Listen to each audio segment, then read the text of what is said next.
6. Autumn had passed and winter, too, had gone.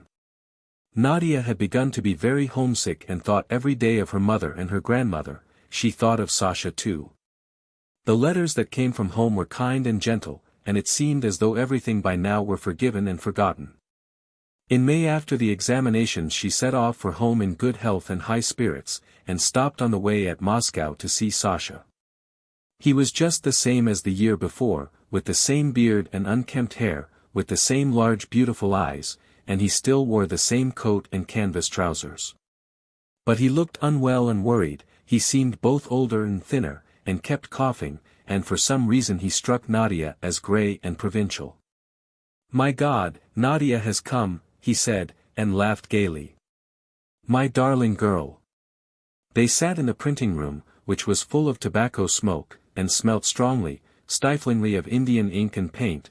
Then they went to his room, which also smelt of tobacco and was full of the traces of spitting. Near a cold samovar stood a broken plate with dark paper on it, and there were masses of dead flies on the table and on the floor. And everything showed that Sasha ordered his personal life in a slovenly way and lived anyhow, with utter contempt for comfort, and if anyone began talking to him of his personal happiness, of his personal life, of affection for him, he would not have understood and would have only laughed. "It is all right, everything has gone well," said Nadia hurriedly. "Mother came to see me in Petersburg in the autumn. She said that Granny is not angry, and only keeps going into my room and making the sign of the cross over the walls."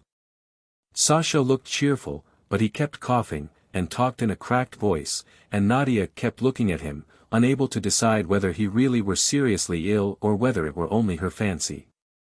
"Dear Sasha," she said, "you are ill." "No, it's nothing, I am ill, but not very." "Oh, dear," cried Nadia, in agitation.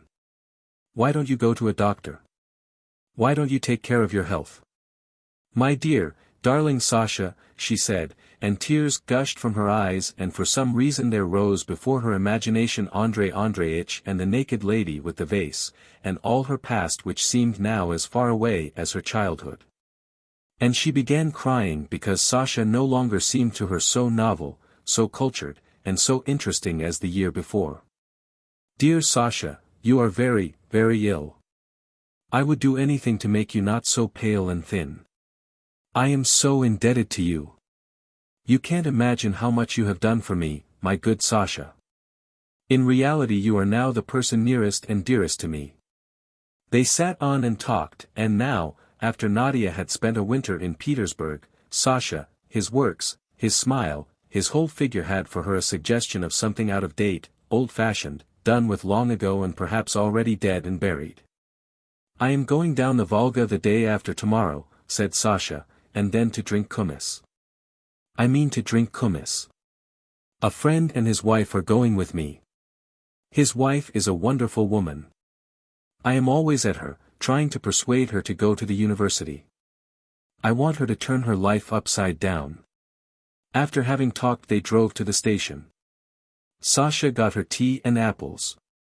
And when the train began moving and he waved his handkerchief at her, smiling, it could be seen even from his legs that he was very ill and would not live long. Nadia reached her native town at midday. As she drove home from the station the street struck her as very wide and the houses very small and squat. There were no people about, she met no one but the German piano tuner in a rusty greatcoat. And all the houses looked as though they were covered with dust. Granny, who seemed to have grown quite old, but was as fat and plain as ever, flung her arms round Nadia and cried for a long time with her face on Nadia's shoulder, unable to tear herself away. Nina Ivanovna looked much older and plainer and seemed shriveled up, but was still tightly laced, and still had diamonds flashing on her fingers. "My darling," she said, trembling all over, "my darling." Then they sat down and cried without speaking. It was evident that both mother and grandmother realized that the past was lost and gone, never to return. They had now no position in society, no prestige as before, no right to invite visitors. So it is when in the midst of an easy careless life the police suddenly burst in at night and made a search, and it turns out that the head of the family has embezzled money or committed forgery, and goodbye then to the easy careless life forever. Nadia went upstairs and saw the same bed, the same windows with naive white curtains, and outside the windows the same garden, gay and noisy, bathed in sunshine. She touched the table, sat down and sank into thought. And she had a good dinner and drank tea with delicious rich cream, but something was missing. There was a sense of emptiness in the rooms and the ceilings were so low. In the evening she went to bed, covered herself up, and for some reason it seemed to her to be funny lying in this snug, very soft bed. Nina Ivanovna came in for a minute. She sat down as people who feel guilty sit down, timidly, and looking about her. "Well, tell me, Nadia," she inquired after a brief pause, "are you contented?" "Quite contented." "Yes, mother." Nina Ivanovna got up, made the sign of the cross over Nadia and the windows. "I have become religious, as you see," she said. "You know I am studying philosophy now, and I am always thinking and thinking. And many things have become as clear as daylight to me. It seems to me that what is above all necessary is that life should pass as it were through a prism. Tell me, mother, how is Granny in health?" "She seems all right. When you went away that time with Sasha and the telegram came from you, Granny fell on the floor as she read it. For 3 days she lay without moving. After that she was always praying and crying. But now she is all right again." She got up and walked about the room. "Tick-tock," tapped the watchman. "Tick-tock, tick-tock. What is above all necessary is that life should pass as it were through a prism," she said. In other words, that life in consciousness should be analyzed into its simplest elements as into the 7 primary colors, and each element must be studied separately. What Nina Ivanovna said further, and when she went away, Nadia did not hear, as she quickly fell asleep. May passed, June came. Nadia had grown used to being at home. Granny busied herself about the samovar, heaving deep sighs. Nina Ivanovna talked in the evenings about her philosophy. She still lived in the house like a poor relation, and had to go to Granny for every farthing.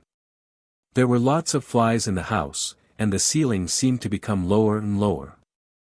Granny and Nina Ivanovna did not go out in the streets for fear of meeting Father Andrei and Andrei Andreitch.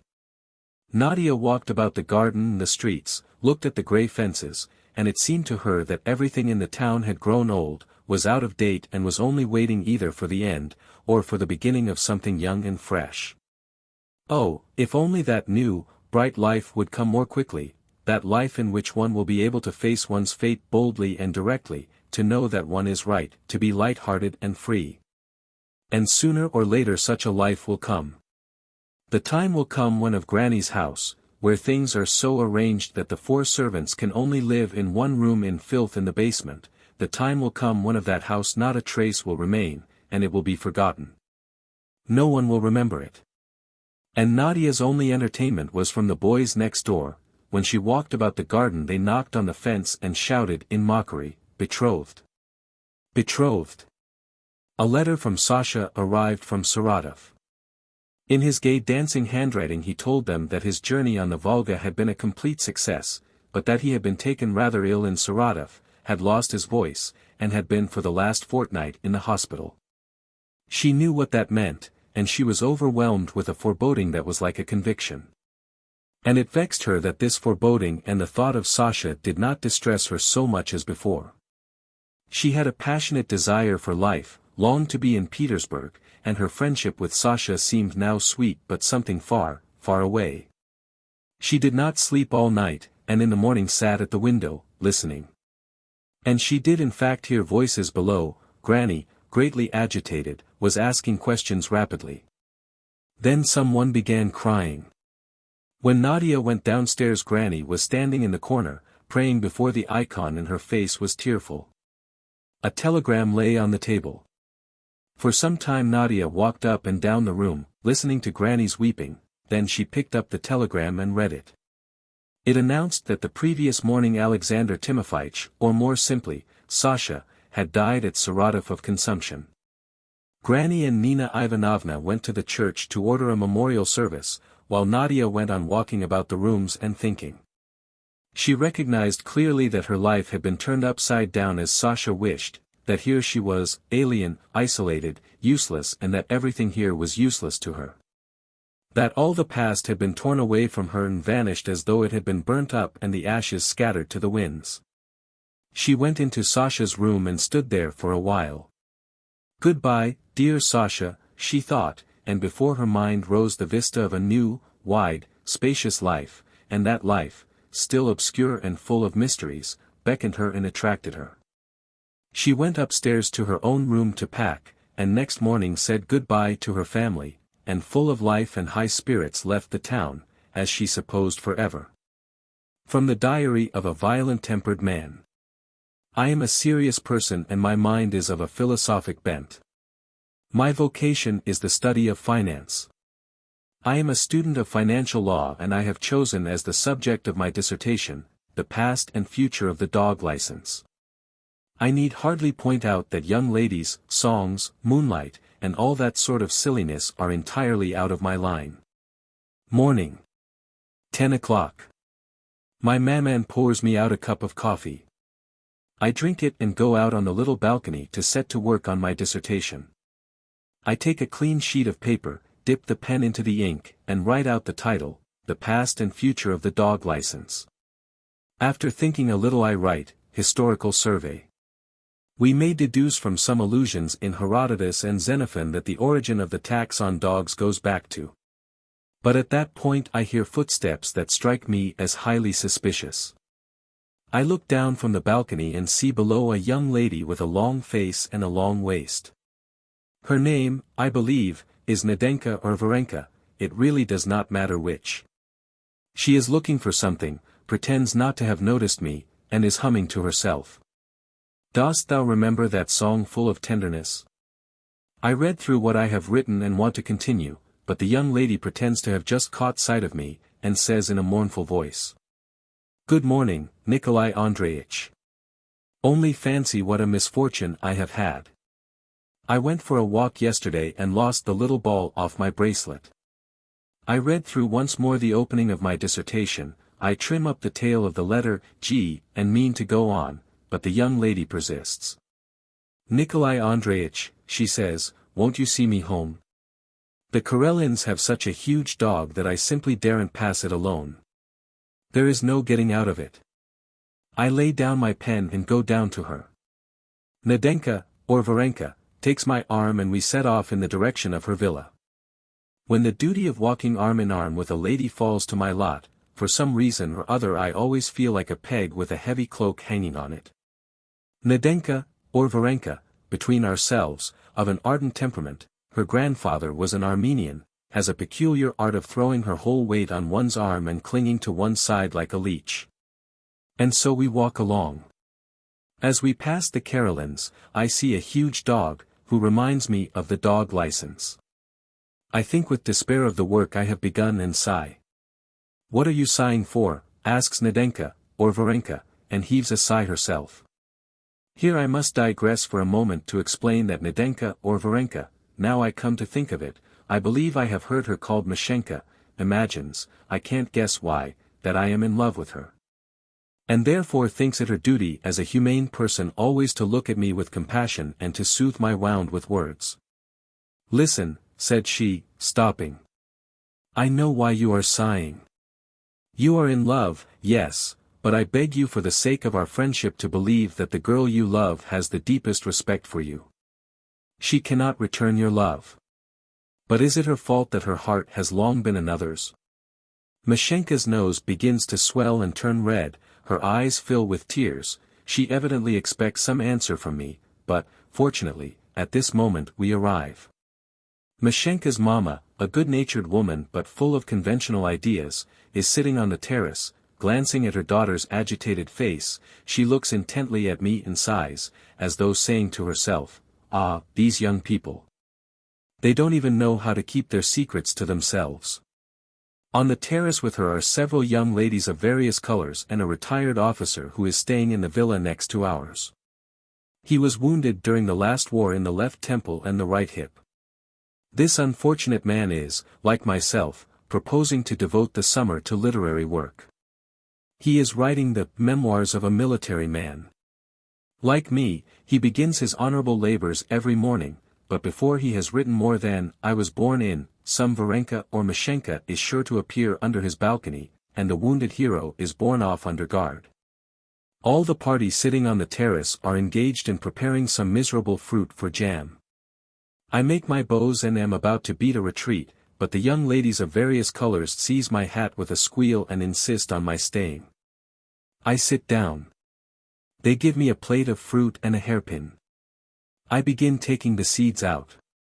The young ladies of various colors talk about men. They say that so-and-so is nice-looking, that so-and-so is handsome but not nice, that somebody else is nice but ugly. And that a fourth would not have been bad-looking if his nose were not like a thimble, and so on. And you, Monsieur Nicholas, says Varenka's mamma, turning to me, are not handsome, but you are attractive. There is something about your face. In men, though, it's not beauty but intelligence that matters, she adds, sighing. The young ladies sigh, too, and drop their eyes. They agree that the great thing in men is not beauty but intelligence. I steal a glance sideways at a looking-glass to ascertain whether I really am attractive. I see a shaggy head, a bushy beard, mustaches, eyebrows, hair on my cheeks, hair up to my eyes, a perfect thicket with a solid nose sticking up out of it like a watchtower. Attractive. But it's by the qualities of your soul, after all, that you will make your way, Nicholas, sighs Nadenka's mamma, as though affirming some secret and original idea of her own. And Nadenka is sympathetically distressed on my account, but the conviction that a man passionately in love with her is sitting opposite is obviously a source of the greatest enjoyment to her. When they have done with men, the young ladies begin talking about love. After a long conversation about love, one of the young ladies gets up and goes away. Those that remain begin to pick her to pieces. Everyone agrees that she is stupid, unbearable, ugly, and that one of her shoulder blades sticks out in a shocking way. But at last, thank goodness, I see our maid. My maman has sent her to call me in to dinner. Now I can make my escape from this uncongenial company and go back to my work. I get up and make my bows. Varenka's maman, Varenka herself, and the variegated young ladies surround me, and declare that I cannot possibly go, because I promised yesterday to dine with them and go to the woods to look for mushrooms. I bow and sit down again. My soul is boiling with rage, and I feel that in another moment I may not be able to answer for myself, that there may be an explosion, but gentlemanly feeling and the fear of committing a breach of good manners compels me to obey the ladies. And I obey them. We sit down to dinner. The wounded officer, whose wound in the temple has affected the muscles of the left cheek, eats as though he had a bit in his mouth. I roll up little balls of bread, think about the dog license, and, knowing the ungovernable violence of my temper, try to avoid speaking. Nadenka looks at me sympathetically. Soup, tongue and peas, roast fowl, and compote. I have no appetite, but eat from politeness. After dinner, while I am standing alone on the terrace, smoking, Nadenka's mamma comes up to me, presses my hand, and says breathlessly, "Don't despair, Nicholas. She has such a heart, such a heart." We go towards the wood to gather mushrooms. Varenka hangs on my arm and clings to my side. My sufferings are indescribable, but I bear them in patience. We enter the wood. "Listen, Monsieur Nicholas," says Nadenka, sighing. "Why are you so melancholy? And why are you so silent? Extraordinary girl she is, really. What can I talk to her about? What have we in common? Oh, do say something," she begs me. I begin trying to think of something popular, something within the range of her understanding. After a moment's thought I say, "The cutting down of forests has been greatly detrimental to the prosperity of Russia." "Nicholas," sighs Nadenka, and her nose begins to turn red, "Nicholas, I see you are trying to avoid being open with me. You seem to wish to punish me by your silence. Your feeling is not returned, and you wish to suffer in silence, in solitude. It is too awful, Nicholas, she cries impulsively, seizing my hand, and I see her nose beginning to swell. What would you say if the girl you love were to offer you her eternal friendship? I mutter something incoherent, for I really can't think what to say to her. In the first place, I'm not in love with any girl at all. In the second, what could I possibly want her eternal friendship for? And, thirdly, I have a violent temper. Mashenka, or Varenka, hides her face in her hands and murmurs, as though to herself. He will not speak. It is clear that he will have me make the sacrifice. I cannot love him, if my heart is still another's, but I will think of it. Very good, I will think of it. I will prove the strength of my soul, and perhaps, at the cost of my own happiness, I will save this man from suffering. I can make nothing out of all this.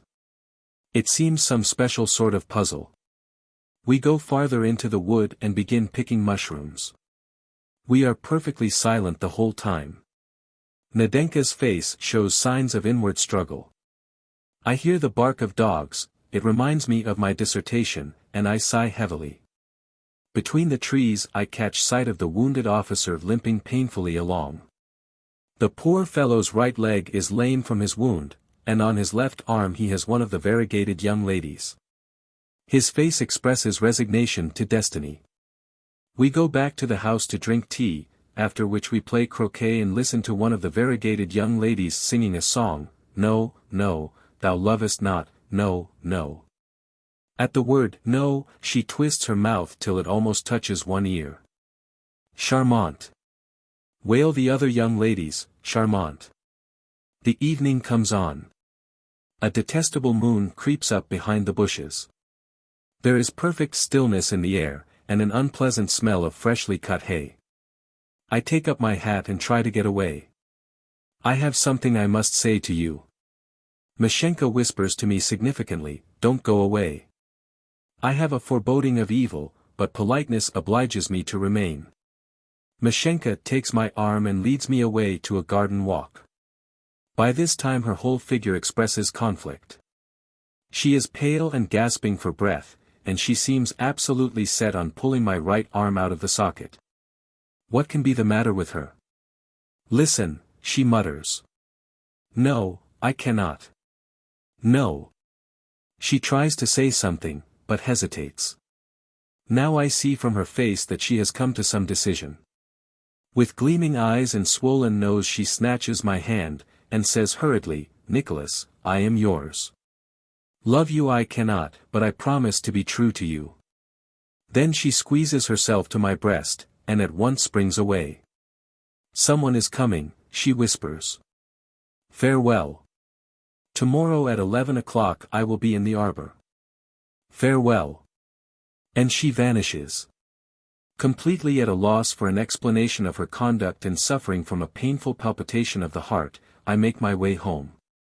There the past and future of the dog license is awaiting me, but I am quite unable to work.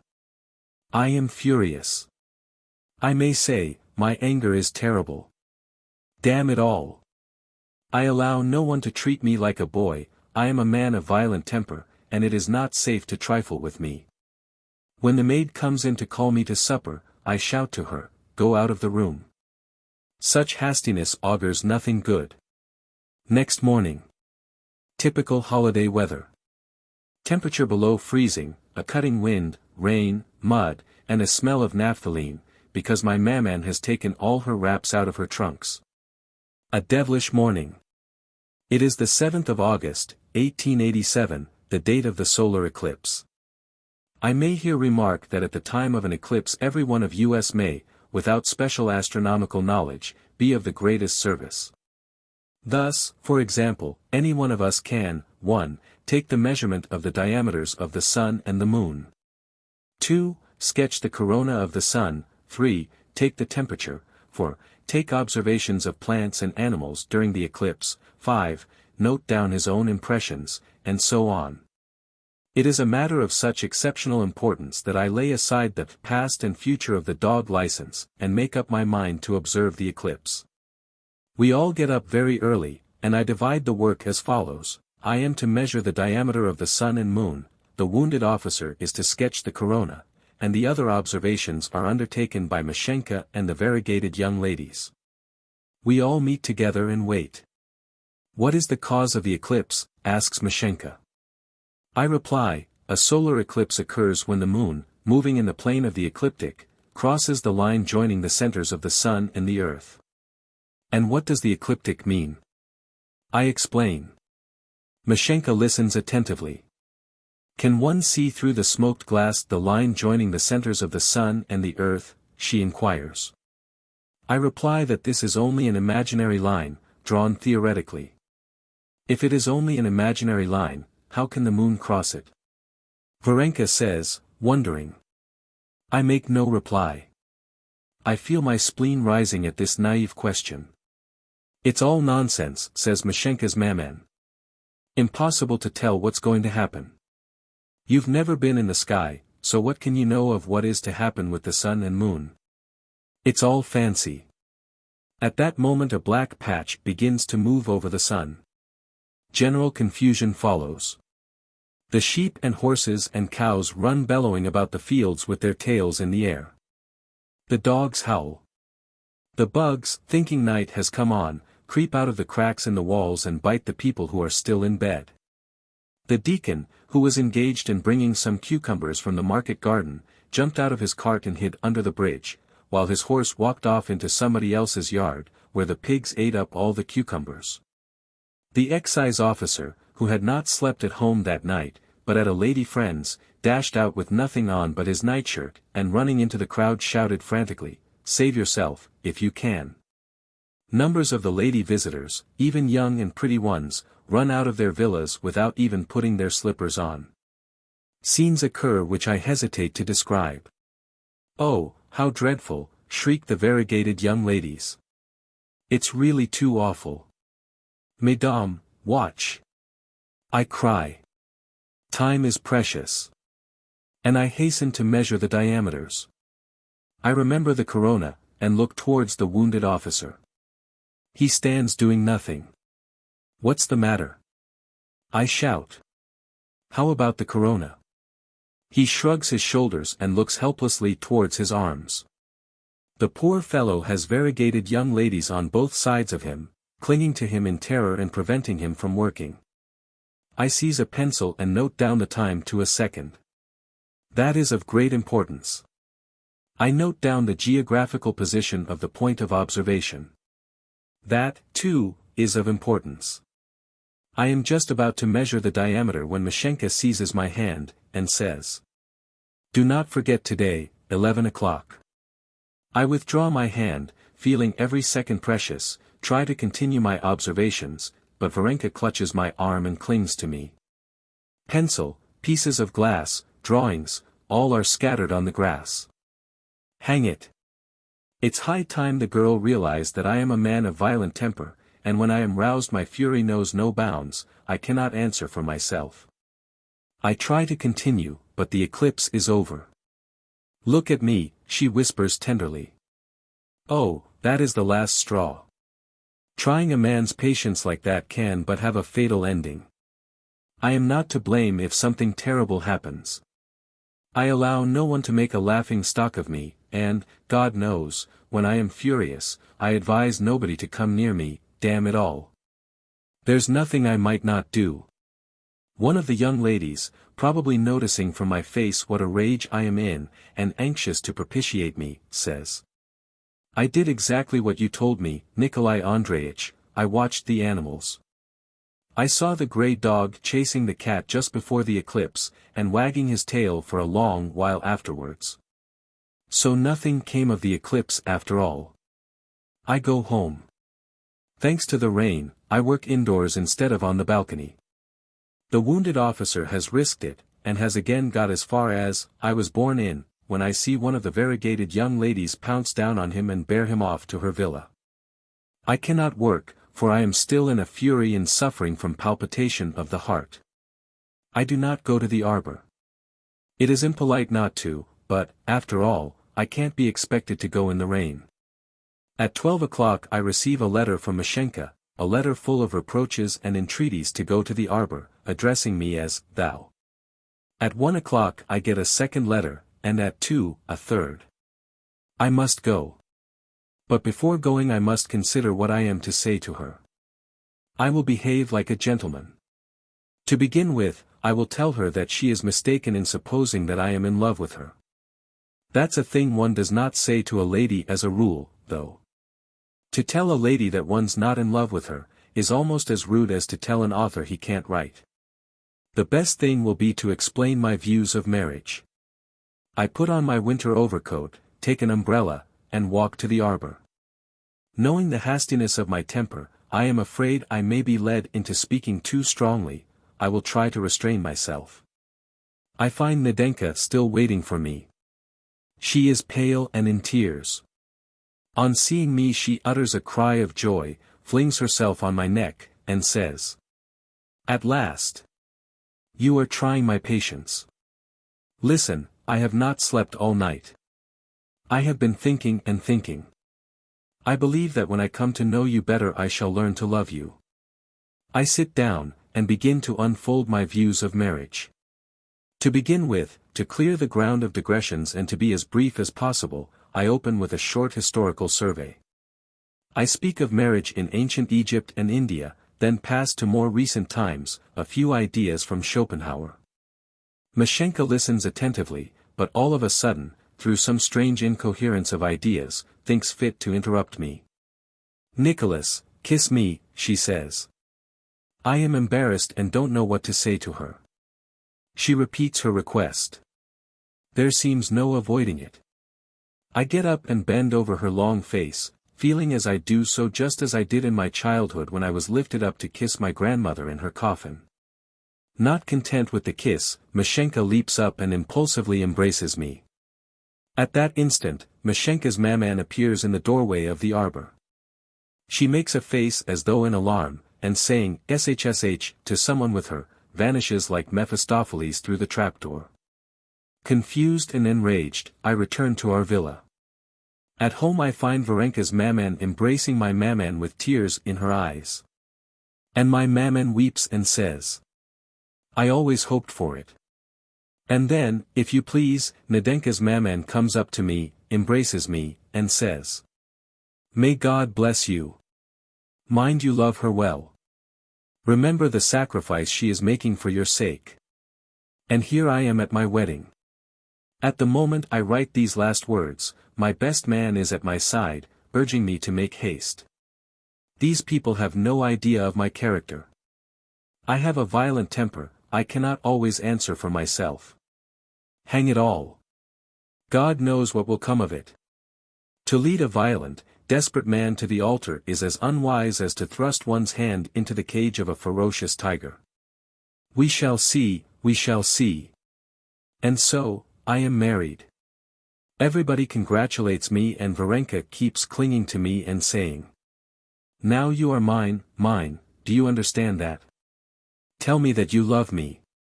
And her nose swells as she says it.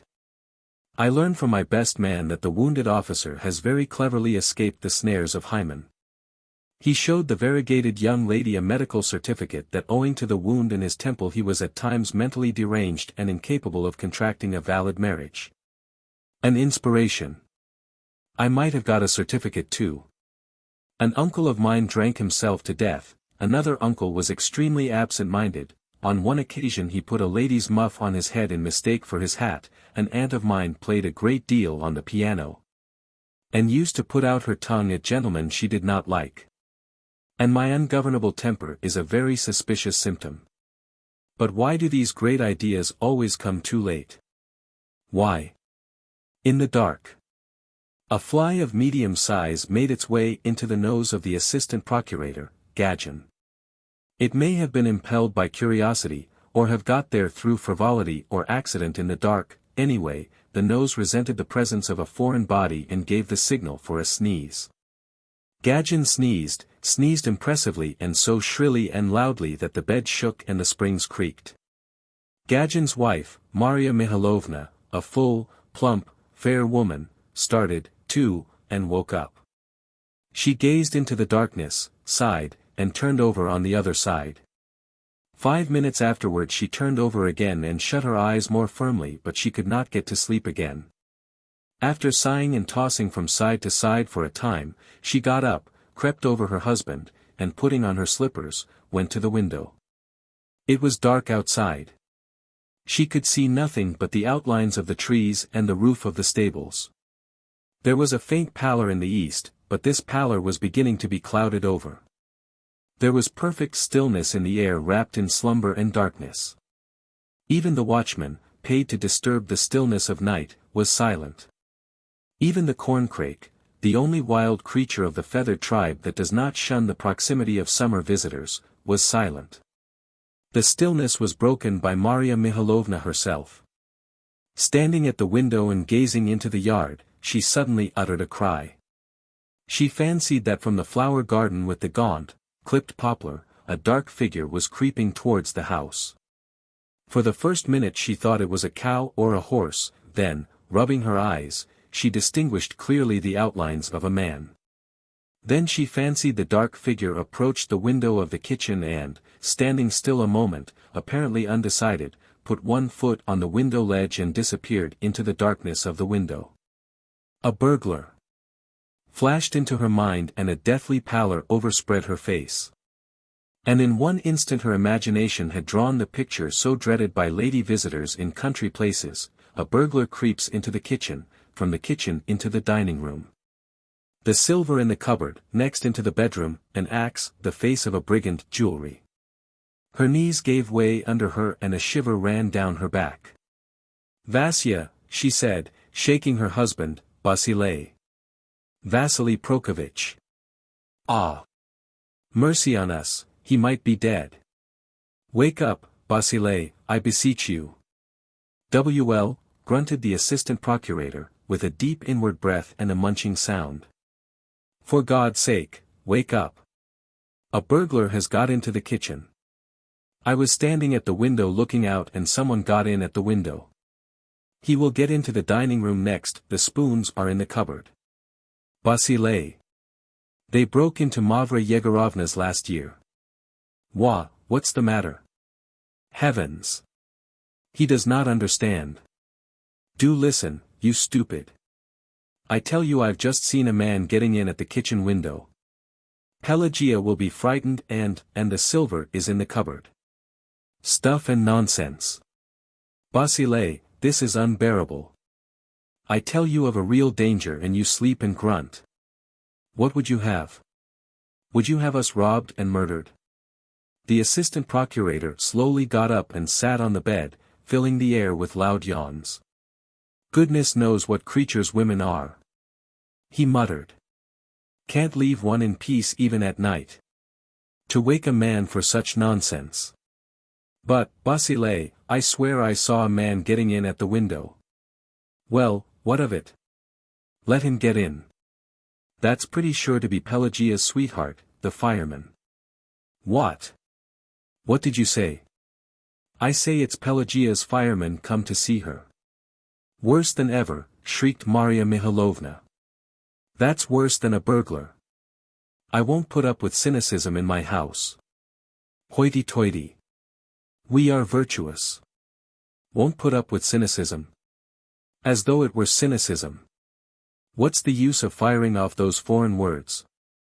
My dear girl, it's a thing that has happened ever since the world began, sanctified by tradition. What's a fireman for if not to make love to the cook? No, Vasily. It seems you don't know me.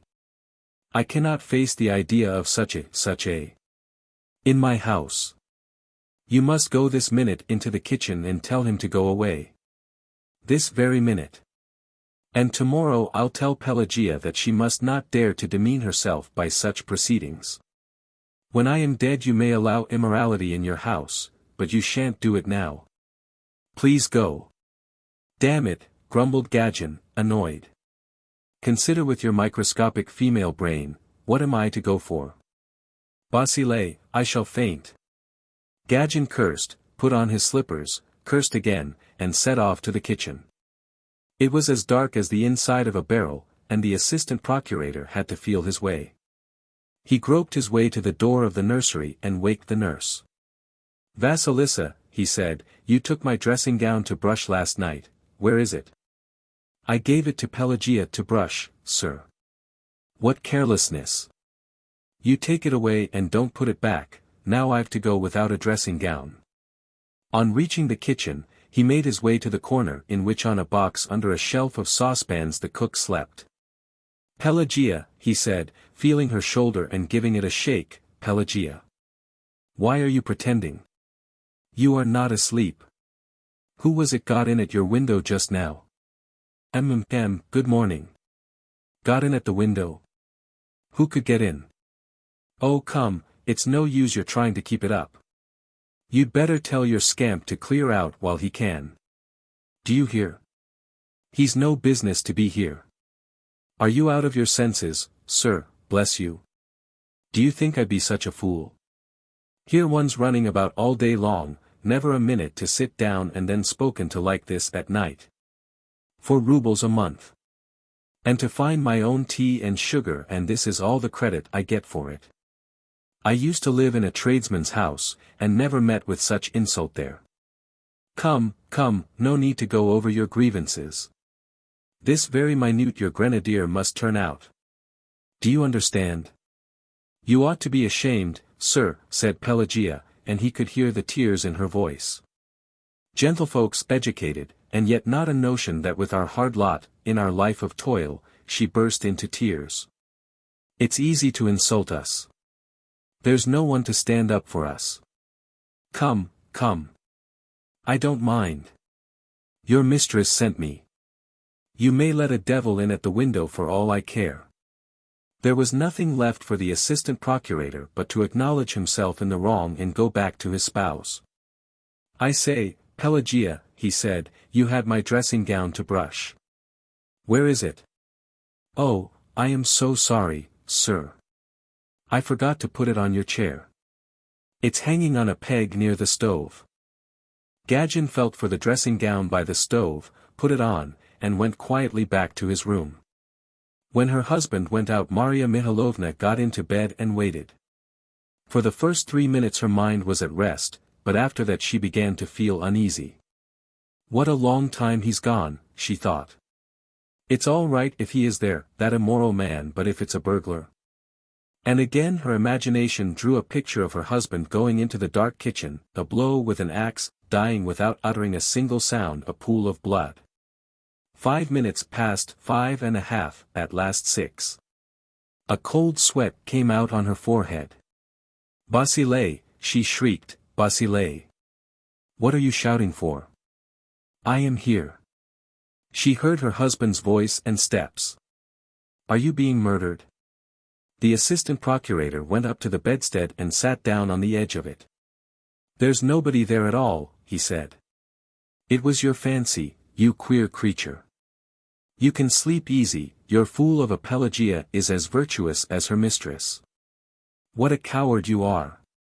What a... And the deputy procurator began teasing his wife. He was wide awake now and did not want to go to sleep again. You are a coward, he laughed. You'd better go to the doctor tomorrow and tell him about your hallucinations. You are a neurotic.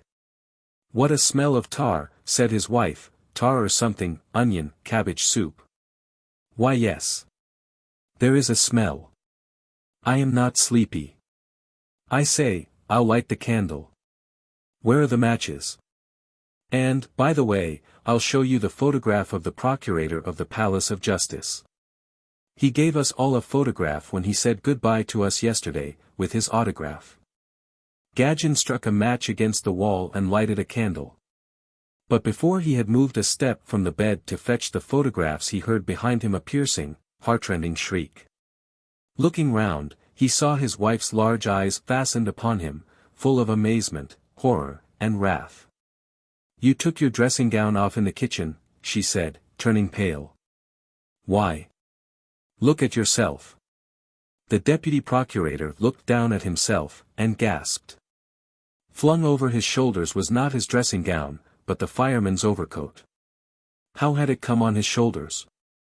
While he was settling that question, his wife's imagination was drawing another picture, awful and impossible, darkness, stillness, whispering, and so on, and so on. A play.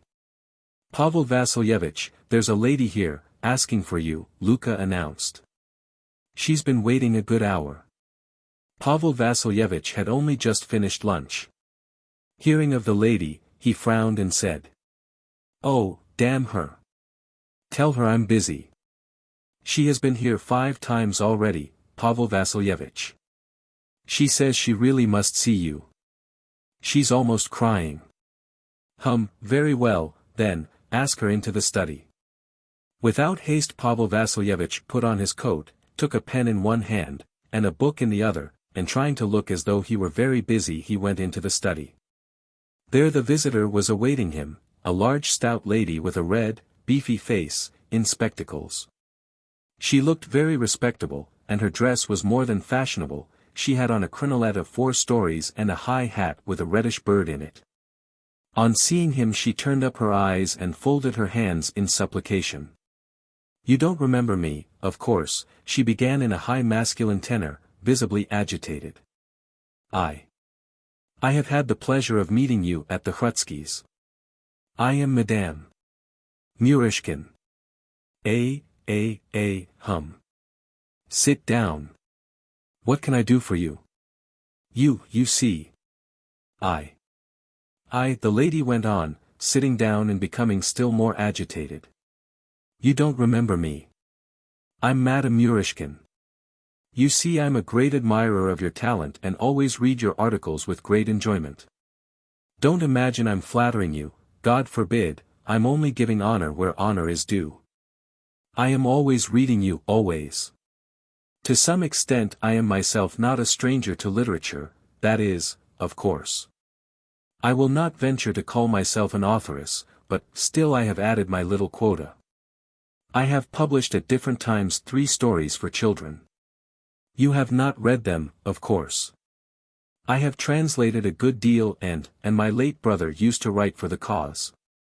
To be sure, what can I do for you? You see."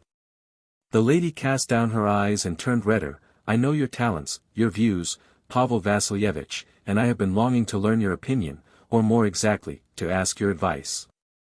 I must tell you I have perpetrated a play, my firstborn, pardon poor expression, and before sending it to the censor I should like above all things to have your opinion on it." Nervously, with the flutter of a captured bird, the lady fumbled in her skirt and drew out a fat manuscript. Pavel Vasilyevich liked no articles but his own. When threatened with the necessity of reading other people's, or listening to them, he felt as though he were facing the cannon's mouth. Seeing the manuscript he took fright and hastened to say, "Very good, leave it. I'll read it."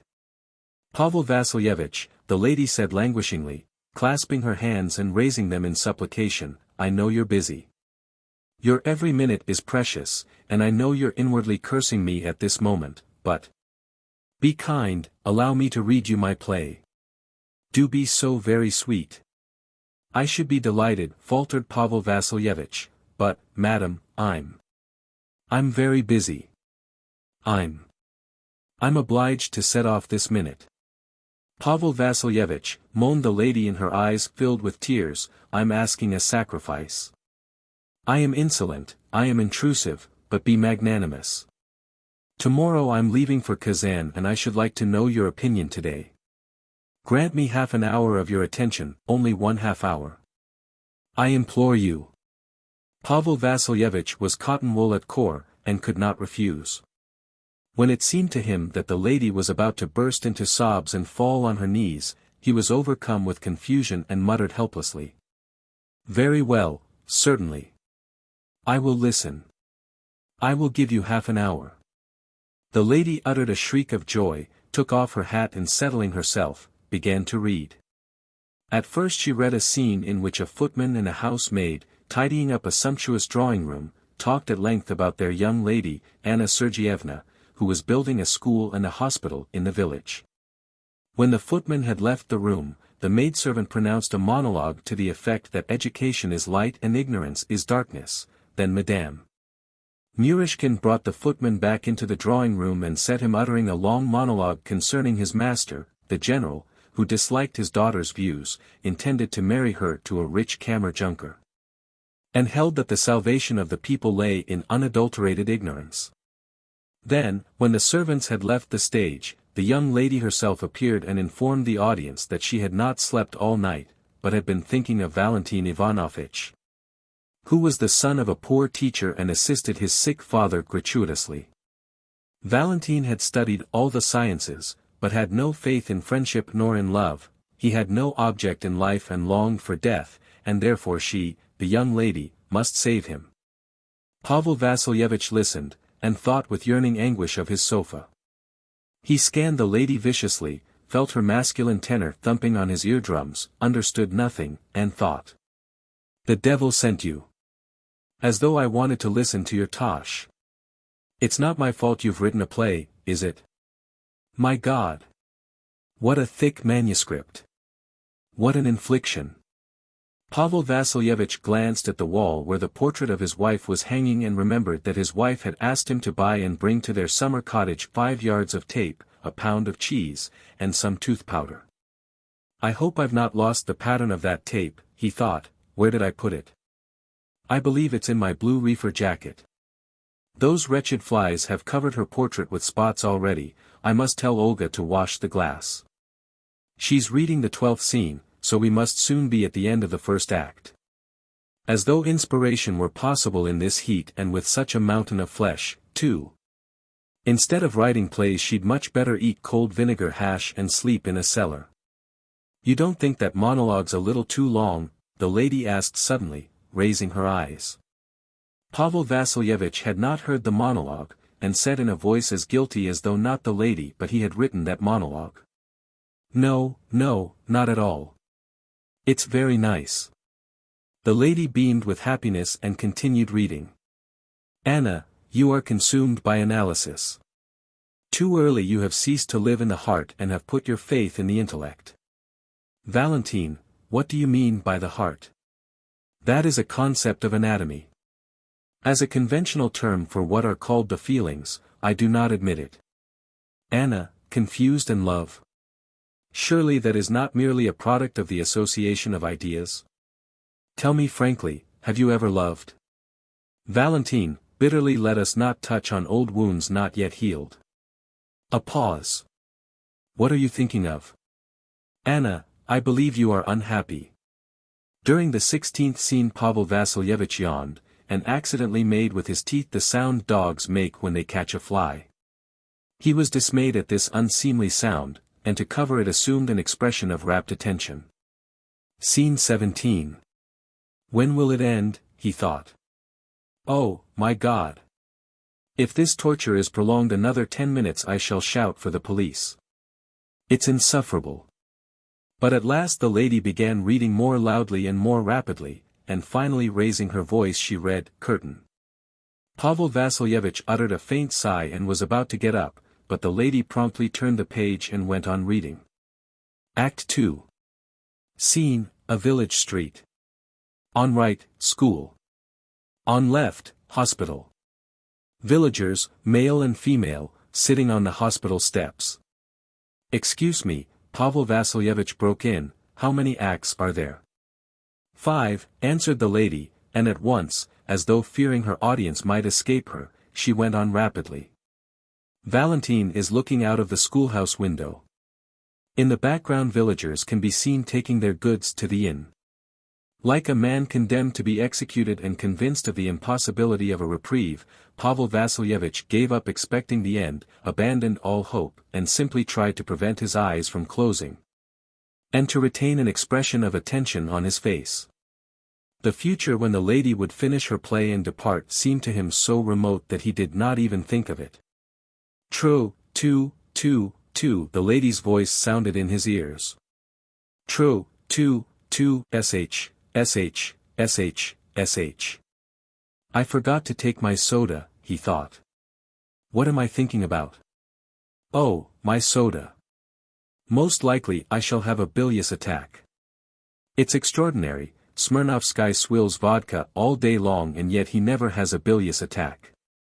There's a bird settled on the window, a sparrow. Pavel Vassilyevich made an effort to unglue his strained and closing eyelids, yawned without opening his mouth, and stared at Madame Murishkin. She grew misty and swayed before his eyes, turned into a triangle and her head pressed against the ceiling. Valentine, no, let me depart. Anna, in dismay, why? Valentine, aside, she has turned pale. To her, do not force me to explain. Sooner would I die than you should know the reason. Anna, after a pause, you cannot go away. The lady began to swelled to an immense size, and melted into the dingy atmosphere of the study, only her moving mouth was visible. Then she suddenly dwindled to the size of a bottle, swayed from side to side, and with the table retreated to the further end of the room. Valentine, holding Anna in his arms, you have given me new life. You have shown me an object to live for. You have renewed me as the spring rain renews the awakened earth. But, it is too late, too late. The ill that gnaws at my heart is beyond cure. Pavel Vassilyevich started and with dim and smarting eyes stared at the reading lady. For a minute he gazed fixedly as though understanding nothing. Scene 11. The same. The Baron and the police inspector with assistants. Valentine, take me. Anna, I am his. Take me too. Yes, take me too. I love him more than life. Baron, Anna Sergeyevna, you forget that you are ruining your father. The lady began swelling again. Looking round him wildly, Pavel Vassilyevich got up, yelled in a deep, unnatural voice, snatched from the table a heavy paperweight, and beside himself, brought it down with all his force on the authoress's head. Give me in charge, I've killed her, he said to the maidservant who ran in, a minute later. The jury acquitted him. A mystery. On the evening of Easter Sunday, the actual civil councillor, Novagin, on his return from paying calls, picked up the sheet of paper on which visitors had inscribed their names in the hall, and went with it into his study. After taking off his outer garments and drinking some seltzer water, he settled himself comfortably on a couch and began reading the signatures in the list. When his eyes reached the middle of the long list of signatures, he started, gave an ejaculation of astonishment and snapped his fingers, while his face expressed the utmost perplexity. Again, he said, slapping his knee. It's extraordinary. Again. Again there is the signature of that fellow, goodness knows who he is. Fedyakov. Again. Among the numerous signatures on the paper was the signature of a certain Fedyakov. Who the devil this Fedyakov was, Novagin had not a notion. He went over in his memory all his acquaintances, relations and subordinates in the service, recalled his remote past but could recollect no name like Fedyakov. What was so strange was that this incognito, Fedyakov, had signed his name regularly every Christmas and Easter for the last 13 years. Neither Novagin, his wife, nor his house porter knew who he was, where he came from or what he was like. It's extraordinary. Novagin thought in perplexity, as he paced about the study. It's strange and incomprehensible. It's like sorcery. Call the porter here, he shouted. It's devilish queer. But I will find out who he is. I say, Grigory, he said, addressing the porter as he entered, that Fedyakov has signed his name again. Did you see him? No, Your Excellency. Upon my word, but he has signed his name. So he must have been in the hall. Has he been? No, he hasn't, Your Excellency. How could he have signed his name without being there? I can't tell. Who is to tell, then? You sit gaping there in the hall. Try and remember, perhaps someone you didn't know came in. Think a minute. No, Your Excellency, there has been no one I didn't know. Our clerks have been, the Baroness came to see Her Excellency, the priests have been with the cross, and there has been no one else. Why, he was invisible when he signed his name, then, was he? I can't say, but there has been no Fedyakov here. That I will swear before the holy image. It's queer. It's incomprehensible. It's extraordinary, mused Novagin. It's positively ludicrous. A man has been signing his name here for 13 years and you can't find out who he is. Perhaps it's a joke.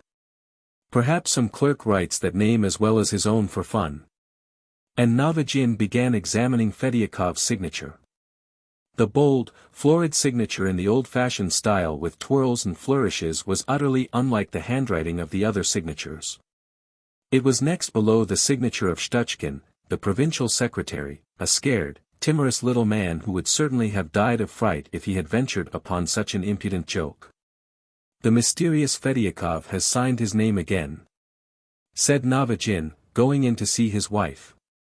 Again I fail to find out who he is. Madame Navatjin was a spiritualist, and so for all phenomena in nature, comprehensible or incomprehensible, she had a very simple explanation. There's nothing extraordinary about it, she said. You don't believe it, of course, but I have said it already and I say it again, there is a great deal in the world that is supernatural, which our feeble intellect can never grasp. I am convinced that this Fedyakov is a spirit who has a sympathy for you. If I were you, I would call him up and ask him what he wants. Nonsense, nonsense. Navatjin was free from superstitions, but the phenomenon which interested him was so mysterious that all sorts of uncanny devilry intruded into his mind against his will. All the evening he was imagining that the incognito Fedyakov was the spirit of some long-dead clerk, who had been discharged from the service by Navatjin's ancestors and was now revenging himself on their descendant. Or perhaps it was the kinsman of some petty official dismissed by Navatjin himself, or of a girl seduced by him. All night Navatjin dreamed of a gaunt old clerk in a shabby uniform, with a face as yellow as a lemon, hair that stood up like a brush, and pewtery eyes. The clerk said something in a sepulchral voice and shook a bony finger at him. And Navatjin almost had an attack of inflammation of the brain. For a fortnight he was silent and gloomy and kept walking up and down and thinking. In the end he overcame his skeptical vanity, and going into his wife's room he said in a hollow voice, "Zina, call up Fedyakov." The spiritualistic lady was delighted. She sent for a sheet of cardboard and a saucer, made her husband sit down beside her, and began upon the magic rites. Fedyakov did not keep them waiting long. "What do you want?" asked Navatjin. "Repent," answered the saucer. "What were you on earth?" "A sinner." "There, you see," whispered his wife, "and you did not believe." Navatjin conversed for a long time with Fedyakov, and then called up Napoleon, Hannibal, Askachensky, his aunt Klavdia Zaharovna, and they all gave him brief but correct answers full of deep significance. He was busy with the saucer for 4 hours, and fell asleep soothed and happy that he had become acquainted with a mysterious world that was new to him. After that he studied spiritualism every day, and at the office, informed the clerks that there was a great deal in nature that was supernatural and marvelous to which our men of science ought to have turned their attention long ago. Hypnotism, mediumism, bishopism, spiritualism, the fourth dimension, and other misty notions took complete possession of him, so that for whole days at a time, to the great delight of his wife, he read books on spiritualism or devoted himself to the saucer, table turning, and discussions of supernatural phenomena. At his instigation all his clerks took up spiritualism, too, and with such ardor that the old managing clerk went out of his mind and one day sent a telegram, "Hell. Government House. I feel that I am turning into an evil spirit. What's to be done?" Reply paid. Vasily Krinolinsky. After reading several hundreds of treatises on spiritualism, Navatjin had a strong desire to write something himself. For 5 months he sat composing, and in the end had written a huge monograph, entitled, My Opinion. When he had finished this essay he determined to send it to a spiritualist journal. The day on which it was intended to dispatch it to the journal was a very memorable one for him. Navatjin remembers that on that never-to-be-forgotten day the secretary who had made a fair copy of his article and the sacristan of the parish who had been sent for on business were in his study. Navatjin's face was beaming. He looked lovingly at his creation, felt between his fingers how thick it was, and with a happy smile said to the secretary, "I propose, Philip Sergeitch, to send it registered." It will be safer. And raising his eyes to the sacristan, he said, I have sent for you on business, my good man. I am putting my youngest son to the high school and I must have a certificate of baptism, only could you let me have it quickly? Very good, your excellency, said the sacristan, bowing. Very good, I understand.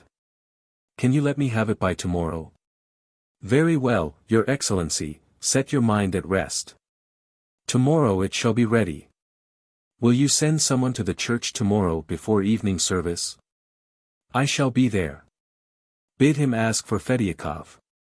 I am always there. What? Cried the general, turning pale. Fediakov. You are Fediakov? Asked Novagin, looking at him with wide-open eyes. Just so, Fediakov. You signed your name in my hall. Yes, the sacristan admitted, and was overcome with confusion. When we come with the cross, your excellency, to grand gentlemen's houses I always sign my name. I like doing it. Excuse me, but when I see the list of names in the hall I feel an impulse to sign mine. In dumb stupefaction, understanding nothing, hearing nothing, Novagin paced about his study. He touched the curtain over the door, 3 times waved his hands like a jeune premiere in a ballet when he sees her, gave a whistle and a meaningless smile, and pointed with his finger into space. So I will send off the article at once, your excellency, said the secretary. These words roused Novagin from his stupor. He looked blankly at the secretary in the sacristan, remembered, and stamping, his foot irritably, screamed in a high, breaking tenor. Leave me in peace. Leave me in peace, I tell you. What you want of me I don't understand. The secretary and the sacristan went out of the study and reached the street while he was still stamping and shouting. Leave me in peace. What you want of me I don't understand. Leave me in peace. Strong impressions. It happened not so long ago in the Moscow Circuit Court.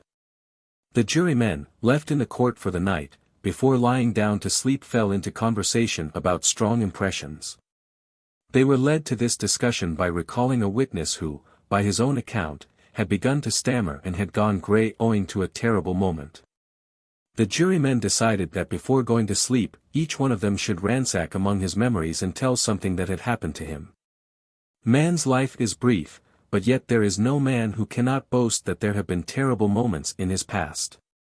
One juryman told the story of how he was nearly drowned. Another described how, in a place where there were neither doctors nor chemists, he had one night poisoned his own son through giving him zinc vitriol by mistake for soda. The child did not die, but the father nearly went out of his mind. A third, a man not old but in bad health, told how he had twice attempted to commit suicide, the first time by shooting himself and the second time by throwing himself before a train. The fourth, a foppishly dressed, fat little man, told us the following story. I was not more than 22 or 23 when I fell head over ears in love with my present wife and made her an offer. Now I could with pleasure thrash myself for my early marriage, but at the time, I don't know what would have become of me if Natasha had refused me. My love was absolutely the real thing, just as it is described in novels, frantic, passionate, and so on. My happiness overwhelmed me and I did not know how to get away from it, and I bored my father and my friends and the servants, continually talking about the fervor of my passion. Happy people are the most sickening bores. I was a fearful bore. I feel ashamed of it even now. Among my friends there was in those days a young man who was beginning his career as a lawyer. Now he is a lawyer known all over Russia. In those days he was only just beginning to gain recognition and was not rich and famous enough to be entitled to cut an old friend when he met him. I used to go and see him once or twice a week. We used to loll on sofas and begin discussing philosophy. One day I was lying on his sofa, arguing that there was no more ungrateful profession than that of a lawyer. I tried to prove that as soon as the examination of witnesses is over the court can easily dispense with both the counsels for the prosecution and for the defense, because they are neither of them necessary and are only in the way. If a grown-up juryman, morally and mentally sane, is convinced that the ceiling is white, or that Ivanov is guilty, to struggle with that conviction and to vanquish it is beyond the power of any Demosthenes. Who can convince me that I have a red mustache when I know that it is black? As I listen to an orator I may perhaps grow sentimental and weep, but my fundamental conviction, based for the most part on unmistakable evidence and fact, is not changed in the least. My lawyer maintained that I was young and foolish and that I was talking childish nonsense. In his opinion, for one thing, an obvious fact becomes still more obvious through light being thrown upon it by conscientious, well-informed people. For another, talent is an elemental force, a hurricane capable of turning even stones to dust, let alone such trifles as the convictions of artisans and merchants of the Second Guild. It is as hard for human weakness to struggle against talent as to look at the sun without winking, or to stop the wind. One simple mortal by the power of the word turns thousands of convinced savages to Christianity. Odysseus was a man of the firmest convictions, but he succumbed to the sirens, and so on. All history consists of similar examples, and in life they are met with at every turn. And so it is bound to be, or the intelligent and talented man would have no superiority over the stupid and incompetent. I stuck to my point, and went on maintaining that convictions are stronger than any talent, though, frankly speaking, I could not have defined exactly what I meant by conviction or what I meant by talent. Most likely I simply talked for the sake of talking. Take you, for example, said the lawyer. You are convinced at this moment that your fiancée is an angel and that there is not a man in the whole town happier than you. But I tell you, 10 or 20 minutes would be enough for me to make you sit down to this table and write to your fiancée, breaking off your engagement. I laughed. Don't laugh, I am speaking seriously, said my friend. If I choose, in 20 minutes you will be happy at the thought that you need not get married. Goodness knows what talent I have, but you are not one of the strong sort. Well, try it on, said I. No, what for? I am only telling you this. You are a good boy and it would be cruel to subject you to such an experiment. And besides I am not in good form today. We sat down to supper. The wine and the thought of Natasha, my beloved, flooded my whole being with youth and happiness. My happiness was so boundless that the lawyer sitting opposite to me with his green eyes seemed to me an unhappy man, so small, so grey. Do try. I persisted. Come, I entreat you. The lawyer shook his head and frowned. Evidently I was beginning to bore him. I know, he said, after my experiment you will say, thank you, and will call me your savior, but you see I must think of your fiancée too. She loves you, your jilting her would make her suffer. And what a charming creature she is. I envy you. The lawyer sighed, sipped his wine, and began talking of how charming my Natasha was. He had an extraordinary gift of description. He could knock you off a regular string of words about a woman's eyelashes or her little finger. I listened to him with relish. I have seen a great many women in my day, he said, but I give you my word of honor, I speak as a friend, your Natasha Andreevna is a pearl, a rare girl. Of course she has her defects, many of them, in fact, if you like, but still she is fascinating. And the lawyer began talking of my fiancée's defects. Now I understand very well that he was talking of women in general, of their weak points in general, but at the time it seemed to me that he was talking only of Natasha. He went into ecstasies over her turn-up nose, her shrieks, her shrill laugh, her airs and graces, precisely all the things I so disliked in her. All that was, to his thinking, infinitely sweet, graceful, and feminine. Without my noticing it, he quickly passed from his enthusiastic tone to one of fatherly admonition, and then to a light and derisive one. There was no presiding judge and no one to check the diffusiveness of the lawyer. I had not time to open my mouth, besides, what could I say? What my friend said was not new, it was what everyone has known for ages, and the whole venom lay not in what he said, but in the damnable form he put it in. It really was beyond anything. As I listened to him, then I learned that the same word has thousands of shades of meaning according to the tone in which it is pronounced, and the form which is given to the sentence. Of course I cannot reproduce the tone or the form. I can only say that as I listened to my friend and walked up and down the room, I was moved to resentment, indignation, and contempt together with him. I even believed him when with tears in his eyes he informed me that I was a great man, that I was worthy of a better fate, that I was destined to achieve something in the future which marriage would hinder. "My friend!" he exclaimed, pressing my hand. "I beseech you, I adjure you, stop before it is too late. Stop. May heaven preserve you from this strange, cruel mistake. My friend, do not ruin your youth. Believe me or not, as you choose, but the long and the short of it was that I sat down to the table and wrote to my fiancée, breaking off the engagement. As I wrote I felt relieved that it was not yet too late to rectify my mistake. Sealing the letter, I hastened out into the street to post it. The lawyer himself came with me. "Excellent. Capital," he applauded me as my letter to Natasha disappeared into the darkness of the box. "I congratulate you with all my heart. I am glad for you." After walking a dozen paces with me the lawyer went on. "Of course, marriage has its good points.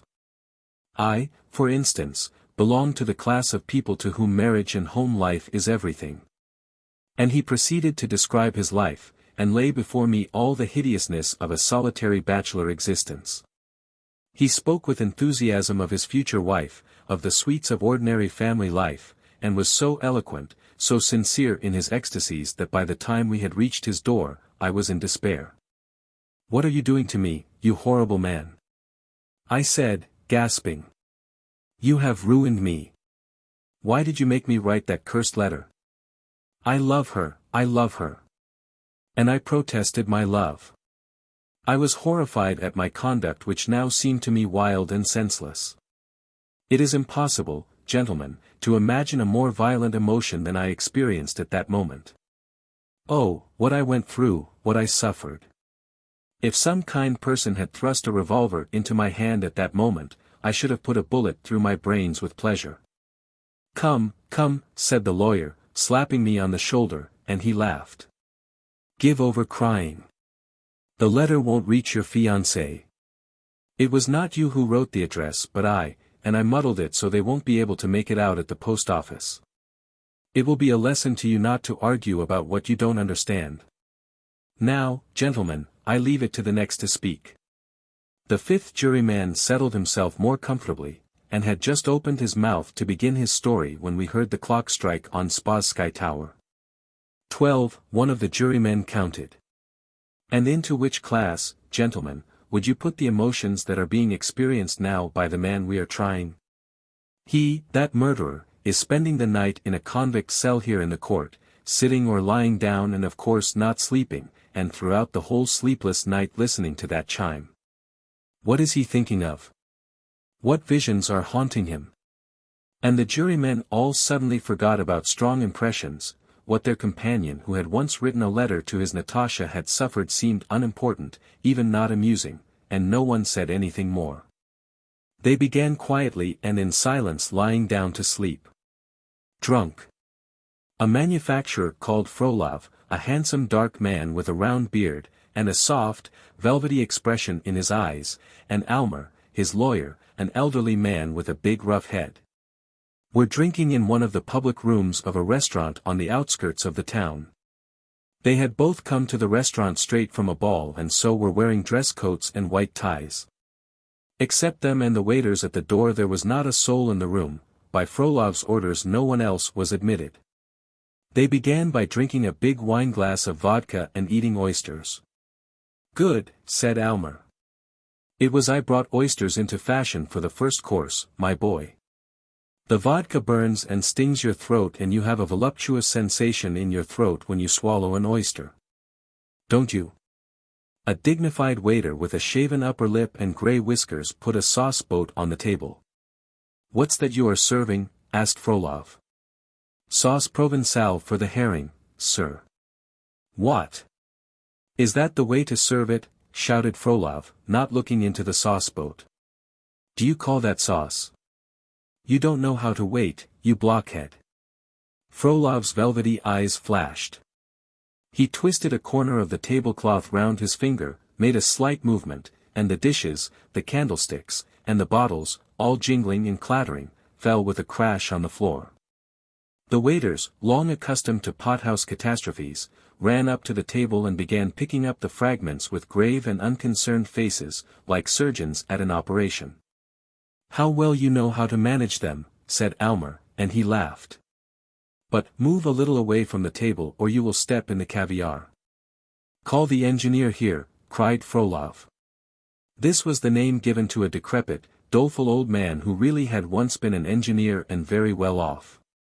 He had squandered all his property and towards the end of his life had got into a restaurant where he looked after the waiters and singers and carried out various commissions relating to the fair sex. Appearing at the summons, he put his head on one side respectfully. Listen, my good man, Frolov said, addressing him. What's the meaning of this disorder? How queerly you fellows wait.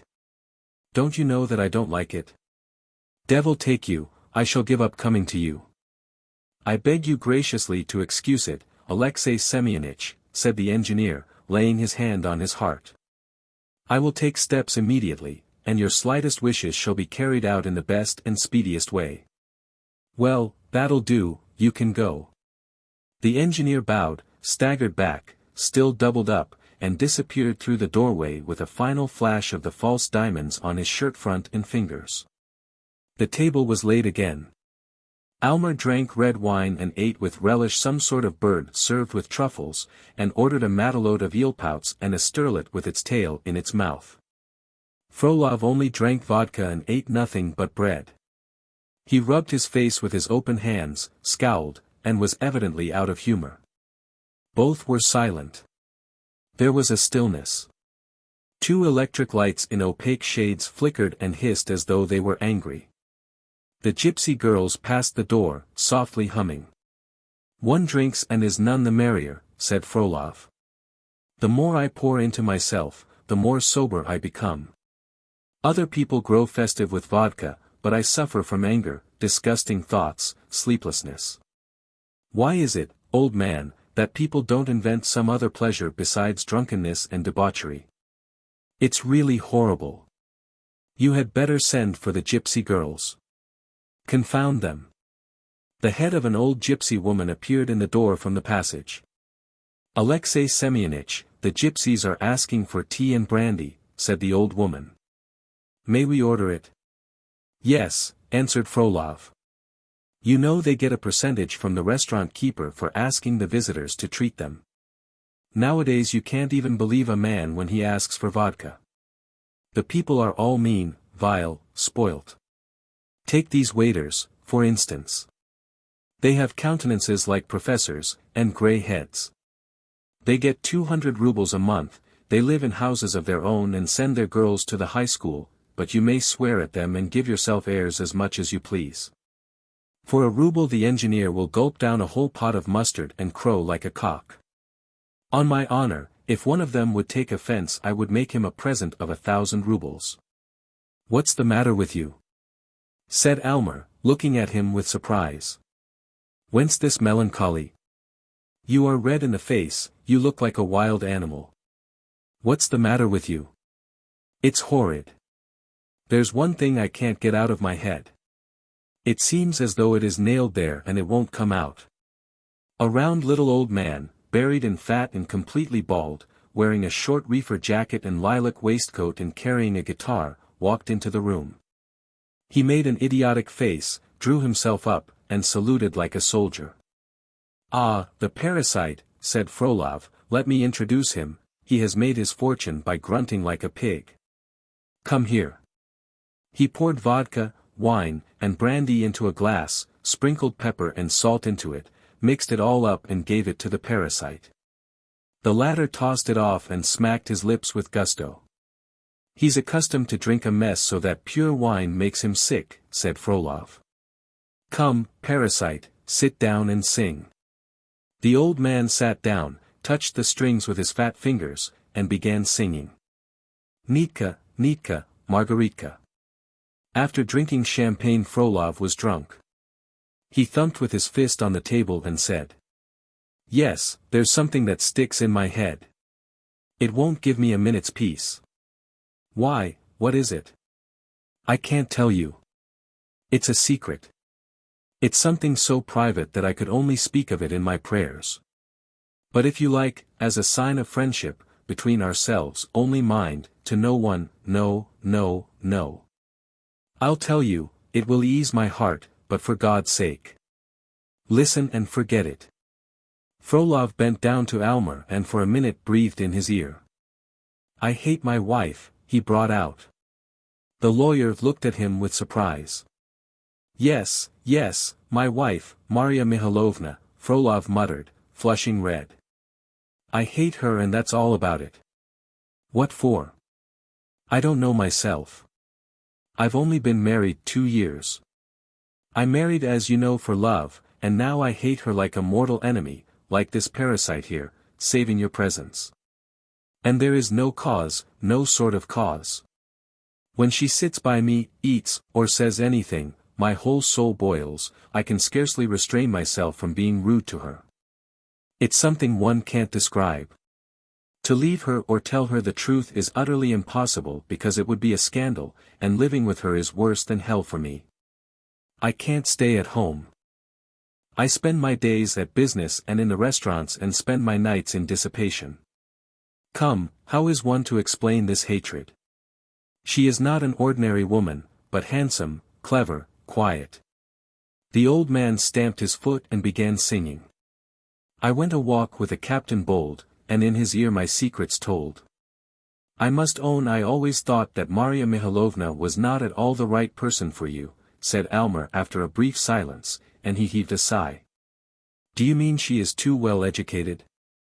I took the gold medal at the commercial school myself, I have been to Paris 3 times. I am not cleverer than you, of course, but I am no more foolish than my wife. No, brother, education is not the sore point. Let me tell you how all the trouble began. It began with my suddenly fancying that she had married me not from love, but for the sake of my money. This idea took possession of my brain.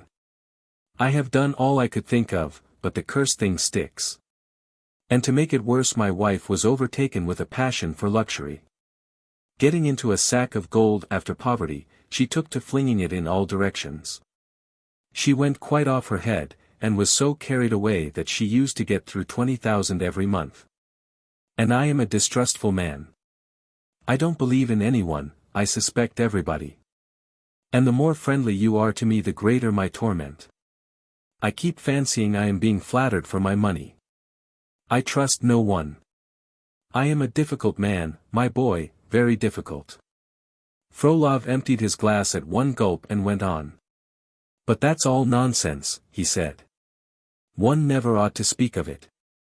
It's stupid. I am tipsy and I have been chattering, and now you are looking at me with lawyer's eyes, glad you know someone else's secret. Well, well. Let us drop this conversation. Let us drink. I say, he said, addressing a waiter, is Mustafa here? Fetch him in. Shortly afterwards there walked into the room a little Tatar boy, aged about 12, wearing a dress coat and white gloves. Come here. Frolov said to him. Explain to us the following fact, there was a time when you Tatars conquered us and took tribute from us, but now you serve us as waiters and sell dressing gowns. How do you explain such a change? Mustafa raised his eyebrows and said in a shrill voice, with a sing-song intonation, the mutability of destiny. Almer looked at his grave face and went off into peals of laughter. Well, give him a ruble, said Frolov. He is making his fortune out of the mutability of destiny. He is only kept here for the sake of those 2 words. Drink, Mustafa. You will make a GRE rascal. I mean, it is awful how many of your sort are toadies hanging about rich men. The number of these peaceful bandits and robbers is beyond all reckoning. Shouldn't we send for the gypsies now? Fetch the gypsies along. The gypsies, who had been hanging about wearily in the corridors for a long time, burst with whoops into the room, and a wild orgy began. "Drink!" Frolov shouted to them. "Drink! Seed of Pharaoh! Sing! Ea. In the winter time, oh. The sledge was flying. The gypsies sang, whistled, danced. In the frenzy which sometimes takes possession of spoilt and very wealthy men, broad natures, Frolov began to play the fool. He ordered supper and champagne for the gypsies, broke the shade of the electric light, shied bottles at the pictures and looking-glasses, and did it all apparently without the slightest enjoyment, scowling and shouting irritably. With contempt for the people, with an expression of hatred in his eyes and his manners. He made the engineer sing a solo, made the bass singers drink a mixture of wine, vodka, and oil. At 6 o'clock they handed him the bill. 925 rubles, 40 kopecks, said Almer, and shrugged his shoulders. "What's it for?" "No, wait, we must go into it." "Stop," muttered Frolov, pulling out his pocketbook. "Well. Let them rob me. That's what I'm rich for, to be robbed. You can't get on without parasites. You are my lawyer. You get 6,000 a year out of me, and what for? But excuse me. I don't know what I am saying." As he was returning home with Almer, Frolov murmured. "Going home is awful to me. Yes. There isn't a human being I can open my soul to. They are all robbers, traitors. Oh, why did I tell you my secret?" "Yes, why? Tell me why." At the entrance to his house, he craned forward towards Almer and, staggering, kissed him on the lips, having the old Moscow habit of kissing indiscriminately on every occasion. "Goodbye. I am a difficult, hateful man," he said. "A horrid, drunken, shameless life. You are a well-educated, clever man, but you only laugh and drink with me, there's no help from any of you. But if you were a friend to me, if you were an honest man, in reality you ought to have said to me, 'Ugh, you vile, hateful man. You reptile.' Come, Almer muttered, go to bed. There is no help from you. The only hope is that, when I am in the country in the summer, I may go out into the fields and a storm come on and the thunder may strike me dead on the spot. Goodbye." Frolov kissed Almer once more and muttering and dropping asleep as he walked, began mounting the stairs, supported by 2 footmen. The Marshal's widow. On the 1st of February every year, St. Trifon's Day, there is an extraordinary commotion on the estate of Madame Zavziatov, the widow of Trifon Lvovich, the late marshal of the district. On that day, the name day of the deceased marshal, the widow Lyubov Petrovna has a requiem service celebrated in his memory, and after the requiem a thanksgiving to the Lord. The whole district assembles for the service. There you will see Hrumov the present marshal, Marfutkin, the president of the Zemstvo, Petrashkov, the permanent member of the rural board, the 2 justices of the peace of the district, the police captain, Krinolinov, 2 police superintendents. The district doctor, Vornyagin, smelling of iodoform, all the landowners, great and small, and so on. There are about 50 people assembled in all. Precisely at 12 o'clock, the visitors, with long faces, make their way from all the rooms to the big hall. There are carpets on the floor and their steps are noiseless, but the solemnity of the occasion makes them instinctively walk on tiptoe, holding out their hands to balance themselves. In the hall everything is already prepared. Father Yevmeny, a little old man in a high faded cap, puts on his black vestments. Konkordiev, the deacon, already in his vestments, and as red as a crab, is noiselessly turning over the leaves of his missal and putting slips of paper in it. At the door leading to the vestibule, Luka, the sacristan, puffing out his cheeks and making round eyes, blows up the censer. The hall is gradually filled with bluish transparent smoke and the smell of incense. Gelikonsky, the elementary schoolmaster, a young man with big pimples on his frightened face, wearing a new greatcoat like a sack, carries round wax candles on a silver-plated tray. The hostess, Lyubov Petrovna, stands in the front by a little table with a dish of funeral rice on it, and holds her handkerchief in readiness to her face. There is a profound stillness, broken from time to time by sighs. Everybody has a long, solemn face. The requiem service begins. The blue smoke curls up from the censer and plays in the slanting sunbeams, the lighted candles faintly splutter. The singing, at first harsh and deafening, soon becomes quiet and musical as the choir gradually adapt themselves to the acoustic conditions of the rooms. The tunes are all mournful and sad. The guests are gradually brought to a melancholy mood and grow pensive. Thoughts of the brevity of human life, of mutability, of worldly vanity stray through their brains. They recall the deceased Zavziatov, a thick-set, red-cheeked man who used to drink off a bottle of champagne at one gulp and smash looking-glasses with his forehead. And when they sing, "With thy saints, O Lord," and the sobs of their hostess are audible, the guests shift uneasily from one foot to the other. The more emotional begin to feel a tickling in their throat and about their eyelids. Marfutkin, the president of the Zemstvo, to stifle the unpleasant feeling, bends down to the police captain's ear and whispers. "I was at Ivan Fyodorich's yesterday. Pyotr Petrovitch and I took all the tricks, playing no trumps." Yes, indeed. Olga Andreevna was so exasperated that her false tooth fell out of her mouth. But at last the "Eternal Memory" is sung. Jellikonski respectfully takes away the candles, and the memorial service is over. Thereupon there follows a momentary commotion, there is a changing of vestments and a thanksgiving service. After the thanksgiving, while Father Yevmeny is disrobing, the visitors rub their hands and cough, while their hostess tells some anecdote of the good-heartedness of the deceased Trifon Lvovitch. "Pray come to lunch, friends," she says, concluding her story with a sigh. The visitors, trying not to push or tread on each other's feet, hasten into the dining room. There the luncheon is awaiting them. The repast is so magnificent that the Deacon Konkordiev thinks it his duty every year to fling up his hands as he looks at it and, shaking his head in amazement, say, "Supernatural. It's not so much like human fare, Father Yevmeny, as offerings to the gods. The lunch is certainly exceptional. Everything that the flora and fauna of the country can furnish is on the table, but the only thing supernatural about it, perhaps, is that on the table there is everything except alcoholic beverages. Lyubov Petrovna has taken a vow never to have in her house cards or spirituous liquors, the two sources of her husband's ruin.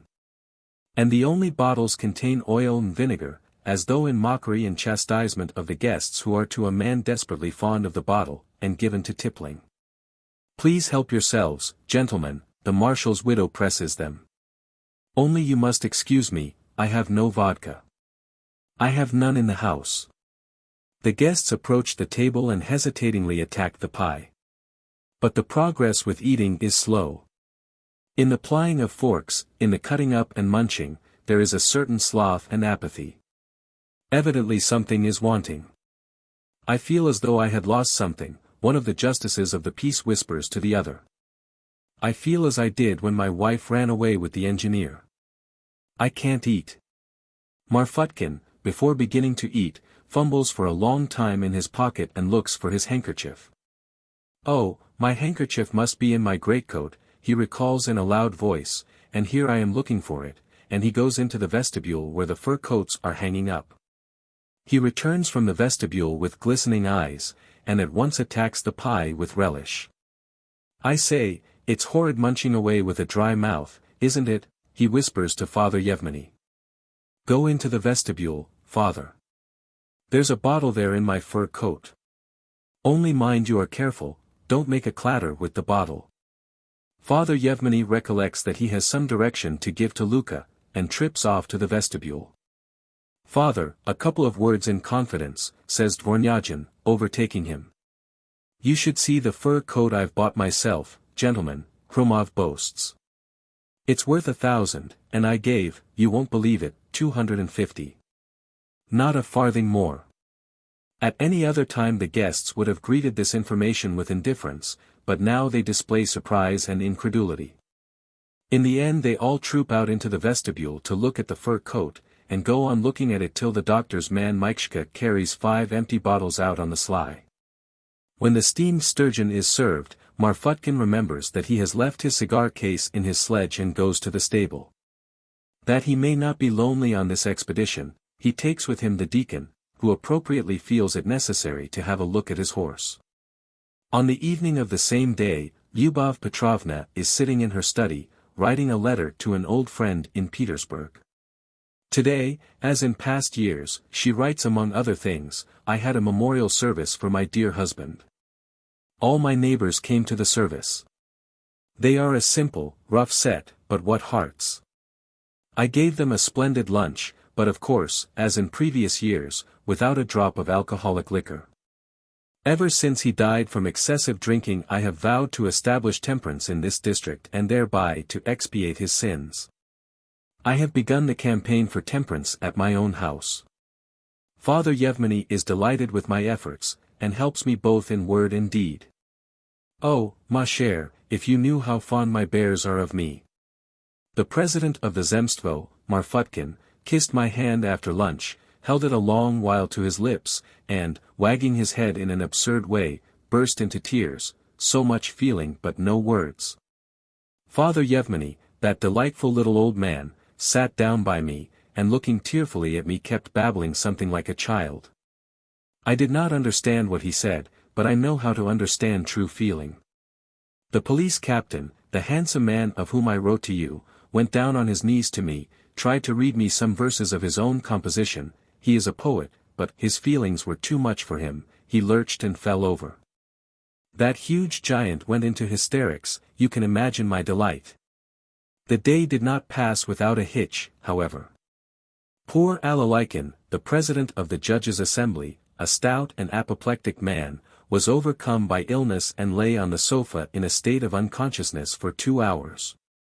We had to pour water on him. I am thankful to Dr. Dvornyagin. He had brought a bottle of brandy from his dispensary and he moistened the patient's temples, which quickly revived him, and he was able to be moved. A bad business. Who goes there? No answer. The watchman sees nothing, but through the roar of the wind and the trees distinctly hears someone walking along the avenue ahead of him. A March night, cloudy and foggy, envelopes the earth, and it seems to the watchman that the earth, the sky, and he himself with his thoughts are all merged together into something vast and impenetrably black. He can only grope his way. Who goes there, the watchman repeats, and he begins to fancy that he hears whispering and smothered laughter. Who's there? It's I, friend, answers an old man's voice. But who are you? I, a traveler. What sort of traveler? The watchman cries angrily, trying to disguise his terror by shouting. What the devil do you want here? You go prowling about the graveyard at night, you ruffian. You don't say it's a graveyard here. Why, what else? Of course it's the graveyard. Don't you see it is? Oh oh oh. Queen of heaven, there is a sound of an old man sighing. I see nothing, my good soul, nothing. Oh the darkness, the darkness. You can't see your hand before your face, it is dark, friend. Oh oh oh. But who are you? I am a pilgrim, friend, a wandering man. The devils, the nightbirds. Nice sort of pilgrims. They are drunkards. Mutters the watchman, reassured by the tone and sighs of the stranger. One's tempted to sin by you. They drink the day away and prowl about at night. But I fancy I heard you were not alone, it sounded like 2 or 3 of you. I am alone, friend, alone. Quite alone. Oh oh oh our sins. The watchman stumbles up against the man and stops. How did you get here, he asks. I have lost my way, good man. I was walking to the Mitrievsky mill and I lost my way. Phew. Is this the road to Mitrievsky mill? You sheep's head. For the Mitrievsky mill you must keep much more to the left, straight out of the town along the high road. You have been drinking and have gone a couple of miles out of your way. You must have had a drop in the town. I did, friend. Truly I did, I won't hide my sins. But how am I to go now? Go straight on and on along this avenue till you can go no farther, and then turn at once to the left and go till you have crossed the whole graveyard right to the gate. There will be a gate there. Open it and go with God's blessing. Mind you don't fall into the ditch. And when you are out of the graveyard you go all the way by the fields till you come out on the main road. God give you health, friend. May the Queen of Heaven save you and have mercy on you. You might take me along, good man. Be merciful. Lead me to the gate. As though I had the time to waste. Go by yourself. Be merciful. I'll pray for you. I can't see anything, one can't see one's hand before one's face, friend. It's so dark, so dark. Show me the way, sir. As though I had the time to take you about, if I were to play the nurse to everyone I should never have done. For Christ's sake, take me. I can't see, and I am afraid to go alone through the graveyard. It's terrifying, friend, it's terrifying, I am afraid, good man. There's no getting rid of you, sighs the watchman. All right then, come along. The watchman and the traveler go on together. They walk shoulder to shoulder in silence. A damp, cutting wind blows straight into their faces and the unseen trees murmuring and rustling scatter big drops upon them. The path is almost entirely covered with puddles. There is one thing passes my understanding, says the watchman after a prolonged silence, how you got here. The gate's locked. Did you climb over the wall? If you did climb over the wall, that's the last thing you would expect of an old man. I don't know, friend, I don't know. I can't say myself how I got here. It's a visitation. A chastisement of the Lord. Truly a visitation, the evil one confounded me. So you are a watchman here, friend? Yes. The only one for the whole graveyard? There is such a violent gust of wind that both stop for a minute. Waiting till the violence of the wind abates, the watchman answers.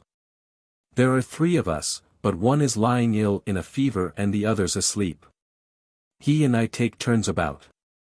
Ah, to be sure, friend. What a wind! The dead must hear it.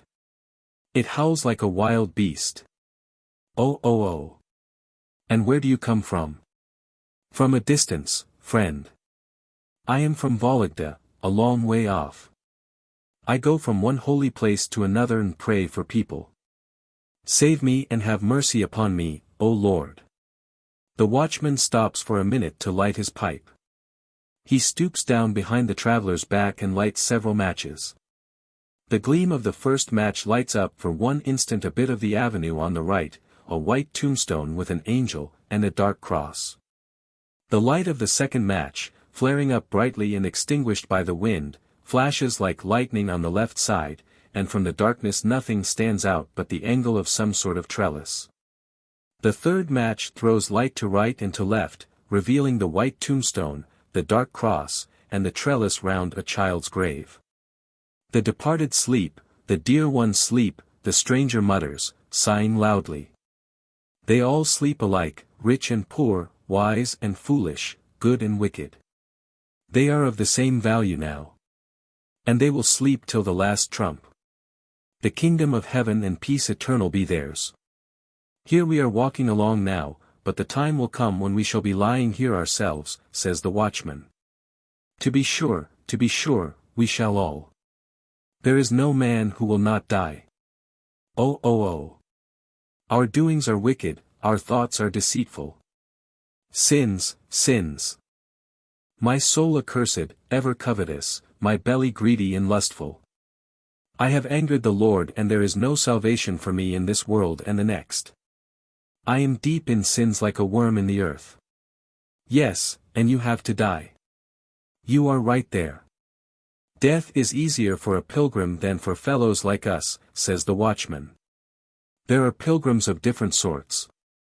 There are the real ones who are God-fearing men and watch over their own souls, and there are such as stray about the graveyard at night and are a delight to the devils. Yes. There's one who is a pilgrim could give you a crack on the pate with an axe if he liked and knock the breath out of you. What are you talking like that for? Oh, nothing. Why, I fancy here's the gate. Yes, it is. Open it, good man. The watchman, feeling his way, opens the gate, leads the pilgrim out by the sleeve, and says, "Here's the end of the graveyard. Now you must keep on through the open fields till you get to the main road. Only close here there will be the boundary ditch, don't fall in. And when you come out onto the road, turn to the right, and keep on till you reach the mill." "Oh oh oh," sighs the pilgrim after a pause, "and now I am thinking that I have no cause to go to Mitrievsky Mill. Why the devil should I go there? I had better stay a bit with you here, sir." "What do you want to stay with me for?" "Oh, it's merrier with you. So you found a merry companion, have you? You, pilgrim, are fond of a joke I see." "To be sure I am," says the stranger, with a hoarse chuckle. "Ah, my dear good man, I bet you will remember the pilgrim many a long year." "Why should I remember you? Why I've got round you so smartly. Am I a pilgrim? I am not a pilgrim at all." "What are you then?" "A dead man. I've only just got out of my coffin. Do you remember Gubaryev, the locksmith, who hanged himself in Carnival Week? Well, I am Gubaryev himself." "Tell us something else." The watchman does not believe him, but he feels all over such a cold, oppressive terror that he starts off and begins hurriedly feeling for the gate. "Stop, where are you off to?" says the stranger, clutching him by the arm. "Aie, aie, aie. What a fellow you are. How can you leave me all alone?" "Let go," cries the watchman, trying to pull his arm away. "Stop. I bid you stop and you stop. Don't struggle, you dirty dog. If you want to stay among the living, stop and hold your tongue till I tell you. It's only that I don't care to spill blood or you would have been a dead man long ago, you scurvy rascal. Stop." The watchman's knees give way under him. In his terror he shuts his eyes, and trembling all over huddles close to the wall. He would like to call out, but he knows his cries would not reach any living thing. The stranger stands beside him and holds him by the arm. 3 minutes pass in silence. "One's in a fever, another's asleep, and the third is seeing pilgrims on their way," mutters the stranger. "Capital watchmen, they are worth their salary. Yes, brother, thieves have always been cleverer than watchmen. Stand still, don't stir." 5 minutes, 10 minutes pass in silence. All at once the wind brings the sound of a whistle. "Well, now you can go," says the stranger, releasing the watchman's arm. "Go and thank God you are alive." The stranger gives a whistle too, runs away from the gate, and the watchman hears him leap over the ditch. With a foreboding of something very dreadful in his heart, the watchman, still trembling with terror, opens the gate irresolutely and runs back with his eyes shut. At the turning into the main avenue he hears hurried footsteps, and someone asks him, in a hissing voice, "Is that you, Timofey? Where is Mitka?" And after running the whole length of the main avenue he notices a little dim light in the darkness. The nearer he gets to the light the more frightened he is and the stronger his foreboding of evil. It looks as though the light were in the church, he thinks. And how can it have come there? Save me and have mercy on me, Queen of Heaven. And that it is. The watchman stands for a minute before the broken window and looks with horror towards the altar. A little wax candle which the thieves had forgotten to put out flickers in the wind that bursts in at the window and throws dim red patches of light on the vestments flung about and a cupboard overturned on the floor. On numerous footprints near the high altar and the altar of offerings. A little time passes and the howling wind sends floating over the churchyard the hurried uneven clangs of the alarm bell. In the court. At the district town of N. In the cinnamon-colored government house in which the Zemstvo, the sessional meetings of the justices of the peace, the rural board, the liquor board, the military board, and many others sit by turns. The circuit court was in session on one of the dull days of autumn. Of the above-mentioned cinnamon-colored house a local official had wittily observed. Here is Justitia, here is Politia, here is Militia, a regular boarding school of high-born young ladies. But, as the saying is, too many cooks spoil the broth, and probably that is why the house strikes, oppresses, and overwhelms a fresh unofficial visitor with its dismal baroque-like appearance, its decrepit condition, and the complete absence of any kind of comfort, external or internal. Even on the brightest spring days it seems wrapped in a dense shade, and on clear moonlight nights, when the trees and the little dwelling houses merged in one blur of shadow seem plunged in quiet slumber. It alone absurdly and inappropriately towers, an oppressive mass of stone, above the modest landscape, spoils the general harmony, and keeps sleepless vigil as though it could not escape from burdensome memories of past unforgiven sins. Inside it is like a barn and extremely unattractive. It is strange to see how readily these elegant lawyers, members of committees, and marshals of nobility, who in their own homes will make a scene over the slightest fume from the stove, or stain on the floor, resign themselves here to whirring ventilation wheels, the disgusting smell of fumigating candles, and the filthy, forever perspiring walls. The sitting of the circuit court began between 9 and 10. The program of the day was promptly entered upon, with noticeable haste.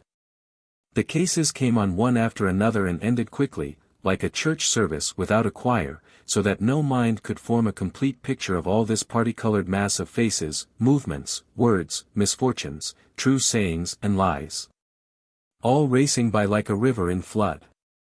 By 2 o'clock a great deal had been done. 2 prisoners had been sentenced to service in convict battalions, one of the privileged class had been sentenced to deprivation of rights and imprisonment, one had been acquitted. One case had been adjourned. At precisely 2 o'clock the presiding judge announced that the case of the peasant Nikolai Harlamov, charged with the murder of his wife, would next be heard. The composition of the court remained the same as it had been for the preceding case, except that the place of the defending counsel was filled by a new personage, a beardless young graduate in a coat with bright buttons. The president gave the order, "Bring in the prisoner." But the prisoner, who had been got ready beforehand, was already walking to his bench. He was a tall, thick-set peasant of about 55, completely bald, with an apathetic, hairy face and a big red beard. He was followed by a frail-looking little soldier with a gun. Just as he was reaching the bench the escort had a trifling mishap. He stumbled and dropped the gun out of his hands, but caught it at once before it touched the ground, knocking his knee violently against the butt end as he did so. A faint laugh was audible in the audience. Either from the pain or perhaps from shame at his awkwardness the soldier flushed a dark red. After the customary questions to the prisoner, the shuffling of the jury, the calling over and swearing in of the witnesses, the reading of the charge began. The narrow-chested, pale-faced secretary, far too thin for his uniform, and with sticking plaster on his check, read it in a low, thick bass, rapidly like a sacristan, without raising or dropping his voice, as though afraid of exerting his lungs. He was seconded by the ventilation wheel whirring indefatigably behind the judge's table, and the result was a sound that gave a drowsy, narcotic character to the stillness of the hall. The president, a short-sighted man, not old but with an extremely exhausted face, sat in his armchair without stirring and held his open hand near his brow as though screening his eyes from the sun. To the droning of the ventilation wheel and the secretary he meditated. When the secretary paused for an instant to take breath on beginning a new page, he suddenly started and looked round at the court with lustreless eyes. Then bent down to the ear of the judge next to him and asked with a sigh. "Are you putting up at Demyanov's, Matvey Petrovitch?" "Yes, at Demyanov's," answered the other, starting too. "Next time I shall probably put up there too. It's really impossible to put up at Tipyakov's. There's noise and uproar all night. Knocking, coughing, children crying. It's impossible." The assistant prosecutor, a fat, well-nourished, dark man with gold spectacles, with a handsome, well-groomed beard, sat motionless as a statue, with his cheek propped on his fist, reading Byron's Cain. His eyes were full of eager attention and his eyebrows rose higher and higher with wonder. From time to time he dropped back in his chair, gazed without interest straight before him for a minute, and then buried himself in his reading again. The counsel for the defense moved the blunt end of his pencil about the table and mused with his head on one side. His youthful face expressed nothing but the frigid, immovable boredom which is commonly seen on the face of schoolboys and men on duty who are forced from day to day to sit in the same place, to see the same faces, the same walls. He felt no excitement about the speech he was to make, and indeed what did that speech amount to? On instructions from his superiors in accordance with long-established routine he would fire it off before the jurymen, without passion or ardor, feeling that it was colorless and boring. And then, gallop through the mud and the rain to the station, thence to the town, shortly to receive instructions to go off again to some district to deliver another speech. It was a bore. At first the prisoner turned pale and coughed nervously into his sleeve, but soon the stillness, the general monotony and boredom infected him too. He looked with dull-witted respectfulness at the judges' uniforms, at the weary faces of the jurymen, and blinked calmly. The surroundings and procedure of the court, the expectation of which had so weighed on his soul while he was awaiting them in prison, now had the most soothing effect on him. What he met here was not at all what he could have expected. The charge of murder hung over him, and yet here he met with neither threatening faces nor indignant looks nor loud phrases about retribution nor sympathy for his extraordinary fate. Not one of those who were judging him looked at him with interest or for long. The dingy windows and walls, the voice of the secretary, the attitude of the prosecutor were all saturated with official indifference and produced an atmosphere of frigidity, as though the murderer were simply an official property. Or as though he were not being judged by living men, but by some unseen machine, set going, goodness knows how or by whom. The peasant, reassured, did not understand that the men here were as accustomed to the dramas and tragedies of life and were as blunted by the sight of them as hospital attendants are at the sight of death. And that the whole horror and hopelessness of his position lay just in this mechanical indifference. It seemed that if he were not to sit quietly but to get up and begin beseeching, appealing with tears for their mercy, bitterly repenting. That if he were to die of despair, it would all be shattered against blunted nerves and the callousness of custom, like waves against a rock. When the secretary finished, the president for some reason passed his hands over the table before him, looked for some time with his eyes screwed up towards the prisoner, and then asked, speaking languidly. "Prisoner at the bar. Do you plead guilty to having murdered your wife on the evening of the 9th of June?" "No, sir," answered the prisoner, getting up and holding his gown over his chest. After this the court proceeded hurriedly to the examination of witnesses. 2 peasant women and 5 men and the village policeman who had made the inquiry were questioned. All of them, mud-bespattered, exhausted with their long walk and waiting in the witnesses' room, gloomy and dispirited, gave the same evidence. They testified that Harlamov lived, well, with his old woman, like anyone else, that he never beat her except when he had had a drop, that on the 9th of June when the sun was setting the old woman had been found in the porch with her skull broken. That beside her in a pool of blood lay an axe. When they looked for Nikolai to tell him of the calamity he was not in his hut or in the streets. They ran all over the village, looking for him. They went to all the pothouses and huts, but could not find him.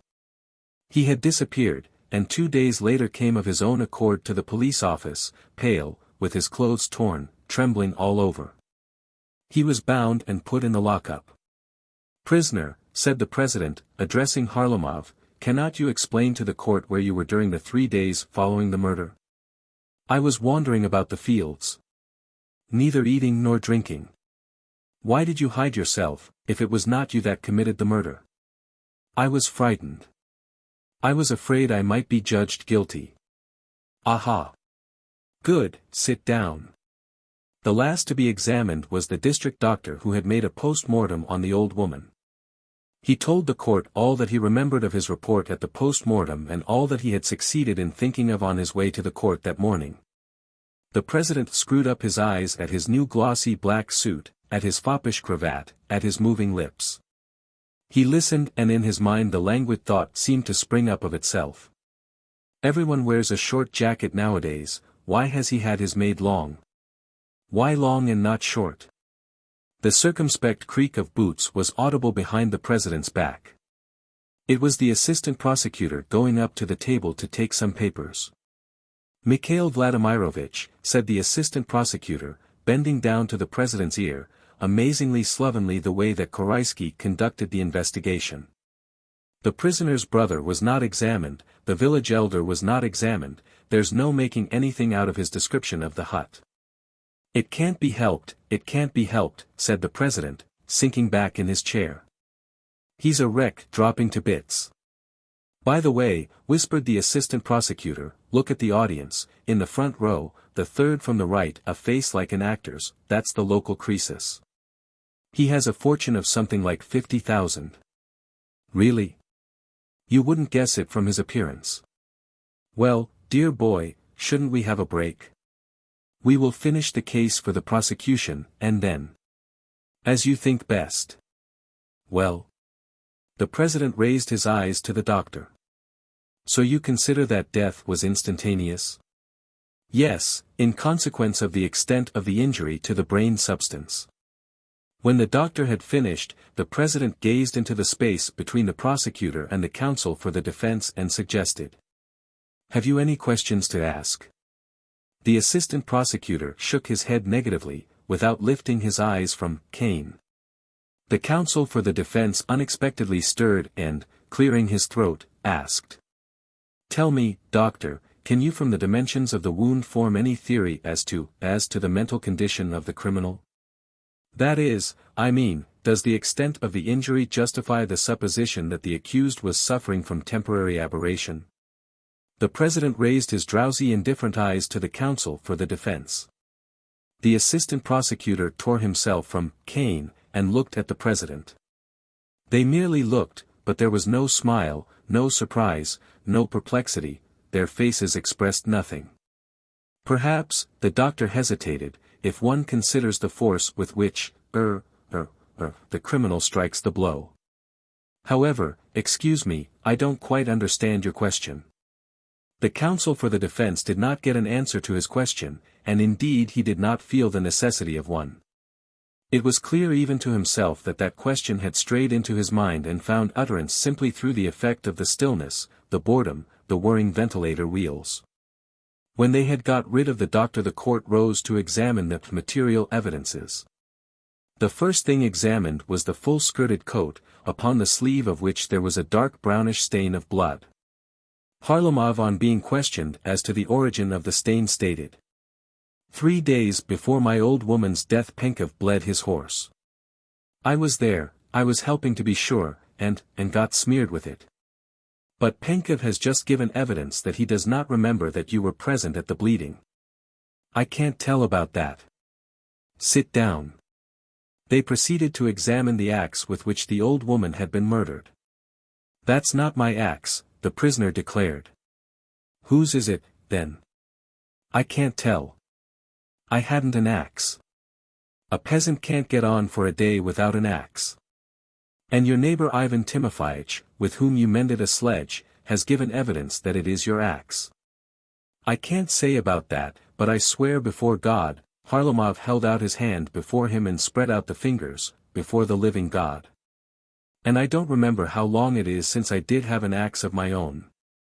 I did have one like that, only a bit smaller, but my son Prohor lost it. 2 years before he went into the army, he drove off to fetch wood, got drinking with the fellows, and lost it. Good, sit down. This systematic distrust and disinclination to hear him probably irritated and offended Harlamov. He blinked and red patches came out on his cheekbones. I swear in the sight of God, he went on, craning his neck forward. If you don't believe me, be pleased to ask my son Prohor. Proshka, what did you do with the axe? He suddenly asked in a rough voice, turning abruptly to the soldier escorting him. Where is it? It was a painful moment. Everyone seemed to wince and as it were shrink together. The same fearful, incredible thought flashed like lightning through every head in the court, the thought of possibly fatal coincidence, and not one person in the court dared to look at the soldier's face. Everyone refused to trust his thought and believed that he had heard wrong.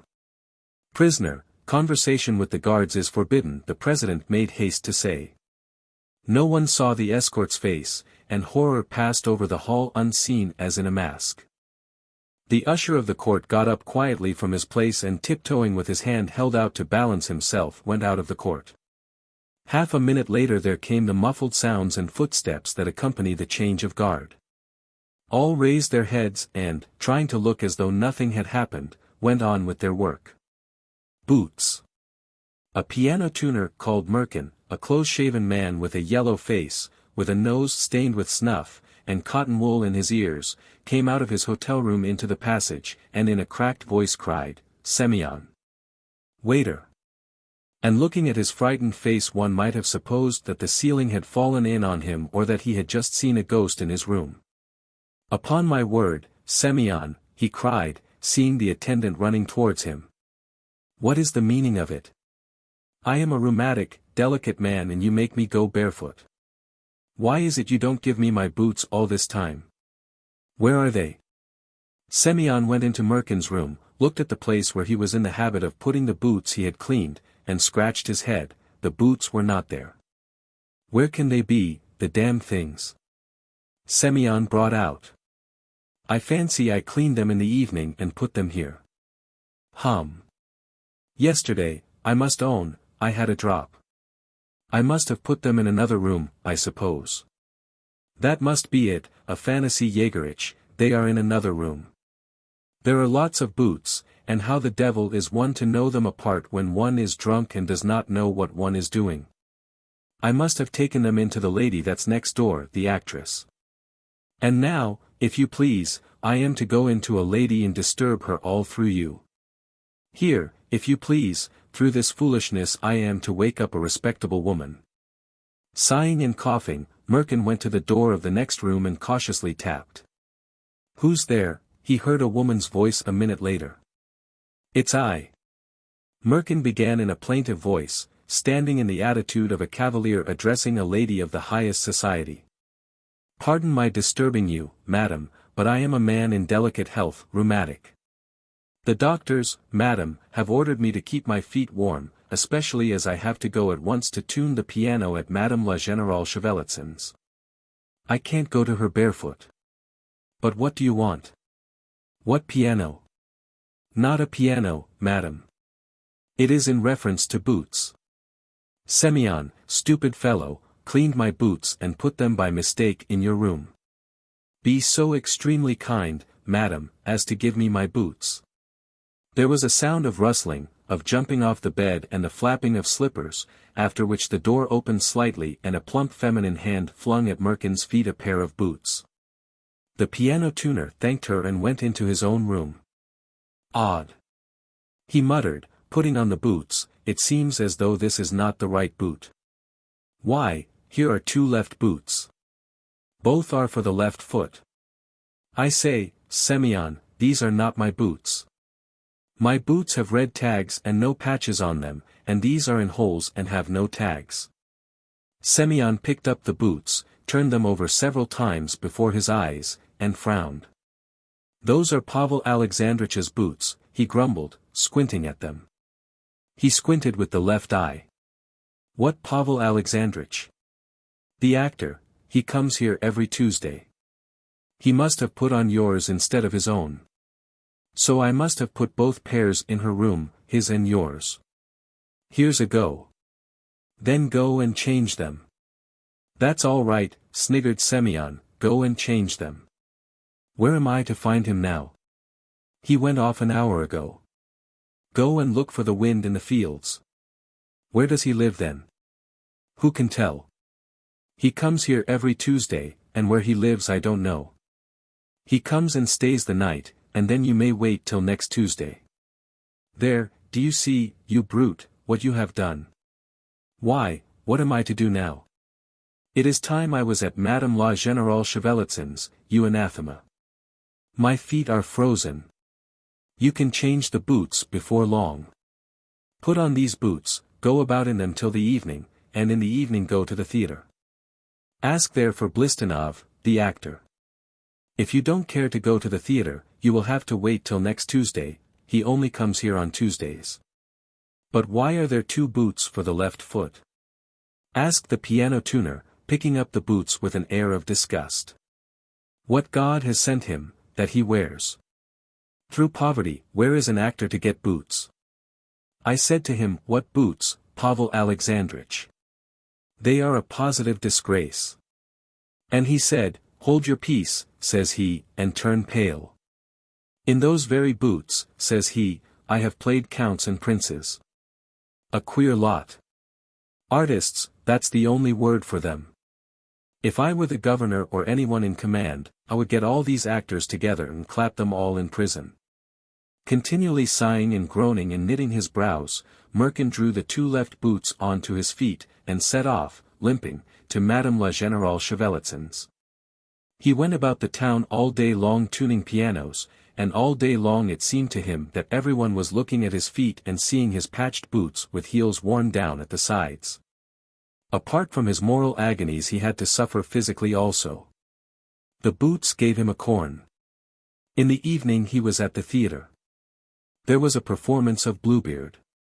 It was only just before the last act, and then only thanks to the good offices of a man he knew who played a flute in the orchestra, that he gained admittance behind the scenes. Going to the men's dressing room, he found there all the male performers. Some were changing their clothes, others were painting their faces, others were smoking. Bluebeard was standing with King Bobesh, showing him a revolver. You had better buy it, said Bluebeard. I bought it at Kursk, a bargain, for 8 rubles, but, there. I will let you have it for 6. A wonderfully good one. Steady. It's loaded, you know. Can I see Mr. Blistinov? The piano tuner asked as he went in. I am he, said Bluebeard, turning to him. What do you want? Excuse my troubling you, sir, began the piano tuner in an imploring voice, but, believe me, I am a man in delicate health, rheumatic. The doctors have ordered me to keep my feet warm. But, speaking plainly, what do you want? You see, said the piano tuner, addressing Bluebeard. You stayed last night at Butyev's furnished apartments. Number 64. What's this nonsense, said King Bobesh with a grin. My wife is at number 64. Your wife, sir? Delighted. Merkin smiled. It was she, your good lady, who gave me this gentleman's boots. After this gentleman, the piano tuner indicated Blistinov, had gone away I missed my boots. I called the waiter, you know, and he said, I left your boots in the next room. By mistake, being in a state of intoxication, he left my boots as well as yours at 64, said Merkin, turning to Blistinov, and when you left this gentleman's lady you put on mine. What are you talking about, said Blistinov, and he scowled. Have you come here to libel me? Not at all, sir, God forbid. You misunderstand me. What am I talking about? About boots. You did stay the night at number 64, didn't you? When? Last night. Why, did you see me there? No, sir, I didn't see you, said Merkin in great confusion, sitting down and taking off the boots. I did not see you, but this gentleman's lady threw out your boots here to me, instead of mine. What right have you, sir, to make such assertions? I say nothing about myself, but you are slandering a woman, and in the presence of her husband, too. A fearful hubbub arose behind the scenes. King Bobesh, the injured husband, suddenly turned crimson and brought his fist down upon the table with such violence that 2 actresses in the next dressing room felt faint. And you believe it? Cried Bluebeard. You believe this worthless rascal? Oh oh. Would you like me to kill him like a dog? Would you like it? I will turn him into a beefsteak. I'll blow his brains out. And all the persons who were promenading that evening in the town park by the summer theatre described to this day how just before the 4th act they saw a man with bare feet, a yellow face, and terror-stricken eyes dart out of the theatre and dash along the principal avenue. He was pursued by a man in the costume of Bluebeard, armed with a revolver. What happened later no one saw. All that is known is that Merkin was confined to his bed for a fortnight after his acquaintance with Blistanov, and that to the words, "I am a man in delicate health, rheumatic," he took to adding, "I am a wounded man." Joy. It was 12 o'clock at night. Mitya Koldarov, with excited face and ruffled hair, flew into his parents' flat, and hurriedly ran through all the rooms. His parents had already gone to bed. His sister was in bed, finishing the last page of a novel. His schoolboy brothers were asleep. "Where have you come from?" cried his parents in amazement. "What is the matter with you?" "Oh, don't ask. I never expected it, no, I never expected it. It's positively incredible." Mitya laughed and sank into an armchair, so overcome by happiness that he could not stand on his legs. "It's incredible. You can't imagine. Look." His sister jumped out of bed and, throwing a quilt round her, went into her brother. The schoolboys woke up. "What's the matter? You don't look like yourself." "It's because I am so delighted, Mama. Do you know, now all Russia knows of me." "All Russia? Till now only you knew that there was a registration clerk called Dmitri Koldarov, and now all Russia knows it." "Mama! Oh, Lord!" Mitya jumped up, ran up and down all the rooms, and then sat down again. "Why, what has happened? Tell us sensibly. You live like wild beasts, you don't read the newspapers and take no notice of what's published, and there's so much that is interesting in the papers. If anything happens it's all known at once, nothing is hidden. How happy I am. Oh, Lord! You know it's only celebrated people whose names are published in the papers, and now they have gone and published mine." "What do you mean? Where?" The papa turned pale. The mama glanced at the holy image and crossed herself. The schoolboys jumped out of bed and, just as they were, in short nightshirts, went up to their brother. "Yes. My name has been published. Now all Russia knows of me. Keep the paper, Mama, in memory of it. We will read it sometimes. Look." Mitya pulled out of his pocket a copy of the paper, gave it to his father, and pointed with his finger to a passage marked with blue pencil. "Read it." The father put on his spectacles. "Do read it." The mama glanced at the holy image and crossed herself. The papa cleared his throat and began to read. At 11 o'clock on the evening of the 29th of December, a registration clerk of the name of Dmitri Koldarov. You see. Go on." A registration clerk of the name of Dmitri Koldarov, coming from the beer shop in Kozahin's buildings in Little Branea in an intoxicated condition. "That's me and Semyon Petrovitch. It's all described exactly. Go on. Listen. Intoxicated condition, slipped and fell under a horse belonging to a sledge driver, a peasant of the village of Durakino in the Yanovsky district, called Ivan Drotov. The frightened horse, stepping over Koldarov and drawing the sledge over him, together with a Moscow merchant of the second guild called Stepan Lukov, who was in it, dashed along the street and was caught by some house porters. Koldarov, at first in an unconscious condition, was taken to the police station and there examined by the doctor. The blow he had received on the back of his head. It was from the shaft, Papa. Go on. Read the rest. He had received on the back of his head turned out not to be serious. The incident was duly reported. Medical aid was given to the injured man. They told me to foment the back of my head with cold water. You have read it now? Ah. So you see. Now it's all over Russia. Give it here. Mitya seized the paper, folded it up and put it into his pocket. I'll run round to the Makarovs and show it to them. I must show it to the Ivanitskys too, Natasya Ivanovna, and Anisim Vasilyich. I'll run. Goodbye. Mitya put on his cap with its cockade and, joyful and triumphant, ran into the street. Ladies.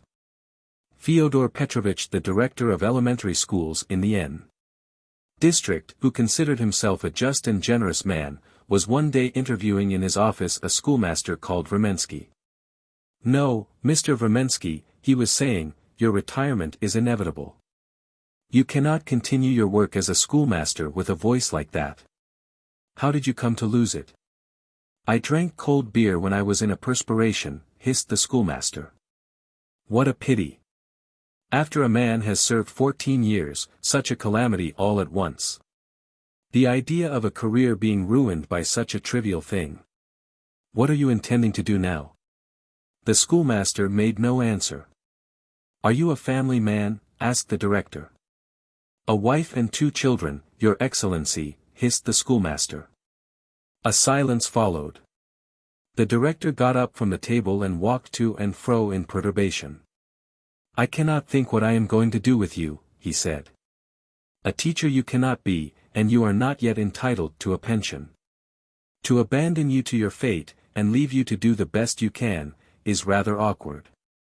We look on you as one of our men, you have served 14 years, so it is our business to help you. But how are we to help you? What can I do for you? Put yourself in my place, what can I do for you?" A silence followed. The director walked up and down, still thinking, and Vermensky, overwhelmed by his trouble, sat on the edge of his chair, and he, too, thought. All at once the director began beaming, and even snapped his fingers. "I wonder I did not think of it before," he began rapidly. "Listen, this is what I can offer you. Next week our secretary at the home is retiring. If you like, you can have his place. There you are." Vermensky, not expecting such good fortune, beamed too. "That's capital," said the director. "Write the application today." Dismissing Vermensky, Fyodor Petrovich felt relieved and even gratified. The bent figure of the hissing schoolmaster was no longer confronting him. And it was agreeable to recognize that in offering a vacant post to Vermensky he had acted fairly and conscientiously, like a good-hearted and thoroughly decent person. But this agreeable state of mind did not last long.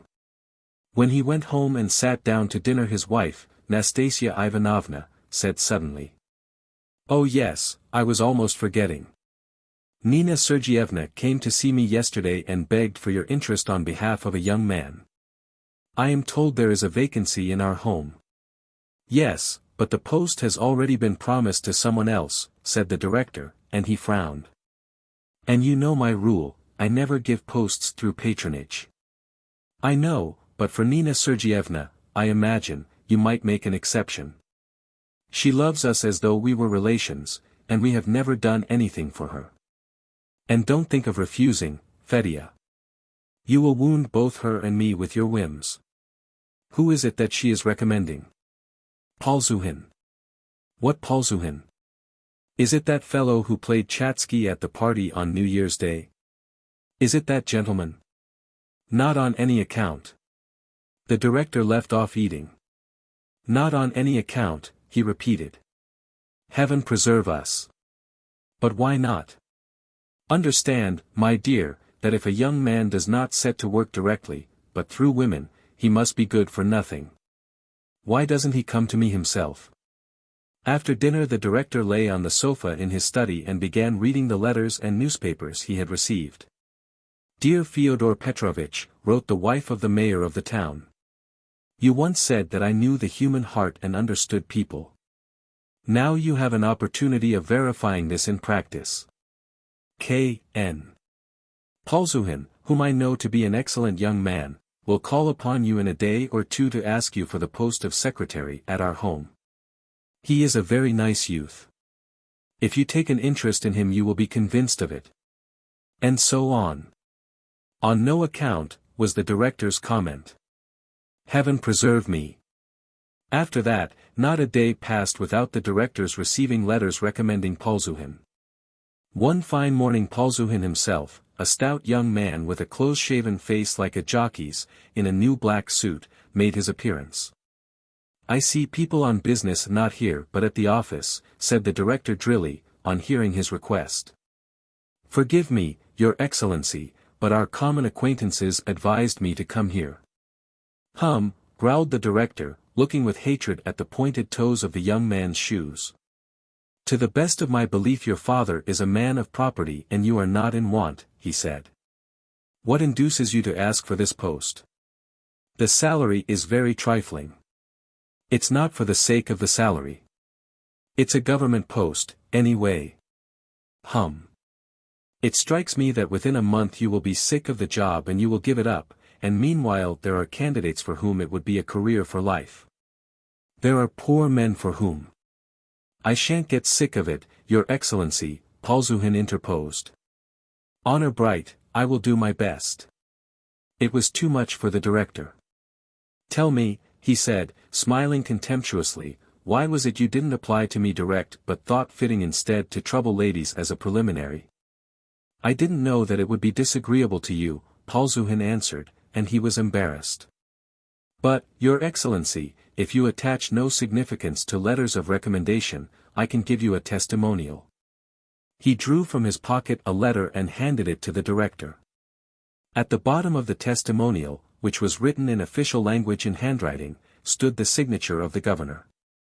Everything pointed to the governor's having signed it unread, simply to get rid of some importunate lady. "There's nothing for it, I bow to his authority." "I obey," said the director, reading the testimonial, and he heaved a sigh. "Send in your application tomorrow. There's nothing to be done."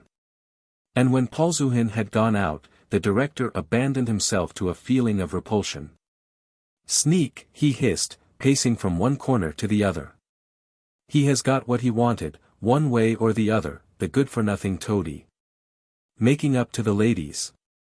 Reptile. Creature." The director spat loudly in the direction of the door by which Polzuhin had departed, and was immediately overcome with embarrassment, for at that moment a lady, the wife of the superintendent of the provincial treasury, walked in at the door. "I've come for a tiny minute," began the lady. "Sit down, friend, and listen to me attentively. Well, I've been told you have a post vacant. Today or tomorrow you will receive a visit from a young man called Polzuhin." The lady chattered on, while the director gazed at her with lustreless, stupefied eyes like a man on the point of fainting, gazed and smiled from politeness. And the next day when Vremensky came to his office it was a long time before the director could bring himself to tell the truth. He hesitated, was incoherent, and could not think how to begin or what to say.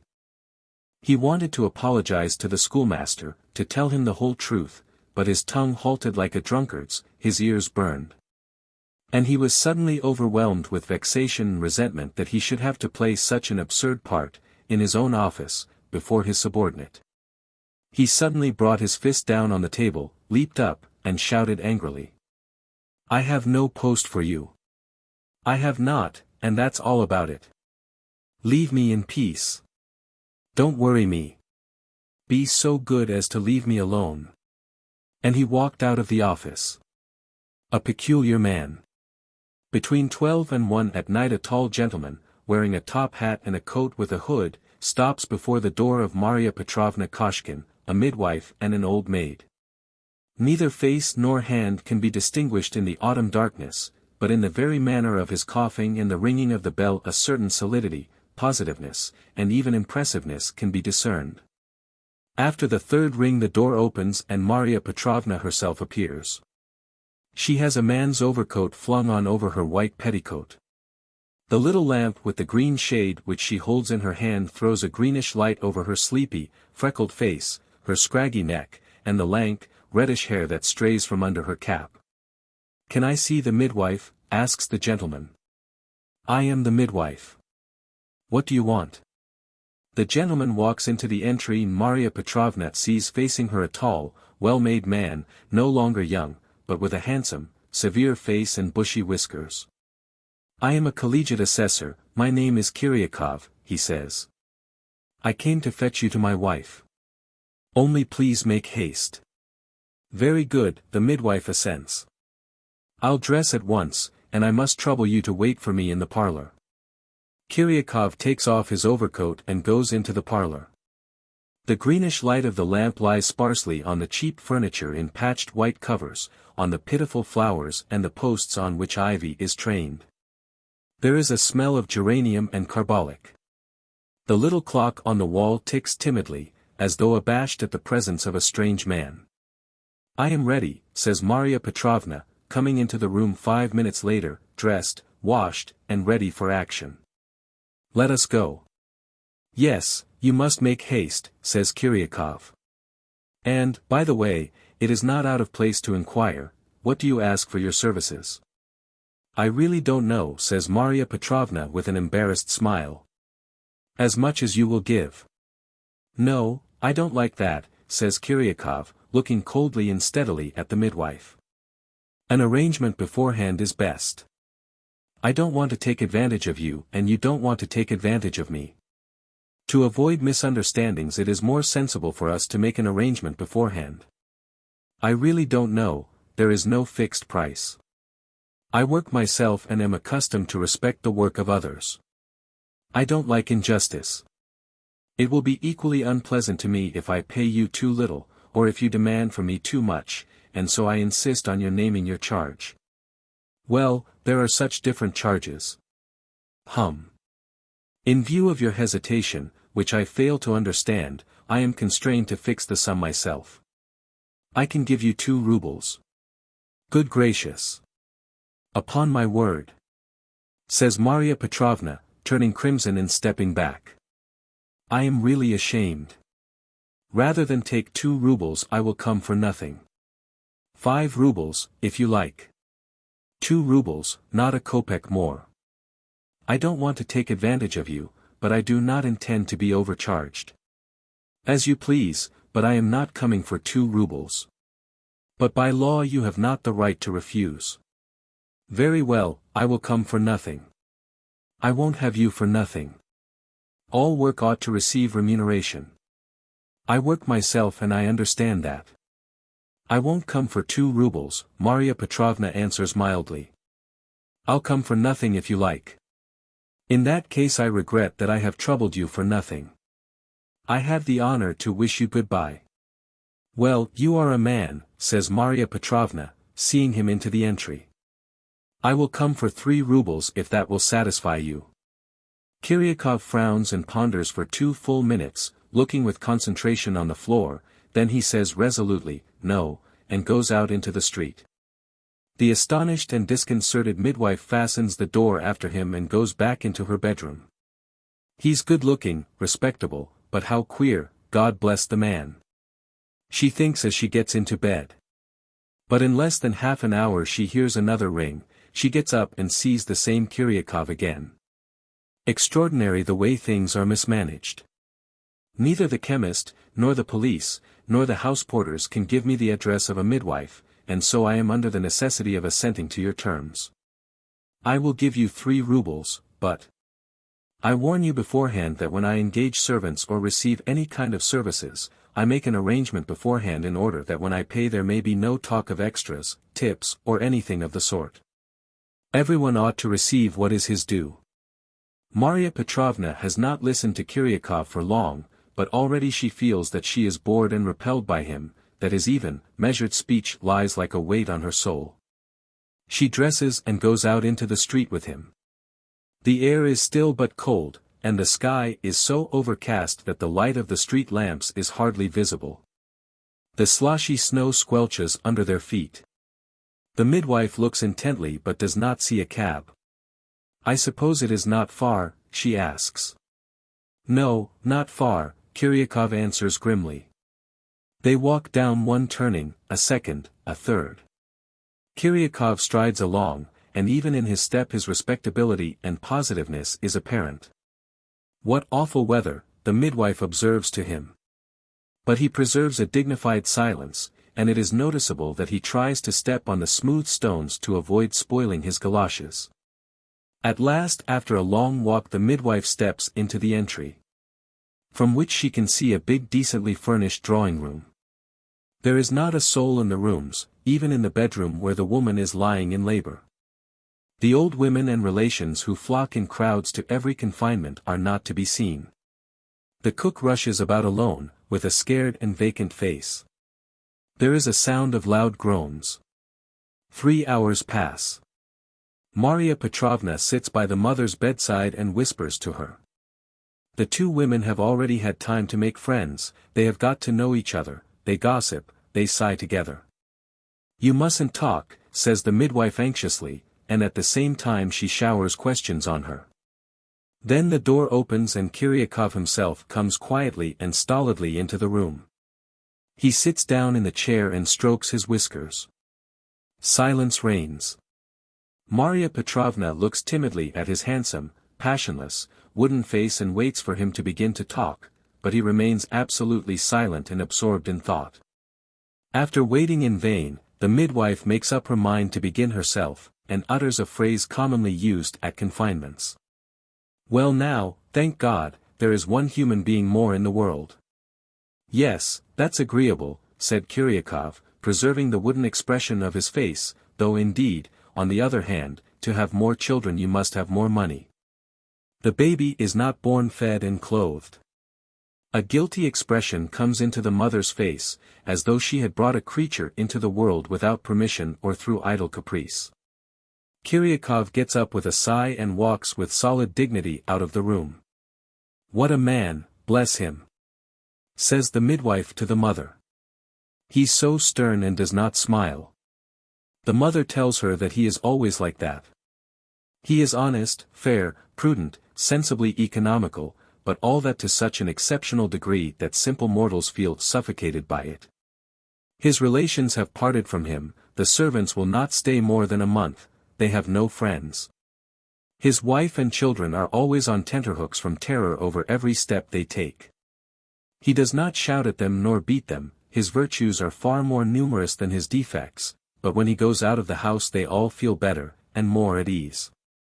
Why it is so the woman herself cannot say. "The basins must be properly washed and put away in the store cupboard," says Kiryakov, coming into the bedroom. "These bottles must be put away too, they may come in handy." What he says is very simple and ordinary, but the midwife for some reason feels flustered. She begins to be afraid of the man and shudders every time she hears his footsteps. In the morning as she is preparing to depart she sees Kiryakov's little son, a pale, close-cropped schoolboy, in the dining room drinking his tea. Kiryakov is standing opposite him, saying in his flat, even voice, "You know how to eat, you must know how to work too. You have just swallowed a mouthful but have not probably reflected that that mouthful costs money and money is obtained by work. You must eat and reflect." The midwife looks at the boy's dull face, and it seems to her as though the very air is heavy, that a little more and the very walls will fall, unable to endure the crushing presence of the peculiar man. Beside herself with terror, and by now feeling a violent hatred for the man, Marya Petrovna gathers up her bundles and hurriedly departs. Halfway home she remembers that she has forgotten to ask for her 3 rubles, but after stopping and thinking for a minute, with a wave of her hand, she goes on. At the barber's. Morning. It is not yet 7 o'clock, but Makar Kuzmich Blyoskin's shop is already open. The barber himself, an unwashed, greasy, but foppishly dressed youth of 23, is busy clearing up.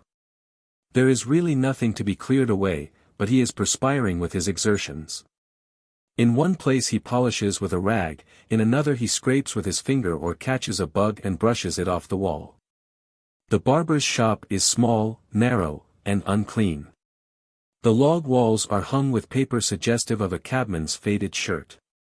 Between the 2 dingy, perspiring windows there is a thin, creaking, rickety door, above it, green from the damp, a bell which trembles and gives a sickly ring of itself without provocation.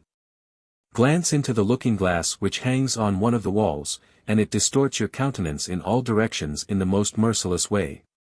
The shaving and haircutting is done before this looking-glass. On the little table, as greasy and unwashed as Makar Kuzmich himself, there is everything: combs, scissors, razors, a hopworth of wax for the mustache, a hopworth of powder, a hopworth of much watered eau de cologne. And indeed the whole barber's shop is not worth more than 15 kopecks. There is a squeaking sound from the invalid bell and an elderly man in a tan sheepskin and high felt overboots walks into the shop. His head and neck are wrapped in a woman's shawl. This is Erast Ivanitch Yagodov, Makar Kuzmich's godfather. At one time he served as a watchman in the consistory, now he lives near the Red Pond and works as a locksmith. Makarushka, good day, dear boy, he says to Makar Kuzmich, who is absorbed in tidying up. They kiss each other. Yagodov drags his shawl off his head, crosses himself, and sits down. What a long way it is, he says, sighing and clearing his throat. It's no joke. From the Red Pond to the Kaluga Gate. How are you? In a poor way, my boy. I've had a fever. You don't say so. Fever. Yes, I have been in bed a month, I thought I should die. I had extreme unction. Now my hair's coming out. The doctor says I must be shaved. He says the hair will grow again strong. And so, I thought, I'll go to Makar. Better to a relation than to anyone else. He will do it better and he won't take anything for it. It's rather far, that's true, but what of it? It's a walk. I'll do it with pleasure. Please sit down. With a scrape of his foot Makar Kuzmich indicates a chair. Yagodov sits down and looks at himself in the glass and is apparently pleased with his reflection. The looking-glass displays a face awry, with Kalmuck lips, a broad, blunt nose, and eyes in the forehead. Makar Kuzmich puts round his client's shoulders a white sheet with yellow spots on it, and begins snipping with the scissors. I'll shave you clean to the skin, he says. To be sure. So that I may look like a Tartar, like a bomb. The hair will grow all the thicker. How's Auntie? Pretty middling. The other day she went as midwife to the major's lady. They gave her a ruble. Oh, indeed, a ruble. Hold your ear. I am holding it. Mind you don't cut me. Oi, you hurt. You are pulling my hair. That doesn't matter. We can't help that in our work. And how is Anna Aristovna? My daughter? She is all right, she's skipping about. Last week on the Wednesday we betrothed her to Shikin. Why didn't you come? The scissors cease snipping. Makar Kuzmich drops his hands and asks in a fright. Who is betrothed? Anna. How's that? To whom? To Shikin. Prokofy Petrovich. His aunt's a housekeeper in Zlatostinsky Lane. She is a nice woman. Naturally we are all delighted, thank God. The wedding will be in a week. Mind you come, we will have a good time. But how's this, Erast Ivanitch, says Makar Kuzmich, pale, astonished, and shrugging his shoulders. It's utterly impossible. Why, Anna Aristovna, why I cherished sentiments for her, I had intentions. How could it happen? Why, we just went and betrothed her. He's a good fellow. Cold drops of perspiration come on the face of Makar Kuzmich. He puts the scissors down on the table and begins rubbing his nose with his fist. I had intentions, he says. It's impossible, Erast Ivanitch. I am in love with her and have made her the offer of my heart. And Auntie promised. I have always respected you as though you were my father. I always cut your hair for nothing. I have always obliged you, and when my papa died you took the sofa and 10 rubles in cash and have never given them back. Do you remember? Remember. Of course I do. Only, what sort of a match would you be, Makar? You are nothing of a match. You've neither money nor position, your trade's a paltry one. And is Shikin rich? Shikin is a member of a union. He has 1,500 lent on mortgage. So my boy. It's no good talking about it, the thing's done. There is no altering it, Makarushka. You must look out for another bride. The world is not so small. Come, cut away. Why are you stopping? Makar Kuzmich is silent and remains motionless, then he takes a handkerchief out of his pocket and begins to cry. Come, what is it? Erast Ivanitch comforts him. Give over. Fie, he is blubbering like a woman. You finish my head and then cry. Take up the scissors. Makar Kuzmich takes up the scissors, stares vacantly at them for a minute, then drops them again on the table. His hands are shaking. I can't, he says. I can't do it just now. I haven't the strength. I am a miserable man. And she is miserable. We loved each other, we had given each other our promise, and we have been separated by unkind people without any pity. Go away, Erast Ivanitch. I can't bear the sight of you. So I'll come tomorrow, Makarushka. You will finish me tomorrow. Right. You calm yourself and I will come to you early in the morning. Erast Ivanitch has half his head shaven to the skin and looks like a convict. It is awkward to be left with a head like that, but there is no help for it. He wraps his head in a shawl and walks out of the barber's shop. Left alone, Makar Kuzmich sits down and goes on quietly weeping. Early next morning Erast Ivanitch comes again. What do you want? Makar Kuzmich asks him coldly. Finish cutting my hair, Makarushka. There is half the head left to do. Kindly give me the money in advance. I won't cut it for nothing. Without saying a word Erast Ivanitch goes out, and to this day his hair is long on one side of the head and short on the other. He regards it as extravagance to pay for having his hair cut and is waiting for the hair to grow of itself on the shaven side. He danced at the wedding in that condition.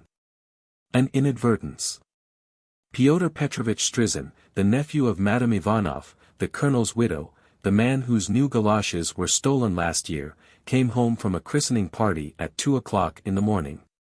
To avoid waking the household he took off his things in the lobby, made his way on tiptoe to his room, holding his breath, and began getting ready for bed without lighting a candle. Strizin leads a sober and regular life. He has a sanctimonious expression of face, he reads nothing but religious and edifying books, but at the christening party, in his delight that Lyubov Spiridonovna had passed through her confinement successfully, he had permitted himself to drink 4 glasses of vodka and a glass of wine, the taste of which suggested something midway between vinegar and castor oil. Spirituous liquors are like sea-water and glory, the more you imbibe of them the greater your thirst. And now as he undressed, Strizin was aware of an overwhelming craving for drink. I believe Dashenka has some vodka in the cupboard in the right-hand corner, he thought. If I drink 1 wineglassful, she won't notice it. After some hesitation, overcoming his fears, Strizin went to the cupboard. Cautiously opening the door he felt in the right-hand corner for a bottle and poured out a wineglassful, put the bottle back in its place, then, making the sign of the cross, drank it off. And immediately something like a miracle took place. Strizin was flung back from the cupboard to the chest with fearful force like a bomb. There were flashes before his eyes, he felt as though he could not breathe, and all over his body he had a sensation as though he had fallen into a marsh full of leeches. It seemed to him as though, instead of vodka, he had swallowed dynamite, which blew up his body, the house, and the whole street. His head, his arms, his legs, all seemed to be torn off and to be flying away somewhere to the devil, into space. For some 3 minutes he lay on the chest, not moving and scarcely breathing, then he got up and asked himself, where am I? The first thing of which he was clearly conscious on coming to himself was the pronounced smell of paraffin. Holy saints, he thought in horror, it's paraffin I have drunk instead of vodka. The thought that he had poisoned himself threw him into a cold shiver, then into a fever. That it was really poison that he had taken was proved not only by the smell in the room but also by the burning taste in his mouth, the flashes before his eyes, the ringing in his head, and the colicky pain in his stomach. Feeling the approach of death and not buoying himself up with false hopes, he wanted to say goodbye to those nearest to him, and made his way to Dashenka's bedroom. Being a widower he had his sister-in-law called Dashenka, an old maid, living in the flat to keep house for him. Dashenka, he said in a tearful voice as he went into the bedroom, "Dear Dashenka." Something grumbled in the darkness and uttered a deep sigh. "Dashenka." "Eh? What?" A woman's voice articulated rapidly. "Is that you, Pyotr Petrovitch? Are you back already? Well, what is it? What has the baby been christened? Who was godmother?" The godmother was Natalia Andreevna Velikosvyetsky, and the godfather Pavel Ivanitch Bezhenitsyn. I believe, Dashenka, I am dying. And the baby has been christened Olympiada, in honor of their kind patroness. I have just drunk paraffin, Dashenka. What next? You don't say they gave you paraffin there. I must own I wanted to get a drink of vodka without asking you, and the Lord chastised me, by accident in the dark I took paraffin. What am I to do? Dashenka, hearing that the cupboard had been opened without her permission, grew more wide awake. She quickly lighted a candle, jumped out of bed, and in her nightgown, a freckled, bony figure in curl papers, padded with bare feet to the cupboard. Who told you might? She asked sternly, as she scrutinized the inside of the cupboard. Was the vodka put there for you? I haven't drunk vodka but paraffin, Dashenka, muttered Strizin, mopping the cold sweat on his brow. And what did you want to touch the paraffin for? That's nothing to do with you, is it? Is it put there for you? Or do you suppose paraffin costs nothing? Do you know what paraffin is now? Do you know? Dear Dashenka, moaned Strizin, it's a question of life and death, and you talk about money. He's drunk himself tipsy and now he pokes his nose into the cupboard, cried Dashenka, angrily slamming the cupboard door. Oh, the monsters, the tormentors. I'm a martyr, a miserable woman, no peace day or night. Vipers, basilisks, accursed Herods, may you suffer the same in the world to come. I am going tomorrow. I am a maiden lady and I won't allow you to stand before me in your underclothes. How dare you look at me when I am not dressed? And she went on and on.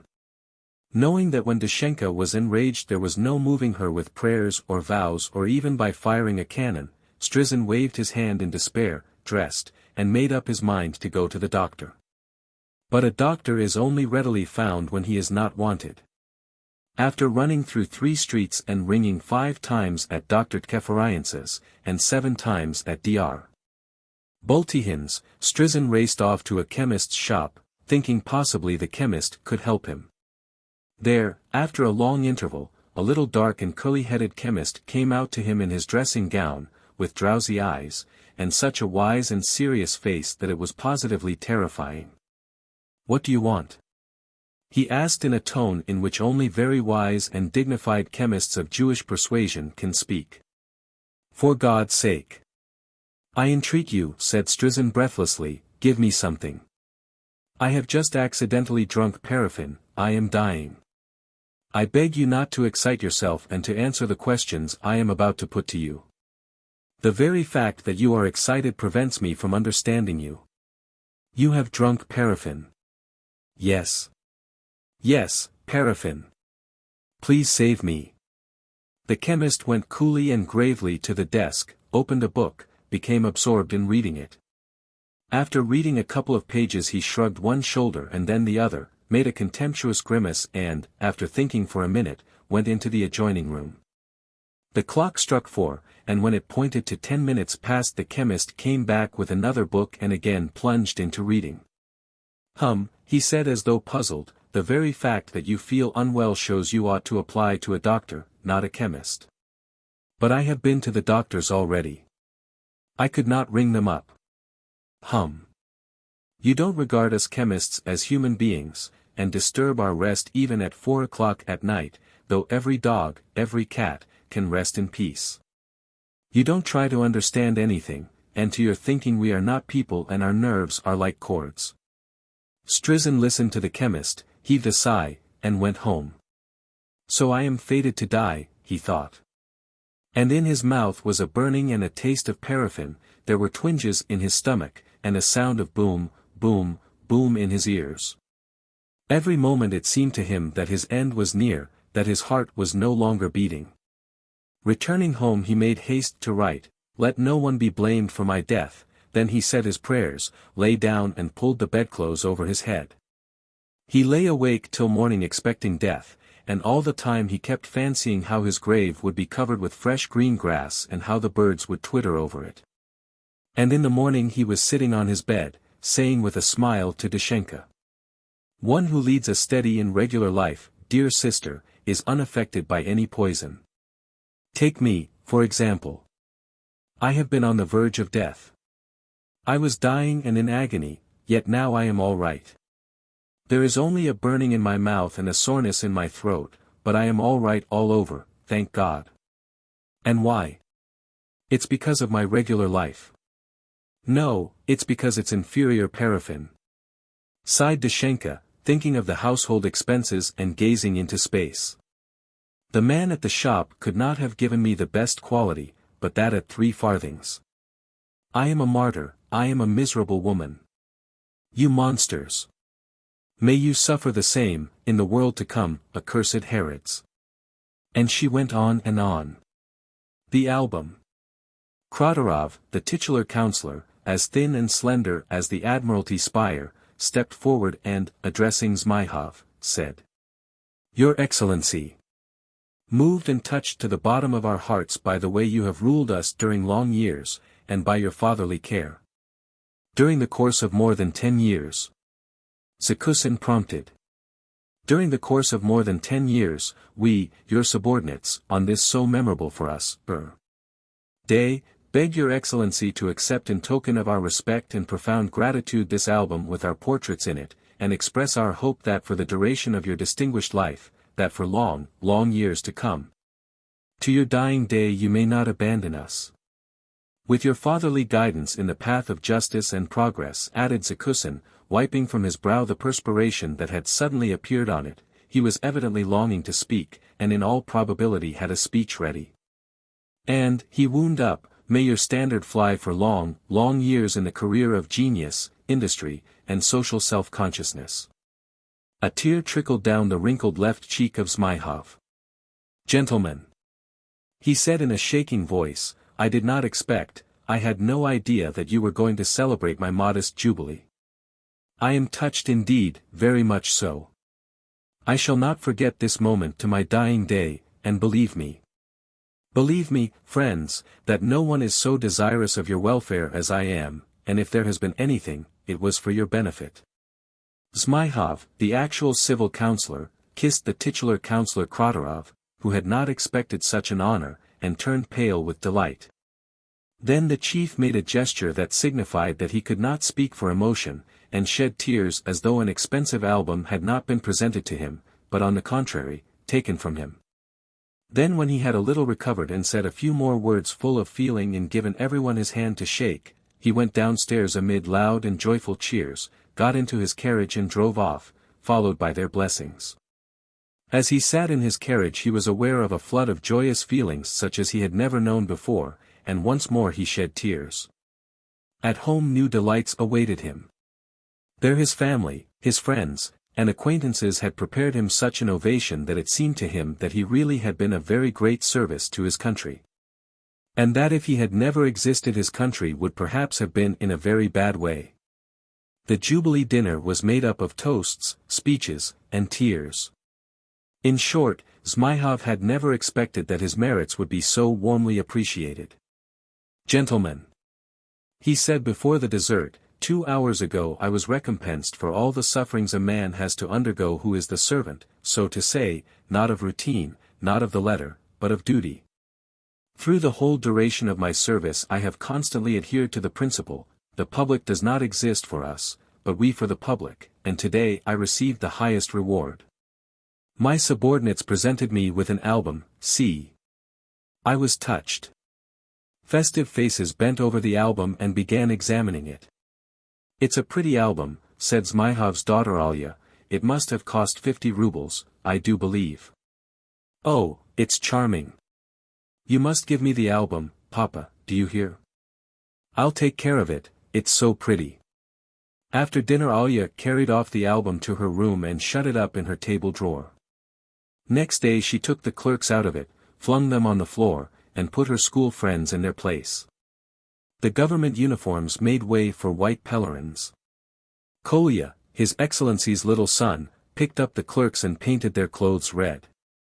Those who had no mustaches he presented with green mustaches and added brown beards to the beardless.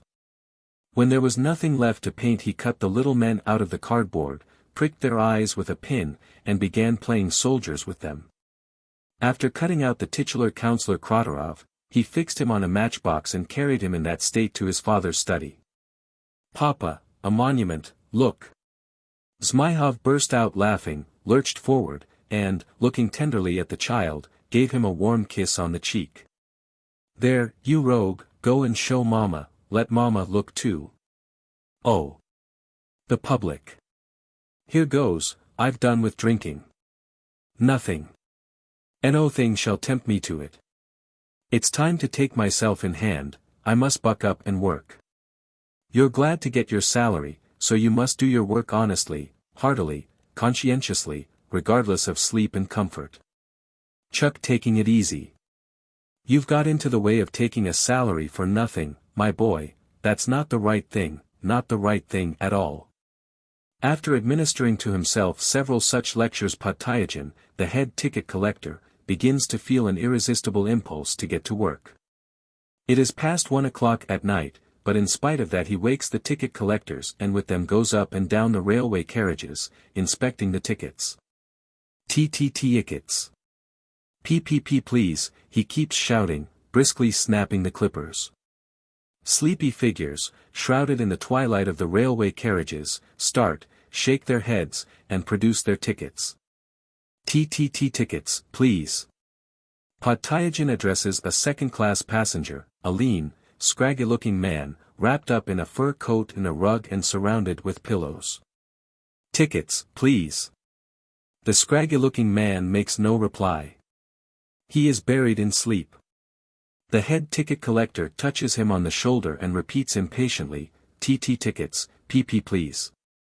The passenger starts, opens his eyes, and gazes in alarm at Podtyagin. "What? Who? Eh? You're asked in plain language, tickets, PP please." "If you please." "My God," moans the scraggy-looking man, pulling a woebegone face. "Good heavens! I'm suffering from rheumatism. I haven't slept for 3 nights. I've just taken morphia on purpose to get to sleep, and you, with your tickets. It's merciless, it's inhuman. If you knew how hard it is for me to sleep you wouldn't disturb me for such nonsense. It's cruel, it's absurd. And what do you want with my ticket? It's positively stupid." Podtyagin considers whether to take offense or not, and decides to take offense. "Don't shout here. This is not a tavern." "No, in a tavern people are more humane." Coughs the passenger. "Perhaps you'll let me go to sleep another time. It's extraordinary, I've traveled abroad, all over the place, and no one asked for my ticket there, but here you're at it again and again, as though the devil were after you. Well, you'd better go abroad again since you like it so much. It's stupid, sir." "Yes. As though it's not enough killing the passengers with fumes and stuffiness and drafts, they want to strangle us with red tape, too, damn it all. He must have the ticket. My goodness, what zeal. If it were of any use to the company, but half the passengers are traveling without a ticket." "Listen, sir," cries Podtyagin, flaring up. "If you don't leave off shouting and disturbing the public, I shall be obliged to put you out at the next station and to draw up a report on the incident." "This is revolting," exclaims the public, growing indignant. "Persecuting an invalid. Listen, and have some consideration." "But the gentleman himself was abusive," says Podtyagin, a little scared. "Very well. I won't take the ticket, as you like. Only, of course, as you know very well, it's my duty to do so. If it were not my duty, then, of course.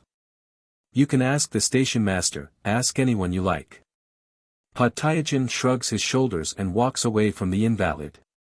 At first he feels aggrieved and somewhat injured, then, after passing through 2 or 3 carriages, he begins to feel a certain uneasiness not unlike the pricking of conscience in his ticket collector's bosom. There certainly was no need to wake the invalid, he thinks, though it was not my fault. They imagine I did it wantonly, idly. They don't know that I'm bound in duty. If they don't believe it, I can bring the station master to them. A station. The train stops 5 minutes. Before the 3rd bell, Podtyagin enters the same second-class carriage. Behind him stalks the station master in a red cap. This gentleman here, Podtyagin begins, declares that I have no right to ask for his ticket and is offended at it. I ask you, Mr. Station Master, to explain to him. Do I ask for tickets according to regulation or to please myself? Sir, Podtyagin addresses the scraggy-looking man, sir. You can ask the station master here if you don't believe me. The invalid starts as though he had been stung, opens his eyes, and with a woebegone face sinks back in his seat. My God! I have taken another powder and only just dozed off when here he is again. I beseech you have some pity on me. You can ask the station master whether I have the right to demand your ticket or not. This is insufferable. Take your ticket, take it. I'll pay for 5 extra if you'll only let me die in peace. Have you never been ill yourself? Heartless people. This is simply persecution. A gentleman in military uniform grows indignant. I can see no other explanation of this persistence. Drop it, says the station master, frowning and pulling Podtyagin by the sleeve. Podtyagin shrugs his shoulders and slowly walks after the station master. There's no pleasing them. He thinks, bewildered. It was for his sake I brought the station master, that he might understand and be pacified, and he swears. Another station. The train stops 10 minutes. Before the 2nd bell, while Podtyagin is standing at the refreshment bar, drinking seltzer water, 2 gentlemen go up to him, one in the uniform of an engineer, and the other in a military overcoat. Look here, ticket collector. The engineer begins, addressing Podtyagin. Your behavior to that invalid passenger has revolted all who witnessed it. My name is Pusitsky, I am an engineer, and this gentleman is a colonel. If you do not apologize to the passenger, we shall make a complaint to the traffic manager, who is a friend of ours. Gentlemen. Why of course I, why of course you? Podtyagin is panic-stricken.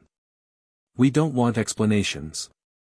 But we warn you, if you don't apologize, we shall see justice done to him. Certainly I'll apologize, of course. To be sure. Half an hour later, Podtyagin, having thought of an apologetic phrase which would satisfy the passenger without lowering his own dignity, walks into the carriage. Sir, he addresses the invalid. Listen, sir. The invalid starts and leaps up. What was it? You mustn't be offended. Ach. Water, gasps the invalid, clutching at his heart. I just taken a 3rd dose of morphia, dropped asleep, and, again. Good God! When will this torture cease? You must excuse. Oh. Put me out at the next station. I can't stand any more. I am dying. This is mean, disgusting, cry the public, revolted. Go away. You shall pay for such persecution. Get away. Podtyagin waves his hand in despair, sighs, and walks out of the carriage. He goes to the attendant's compartment, sits down at the table, exhausted, and complains. Oh, the public. There's no satisfying them. It's no use working and doing one's best. One's driven to drinking and cursing it all. If you do nothing, they're angry, if you begin doing your duty, they're angry too. There's nothing for it but drink. Podtyagin empties a bottle straight off and thinks no more of work, duty, and honesty. A tripping tongue. Natalia Mihailovna, a young married lady who had arrived in the morning from Yalta, was having her dinner, and in a never-ceasing flow of babble was telling her husband of all the charms of the Crimea. Her husband, delighted, gazed tenderly at her enthusiastic face, listened, and from time to time put in a question. "But they say living is dreadfully expensive there," he asked, among other things. "Well, what shall I say? To my thinking this talk of its being so expensive is exaggerated, hubby. The devil is not as black as he is painted. Yulia Petrovna and I, for instance, had very decent and comfortable rooms for 20 rubles a day. Everything depends on knowing how to do things, my dear. Of course, if you want to go up into the mountains, to A.I.E. Petri for instance, if you take a horse, a guide, then of course it does come to something. It's awful what it comes to. But, Basichka, the mountains there. Imagine high mountains, 1,000 times higher than the church. At the top, mist, mist, mist. At the bottom, enormous stones, stones, stones. And pines. Ah, I can't bear to think of it. By the way, I read about those Tatar guides there, in some magazine while you were away. Such abominable stories. Tell me, is there really anything out of the way about them?" Natalia Mihailovna made a little disdainful grimace and shook her head. "Just ordinary Tatars, nothing special," she said, "though indeed I only had a glimpse of them in the distance. They were pointed out to me, but I did not take much notice of them. You know, hubby, I always had a prejudice against all such Circassians, Greeks. Moors. They are said to be terrible Don Juans. Perhaps. There are shameless creatures who—" Natalia Mihailovna suddenly jumped up from her chair, as though she had thought of something dreadful. For half a minute she looked with frightened eyes at her husband and said, accentuating each word, "Vasichka, I say, the immoral women there are in the world. Ah, how immoral. And it's not as though they were working-class or middle-class people, but aristocratic ladies, priding themselves on their bon ton. It was simply awful, I could not believe my own eyes. I shall remember it as long as I live. To think that people can forget themselves to such a point as Vasichka, I don't like to speak of it. Take my companion, Yulia Petrovna, for example. Such a good husband, 2 children. She moves in a decent circle, always poses as a saint, and all at once, would you believe it? Only, hubby, of course this is entre nous. Give me your word of honor you won't tell a soul. What next? Of course I won't tell. Honor bright? Mind now. I trust you." The little lady put down her fork, assumed a mysterious air, and whispered. "Imagine a thing like this. That Yulia Petrovna rode up into the mountains. It was glorious weather. She rode on ahead with her guide, I was a little behind. We had ridden 2 or 3 miles, all at once, only fancy, Vasichka, Yulia cried out and clutched at her bosom. Her Tatar put his arm round her waist or she would have fallen off the saddle. I rode up to her with my guide. What is it? What is the matter? Oh, she cried, I am dying. I feel faint. I can't go any further, fancy my alarm. Let us go back then, I said. No, Natalie, she said, I can't go back. I shall die of pain if I move another step. I have spasms. And she prayed and besought my Suleiman and me to ride back to the town and fetch her some of her drops which always do her good. Stay. I don't quite understand you, muttered the husband, scratching his forehead. You said just now that you had only seen those Tatars from a distance, and now you are talking of some Suleiman. There, you are finding fault again, the lady pouted, not in the least disconcerted. I can't endure suspiciousness. I can't endure it. It's stupid, stupid. I am not finding fault, but why say what is not true? If you rode about with Tatars, so be it, God bless you, but why shuffle about it? Hum. You are a queer one, cried the lady, revolted. He is jealous of Suleiman. As though one could ride up into the mountains without a guide. I should like to see you do it. If you don't know the ways there, if you don't understand, you had better hold your tongue. Yes, hold your tongue. You can't take a step there without a guide. So it seems. None of your silly grins, if you please. I am not a Yulia. I don't justify her, but though I don't pose as a saint, I don't forget myself to that degree. My Suleiman never overstepped the limits. No. Oh. Mehmetkel used to be sitting at Yulia's all day long, but in my room as soon as it struck 11, Suleiman, march. Off you go. And my foolish Tatar boy would depart. I made him mind his P's and Q's, hubby. As soon as he began grumbling about money or anything, I would say, how? What? Yat? And his heart would be in his mouth directly. Ha ha ha. His eyes, you know, Basichka, were as black, like coals, such an amusing little Tatar face, so funny and silly. I kept him in order, didn't I just? I can fancy, mumbled her husband, rolling up pellets of bread. That's stupid, Basichka. I know what is in your mind. I know what you are thinking. But I assure you even when we were on our expeditions I never let him overstep the limits. For instance, if we rode to the mountains or to the Uchansu waterfall, I would always say to him, Suleiman, ride behind. Do you hear? And he always rode behind, poor boy. Even at the most dramatic moments I would say to him, still, you must not forget that you are only a Tatar and I am the wife of a civil councillor. Ha. The little lady laughed, then, looking round her quickly and assuming an alarmed expression, whispered. But Yulia. Oh, that Yulia. I quite see, Basichka, there is no reason why one shouldn't have a little fun, a little rest from the emptiness of conventional life. That's all right, have your fling by all means, no one will blame you, but to take the thing seriously, to get up scenes, no, say what you like, I cannot understand that. Just fancy, she was jealous. Wasn't that silly?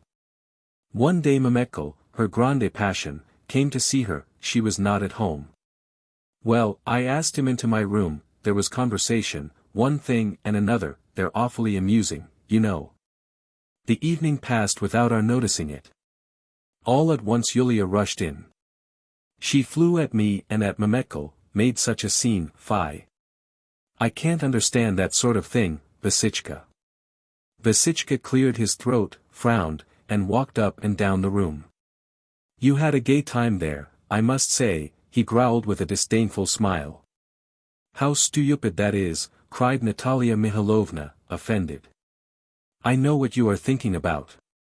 You always have such horrid ideas. I won't tell you anything. No, I won't. The lady pouted and said no more. Overdoing it. Gleb Gavrilovich Smirnov, a land surveyor, arrived at the station of Nalushki. He had another 20 or 30 miles to drive before he would reach the estate which he had been summoned to survey. If the driver were not drunk and the horses were not bad, it would hardly be 20 miles, but if the driver had had a drop and his steeds were worn out it would mount up to a good 40. Tell me, please, where can I get post horses here? The surveyor asked of the station gendarme. What? Post horses? There's no finding a decent dog for 70 miles round, let alone post horses. But where do you want to go? To Dyevkino, General Hohotov's estate. Well, yawned the gendarme, go outside the station, there are sometimes peasants in the yard there, they will take passengers. The surveyor heaved a sigh and made his way out of the station. There, after prolonged inquiries, conversations, and hesitations, he found a very sturdy, sullen-looking pockmarked peasant, wearing a tattered grey smock and bark shoes. You have got a queer sort of cart, said the surveyor, frowning as he clambered into the cart. There is no making out which is the back and which is the front. What is there to make out? Where the horse's tail is, there's the front, and where your honor's sitting, there's the back. The little mare was young, but thin, with legs planted wide apart and frayed ears. When the driver stood up and lashed her with a whip made of cord, she merely shook her head. When he swore at her and lashed her once more, the cart squeaked and shivered as though in a fever. After the third lash the cart gave a lurch, after the fourth, it moved forward. "Are we going to drive like this all the way?" asked the surveyor, violently jolted and marveling at the capacity of Russian drivers for combining a slow tortoise-like pace with a jolting that turns the soul inside out. "We shall get there," the peasant reassured him. "The mare is young and frisky. Only let her get running and then there is no stopping her." "No ow, cursed brute." It was dusk by the time the cart drove out of the station. On the surveyor's right hand stretched a dark frozen plain, endless and boundless. If you drove over it you would certainly get to the other side of beyond. On the horizon, where it vanished and melted into the sky, there was the languid glow of a cold autumn sunset. On the left of the road, mounds of some sort, that might be last year's stacks or might be a village, rose up in the gathering darkness. The surveyor could not see what was in front as his whole field of vision on that side was covered by the broad clumsy back of the driver. The air was still, but it was cold and frosty. "What a wilderness it is here," thought the surveyor, trying to cover his ears with the collar of his overcoat. "Neither post nor paddock. If, by ill luck, one were attacked and robbed no one would hear you, whatever uproar you made. And the driver is not one you could depend on. Ugh, what a huge back. A child of nature like that has only to move a finger and it would be all up with one. And his ugly face is suspicious and brutal looking." "Hey, my good man," said the surveyor, "what is your name?" "Mine. Klim." "Well, Klim, what is it like in your parts here? Not dangerous? Any robbers on the road?" "It is all right, the Lord has spared us. Who should go robbing on the road? It's a good thing there are no robbers. But to be ready for anything I have got 3 revolvers with me," said the surveyor untruthfully. "And it doesn't do to trifle with a revolver, you know. One can manage a dozen robbers." It had become quite dark. The cart suddenly began creaking, squeaking, shaking, and, as though unwillingly, turned sharply to the left. "Where is he taking me to?" the surveyor wondered. "He has been driving straight and now all at once to the left. I shouldn't wonder if he'll take me, the rascal, to some den of thieves, and things like that do happen. I say," he said, addressing the driver, "so you tell me it's not dangerous here? That's a pity. I like a fight with robbers. I am thin and sickly looking, but I have the strength of a bull. Once 3 robbers attacked me and what do you think? I gave one such a dressing that he gave up his soul to God, you understand, and the other 2 were sent to penal servitude in Siberia. And where I got the strength I can't say. One grips a strapping fellow of your sort with one hand and wipes him out."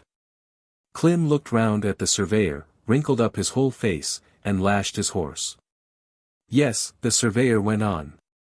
"God forbid anyone should tackle me. The robber would have his bones broken, and, what's more, he would have to answer for it in the police court too. I know all the judges and the police captains, I am a man in the government, a man of importance. Here I am traveling and the authorities know, they keep a regular watch over me to see no one does me a mischief. There are policemen and village constables stuck behind bushes all along the road. STO, STO. Stop." The surveyor bawled suddenly. "Where have you got to? Where are you taking me to? Why, don't you see? It's a forest." "It certainly is a forest," thought the surveyor. "I was frightened. But it won't do to betray my feelings. He has noticed already that I am in a funk. Why is it he has taken to looking round at me so often? He is plotting something for certain. At first he drove like a snail and now how he is dashing along. I say, Klim, why are you making the horse go like that?" "I am not making her go. She is racing along of herself. Once she gets into a run there is no means of stopping her. It's no pleasure to her that her legs are like that. You are lying, my man, I see that you are lying. Only I advise you not to drive so fast. Hold your horse in a bit. Do you hear? Hold her in. What for? Why, because 4 comrades were to drive after me from the station. We must let them catch us up. They promise to overtake us in this forest. It will be more cheerful in their company. They are a strong, sturdy set of fellows. And each of them has got a pistol. Why do you keep looking round and fidgeting as though you were sitting on thorns? My good fellow, there is no need to look around at me, there is nothing interesting about me. Except perhaps the revolvers. Well, if you like I will take them out and show you. The surveyor made a pretense of feeling in his pockets and at that moment something happened which he could not have expected with all his cowardice. Klim suddenly rolled off the cart and ran as fast as he could go into the forest. Help, he roared. Help. Take the horse and the cart, you devil, only don't take my life. Help. There was the sound of footsteps hurriedly retreating, of twigs snapping, and all was still. The surveyor had not expected such a denouement. He first stopped the horse and then settled himself more comfortably in the cart and fell to thinking. He has run off, he was scared, the fool. Well, what's to be done now? I can't go on alone because I don't know the way, besides they may think I have stolen his horse. What's to be done? Klim! Klim, he cried. Klim, answered the echo. At the thought that he would have to sit through the whole night in the cold and dark forest and hear nothing but the wolves, the echo, and the snorting of the scraggy mare. The surveyor began to have twinges down his spine as though it were being rasped with a cold file. Klamushka, he shouted. Dear fellow. Where are you, Klamushka? For 2 hours the surveyor shouted, and it was only after he was quite husky and had resigned himself to spending the night in the forest that a faint breeze wafted the sound of a moan to him. Klim, is it you, dear fellow? Let us go on. You'll muyuarter me. But I was joking, my dear man. I swear to God I was joking. As though I had revolvers. I told a lie because I was frightened. For goodness sake let us go on, I am freezing. Klim, probably reflecting that a real robber would have vanished long ago with the horse and cart, came out of the forest and went hesitatingly up to his passenger. Well, what were you frightened of, stupid? I was joking and you were frightened. Get in. God be with you, sir, Klim muttered as he clambered into the cart, if I had known I wouldn't have taken you for 100 rubles. I almost died of fright. Klim lashed at the little mare. The cart swayed. Klim lashed once more and the cart gave a lurch. After the 4th stroke of the whip when the cart moved forward, the surveyor hid his ears in his collar and sank into thought. The road and Klim no longer seemed dangerous to him. The orator. One fine morning the collegiate assessor, Kirill Ivanovitch Bablinov, who had died of the 2 afflictions so widely spread in our country, a bad wife and alcoholism, was being buried. As the funeral procession set off from the church to the cemetery, one of the deceased's colleagues, called Poplavsky, got into a cab and galloped off to find a friend, one Grigory Petrovich Zapoikin. A man who though still young had acquired considerable popularity. Zapoikin, as many of my readers are aware, possesses a rare talent for impromptu speechifying at weddings, jubilees, and funerals. He can speak whenever he likes, in his sleep, on an empty stomach, dead drunk or in a high fever. His words flow smoothly and evenly, like water out of a pipe, and in abundance. There are far more moving words in his oratorical dictionary than there are beetles in any restaurant. He always speaks eloquently and at great length, so much so that on some occasions, particularly at merchants' weddings, they have to resort to assistance from the police to stop him. I have come for you, old man. Began Poplavsky, finding him at home. Put on your hat and coat this minute and come along. One of our fellows is dead, we are just sending him off to the other world, so you must do a bit of palavering by way of farewell to him. You are our only hope. If it had been one of the smaller fry it would not have been worth troubling you, but you see it's the secretary, a pillar of the office, in a sense. It's awkward for such a whopper to be buried without a speech. Oh, the secretary, yawned Zapoikin. You mean the drunken one? Yes. There will be pancakes, a lunch, you'll get your cab fare. Come along, dear chap. You spout out some rigmarole like a regular Cicero at the grave and what gratitude you will earn. Zapoikin readily agreed. He ruffled up his hair, cast a shade of melancholy over his face, and went out into the street with Poplavsky. I know your secretary, he said, as he got into the cab. A cunning rogue and a beast, the kingdom of heaven be his, such as you don't often come across.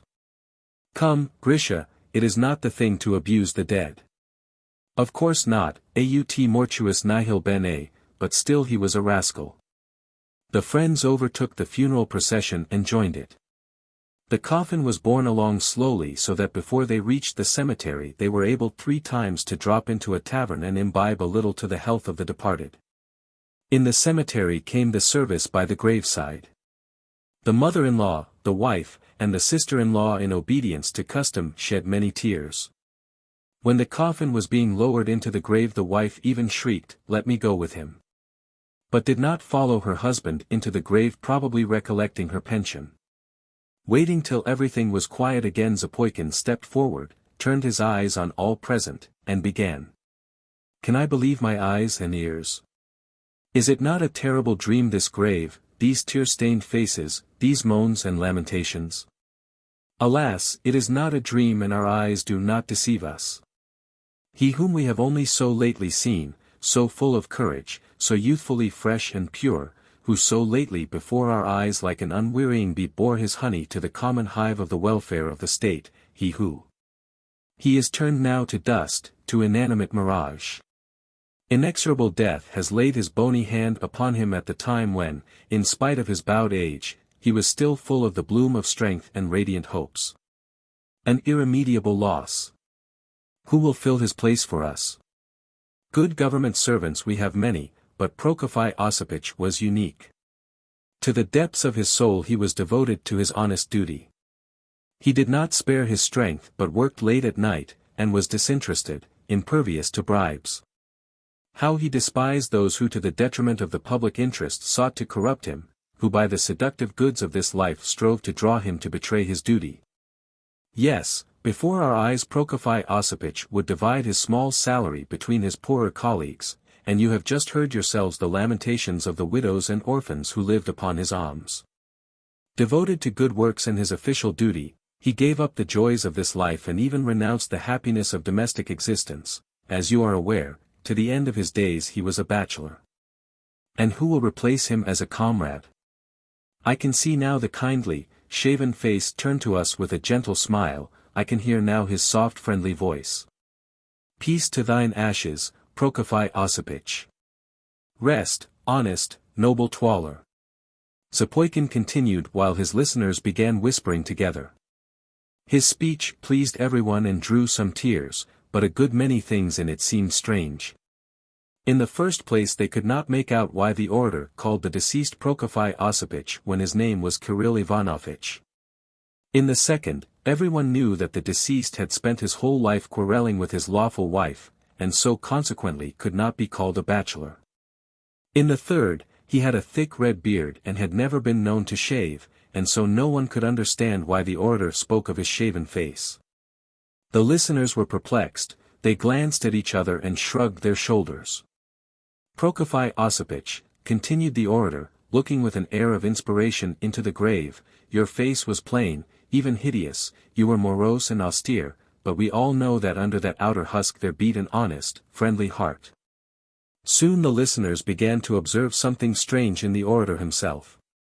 He gazed at one point, shifted about uneasily and began to shrug his shoulders too.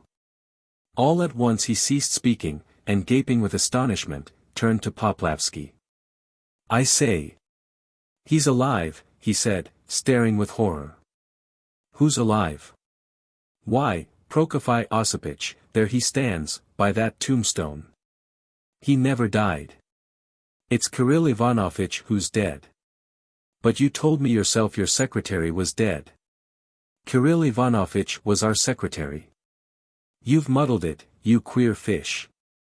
Prokofy Osipych was our secretary before, that's true, but 2 years ago he was transferred to the 2nd division as head clerk. How the devil is one to tell? Why are you stopping? Go on, it's awkward. Zapoikin turned to the grave, and with the same eloquence continued his interrupted speech. Prokofy Osipych, an old clerk with a clean-shaven face, was in fact standing by a tombstone. He looked at the orator and frowned angrily. Well, you have put your foot into it, haven't you? Laughed his fellow clerks as they returned from the funeral with Zapoikin. Burying a man alive. It's unpleasant, young man, grumbled Prokofy Osipych. Your speech may be all right for a dead man, but in reference to a living one it is nothing but sarcasm. Upon my soul, what have you been saying? Disinterested, incorruptible, won't take bribes. Such things can only be said of the living in sarcasm. And no one asked you, sir, to expatiate on my face. Plain, hideous, so be it, but why exhibit my countenance in that public way? It's insulting. Malingerers. Marfa Petrovna Pechonkin, the general's widow, who has been practicing for 10 years as a homeopathic doctor, is seeing patients in her study on one of the Tuesdays in May. On the table before her lie a chest of homeopathic drugs, a book on homeopathy, and bills from a homeopathic chemist. On the wall the letters from some Petersburg homeopath, in Marfa Petrovna's opinion a very celebrated and great man, hang under glass in a gilt frame, and there also is a portrait of Father Aristarch, to whom the lady owes her salvation, that is, the renunciation of pernicious allopathy and the knowledge of the truth. In the vestibule patients are sitting waiting, for the most part peasants. All but 2 or 3 of them are barefoot, as the lady has given orders that their ill-smelling boots are to be left in the yard. Marfa Petrovna has already seen 10 patients when she calls the 11th, Gavrila Gruzd. The door opens and instead of Gavrila Gruzd, Zamarushin, a neighboring landowner who has sunk into poverty, a little old man with sour eyes, and with a gentleman's cap under his arm, walks into the room. He puts down his stick in the corner, goes up to the lady, and without a word drops on one knee before her. What are you about, Kuzma Kuzmich? Cries the lady in horror, flushing crimson. For goodness sake. While I live I will not rise, says Zamarushin, bending over her hand. Let all the world see my homage on my knees, our guardian angel, benefactress of the human race. Let them. Before the good fairy who has given me life, guided me into the path of truth, and enlightened my skepticism, I am ready not merely to kneel but to pass through fire, our miraculous healer, mother of the orphan and the widowed. I have recovered. I am a new man, enchantress. I am very glad, mutters the lady, flushing with pleasure. It's so pleasant to hear that. Sit down please. Why, you were so seriously ill that Tuesday. Yes indeed, how ill I was. It's awful to recall it, says Zamarushin, taking a seat. I had rheumatism in every part and every organ. I have been in misery for 8 years, I've had no rest from it, by day or by night, my benefactress. I have consulted doctors, and I went to professors at Kazan, I have tried all sorts of mud baths, and drunk waters, and goodness knows what I haven't tried. I have wasted all my substance on doctors, my beautiful lady. The doctors did me nothing but harm. They drove the disease inwards. Drive in, that they did, but to drive out was beyond their science. All they care about is their fees, the brigands. But as for the benefit of humanity, for that they don't care a straw. They prescribe some quackery, and you have to drink it. Assassins, that's the only word for them. If it hadn't been for you, our angel, I should have been in the grave by now. I went home from you that Tuesday, looked at the pilules that you gave me then, and wondered what good there could be in them. Was it possible that those little grains, scarcely visible, could cure my immense, long-standing disease?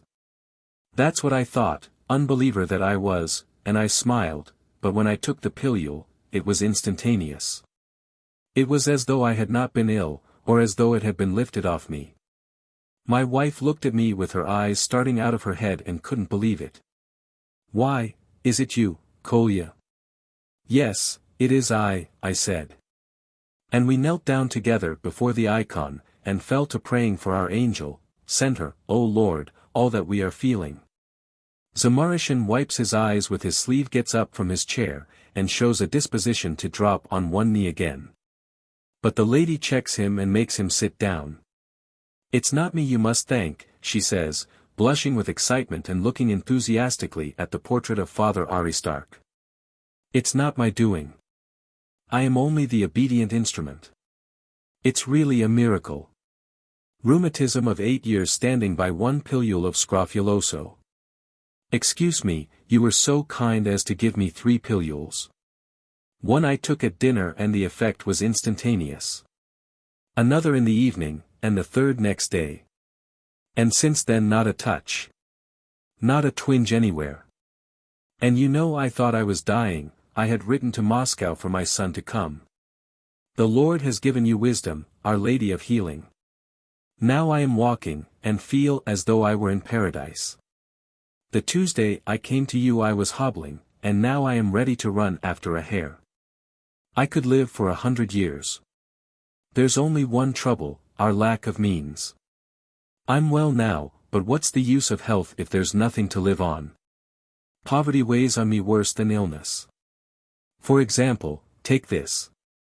It's the time to sow oats, and how is one to sow it if one has no seed?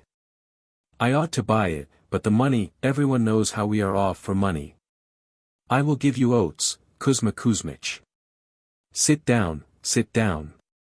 You have so delighted me, you have given me so much pleasure that it's not you but I that should say thank you. You are our joy. That the Lord should create such goodness. Rejoice, madam, looking at your good deeds. While we sinners have no cause for rejoicing in ourselves. We are paltry, poor-spirited, useless people, a mean lot. We are only gentry in name, but in a material sense we are the same as peasants, only worse. We live in stone houses, but it's a mere make-believe, for the roof leaks. And there is no money to buy wood to mend it with. I'll give you the wood, Kuzma Kuzmich. Zamorishin asks for and gets a cow too, a letter of recommendation for his daughter whom he wants to send to a boarding school, and touched by the lady's liberality he whimpers with excess of feeling, twists his mouth, and feels in his pocket for his handkerchief. Marfa Petrovna sees a red paper slip out of his pocket with his handkerchief and fall noiselessly to the floor. I shall never forget it to all eternity, he mutters, and I shall make my children and my grandchildren remember it. From generation to generation. See, children, I shall say, who has saved me from the grave, who. When she has seen her patient out, the lady looks for a minute at Father Aristarch with eyes full of tears, then turns her caressing, reverent gaze on the drug chest, the books, the bills. The armchair in which the man she had saved from death has just been sitting, and her eyes fall on the paper just dropped by her patient. She picks up the paper, unfolds it, and sees in it 3 pilules, the very pilules she had given Zamorishin the previous Tuesday. They are the very ones, she thinks puzzled. The paper is the same. He hasn't even unwrapped them. What has he taken then? Strange. Surely he wouldn't try to deceive me. And for the first time in her 10 years of practice a doubt creeps into Marfa Petrovna's mind. She summons the other patients, and while talking to them of their complaints notices what has hitherto slipped by her ears unnoticed. The patients, every one of them as though they were in a conspiracy, first belaud her for their miraculous cure, go into raptures over her medical skill, and abuse allopath doctors, then when she is flushed with excitement, begin holding forth on their needs. One asks for a bit of land to plow, another for wood, a third for permission to shoot in her forests, and so on. She looks at the broad, benevolent countenance of Father Aristarch who has revealed the truth to her, and a new truth begins gnawing at her heart. An evil oppressive truth. The deceitfulness of man. In the graveyard. The wind has got up, friends, and it is beginning to get dark. Hadn't we better take ourselves off before it gets worse? The wind was frolicking among the yellow leaves of the old birch trees, and a shower of thick drops fell upon us from the leaves. One of our party slipped on the clayey soil, and clutched at a big grey cross to save himself from falling. Yegor Gryaznorikov, titular counselor and cavalier, he read. I knew that gentleman. He was fond of his wife, he wore the Stanislav ribbon, and read nothing. His digestion worked well. Life was all right, wasn't it? One would have thought he had no reason to die, but alas. Fate had its eye on him. The poor fellow fell a victim to his habits of observation. On one occasion, when he was listening at a keyhole, he got such a bang on the head from the door that he sustained concussion of the brain, he had a brain, and died. And here, under this tombstone, lies a man who from his cradle detested verses and epigrams. As though to mock him, his whole tombstone is adorned with verses. There is someone coming. A man in a shabby overcoat, with a shaven, bluish-crimson countenance, overtook us. He had a bottle under his arm and a parcel of sausage was sticking out of his pocket. Where is the grave of Mushkin, the actor? He asked us in a husky voice. We conducted him towards the grave of Mushkin, the actor, who had died 2 years before. You are a government clerk, I suppose? We asked him. No, an actor. Nowadays it is difficult to distinguish actors from clerks of the consistory. No doubt you have noticed that. That's typical, but it's not very flattering for the government clerk. It was with difficulty that we found the actor's grave. It had sunken, was overgrown with weeds, and had lost all appearance of a grave. A cheap, little cross that had begun to rot, and was covered with green moss blackened by the frost, had an air of aged dejection and looked, as it were, ailing. Forgotten friend Mushkin, we read. Time had erased the never, and corrected the falsehood of man. A subscription for a monument to him was got up among actors and journalists, but they drank up the money, the dear fellows. Sighed the actor, bowing down to the ground and touching the wet earth with his knees and his cap. How do you mean, drank it? That's very simple. They collected the money, published a paragraph about it in the newspaper, and spent it on drink. I don't say it to blame them. I hope it did them good, dear things. Good health to them, and eternal memory to him. Drinking means bad health, and eternal memory nothing but sadness. God give us remembrance for a time, but eternal memory, what next? You are right there. Mushkin was a well-known man, you see, there were a dozen wreaths on the coffin, and he is already forgotten. Those to whom he was dear have forgotten him, but those to whom he did harm remember him. I, for instance, shall never, never forget him, for I got nothing but harm from him. I have no love for the deceased. What harm did he do you? Great harm, sighed the actor, and an expression of bitter resentment overspread his face. To me he was a villain and a scoundrel, the kingdom of heaven be his. It was through looking at him and listening to him that I became an actor. By his art he lured me from the parental home, he enticed me with the excitements of an actor's life, promised me all sorts of things, and brought tears and sorrow. An actor's lot is a bitter one. I have lost youth, sobriety, and the divine semblance. I haven't a halfpenny to bless myself with, my shoes are down at heel, my breeches are frayed and patched, and my face looks as if it had been gnawed by dogs. My head's full of free thinking and nonsense. He robbed me of my faith, my evil genius. It would have been something if I had had talent, but as it is, I am ruined for nothing. It's cold, honored friends. Won't you have some? There is enough for all. Beer. Let us drink to the rest of his soul. Though I don't like him and though he's dead, he was the only one I had in the world, the only one. It's the last time I shall visit him. The doctors say I shall soon die of drink, so here I have come to say goodbye. One must forgive one's enemies. We left the actor to converse with the dead Mushkin and went on. It began drizzling a fine cold rain. At the turning into the principal avenue strewn with gravel, we met a funeral procession. Four bearers, wearing white calico sashes and muddy high boots with leaves sticking on them, carried the brown coffin. It was getting dark and they hastened, stumbling and shaking their burden. We've only been walking here for a couple of hours and that is the third brought in already. Shall we go home, friends? Hush.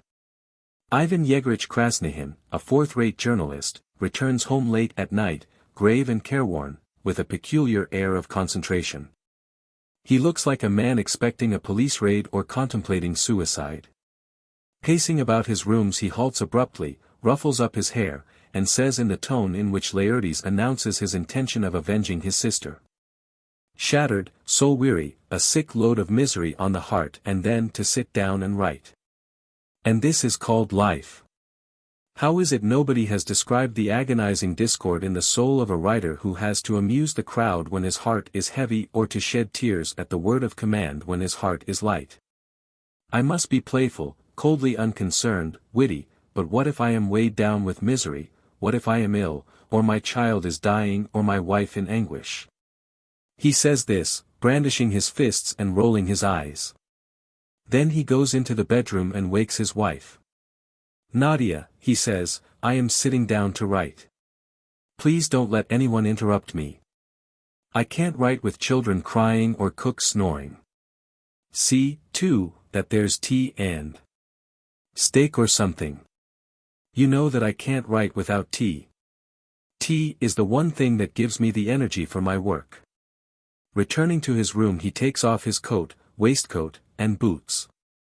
He does this very slowly. Then, assuming an expression of injured innocence, he sits down to his table.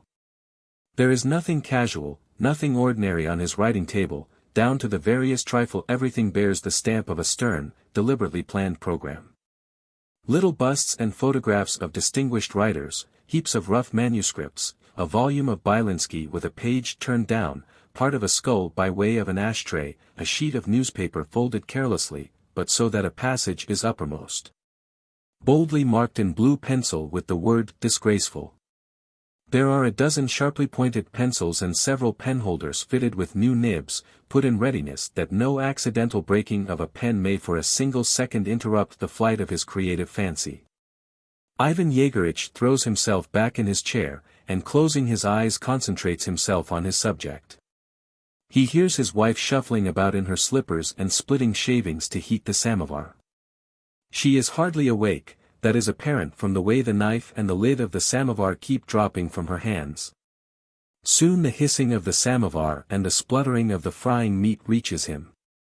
His wife is still splitting shavings and rattling with the doors and blowers of the stove. All at once Ivan Yegorich starts, opens frightened eyes, and begins to sniff the air. Heavens! The stove is smoking. He groans, grimacing with a face of agony. Smoking. That insufferable woman makes a point of trying to poison me. How, in God's name, am I to write in such surroundings? Kindly tell me that. He rushes into the kitchen and breaks into a theatrical wail.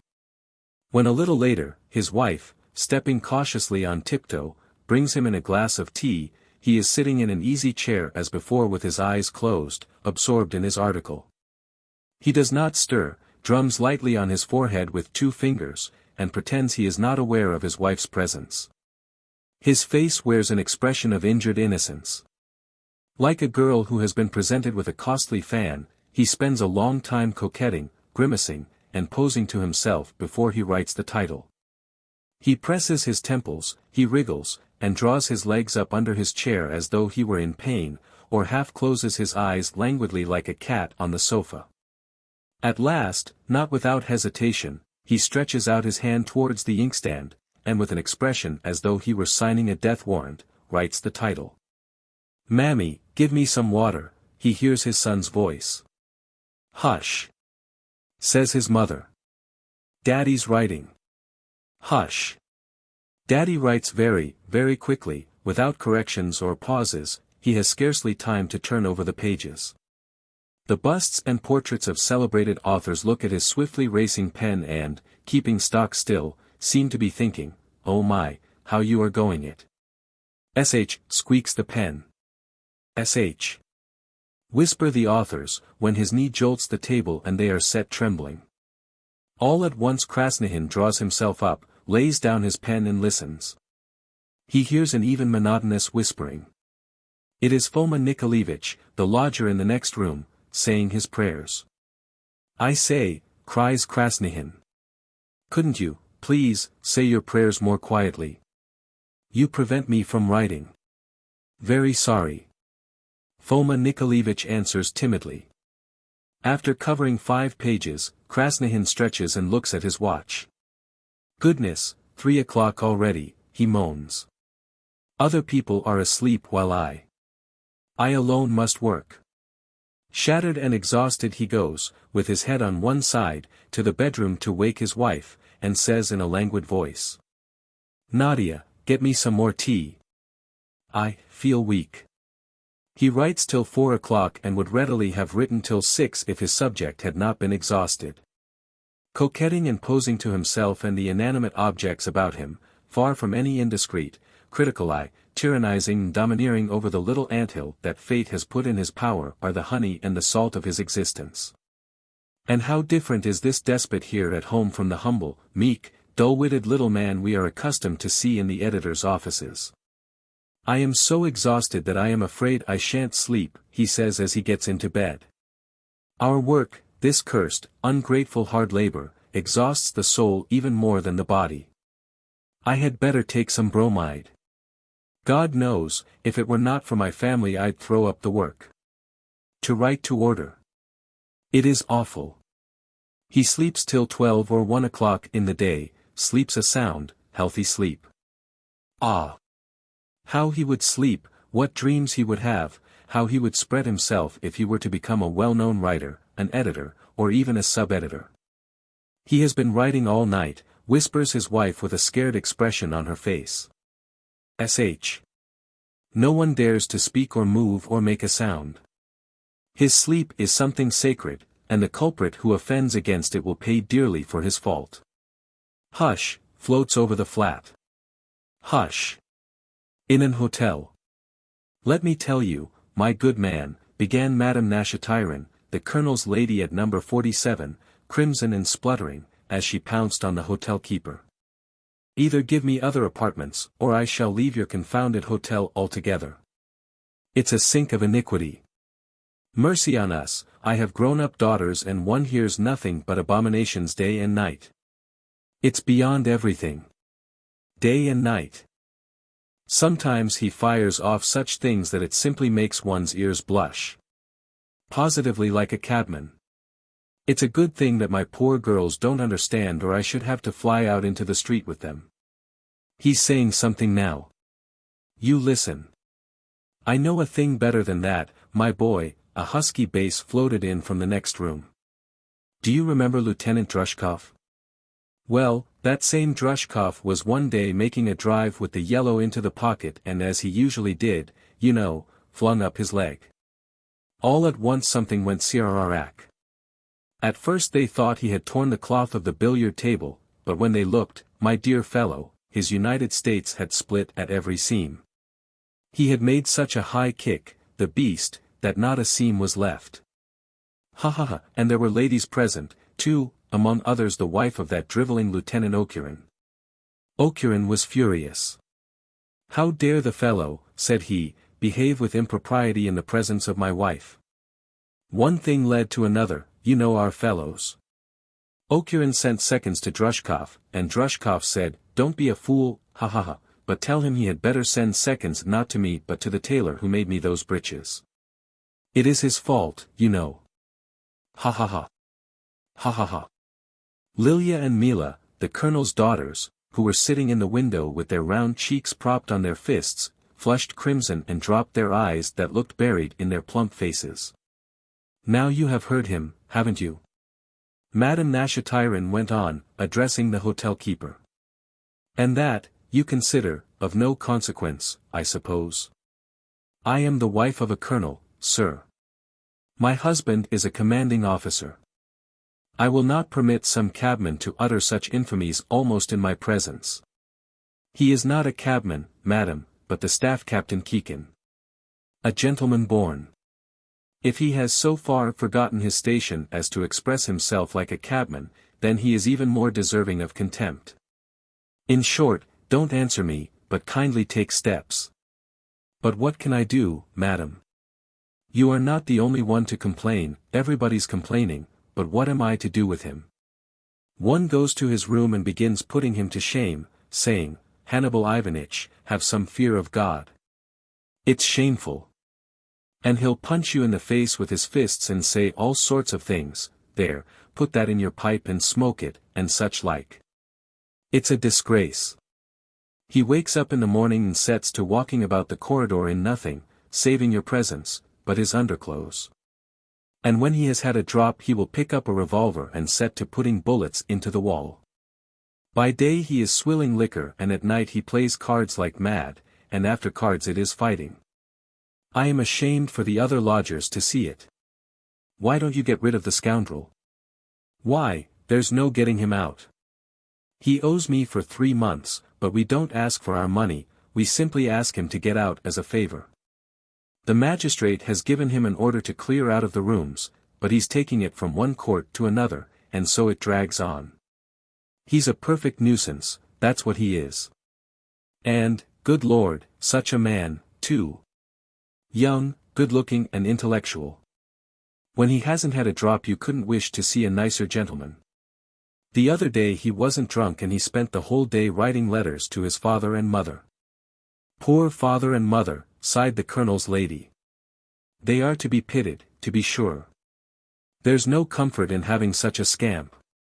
He's sworn at and turned out of his lodgings, and not a day passes but he is in trouble over some scandal. It's sad. His poor unhappy wife, sighed the lady. He has no wife, madam. A likely idea. She would have to thank God if her head were not broken.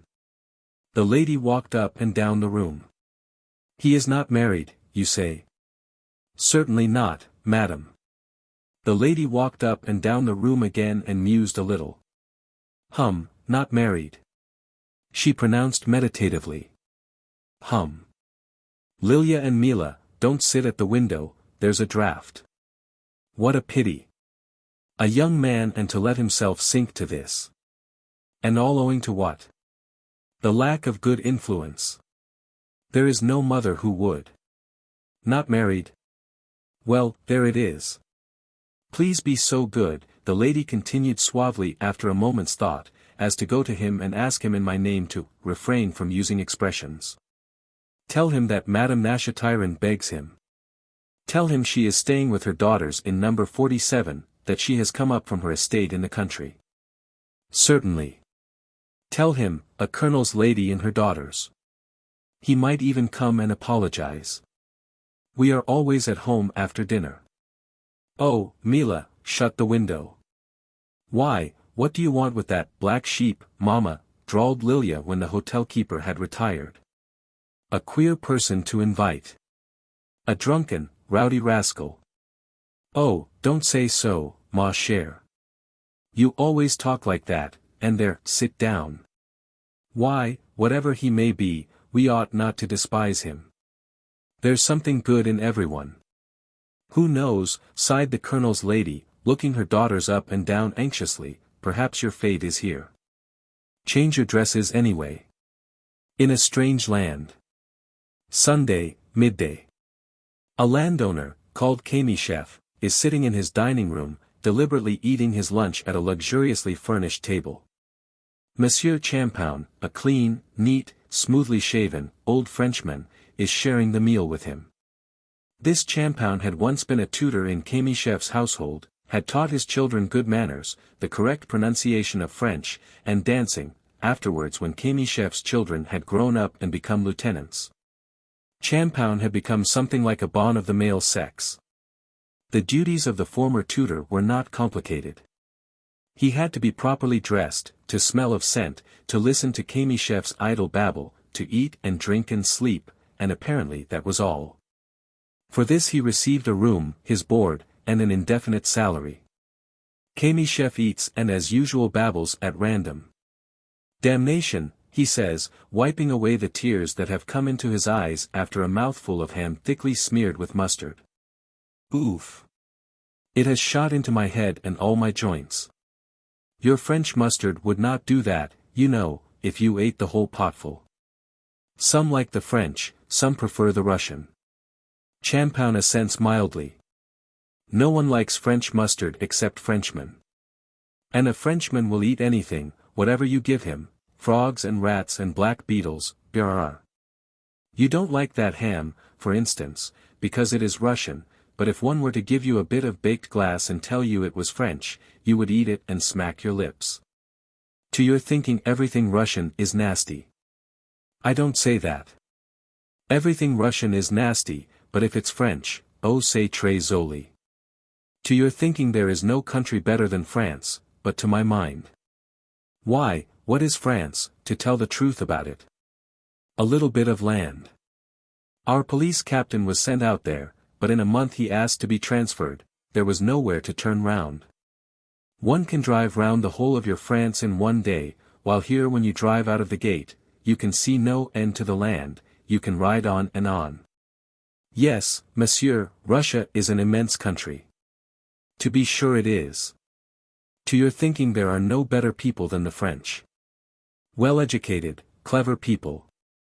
Civilization. I agree, the French are all well-educated with elegant manners, that is true. A Frenchman never allows himself to be rude, he hands a lady a chair at the right minute, he doesn't eat crayfish with his fork, he doesn't spit on the floor, but there's not the same spirit in him. Not the spirit in him. I don't know how to explain it to you but, however one is to express it, there's nothing in a Frenchman of something. The speaker flourishes his fingers, of something, fanatical. I remember I have read somewhere that all of you have intelligence acquired from books, while we Russians have innate intelligence.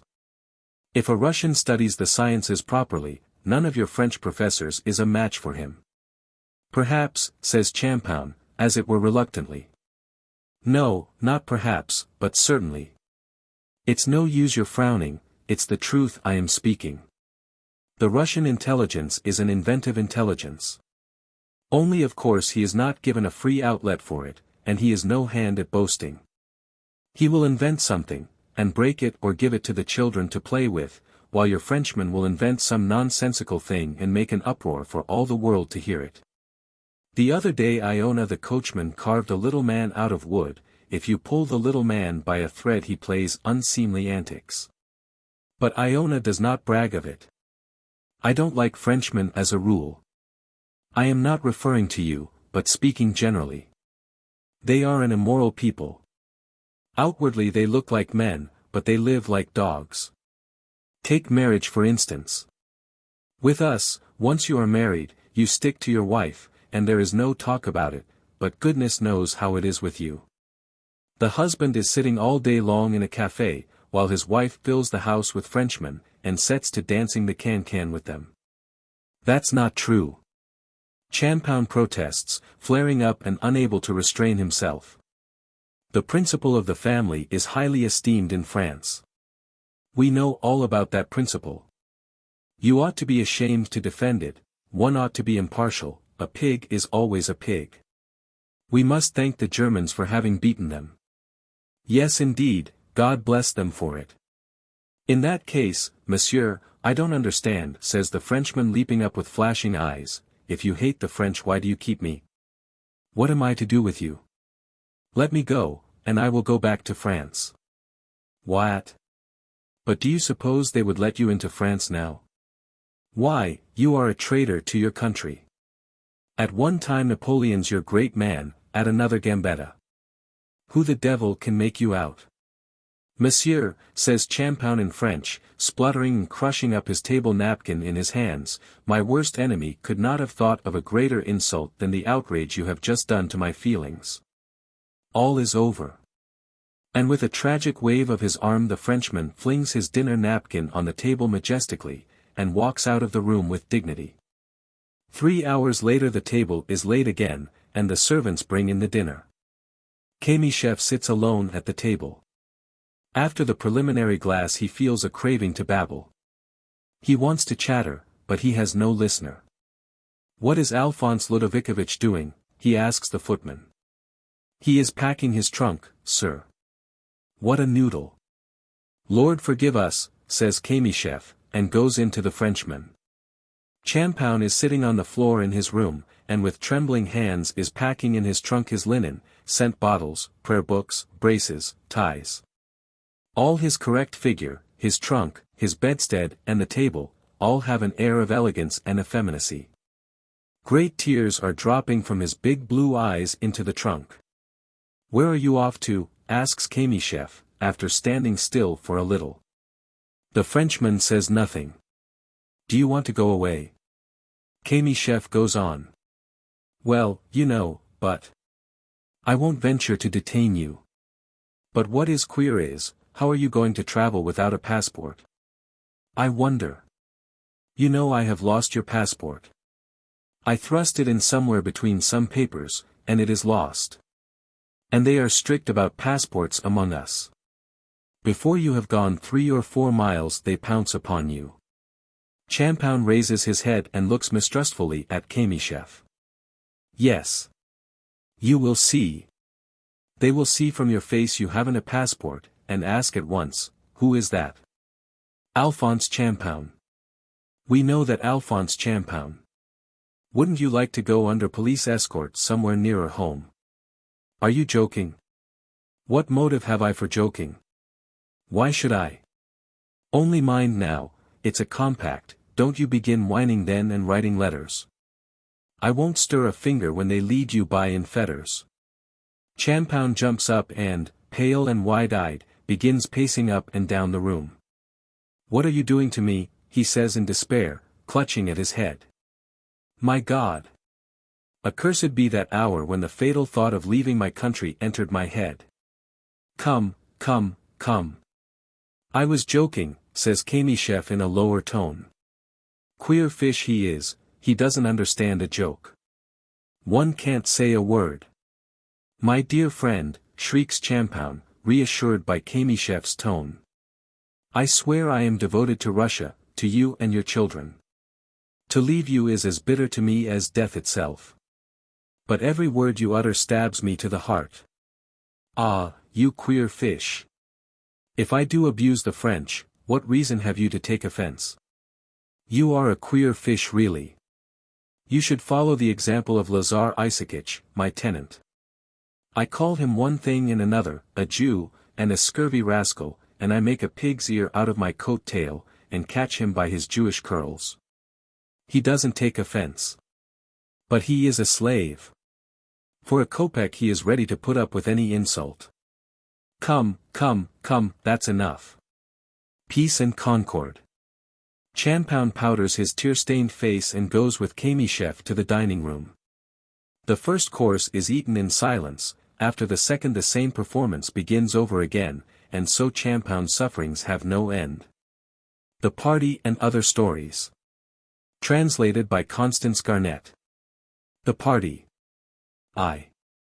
After the festive dinner with its 8 courses and its endless conversation, Olga Mihailovna, whose husband's name day was being celebrated, went out into the garden.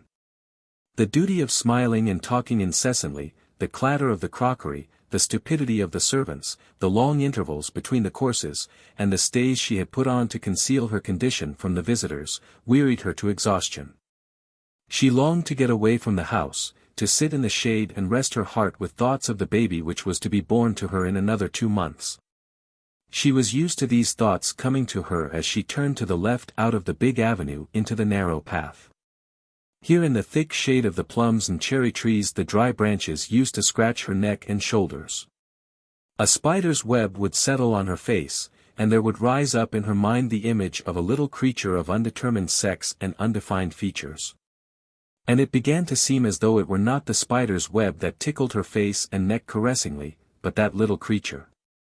When, at the end of the path, a thin wicker hurdle came into sight, and behind it podgy beehives with tiled roofs. When in the motionless, stagnant air there came a smell of hay and honey, and a soft buzzing of bees was audible, then the little creature would take complete possession of Olga Mikhailovna. She used to sit down on a bench near the shanty woven of branches, and fall to thinking. This time, too, she went on as far as the seat, sat down, and began thinking. But instead of the little creature there rose up in her imagination the figures of the grown-up people whom she had just left. She felt dreadfully uneasy that she, the hostess, had deserted her guests, and she remembered how her husband, Pyotr Dmitrich, and her uncle, Nikolai Nikolaich, had argued at dinner about trial by jury, about the press, and about the higher education of women. Her husband, as usual, argued in order to show off his conservative ideas before his visitors, and still more in order to disagree with her uncle, whom he disliked. Her uncle contradicted him and wrangled over every word he uttered, so as to show the company that he, Uncle Nikolai Nikolaich, still retained his youthful freshness of spirit and free-thinking in spite of his 59 years. And towards the end of dinner even Olga Mikhailovna herself could not resist taking part and unskillfully attempting to defend university education for women, not that that education stood in need of her defense, but simply because she wanted to annoy her husband, who to her mind was unfair. The guests were wearied by this discussion, but they all thought it necessary to take part in it, and talked a great deal, although none of them took any interest in trial by jury or the higher education of women. Olga Mikhailovna was sitting on the nearest side of the hurdle near the shanty. The sun was hidden behind the clouds. The trees and the air were overcast as before rain, but in spite of that it was hot and stifling. The hay cut under the trees on the previous day was lying ungathered, looking melancholy, with here and there a patch of color from the faded flowers, and from it came a heavy, sickly scent. It was still. The other side of the hurdle there was a monotonous hum of bees. Suddenly she heard footsteps and voices, someone was coming along the path towards the bee house. "How stifling it is," said a feminine voice. "What do you think, is it going to rain, or not?" "It is going to rain, my charmer, but not before night," a very familiar male voice answered languidly. "There will be a good rain." Olga Mikhailovna calculated that if she made haste to hide in the shanty they would pass by without seeing her, and she would not have to talk and to force herself to smile. She picked up her skirts, bent down and crept into the shanty. At once she felt upon her face, her neck, her arms, the hot air as heavy as steam. If it had not been for the stuffiness and the close smell of rye bread, fennel, and brushwood, which prevented her from breathing freely, it would have been delightful to hide from her visitors here under the thatched roof in the dusk. And to think about the little creature. It was cozy and quiet. "What a pretty spot," said a feminine voice. "Let us sit here, Pyotr Dmitrich." Olga Mikhailovna began peeping through a crack between two branches. She saw her husband, Pyotr Dmitrich, and Lubotchka Scheller, a girl of 17 who had not long left boarding school. Pyotr Dmitrich, with his hat on the back of his head, languid and indolent from having drunk so much at dinner, slouched by the hurdle and raked the hay into a heap with his foot. Lubotchka, pink with the heat and pretty as ever, stood with her hands behind her, watching the lazy movements of his big handsome person. Olga Mikhailovna knew that her husband was attractive to women, and did not like to see him with them. There was nothing out of the way in Pyotr Dmitrich's lazily raking together the hay in order to sit down on it with Lubotchka and chatter to her of trivialities. There was nothing out of the way, either, in pretty Lubotchka's looking at him with her soft eyes, but yet Olga Mikhailovna felt vexed with her husband and frightened and pleased that she could listen to them. "Sit down, enchantress," said Pyotr Dmitrich, sinking down on the hay and stretching. "That's right. Come, tell me something. What next? If I begin telling you anything you will go to sleep." "Me go to sleep? Allah forbid. Can I go to sleep while eyes like yours are watching me?" In her husband's words, and in the fact that he was lolling with his hat on the back of his head in the presence of a lady, there was nothing out of the way either. He was spoilt by women, knew that they found him attractive, and had adopted with them a special tone which every one said suited him. With Lubotchka he behaved as with all women.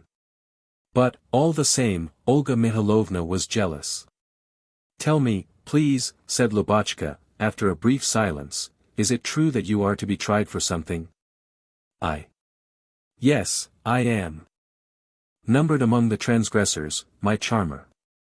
"But what for?" "For nothing, but just. It's chiefly a question of politics," yawned Pyotr Dmitrich, "the antagonisms of left and right. I, an obscurantist and reactionary, ventured in an official paper to make use of an expression offensive in the eyes of such immaculate Gladstones as Vladimir Pavlovich Vladimirov and our local justice of the peace, Kuzma Grigorich Vostriakov." Pyotr Dmitrich yawned again and went on. "And it is the way with us that you may express disapproval of the sun or the moon, or anything you like, but God preserve you from touching the liberals. Heaven forbid. A liberal is like the poisonous dry fungus which covers you with a cloud of dust if you accidentally touch it with your finger." "What happened to you?" "Nothing particular. The whole flare-up started from the merest trifle. A teacher, a detestable person of clerical associations, hands to Vostriakov a petition against a tavern keeper, charging him with insulting language and behavior in a public place.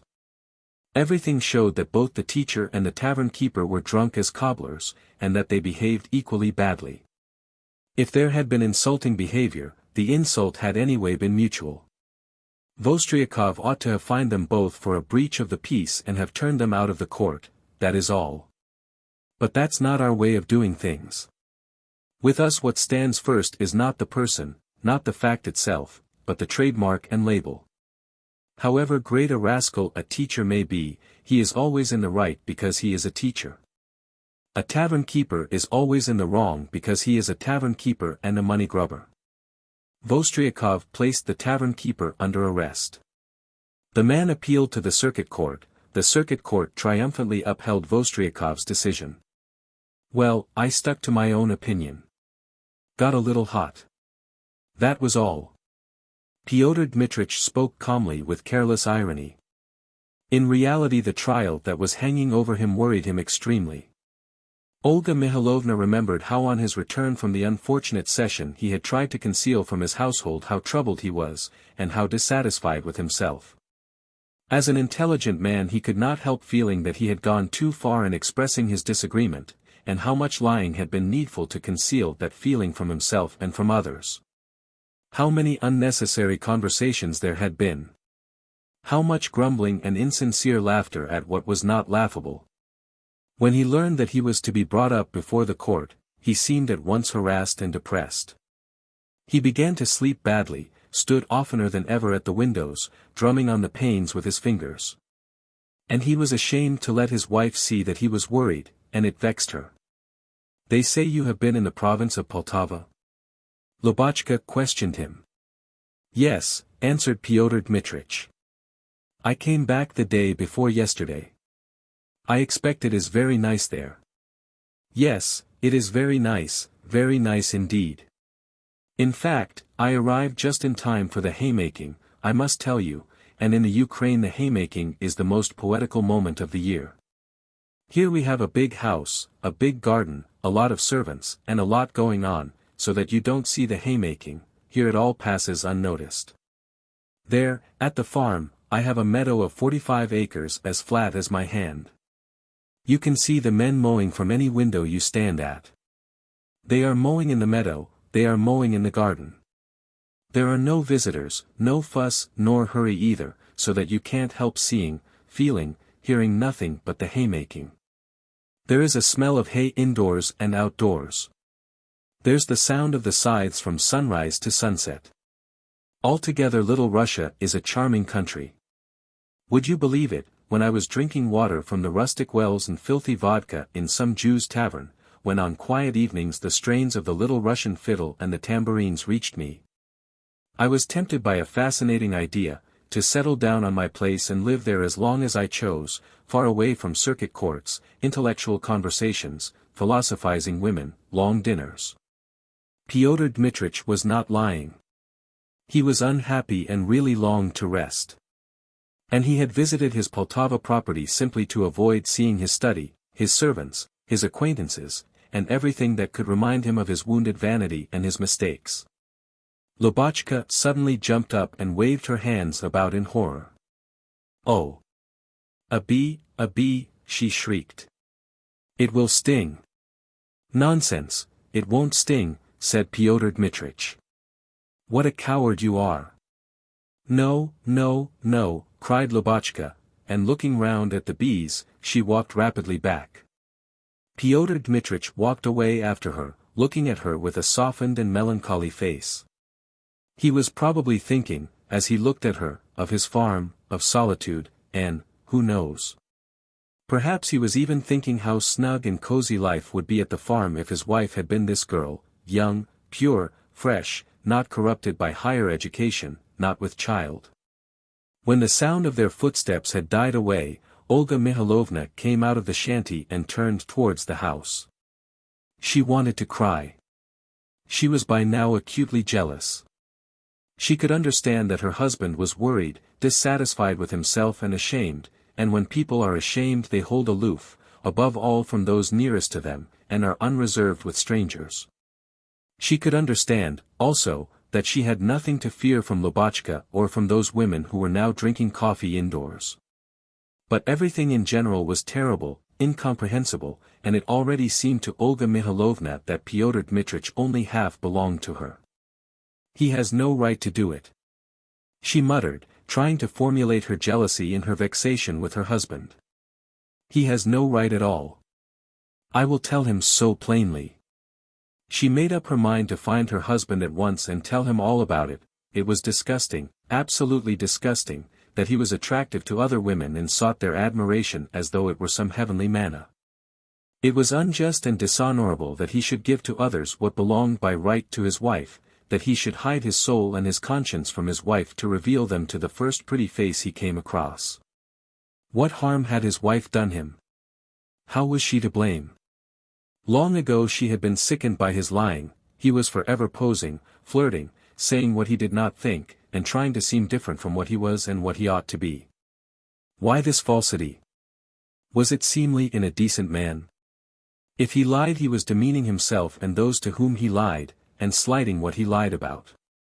Could he not understand that if he swaggered and posed at the judicial table, or held forth at dinner on the prerogatives of government, that he, simply to provoke her uncle, was showing thereby that he had not a ha'porth of respect for the court, or himself, or any of the people who were listening and looking at him?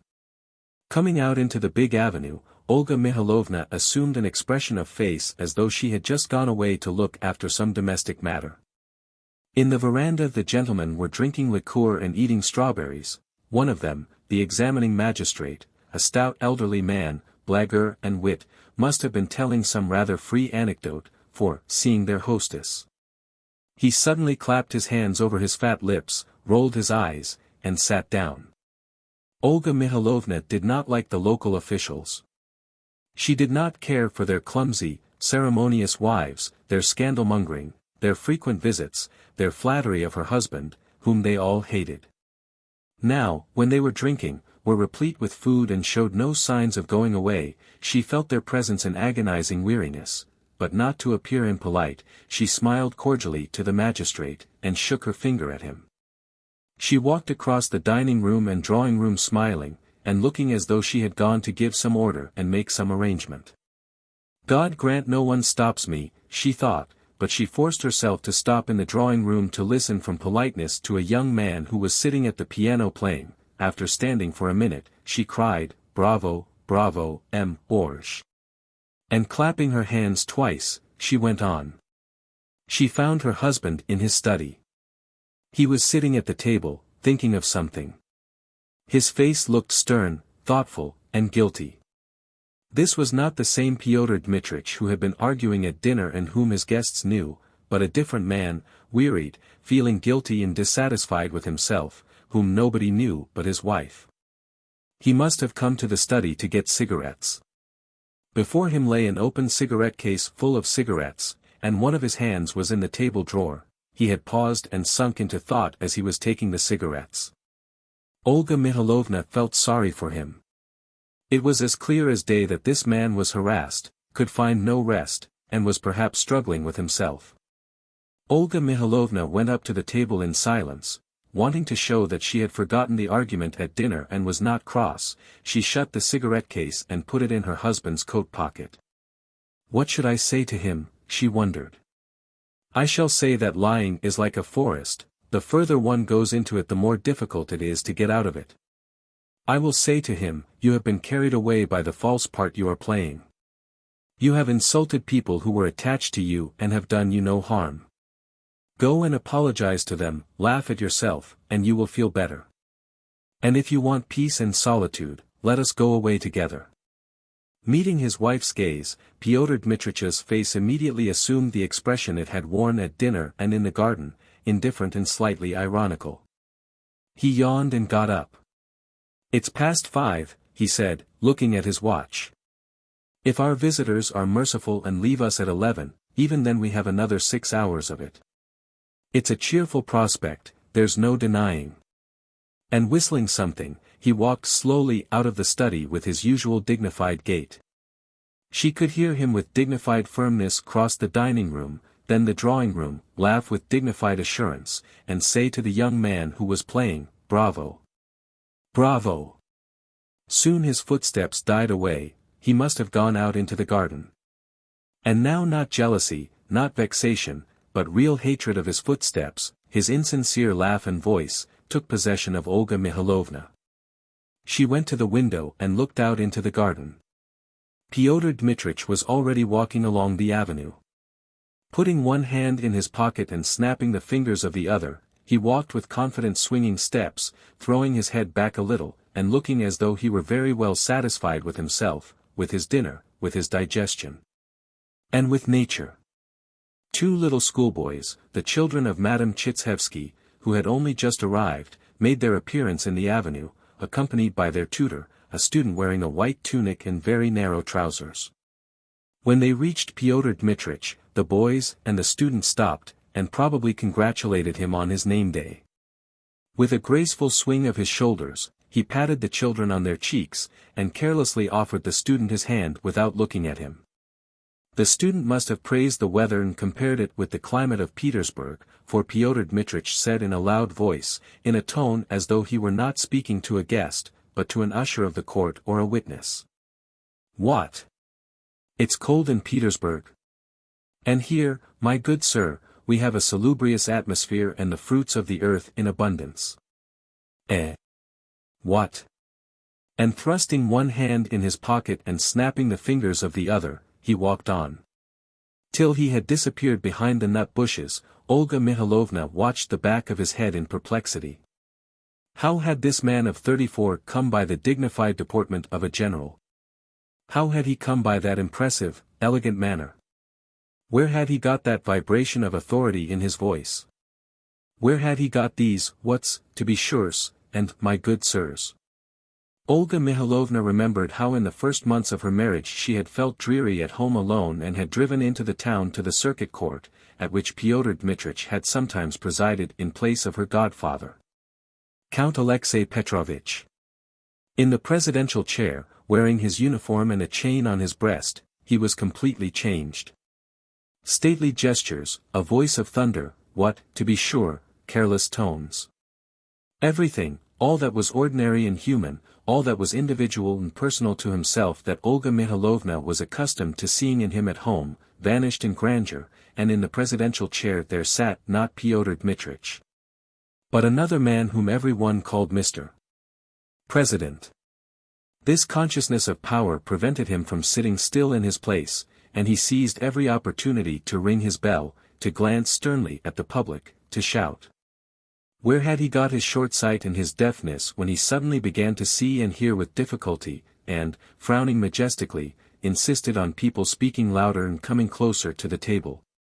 From the height of his grandeur he could hardly distinguish faces or sounds, so that it seemed that if Olga Mihalovna herself had gone up to him he would have shouted even to her, "Your name?" Peasant witnesses he addressed familiarly, he shouted at the public so that his voice could be heard even in the street, and behaved incredibly with the lawyers. If a lawyer had to speak to him, Pyotr Dmitrich, turning a little away from him, looked with half-closed eyes at the ceiling, meaning to signify thereby that the lawyer was utterly superfluous and that he was neither recognizing him nor listening to him. If a badly dressed lawyer spoke, Pyotr Dmitrich pricked up his ears and looked the man up and down with a sarcastic, annihilating stare as though to say, "Queer sort of lawyers nowadays." "What do you mean by that?" he would interrupt. If a would-be eloquent lawyer mispronounced a foreign word, saying, for instance, factitious instead of fictitious, Pyotr Dmitrich brightened up at once and asked, "What? How? Factitious? What does that mean?" And then observed impressively, "Don't make use of words you do not understand."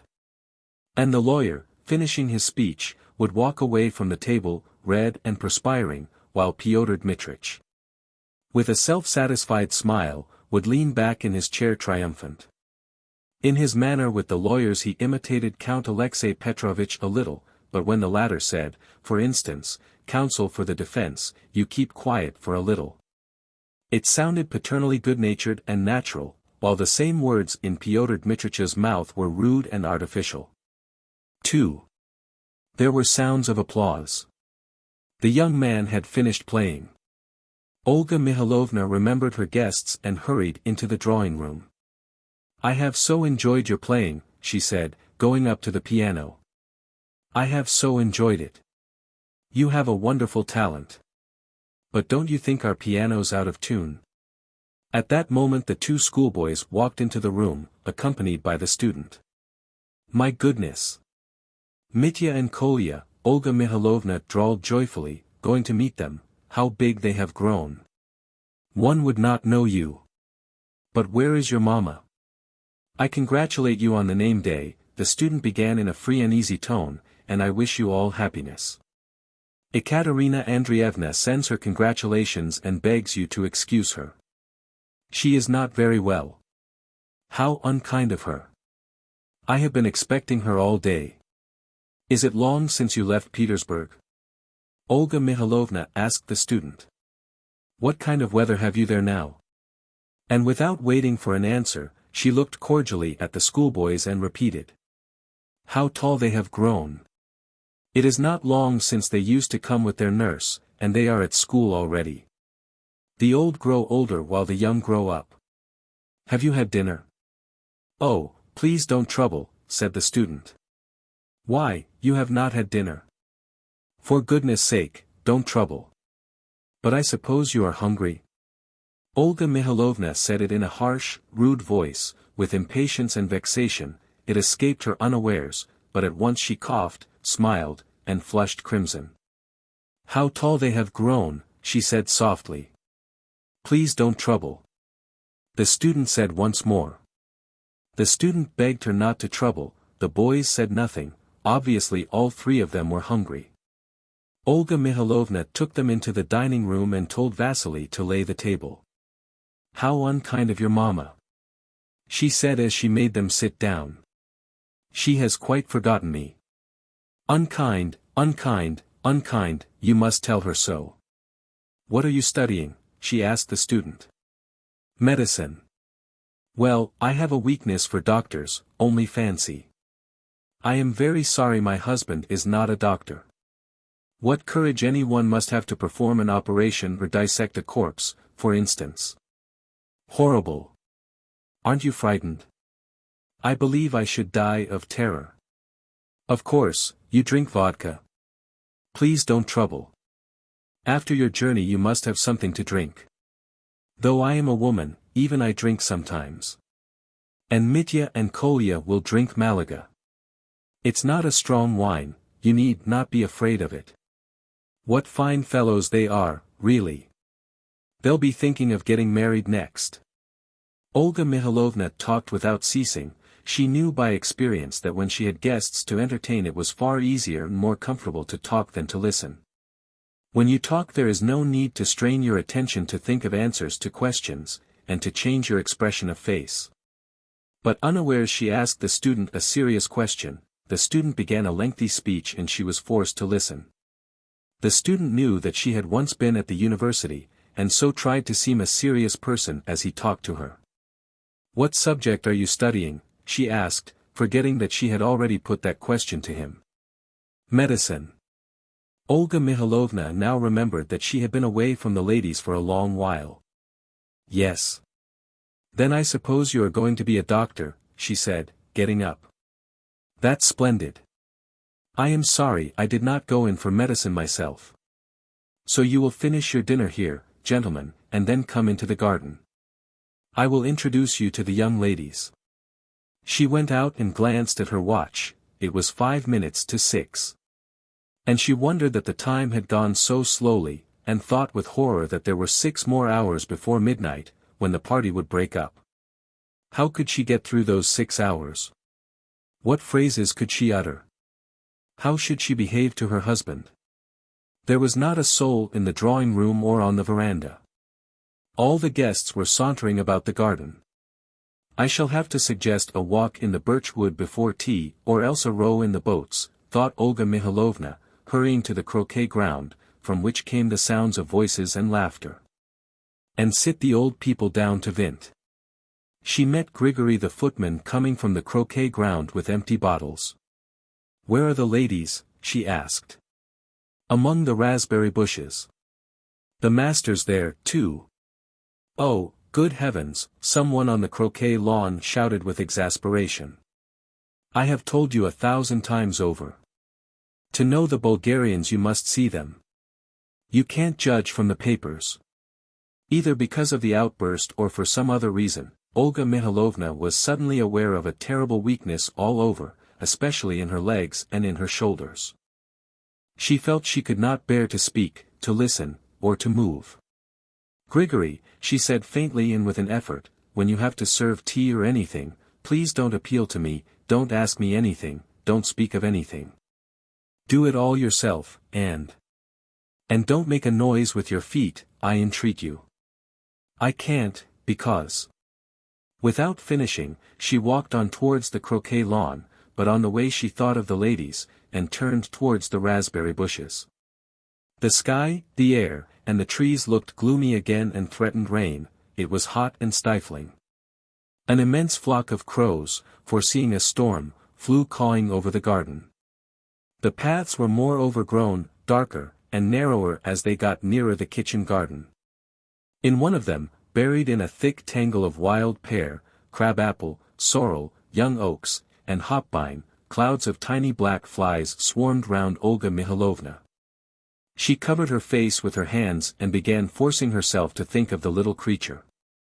There floated through her imagination the figures of Grigory, Mitya, Kolya, the faces of the peasants who had come in the morning to present their congratulations.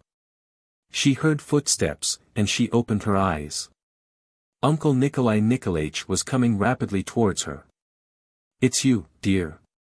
I am very glad, he began, breathless.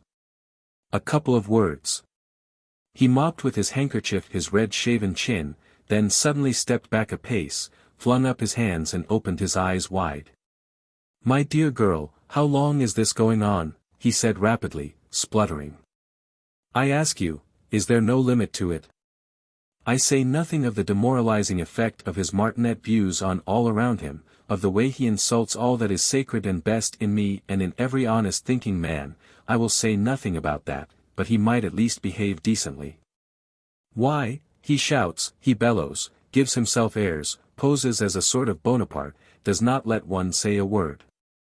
I don't know what the devil's the matter with him. These lordly gestures, this condescending tone, and laughing like a general. Who is he, allow me to ask you? I ask you, who is he?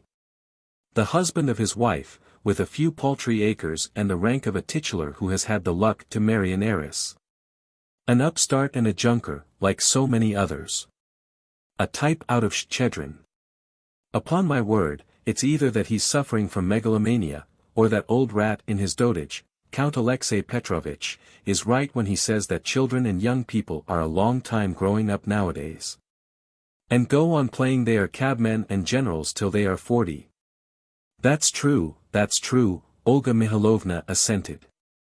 Let me pass. Now just consider, what is it leading to? Her uncle went on, barring her way. How will this playing at being a general and a conservative end? Already he has got into trouble. Yes, to stand his trial. I am very glad of it. That's what his noise and shouting has brought him to, to stand in the prisoner's dock. And it's not as though it were the circuit court or something, it's the central court. Nothing worse could be imagined, I think. And then he has quarreled with every one. He is celebrating his name day, and look, Vostryakov's not here, nor Yahontov, nor Vladimirov, nor Shavad, nor the Count. There is no one, I imagine, more conservative than Count Alexei Petrovitch, yet even he has not come. And he never will come again. He won't come, you will see. My God!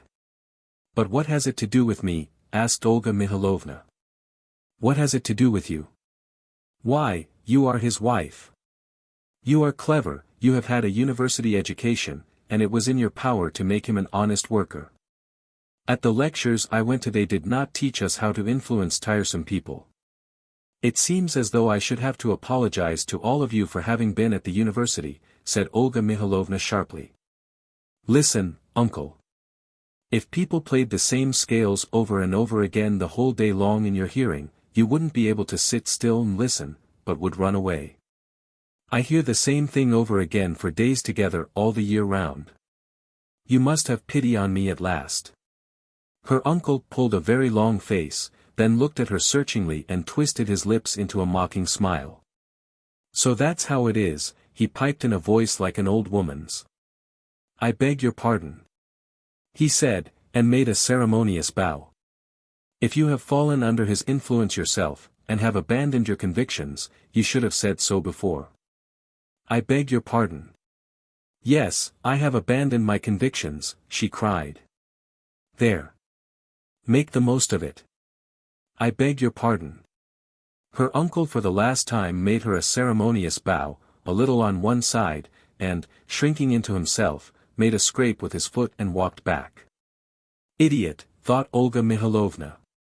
I hope he will go home. She found the ladies and the young people among the raspberries in the kitchen garden. Some were eating raspberries.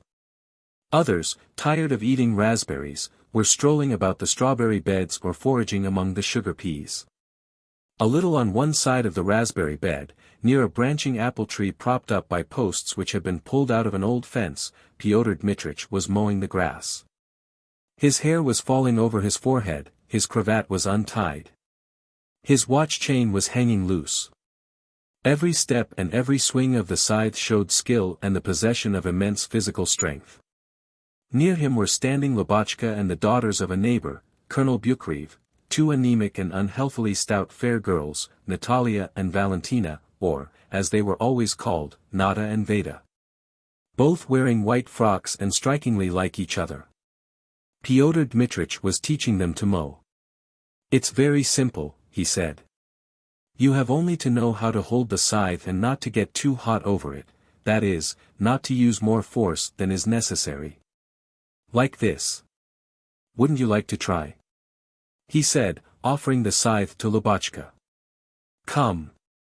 Lubotshka took the scythe clumsily, blushed crimson, and laughed. Don't be afraid, Lubov Alexandrovna, cried Olga Mikhailovna, loud enough for all the ladies to hear that she was with them. Don't be afraid. You must learn. If you marry a Tolstoyan he will make you mow. Lubotshka raised the scythe, but began laughing again, and, helpless with laughter, let go of it at once. She was ashamed and pleased at being talked to as though grown up. Nada, with a cold, serious face, with no trace of smiling or shyness, took the scythe, swung it and caught it in the grass. Veda, also without a smile, as cold and serious as her sister, took the scythe, and silently thrust it into the earth. Having done this, the two sisters linked arms and walked in silence to the raspberries. Pyotr Dmitrich laughed and played about like a boy, and this childish, frolicsome mood in which he became exceedingly good-natured suited him far better than any other. Olga Mikhailovna loved him when he was like that. But his boyishness did not usually last long. It did not this time. After playing with the scythe, he for some reason thought it necessary to take a serious tone about it. When I am mowing, I feel, do you know, healthier and more normal, he said. If I were forced to confine myself to an intellectual life I believe I should go out of my mind. I feel that I was not born to be a man of culture. I ought to mow, plow, sow, drive out the horses. And Pyotr Dmitrich began a conversation with the ladies about the advantages of physical labor, about culture, and then about the pernicious effects of money, of property. Listening to her husband, Olga Mihalovna, for some reason, thought of her dowry. And the time will come, I suppose, she thought, when he will not forgive me for being richer than he. He is proud and vain. Maybe he will hate me because he owes so much to me. She stopped near Colonel Bukrev, who was eating raspberries and also taking part in the conversation. Come, he said, making room for Olga Mihalovna and Pyotr Dmitrich. The ripest are here. And so, according to Proudhon, he went on, raising his voice, property is robbery. But I must confess I don't believe in Proudhon, and don't consider him a philosopher. The French are not authorities, to my thinking, God bless them. Well, as for Proudhons and Buckles and the rest of them, I am weak in that department, said Pyotr Dmitrich. For philosophy you must apply to my wife. She has been at university lectures and knows all your Schopenhauers and Proudhons by heart. Olga Mihalovna felt bored again. She walked again along a little path by apple and pear trees, and looked again as though she was on some very important errand. She reached the gardener's cottage. In the doorway the gardener's wife, Varvara, was sitting together with her 4 little children with big shaven heads. Varvara, too, was with child and expecting to be confined on Elijah's day. After greeting her, Olga Mihalovna looked at her and the children in silence and asked. Well, how do you feel? Oh, all right. A silence followed. The 2 women seemed to understand each other without words. It's dreadful having one's first baby, said Olga Mihalovna after a moment's thought. I keep feeling as though I shall not get through it, as though I shall die. I fancied that, too, but here I am alive. One has all sorts of fancies. Varvara, who was just going to have her 5th, looked down a little on her mistress from the height of her experience and spoke in a rather didactic tone, and Olga Mihalovna could not help feeling her authority. She would have liked to have talked of her fears, of the child, of her sensations, but she was afraid it might strike Varvara as naive and trivial. And she waited in silence for Varvara to say something herself. Alya, we are going indoors, Pyotr Dmitrich called from the raspberries. Olga Mihalovna liked being silent, waiting and watching Varvara. She would have been ready to stay like that till night without speaking or having any duty to perform. But she had to go. She had hardly left the cottage when Lubotshka, Nada, and Veda came running to meet her. The sisters stopped short abruptly a couple of yards away. Lubotshka ran right up to her and flung herself on her neck. You dear, darling, precious, she said, kissing her face and her neck. Let us go and have tea on the island. On the island, said the precisely similar Nada and Veda, both at once, without a smile. But it's going to rain, my dears. It's not, cried Lubotshka with a woebegone face. They've all agreed to go. Dear. Darling. They are all getting ready to have tea on the island, said Pyotr Dmitrich, coming up. See to arranging things. We will all go in the boats, and the samovars and all the rest of it must be sent in the carriage with the servants. He walked beside his wife and gave her his arm. Olga Mihalovna had a desire to say something disagreeable to her husband, something biting, even about her dowry perhaps, the crueler the better, she felt. She thought a little, and said. Why is it Count Alexei Petrovitch hasn't come? What a pity. I am very glad he hasn't come, said Pyotr Dmitrich, lying. I'm sick to death of that old lunatic. But yet before dinner you were expecting him so eagerly. 3. Half an hour later all the guests were crowding on the bank near the pile to which the boats were fastened. They were all talking and laughing, and were in such excitement and commotion that they could hardly get into the boats. 3 boats were crammed with passengers, while 2 stood empty. The keys for unfastening these 2 boats had been somehow mislaid, and messengers were continually running from the river to the house to look for them. Some said Grigory had the keys, others that the bailiff had them, while others suggested sending for a blacksmith and breaking the padlocks.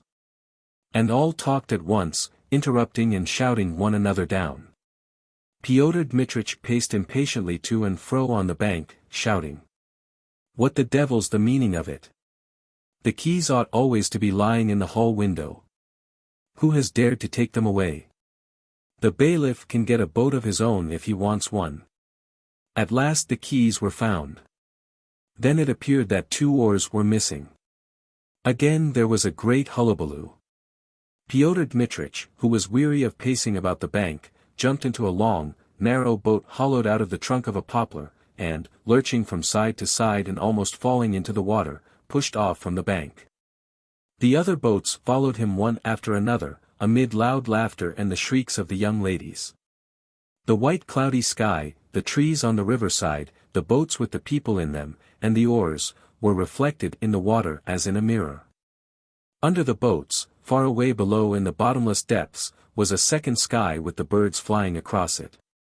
The bank on which the house and gardens stood was high, steep, and covered with trees. On the other, which was sloping, stretched broad green water meadows with sheets of water glistening in them. The boats had floated 100 yards when, behind the mournfully drooping willows on the sloping banks, huts and a herd of cows came into sight. They began to hear songs, drunken shouts, and the strains of a concertina. Here and there on the river fishing boats were scattered about, setting their nets for the night. In one of these boats was the festive party, playing on homemade violins and violoncellos. Olga Mikhailovna was sitting at the rudder. She was smiling affably and talking a great deal to entertain her visitors, while she glanced stealthily at her husband. He was ahead of them all, standing up punting with 1 oar. The light sharp-nosed canoe, which all the guests called the death trap, while Pyotr Dmitrich, for some reason, called it Penderaklia, flew along quickly. It had a brisk, crafty expression, as though it hated its heavy occupant and was looking out for a favorable moment to glide away from under his feet. Olga Mikhailovna kept looking at her husband, and she loathed his good looks which attracted every one, the back of his head, his attitude, his familiar manner with women. She hated all the women sitting in the boat with her, was jealous, and at the same time was trembling every minute in terror that the frail craft would upset and cause an accident. "Take care, Pyotr!" she cried, while her heart fluttered with terror. "Sit down. We believe in your courage without all that." She was worried, too, by the people who were in the boat with her. They were all ordinary good sort of people like thousands of others, but now each one of them struck her as exceptional and evil. In each one of them she saw nothing but falsity.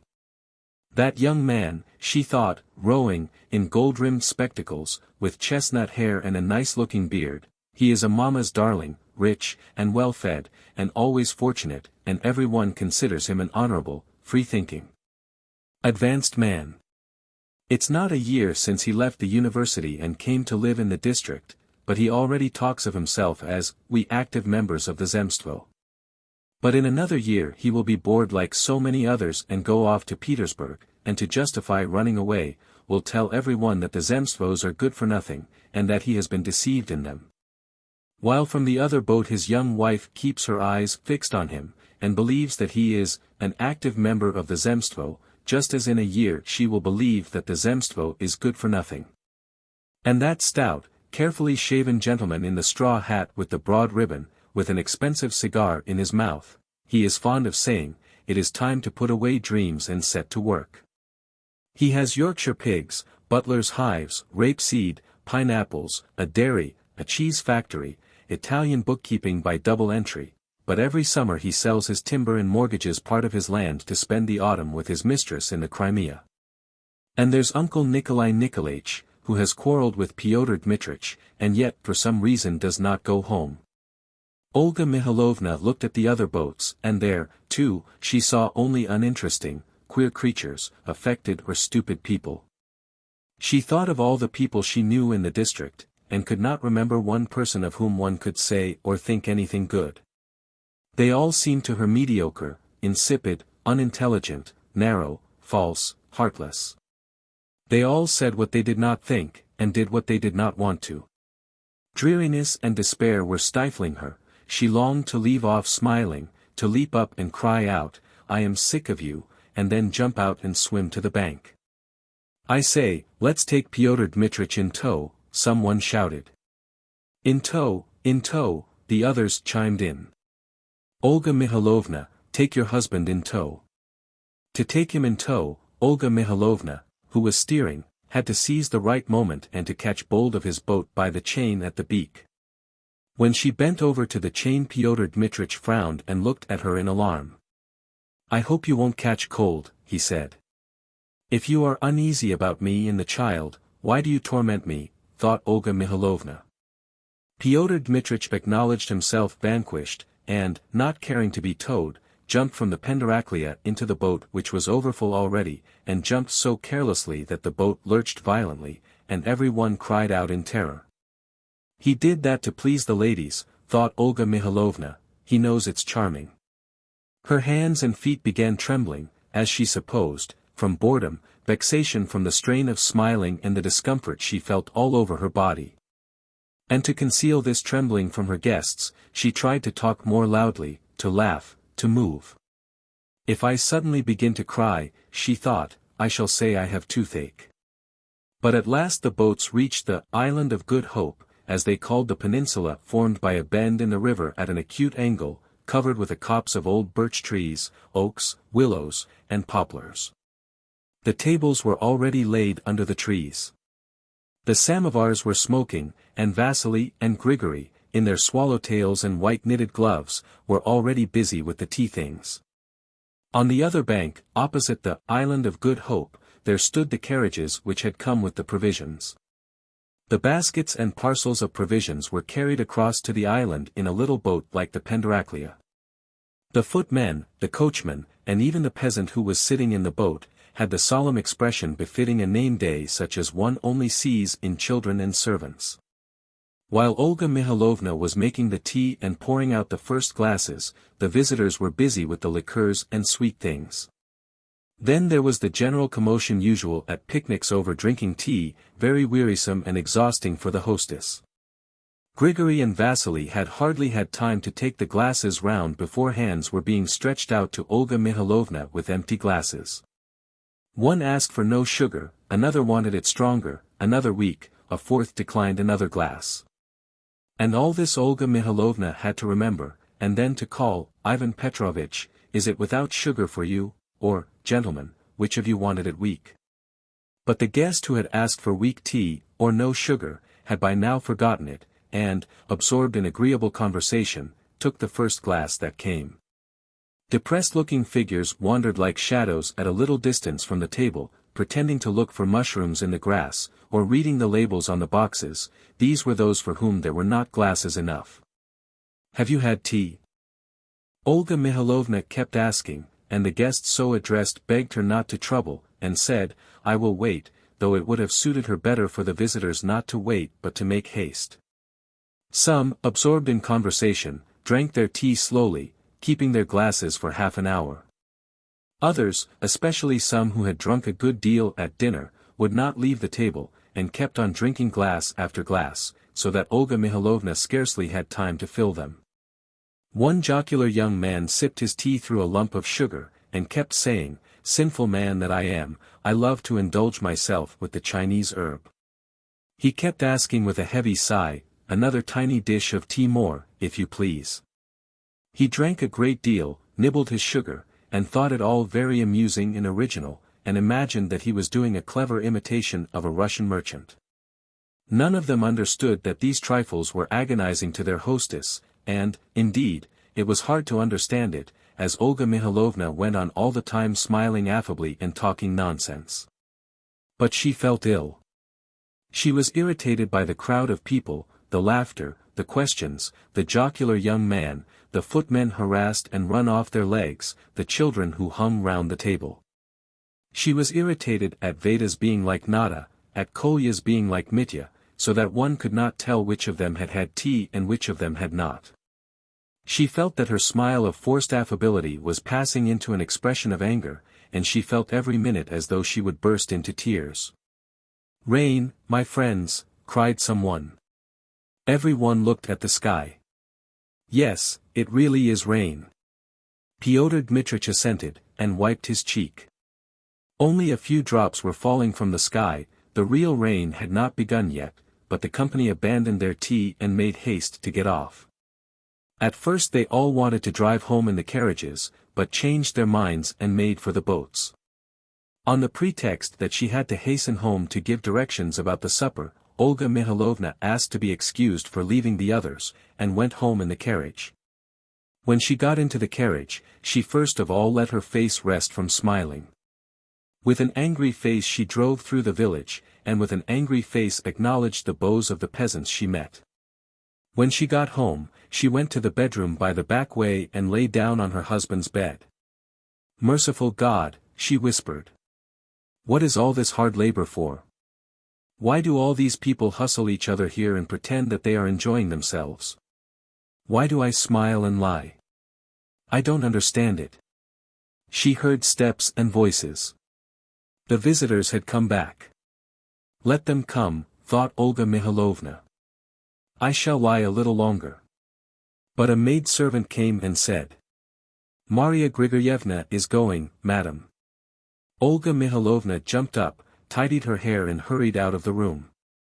"Maria Grigoryevna, what is the meaning of this?" She began in an injured voice, going to meet Maria Grigoryevna. "Why are you in such a hurry?" "I can't help it, darling. I've stayed too long as it is, my children are expecting me home." "It's too bad of you. Why didn't you bring your children with you?" "If you will let me, dear, I will bring them on some ordinary day, but today." "Oh, please do," Olga Mihalovna interrupted, "I shall be delighted. Your children are so sweet. Kiss them all for me." "But, really, I am offended with you.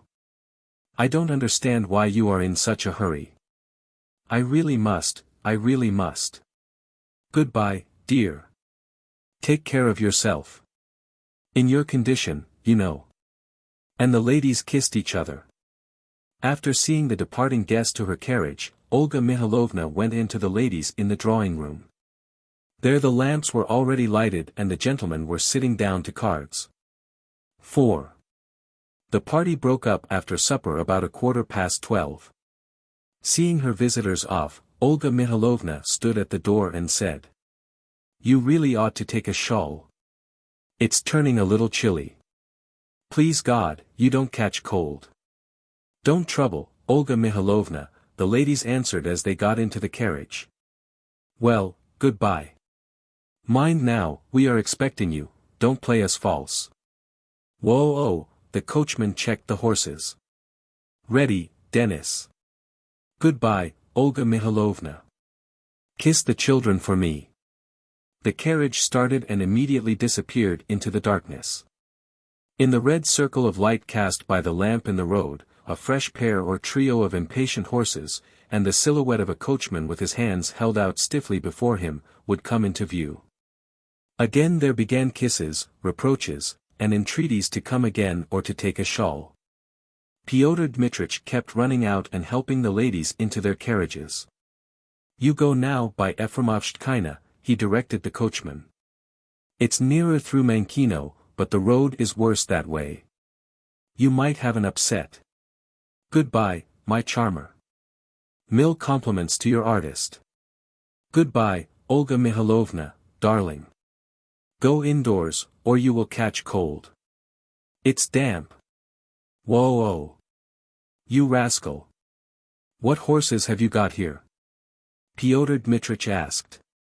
"They were bought from Haydarov, in Lent," answered the coachman. "Capital horses." And Pyotr Dmitrich patted the trace horse on the haunch. "Well, you can start. God give you good luck." The last visitor was gone at last, the red circle on the road quivered, moved aside, contracted and went out, as Vasily carried away the lamp from the entrance. On previous occasions when they had seen off their visitors, Pyotr Dmitrich and Olga Mihailovna had begun dancing about the drawing room, facing each other, clapping their hands and singing, "They've gone. They've gone." But now Olga Mihailovna was not equal to that. She went to her bedroom, undressed, and got into bed. She fancied she would fall asleep at once and sleep soundly. Her legs and her shoulders ached painfully, her head was heavy from the strain of talking, and she was conscious, as before, of discomfort all over her body. Covering her head over, she lay still for 3 or 4 minutes, then peeped out from under the bedclothes at the lamp before the icon, listened to the silence, and smiled. It's nice," she whispered, curling up her legs, which felt as if they had grown longer from so much walking. "Sleep, sleep." Her legs would not get into a comfortable position. She felt uneasy all over, and she turned on the other side. A big fly blew buzzing about the bedroom and thumped against the ceiling. She could hear, too, Grigory and Vasily stepping cautiously about the drawing room, putting the chairs back in their places. It seemed to Olga Mihailovna that she could not go to sleep, nor be comfortable till those sounds were hushed. And again she turned over on the other side impatiently. She heard her husband's voice in the drawing room. Someone must be staying the night, as Pyotr Dmitrich was addressing someone and speaking loudly. "I don't say that Count Alexei Petrovitch is an impostor. But he can't help seeming to be one, because all of you gentlemen attempt to see in him something different from what he really is. His craziness is looked upon as originality, his familiar manners as good nature, and his complete absence of opinions as conservatism. Even granted that he is a conservative of the stamp of '84, what after all is conservatism?" Pyotr Dmitrich, angry with Count Alexei Petrovitch, his visitors, and himself, was relieving his heart. He abused both the Count and his visitors, and in his vexation with himself was ready to speak out and to hold forth upon anything. After seeing his guest to his room, he walked up and down the drawing room, walked through the dining room, down the corridor, then into his study, then again went into the drawing room, and came into the bedroom. Olga Mihailovna was lying on her back, with the bedclothes only to her waist. By now she felt hot, and with an angry face, watched the fly that was thumping against the ceiling. "Is someone staying the night?" she asked. "Yegorov." Pyotr Dmitrich undressed and got into his bed. Without speaking, he lighted a cigarette, and he, too, fell to watching the fly. There was an uneasy and forbidding look in his eyes. Olga Mihailovna looked at his handsome profile for 5 minutes in silence. It seemed to her for some reason that if her husband were suddenly to turn facing her, and to say, "Olga, I am unhappy," she would cry or laugh, and she would be at ease. She fancied that her legs were aching and her body was uncomfortable all over because of the strain on her feelings. "Pyotr, what are you thinking of?" she said. "Oh, nothing," her husband answered. "You have taken to having secrets from me of late, that's not right." "Why is it not right?" answered Pyotr Dmitrich drily and not at once. "We all have our personal life, every one of us, and we are bound to have our secrets. Personal life, our secrets, that's all words." "Understand you are wounding me," said Olga Mihailovna, sitting up in bed. "If you have a load on your heart, why do you hide it from me? And why do you find it more suitable to open your heart to women who are nothing to you, instead of to your wife? I overheard your outpourings to Lubotshka by the bee-house today. Well, I congratulate you. I am glad you did overhear it. This meant, leave me alone and let me think." Olga Mihailovna was indignant. Vexation, hatred, and wrath, which had been accumulating within her during the whole day, suddenly boiled over. She wanted at once to speak out, to hurt her husband without putting it off till tomorrow, to wound him, to punish him. Making an effort to control herself and not to scream, she said, "Let me tell you, then, that it's all loathsome, loathsome, loathsome. I've been hating you all day, you see what you've done." Pyotr Dmitrich, too, got up and sat on the bed. "It's loathsome, loathsome, loathsome," Olga Mihailovna went on, beginning to tremble all over. There's no need to congratulate me, you had better congratulate yourself. It's a shame, a disgrace. You have wrapped yourself in lies till you are ashamed to be alone in the room with your wife. You are a deceitful man. I see through you and understand every step you take. Alya, I wish you would please warn me when you are out of humor. Then I will sleep in the study. Saying this, Pyotr Dmitrich picked up his pillow and walked out of the bedroom. Olga Mikhailovna had not foreseen this. For some minutes she remained silent with her mouth open, trembling all over and looking at the door by which her husband had gone out, and trying to understand what it meant. Was this one of the devices to which deceitful people have recourse when they are in the wrong, or was it a deliberate insult aimed at her pride? How was she to take it? Olga Mikhailovna remembered her cousin, a lively young officer, who often used to tell her, laughing, that when his spouse nagged at him at night, he usually picked up his pillow and went whistling to spend the night in his study, leaving his wife in a foolish and ridiculous position. This officer was married to a rich, capricious, and foolish woman whom he did not respect but simply put up with. Olga Mikhailovna jumped out of bed. To her mind there was only one thing left for her to do now. To dress with all possible haste and to leave the house forever. The house was her own, but so much the worse for Pyotr Dmitrich. Without pausing to consider whether this was necessary or not, she went quickly to the study to inform her husband of her intention. Feminine logic flashed through her mind, and to say something wounding and sarcastic at parting. Pyotr Dmitrich was lying on the sofa and pretending to read a newspaper. There was a candle burning on a chair near him. His face could not be seen behind the newspaper. Be so kind as to tell me what this means. I am asking you. Be so kind. Pyotr Dmitrich mimicked her, not showing his face. It's sickening, Olga. Upon my honor, I am exhausted and not up to it. Let us do our quarreling tomorrow. No, I understand you perfectly. Olga Mikhailovna went on. You hate me. Yes, yes. You hate me because I am richer than you. You will never forgive me for that, and will always be lying to me. Feminine logic flashed through her mind again. You are laughing at me now. I am convinced, in fact, that you only married me in order to have property qualifications and those wretched horses. Oh, I am miserable. Pyotr Dmitrich dropped the newspaper and got up. The unexpected insult overwhelmed him. With a childishly helpless smile he looked desperately at his wife, and holding out his hands to her as though to ward off blows, he said imploringly, Alya. And expecting her to say something else awful, he leaned back in his chair, and his huge figure seemed as helplessly childish as his smile. Alya, how could you say it, he whispered. Olga Mikhailovna came to herself. She was suddenly aware of her passionate love for this man, remembered that he was her husband, Pyotr Dmitrich, without whom she could not live for a day, and who loved her passionately, too.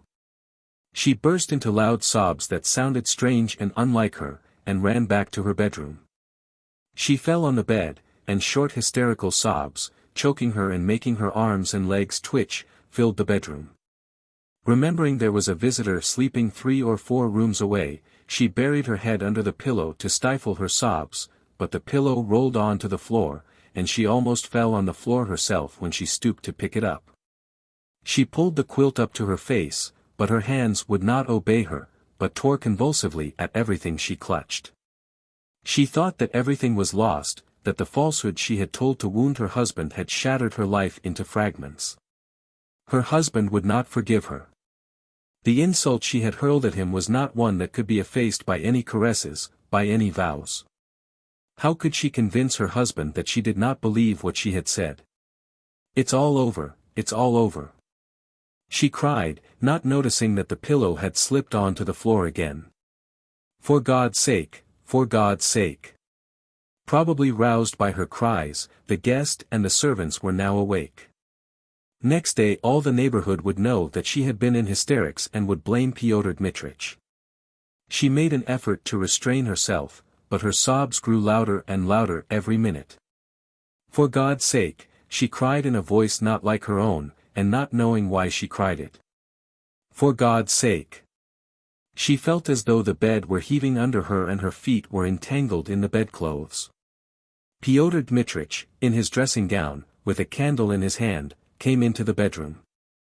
"Alya, hush," he said. She raised herself and kneeling up in bed, screwing up her eyes at the light, articulated through her sobs. "Understand. Understand." She wanted to tell him that she was tired to death by the party, by his falsity, by her own falsity, that it had all worked together, but she could only articulate. "Understand, understand. Come, drink," he said, handing her some water. She took the glass obediently and began drinking, but the water splashed over and was spilt on her arms, her throat and knees. "I must look horribly unseemly," she thought. Pyotr Dmitrich put her back in bed without a word, and covered her with the quilt, then he took the candle and went out. "For God's sake!" Olga Mihalovna cried again. "Pyotr, understand, understand." Suddenly something gripped her in the lower part of her body and back with such violence that her wailing was cut short, and she bit the pillow from the pain. But the pain let her go again at once, and she began sobbing again. The maid came in, and arranging the quilt over her, asked in alarm. "Mistress, darling, what is the matter?" "Go out of the room," said Pyotr Dmitrich sternly, going up to the bed. "Understand, understand." Olga Mihalovna began. "Alya, I entreat you, calm yourself," he said. "I did not mean to hurt you. I would not have gone out of the room if I had known it would have hurt you so much, I simply felt depressed. I tell you, on my honor. Understand. You were lying, I was lying. I understand. Come, come, that's enough." "I understand," said Pyotr Dmitrich tenderly, sitting down on her bed. "You said that in anger, I quite understand. I swear to God I love you beyond anything on earth, and when I married you I never once thought of your being rich. I loved you immensely, and that's all. I assure you. I have never been in want of money or felt the value of it, and so I cannot feel the difference between your fortune and mine. It always seemed to me we were equally well off. And that I have been deceitful in little things, that, of course, is true. My life has hitherto been arranged in such a frivolous way that it has somehow been impossible to get on without paltry lying. It weighs on me, too, now. Let us leave off talking about it, for goodness sake." Olga Mihalovna again felt an acute pain, and clutched her husband by the sleeve. "I am in pain, in pain, in pain," she said rapidly. "Oh, what pain! Damnation take those visitors," muttered Pyotr Dmitrich, getting up. "You ought not to have gone to the island today," he cried. "What an idiot I was not to prevent you. Oh, my God!" He scratched his head in vexation, and, with a wave of his hand, walked out of the room. Then he came into the room several times, sat down on the bed beside her, and talked a great deal, sometimes tenderly, sometimes angrily, but she hardly heard him. Her sobs were continually interrupted by fearful attacks of pain, and each time the pain was more acute and prolonged. At first she held her breath and bit the pillow during the pain, but then she began screaming on an unseemly piercing note. Once seeing her husband near her, she remembered that she had insulted him, and without pausing to think whether it were really Pyotr Dmitrich or whether she were in delirium, clutched his hand in both hers and began kissing it. "You were lying, I was lying," she began justifying herself. "Understand, understand. They have exhausted me, driven me out of all patience." "Alya, we are not alone," said Pyotr Dmitrich. Olga Mihalovna raised her head and saw Varvara, who was kneeling by the chest of drawers and pulling out the bottom drawer. The top drawers were already open. Then Varvara got up, red from the strained position, and with a cold, solemn face began trying to unlock a box.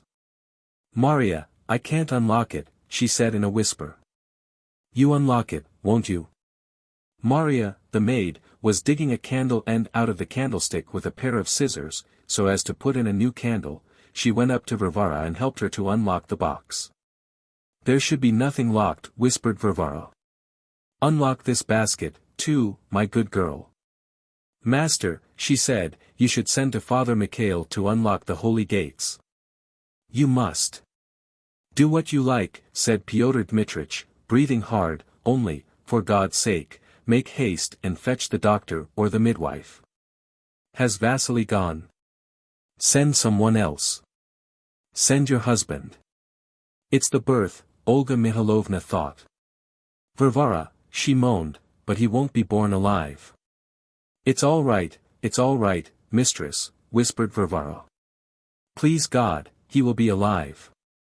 He will be alive." When Olga Mikhailovna came to herself again after a pain, she was no longer sobbing nor tossing from side to side, but moaning. She could not refrain from moaning even in the intervals between the pains. The candles were still burning, but the morning light was coming through the blinds. It was probably about 5 o'clock in the morning. At the round table there was sitting some unknown woman with a very discreet air, wearing a white apron. From her whole appearance it was evident she had been sitting there a long time. Olga Mikhailovna guessed that she was the midwife. "Will it soon be over?" she asked, and in her voice she heard a peculiar and unfamiliar note which had never been there before. "I must be dying in childbirth," she thought. Pyotr Dmitrich came cautiously into the bedroom, dressed for the day, and stood at the window with his back to his wife. He lifted the blind and looked out of window. "What rain," he said. "What time is it?" asked Olga Mikhailovna, in order to hear the unfamiliar note in her voice again. "6:15, answered the midwife. "And what if I really am dying?" thought Olga Mikhailovna, looking at her husband's head and the window panes on which the rain was beating. "How will he live without me? With whom will he have tea and dinner, talk in the evenings, sleep?" And he seemed to her like a forlorn child. She felt sorry for him and wanted to say something nice, caressing and consolatory. She remembered how in the spring he had meant to buy himself some harriers, and she, thinking it a cruel and dangerous sport, had prevented him from doing it. "Pyotr, buy yourself harriers," she moaned. He dropped the blind and went up to the bed, and would have said something, but at that moment the pain came back, and Olga Mikhailovna uttered an unseemly, piercing scream. The pain and the constant screaming and moaning stupefied her. She heard, saw, and sometimes spoke, but hardly understood anything, and was only conscious that she was in pain or was just going to be in pain. It seemed to her that the name-day party had been long, long ago, not yesterday, but a year ago perhaps. And that her new life of agony had lasted longer than her childhood, her school days, her time at the university, and her marriage, and would go on for a long, long time, endlessly. She saw them bring tea to the midwife, and summon her at midday to lunch and afterwards to dinner. She saw Pyotr Dmitrich grow used to coming in, standing for long intervals by the window, and going out again. Saw strange men, the maid, Varvara, come in as though they were at home. Varvara said nothing but, he will, and was angry when anyone closed the drawers and the chest.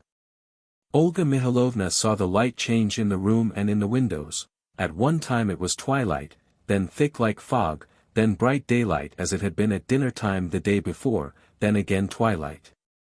And each of these changes lasted as long as her childhood, her school days, her life at the university. In the evening 2 doctors, one bony, bald, with a big red beard, the other with a swarthy Jewish face and cheap spectacles, performed some sort of operation on Olga Mikhailovna. To these unknown men touching her body she felt utterly indifferent. By now she had no feeling of shame, no will, and anyone might do what he would with her. If anyone had rushed at her with a knife, or had insulted Pyotr Dmitrich, or had robbed her of her right to the little creature, she would not have said a word. They gave her chloroform during the operation. When she came to again, the pain was still there and insufferable. It was night. And Olga Mikhailovna remembered that there had been just such a night with the stillness, the lamp, with the midwife sitting motionless by the bed, with the drawers of the chest pulled out, with Pyotr Dmitrich standing by the window. But some time very, very long ago. I am not dead, thought Olga Mihalovna when she began to understand her surroundings again, and when the pain was over. A bright summer day looked in at the widely open windows. In the garden below the windows, the sparrows and the magpies never ceased chattering for one instant. The drawers were shut now, her husband's bed had been made. There was no sign of the midwife or of the maid, or of Varvara in the room, only Pyotr Dmitrich was standing, as before, motionless by the window looking into the garden.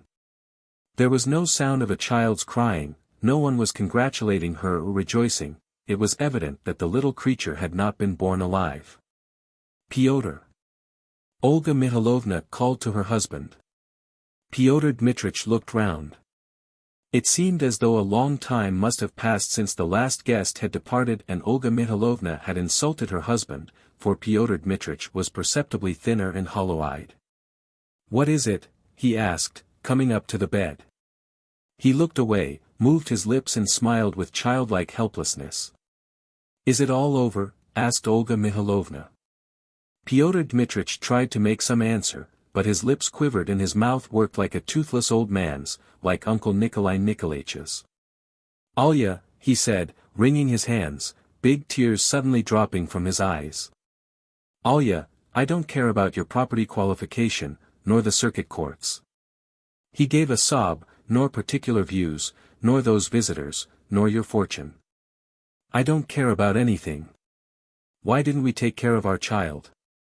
Oh, it's no good talking." With a despairing gesture he went out of the bedroom. But nothing mattered to Olga Mihalovna now, there was a mistiness in her brain from the chloroform, an emptiness in her soul. The dull indifference to life which had overcome her when the two doctors were performing the operation still had possession of her. Terror. My friend's story. Dmitri Petrovich Silin had taken his degree and entered the government service in Petersburg, but at 30 he gave up his post and went in for agriculture. His farming was fairly successful, and yet it always seemed to me that he was not in his proper place, and that he would do well to go back to Petersburg. When sunburnt, grey with dust, exhausted with toil, he met me near the gates or at the entrance, and then at supper struggled with sleepiness and his wife took him off to bed as though he were a baby. Or when, overcoming his sleepiness, he began in his soft, cordial, almost imploring voice, to talk about his really excellent ideas, I saw him not as a farmer nor an agriculturist, but only as a worried and exhausted man. And it was clear to me that he did not really care for farming, but that all he wanted was for the day to be over and, thank God for it. I liked to be with him, and I used to stay on his farm for 2 or 3 days at a time. I liked his house, and his park, and his big fruit garden, and the river, and his philosophy, which was clear, though rather spiritless and rhetorical. I suppose I was fond of him on his own account, though I can't say that for certain, as I have not up to now succeeded in analyzing my feelings at that time. He was an intelligent, kind-hearted, genuine man, and not a bore, but I remember that when he confided to me his most treasured secrets and spoke of our relation to each other as friendship, it disturbed me unpleasantly. And I was conscious of awkwardness. In his affection for me there was something inappropriate, tiresome, and I should have greatly preferred commonplace friendly relations. The fact is that I was extremely attracted by his wife, Maria Sergeyevna. I was not in love with her, but I was attracted by her face, her eyes, her voice, her walk. I missed her when I did not see her for a long time, and my imagination pictured no one at that time so eagerly as that young, beautiful, elegant woman. I had no definite designs in regard to her, and did not dream of anything of the sort, yet for some reason, whenever we were left alone, I remembered that her husband looked upon me as his friend, and I felt awkward. When she played my favorite pieces on the piano or told me something interesting, I listened with pleasure, and yet at the same time for some reason the reflection that she loved her husband, that he was my friend, and that she herself looked upon me as his friend, obtruded themselves upon me, my spirits flagged, and I became listless, awkward, and dull. She noticed this change and would usually say, You are dull without your friend. We must send out to the fields for him. And when Dmitri Petrovitch came in, she would say, "Well, here is your friend now. Rejoice." So passed a year and a half. It somehow happened one July Sunday that Dmitri Petrovitch and I, having nothing to do, drove to the big village of Kloshino to buy things for supper. While we were going from one shop to another, the sun set and the evening came on, the evening which I shall probably never forget in my life. After buying cheese that smelt like soap, and petrified sausages that smelt of tar, we went to the tavern to ask whether they had any beer. Our coachman went off to the blacksmith to get our horses shod, and we told him we would wait for him near the church. We walked, talked, laughed over our purchases, while a man who was known in the district by a very strange nickname, 40 Martyrs, followed us all the while in silence with a mysterious air like a detective. This 40 Martyrs was no other than Gavril Syeverov, or more simply Gavriushka, who had been for a short time in my service as a footman and had been dismissed by me for drunkenness. He had been in Dmitri Petrovitch's service, too, and by him had been dismissed for the same vice. He was an inveterate drunkard, and indeed his whole life was as drunk and disorderly as himself. His father had been a priest and his mother of noble rank, so by birth he belonged to the privileged class. But however carefully I scrutinized his exhausted, respectful, and always perspiring face, his red beard now turning grey, his pitifully torn reefer jacket and his red shirt, I could not discover in him the faintest trace of anything we associate with privilege. He spoke of himself as a man of education, and used to say that he had been in a clerical school, but had not finished his studies there, as he had been expelled for smoking. Then he had sung in the bishop's choir and lived for 2 years in a monastery, from which he was also expelled, but this time not for smoking but for his weakness. He had walked all over 2 provinces, had presented petitions to the consistory, and to various government offices, and had been 4 times on his trial. At last, being stranded in our district, he had served as a footman, as a forester, as a kennelman, as a sexton, had married a cook who was a widow and rather a loose character, and had so hopelessly sunk into a menial position, and had grown so used to filth and dirt, that he even spoke of his privileged origin with a certain skepticism, as of some myth. At the time I am describing, he was hanging about without a job, calling himself a carrier and a huntsman, and his wife had disappeared and made no sign. From the tavern we went to the church and sat in the porch, waiting for the coachman. 40 Martyrs stood a little way off and put his hand before his mouth in order to cough in it respectfully if need be. By now it was dark, there was a strong smell of evening dampness, and the moon was on the point of rising. There were only 2 clouds in the clear starry sky exactly over our heads, one big one and one smaller. Alone in the sky they were racing after one another like mother and child, in the direction where the sunset was glowing. "What a glorious day!" said Dmitri Petrovitch. "In the extreme." 40 Martyrs assented, and he coughed respectfully into his hand. "How was it, Dmitri Petrovitch, you thought to visit these parts?" he asked in an ingratiating voice, evidently anxious to get up a conversation. Dmitri Petrovitch made no answer. 40 Martyrs heaved a deep sigh and said softly, not looking at us, "I suffer solely through a cause to which I must answer to Almighty God. No doubt about it, I am a hopeless and incompetent man. But believe me, on my conscience, I am without a crust of bread and worse off than a dog. Forgive me, Dmitri Petrovitch." Silin was not listening, but sat musing with his head propped on his fists. The church stood at the end of the street on the high river bank, and through the trellis gate of the enclosure we could see the river, the water meadows on the near side of it, and the crimson glare of a camp fire about which black figures of men and horses were moving. And beyond the fire, further away, there were other lights, where there was a little village. They were singing there. On the river, and here and there on the meadows, a mist was rising. High narrow coils of mist, thick and white as milk, were trailing over the river, hiding the reflection of the stars and hovering over the willows. Every minute they changed their form, and it seemed as though some were embracing, others were bowing, others lifting up their arms to heaven with wide sleeves like priests, as though they were praying. Probably they reminded Dmitri Petrovitch of ghosts and of the dead, for he turned facing me and asked with a mournful smile.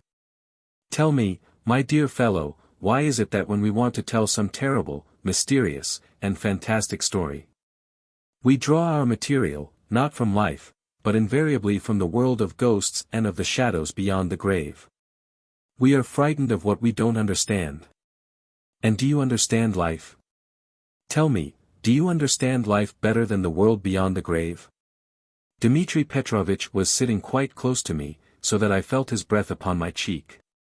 In the evening twilight his pale, lean face seemed paler than ever and his dark beard was black as soot. His eyes were sad, truthful, and a little frightened, as though he were about to tell me something horrible. He looked into my eyes and went on in his habitual imploring voice. "Our life and the life beyond the grave are equally incomprehensible and horrible. If anyone is afraid of ghosts he ought to be afraid, too, of me, and of those lights and of the sky, seeing that, if you come to reflect, all that is no less fantastic and beyond our grasp than apparitions from the other world.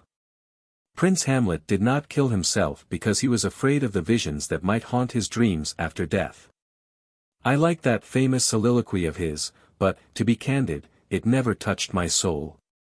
I will confess to you as a friend that in moments of depression I have sometimes pictured to myself the hour of my death. My fancy invented thousands of the gloomiest visions, and I have succeeded in working myself up to an agonizing exaltation, to a state of nightmare, and I assure you that that did not seem to me more terrible than reality. What I mean is, apparitions are terrible, but life is terrible, too. I don't understand life and I am afraid of it, my dear boy, I don't know. Perhaps I am a morbid person, unhinged. It seems to a sound, healthy man that he understands everything he sees and hears, but that seeming is lost to me, and from day to day I am poisoning myself with terror. There is a disease, the fear of open spaces, but my disease is the fear of life. When I lie on the grass and watch a little beetle which was born yesterday and understands nothing, it seems to me that its life consists of nothing else but fear, and in it I see myself. What is it exactly you are frightened of? I asked. I am afraid of everything. I am not by nature a profound thinker, and I take little interest in such questions as the life beyond the grave, the destiny of humanity, and, in fact, I am rarely carried away to the heights. What chiefly frightens me is the common routine of life from which none of us can escape. I am incapable of distinguishing what is true and what is false in my actions, and they worry me. I recognize that education and the conditions of life have imprisoned me in a narrow circle of falsity, that my whole life is nothing else than a daily effort to deceive myself and other people, and to avoid noticing it. And I am frightened at the thought that to the day of my death I shall not escape from this falsity. Today I do something and tomorrow I do not understand why I did it. I entered the service in Petersburg and took fright. I came here to work on the land, and here, too, I am frightened. I see that we know very little and so make mistakes every day. We are unjust, we slander one another and spoil each other's lives, we waste all our powers on trash which we do not need and which hinders us from living, and that frightens me, because I don't understand why and for whom it is necessary.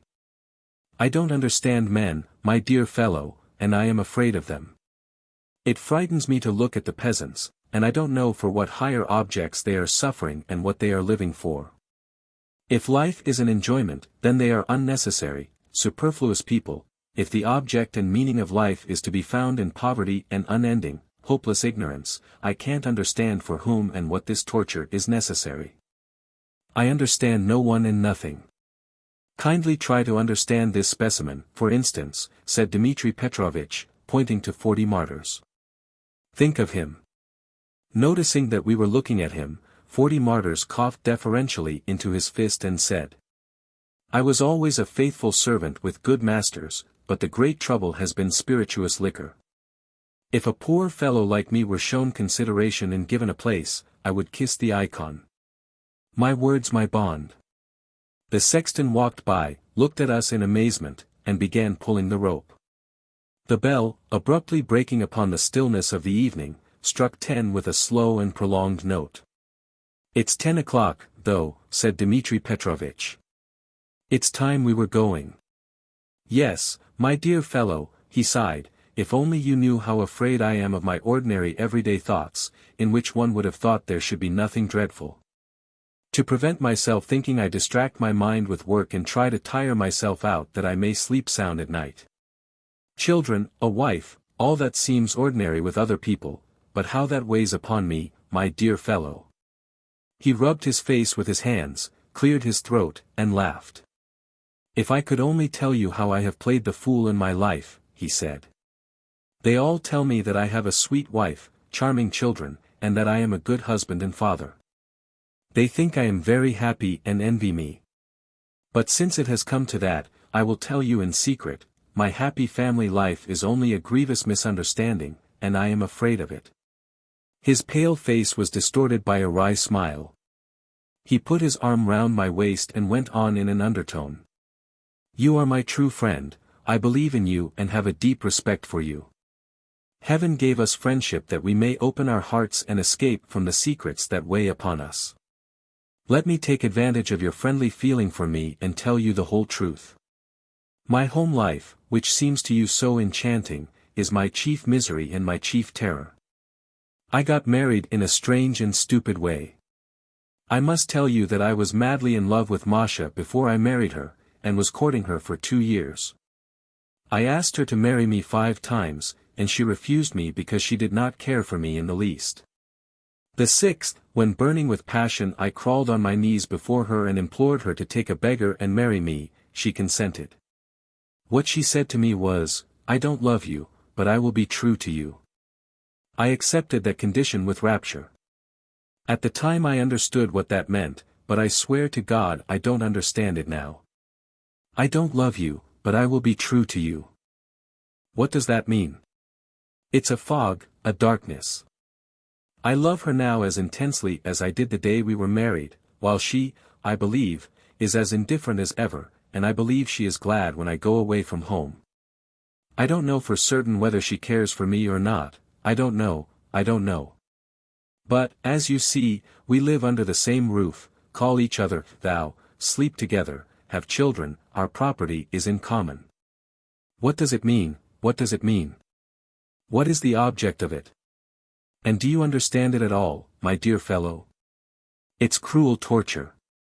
Because I don't understand our relations, I hate, sometimes her, sometimes myself, sometimes both at once. Everything is in a tangle in my brain, I torment myself and grow stupid. And as though to spite me, she grows more beautiful every day, she is getting more wonderful. I fancy her hair is marvelous, and her smile is like no other woman's. I love her, and I know that my love is hopeless. Hopeless love for a woman by whom one has 2 children. Is that intelligible? And isn't it terrible? Isn't it more terrible than ghosts? He was in the mood to have talked on a good deal longer, but luckily we heard the coachman's voice. Our horses had arrived.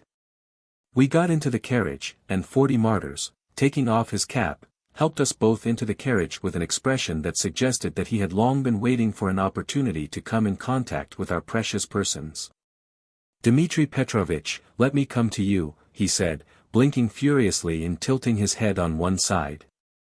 "Show divine mercy. I am dying of hunger." "Very well," said Sillin. "Come, you shall stay 3 days, and then we shall see." "Certainly, sir," said 40 Martyrs, overjoyed. "I'll come today, sir." It was a 5 miles drive home. Dmitri Petrovitch, glad that he had at last opened his heart to his friend, kept his arm round my waist all the way. And speaking now, not with bitterness and not with apprehension, but quite cheerfully, told me that if everything had been satisfactory in his home life, he should have returned to Petersburg and taken up scientific work there. The movement which had driven so many gifted young men into the country was, he said, a deplorable movement. We had plenty of rye and wheat in Russia, but absolutely no cultured people.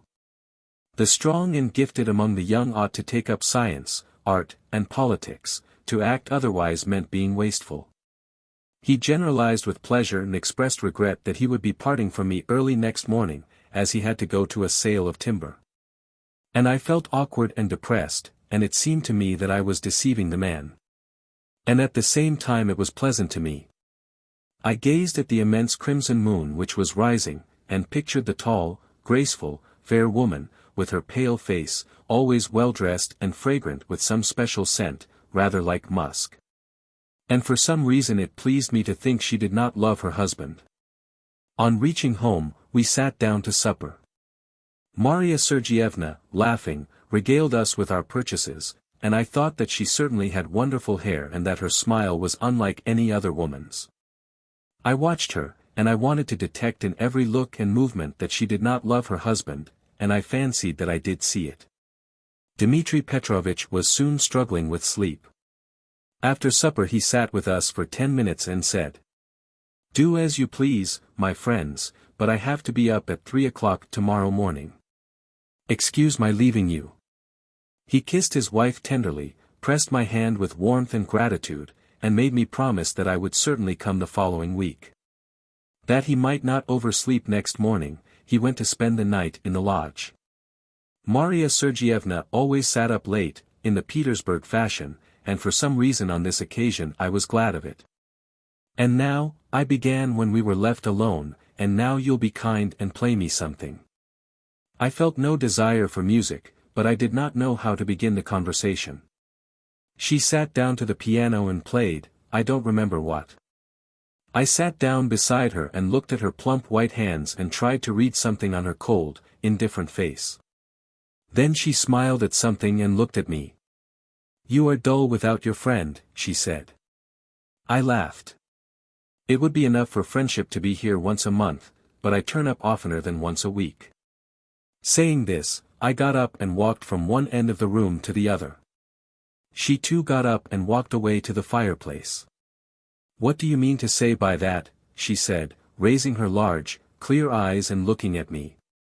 I made no answer.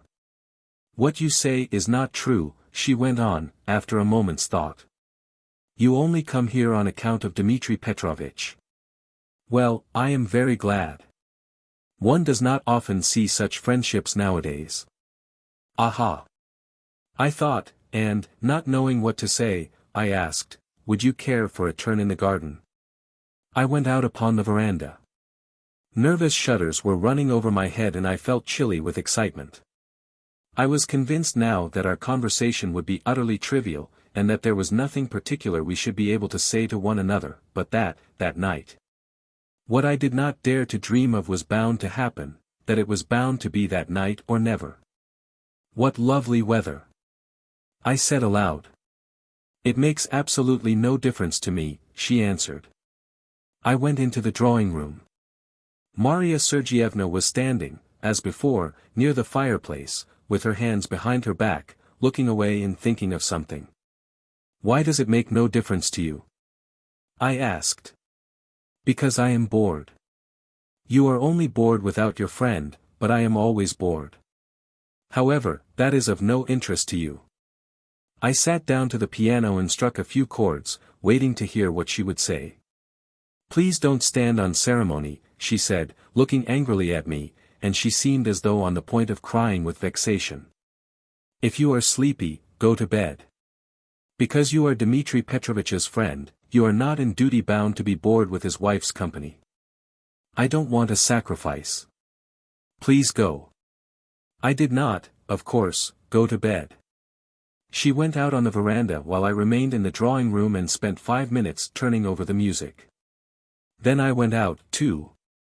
We stood close together in the shadow of the curtains, and below us were the steps bathed in moonlight. The black shadows of the trees stretched across the flower beds and the yellow sand of the paths. "I shall have to go away tomorrow, too," I said. "Of course, if my husband's not at home you can't stay here," she said sarcastically. "I can imagine how miserable you would be if you were in love with me. Wait a bit, one day I shall throw myself on your neck. I shall see with what horror you will run away from me. That would be interesting." Her words and her pale face were angry, but her eyes were full of tender passionate love. I already looked upon this lovely creature as my property, and then for the first time I noticed that she had golden eyebrows, exquisite eyebrows. I had never seen such eyebrows before. The thought that I might at once press her to my heart, caress her, touch her wonderful hair, seemed to me such a miracle that I laughed and shut my eyes. "It's bedtime now." "A peaceful night," she said. "I don't want a peaceful night," I said, laughing, following her into the drawing room. "I shall curse this night if it is a peaceful one." Pressing her hand, and escorting her to the door, I saw by her face that she understood me, and was glad that I understood her, too. I went to my room. Near the books on the table lay Dmitri Petrovitch's cap, and that reminded me of his affection for me. I took my stick and went out into the garden. The mist had risen here, too, and the same tall, narrow, ghostly shapes which I had seen earlier on the river were trailing round the trees and bushes and wrapping about them. What a pity I could not talk to them. In the extraordinarily transparent air, each leaf, each drop of dew stood out distinctly. It was all smiling at me in the stillness, half asleep, and as I passed the green seats I recalled the words in some play of Shakespeare's, "How sweetly falls the moonlight on yon seat." There was a mound in the garden, I went up it and sat down. I was tormented by a delicious feeling. I knew for certain that in a moment I should hold in my arms, should press to my heart her magnificent body, should kiss her golden eyebrows. And I wanted to disbelieve it, to tantalize myself, and was sorry that she had cost me so little trouble and had yielded so soon. But suddenly I heard heavy footsteps. A man of medium height appeared in the avenue, and I recognized him at once as 40 Martyrs. He sat down on the bench and heaved a deep sigh, then crossed himself 3 times and lay down. A minute later he got up and lay on the other side. The gnats and the dampness of the night prevented his sleeping. "Oh, life," he said. "Wretched, bitter life." Looking at his bent, wasted body and hearing his heavy, noisy sighs, I thought of an unhappy, bitter life of which the confession had been made to me that day, and I felt uneasy and frightened at my blissful mood. I came down the knoll and went to the house. Life, as he thinks, is terrible, I thought, so don't stand on ceremony with it, bend it to your will, and until it crushes you, snatch all you can wring from it. Maria Sergeyevna was standing on the veranda. I put my arms round her without a word, and began greedily kissing her eyebrows, her temples, her neck. In my room she told me she had loved me for a long time, more than a year. She vowed eternal love, cried and begged me to take her away with me. I repeatedly took her to the window to look at her face in the moonlight, and she seemed to me a lovely dream, and I made haste to hold her tight to convince myself of the truth of it. It was long since I had known such raptures.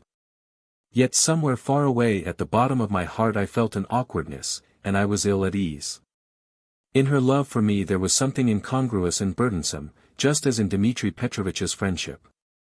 It was a great, serious passion with tears and vows, and I wanted nothing serious in it, no tears, no vows, no talk of the future. Let that moonlight night flash through our lives like a meteor and, basta.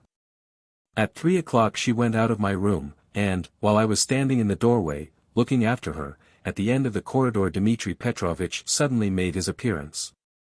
She started and stood aside to let him pass, and her whole figure was expressive of repulsion. He gave a strange smile, coughed, and came into my room. "I forgot my cap here yesterday," he said without looking at me. He found it and, holding it in both hands, put it on his head, then he looked at my confused face, at my slippers, and said in a strange, husky voice unlike his own, "I suppose it must be my fate that I should understand nothing. If you understand anything, I congratulate you. It's all darkness before my eyes." And he went out, clearing his throat. Afterwards from the window I saw him by the stable, harnessing the horses with his own hands. His hands were trembling, he was in nervous haste and kept looking round at the house, probably he was feeling terror. Then he got into the gig, and, with a strange expression as though afraid of being pursued, lashed the horses. Shortly afterwards I set off, too. The sun was already rising, and the mist of the previous day clung timidly to the bushes and the hillocks. On the box of the carriage was sitting 40 martyrs. He had already succeeded in getting drunk and was muttering tipsy nonsense. "I am a free man," he shouted to the horses. "Ah, my honeys, I am a nobleman in my own right, if you care to know." The terror of Dmitri Petrovitch, the thought of whom I could not get out of my head, infected me. I thought of what had happened and could make nothing of it. I looked at the rooks, and it seemed so strange and terrible that they were flying. Why have I done this? I kept asking myself in bewilderment and despair. Why has it turned out like this and not differently? To whom and for what was it necessary that she should love me in earnest, and that he should come into my room to fetch his cap? What had a cap to do with it? I set off for Petersburg that day, and I have not seen Dmitri Petrovitch nor his wife since. I am told that they are still living together. A woman's kingdom. Christmas Eve. Here was a thick roll of notes. It came from the bailiff at the forest villa. He wrote that he was sending 1,500 rubles, which he had been awarded as damages, having won an appeal. Anna Akhimovna disliked and feared such words as awarded damages and won the suit. She knew that it was impossible to do without the law, but for some reason, whenever Nazarich, the manager of the factory, or the bailiff of her villa in the country, both of whom frequently went to law, used to win lawsuits of some sort for her benefit, she always felt uneasy and, as it were, ashamed. On this occasion, too, she felt uneasy and awkward, and wanted to put that 1,500 rubles further away that it might be out of her sight. She thought with vexation that other girls of her age, she was in her 26th year, were now busy looking after their households, were weary and would sleep sound, and would wake up tomorrow morning in holiday mood. Many of them had long been married and had children. Only she, for some reason, was compelled to sit like an old woman over these letters, to make notes upon them, to write answers, then to do nothing the whole evening till midnight, but wait till she was sleepy. And tomorrow they would all day long be coming with Christmas greetings and asking for favors. And the day after tomorrow there would certainly be some scandal at the factory, someone would be beaten or would die of drinking too much vodka, and she would be fretted by pangs of conscience. And after the holidays Nazarich would turn off some 20 of the workpeople for absence from work, and all of the 20 would hang about at the front door, without their caps on, and she would be ashamed to go out to them. And they would be driven away like dogs.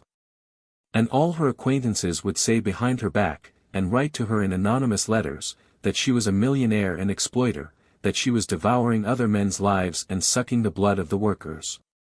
Here there lay a heap of letters read through and laid aside already. They were all begging letters.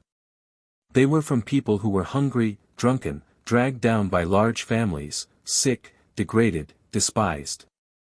Anna Akhimovna had already noted on each letter, 3 rubles to be paid to one, 5 to another.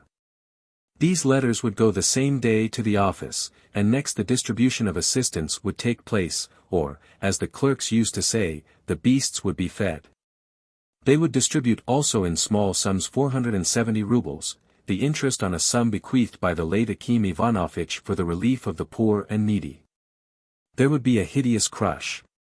From the gates to the doors of the office there would stretch a long file of strange people with brutal faces, in rags, numb with cold, hungry and already drunk, in husky voices calling down blessings upon Anna Akhimovna, their benefactress.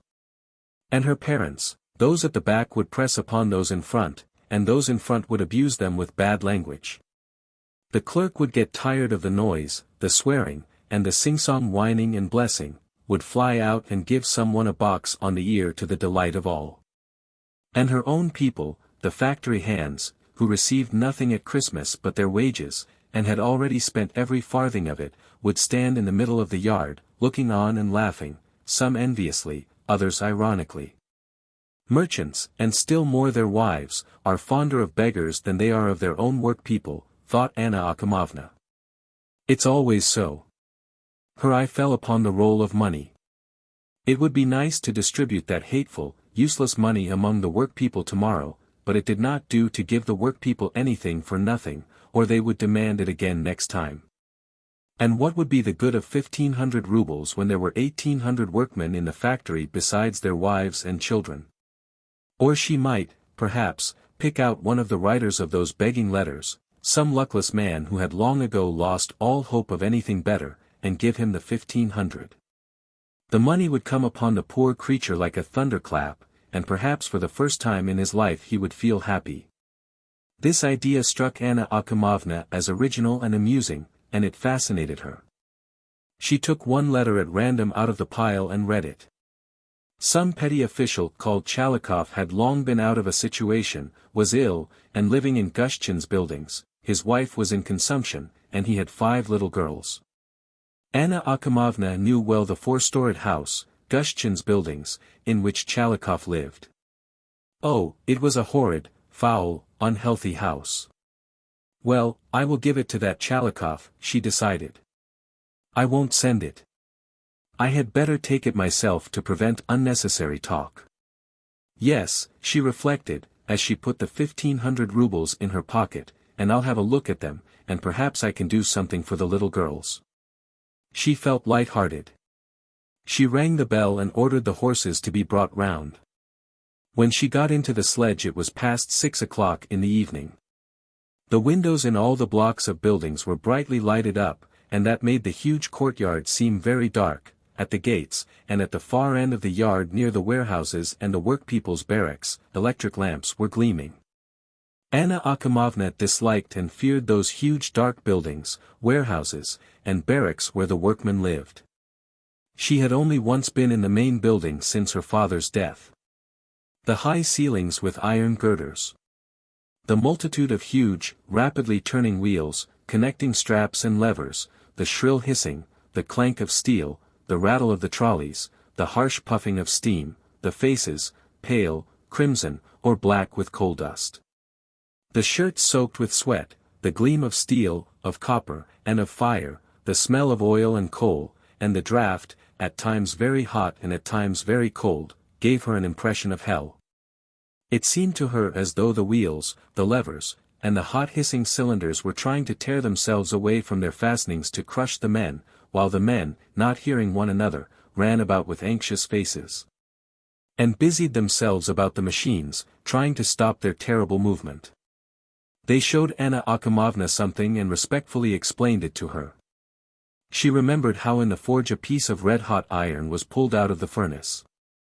And how an old man with a strap round his head, and another, a young man in a blue shirt with a chain on his breast, and an angry face, probably one of the foremen, struck the piece of iron with hammers. And how the golden sparks had been scattered in all directions, and how, a little afterwards, they had dragged out a huge piece of sheet iron with a clang. The old man had stood erect and smiled, while the young man had wiped his face with his sleeve and explained something to her. And she remembered, too, how in another department an old man with one eye had been filing a piece of iron, and how the iron filings were scattered about. And how a red-haired man in black spectacles, with holes in his shirt, had been working at a lathe, making something out of a piece of steel. The lathe roared and hissed and squeaked, and Anna Akhimovna felt sick at the sound. And it seemed as though they were boring into her ears. She looked, listened, did not understand, smiled graciously, and felt ashamed. To get hundreds of thousands of rubles from a business which one does not understand and cannot like, how strange it is. And she had not once been in the workpeople's barracks. There, she was told, it was damp, there were bugs, debauchery, anarchy. It was an astonishing thing, 1,000 rubles were spent annually on keeping the barracks in good order, yet, if she were to believe the anonymous letters, the condition of the workpeople was growing worse and worse every year. There was more order in my father's day, thought Anna Akhimovna, as she drove out of the yard, because he had been a workman himself. I know nothing about it and only do silly things. She felt depressed again, and was no longer glad that she had come, and the thought of the lucky man upon whom 1,500 rubles would drop from heaven no longer struck her as original and amusing. To go to some Chalikov or other, when at home a business worth $1 million was gradually going to pieces and being ruined, and the workpeople in the barracks were living worse than convicts, meant doing something silly and cheating her conscience. Along the highroad and across the fields near it, workpeople from the neighboring cotton and paper factories were walking towards the lights of the town. There was the sound of talk and laughter in the frosty air. Anna Akhimovna looked at the women and young people, and she suddenly felt a longing for a plain rough life among a crowd. She recalled vividly that faraway time when she used to be called Anyetka, when she was a little girl and used to lie under the same quilt with her mother, while a washerwoman who lodged with them used to wash clothes in the next room. While through the thin walls there came from the neighboring flats sounds of laughter, swearing, children's crying, the accordion, and the whir of carpenters' lathes and sewing machines. While her father, Akim Ivanovitch, who was clever at almost every craft, would be soldering something near the stove, or drawing or planing, taking no notice whatever of the noise and stuffiness. And she longed to wash, to iron, to run to the shop and the tavern as she used to do every day when she lived with her mother. She ought to have been a work girl and not the factory owner. Her big house with its chandeliers and pictures. Her footman Mashenka, with his glossy mustache and swallowtail coat, the devout and dignified Varvarushka, and smooth-tongued Agafyashka.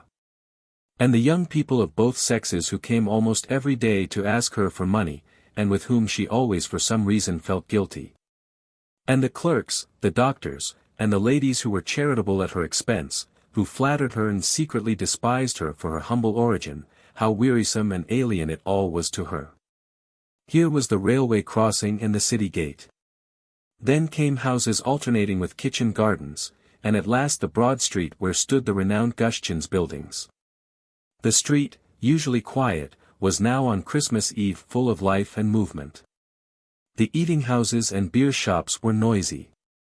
If someone who did not belong to that quarter but lived in the center of the town had driven through the street now, he would have noticed nothing but dirty, drunken, and abusive people. But Anna Akhimovna, who had lived in those parts all her life, was constantly recognizing in the crowd her own father or mother or uncle. Her father was a soft fluid character, a little fantastical, frivolous, and irresponsible. He did not care for money, respectability, or power. He used to say that a working man had no time to keep the holy days and go to church. And if it had not been for his wife, he would probably never have gone to confession, taken the sacrament or kept the fasts. While her uncle, Ivan Ivanovitch, on the contrary, was like flint. In everything relating to religion, politics, and morality, he was harsh and relentless, and kept a strict watch, not only over himself, but also over all his servants and acquaintances. God forbid that one should go into his room without crossing oneself before the icon. The luxurious mansion in which Anna Akhimovna now lived he had always kept locked up, and only opened it on great holidays for important visitors, while he lived himself in the office, in a little room covered with icons.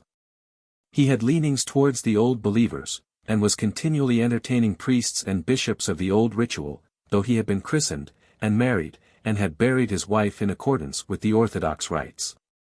He disliked Akim, his only brother and his heir, for his frivolity, which he called simpleness and folly, and for his indifference to religion. He treated him as an inferior, kept him in the position of a workman, paid him 16 rubles a month. Akim addressed his brother with formal respect, and on the days of asking forgiveness, he and his wife and daughter bowed down to the ground before him. But 3 years before his death Ivan Ivanovitch had drawn closer to his brother, forgave his shortcomings, and ordered him to get a governess for Anyetka.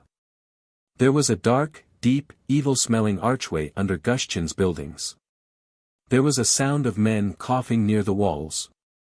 Leaving the sledge in the street, Anna Akhimovna went in at the gate and there inquired how to get to number 46 to see a clerk called Chalikov. She was directed to the furthest door on the right in the 3rd story. And in the courtyard and near the outer door, and even on the stairs, there was still the same loathsome smell as under the archway. In Anna Akhimovna's childhood, when her father was a simple workman, she used to live in a building like that, and afterwards, when their circumstances were different, she had often visited them in the character of a Lady Bountiful. The narrow stone staircase with its steep dirty steps, with landings at every story, the greasy swinging lanterns, the stench, the troughs, pots, and rags on the landings near the doors, all this had been familiar to her long ago. One door was open, and within could be seen Jewish tailors in caps, sewing. Anna Akhimovna met people on the stairs, but it never entered her head that people might be rude to her. She was no more afraid of peasants or work people, drunk or sober, than of her acquaintances of the educated class. There was no entry at number 46, the door opened straight into the kitchen. As a rule the dwellings of workmen and mechanics smell of varnish, tar, hides, smoke, according to the occupation of the tenant. The dwellings of persons of noble or official class who have come to poverty may be known by a peculiar rancid, sour smell. This disgusting smell enveloped Anna Akhimovna on all sides, and as yet she was only on the threshold. A man in a black coat, no doubt Chalikov himself, was sitting in a corner at the table with his back to the door, and with him were 5 little girls. The eldest, a broad-faced thin girl with a comb in her hair, looked about 15, while the youngest, a chubby child with hair that stood up like a hedgehog, was not more than 3. All the 6 were eating. Near the stove stood a very thin little woman with a yellow face, far gone in pregnancy. She was wearing a skirt and a white blouse, and had an oven fork in her hand. "I did not expect you to be so disobedient, Liza," the man was saying reproachfully. "Fie, fie, for shame. Do you want Papa to whip you, eh?" Seeing an unknown lady in the doorway, the thin woman started, and put down the fork. "Vasily Nikitich!" she cried, after a pause, in a hollow voice, as though she could not believe her eyes. The man looked round and jumped up. He was a flat-chested, bony man with narrow shoulders and sunken temples. His eyes were small and hollow with dark rings round them, he had a wide mouth, and a long nose like a bird's beak, a little bit bent to the right. His beard was parted in the middle, his mustache was shaven, and this made him look more like a hired footman than a government clerk. "Does Mr. Chalikov live here?" asked Anna Akhimovna. "Yes, madam," Chalikov answered severely, but immediately recognizing Anna Akhimovna, he cried, "Anna Akhimovna," and all at once he gasped and clasped his hands as though in terrible alarm. "Benefactress!" With a moan he ran to her, grunting inarticulately as though he were paralyzed. There was cabbage on his beard and he smelt of vodka, pressed his forehead to her muff, and seemed as though he were in a swoon. "Your hand, your holy hand!" he brought out breathlessly. "It's a dream, a glorious dream. Children, awaken me." He turned towards the table and said in a sobbing voice, shaking his fists, "Providence has heard us. Our Savior, our angel, has come. We are saved. Children, down on your knees. On your knees." Madame Chalikov and the little girls, except the youngest one, began for some reason rapidly clearing the table. "You wrote that your wife was very ill," said Anna Akhimovna, and she felt ashamed and annoyed. "I am not going to give them the 1,500, she thought. "Here she is, my wife," said Chalikov in a thin feminine voice, as though his tears had gone to his head. "Here she is, unhappy creature. With 1 foot in the grave. But we do not complain, madam. Better death than such a life. Better die, unhappy woman." "Why is he playing these antics?" thought Anna Akhimovna with annoyance. "One can see at once he is used to dealing with merchants." "Speak to me like a human being," she said. "I don't care for farces." "Yes, madam. 5 bereaved children round their mother's coffin with funeral candles, that's a farce." Said Chalikov bitterly, and turned away. "Hold your tongue," whispered his wife, and she pulled at his sleeve. "The place has not been tidied up, madam," she said, addressing Anna Akhimovna. "Please excuse it, you know what it is where there are children. A crowded hearth, but harmony. I am not going to give them the 1,500, Anna Akhimovna thought again. And to escape as soon as possible from these people and from the sour smell, she brought out her purse and made up her mind to leave them 25 rubles, not more. But she suddenly felt ashamed that she had come so far and disturbed people for so little. "If you give me paper and ink, I will write at once to a doctor who is a friend of mine to come and see you," she said, flushing red. "He is a very good doctor. And I will leave you some money for medicine." Madame Chalikov was hastening to wipe the table. "It's messy here." "What are you doing?" hissed Chalikov, looking at her wrathfully. "Take her to the lodger's room." "I make bold to ask you, madam, to step into the lodger's room," he said, addressing Anna Akhimovna. "It's clean there." "Osip Ilyich told us not to go into his room," said one of the little girls, sternly. But they had already led Anna Akhimovna out of the kitchen, through a narrow passage-room between two bedsteads. It was evident from the arrangement of the beds that in one 2 slept lengthwise, and in the other 3 slept across the bed. In the lodger's room, that came next, it really was clean. A neat-looking bed with a red woolen quilt, a pillow in a white pillowcase, even a slipper for the watch, a table covered with a hempen cloth and on it, an inkstand of milky-looking glass, pens, paper. Photographs in frames, everything as it ought to be. And another table for rough work, on which lay tidily arranged a watchmaker's tools and watches taken to pieces. On the walls hung hammers, pliers, awls, chisels, nippers, and so on, and there were 3 hanging clocks which were ticking. One was a big clock with thick weights, such as one sees in eating-houses. As she sat down to write the letter, Anna Akhimovna saw facing her on the table the photographs of her father and of herself. That surprised her. "Who lives here with you?" she asked. "Our lodger, Madame Pimenov. He works in your factory." "Oh, I thought he must be a watchmaker." "He repairs watches privately, in his leisure hours. He is an amateur." After a brief silence during which nothing could be heard but the ticking of the clocks and the scratching of the pen on the paper, Chalikov heaved a sigh and said ironically, with indignation, "It's a true saying, gentle birth and a grade in the service won't put a coat on your back. A cockade in your cap and a noble title, but nothing to eat. To my thinking, if any one of humble class helps the poor he is much more of a gentleman than any Chalikov who has sunk into poverty and vice." To flatter Anna Akhimovna, he uttered a few more disparaging phrases about his gentle birth, and it was evident that he was humbling himself because he considered himself superior to her.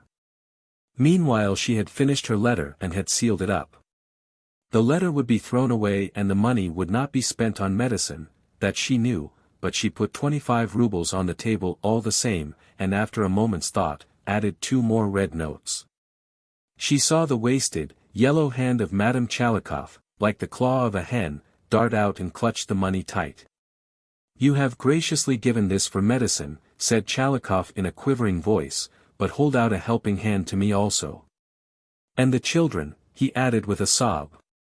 "My unhappy children. I am not afraid for myself, it is for my daughters I fear. It's the hydra of vice that I fear." Trying to open her purse, the catch of which had gone wrong, Anna Akhimovna was confused and turned red. She felt ashamed that people should be standing before her, looking at her hands and waiting, and most likely at the bottom of their hearts laughing at her. At that instant someone came into the kitchen and stamped his feet, knocking the snow off. "The lodger has come in," said Madame Chalikov. Anna Akhimovna grew even more confused. She did not want anyone from the factory to find her in this ridiculous position. As ill luck would have it, the lodger came in at the very moment when, having broken the catch at last, she was giving Chalikov some notes, and Chalikov, grunting as though he were paralyzed, was feeling about with his lips where he could kiss her. In the lodger she recognized the workman who had once clanked the sheet iron before her in the forge, and had explained things to her. Evidently he had come in straight from the factory. His face looked dark and grimy, and on one cheek near his nose was a smudge of soot. His hands were perfectly black, and his unbelted shirt shone with oil and grease. He was a man of 30, of medium height, with black hair and broad shoulders, and a look of great physical strength.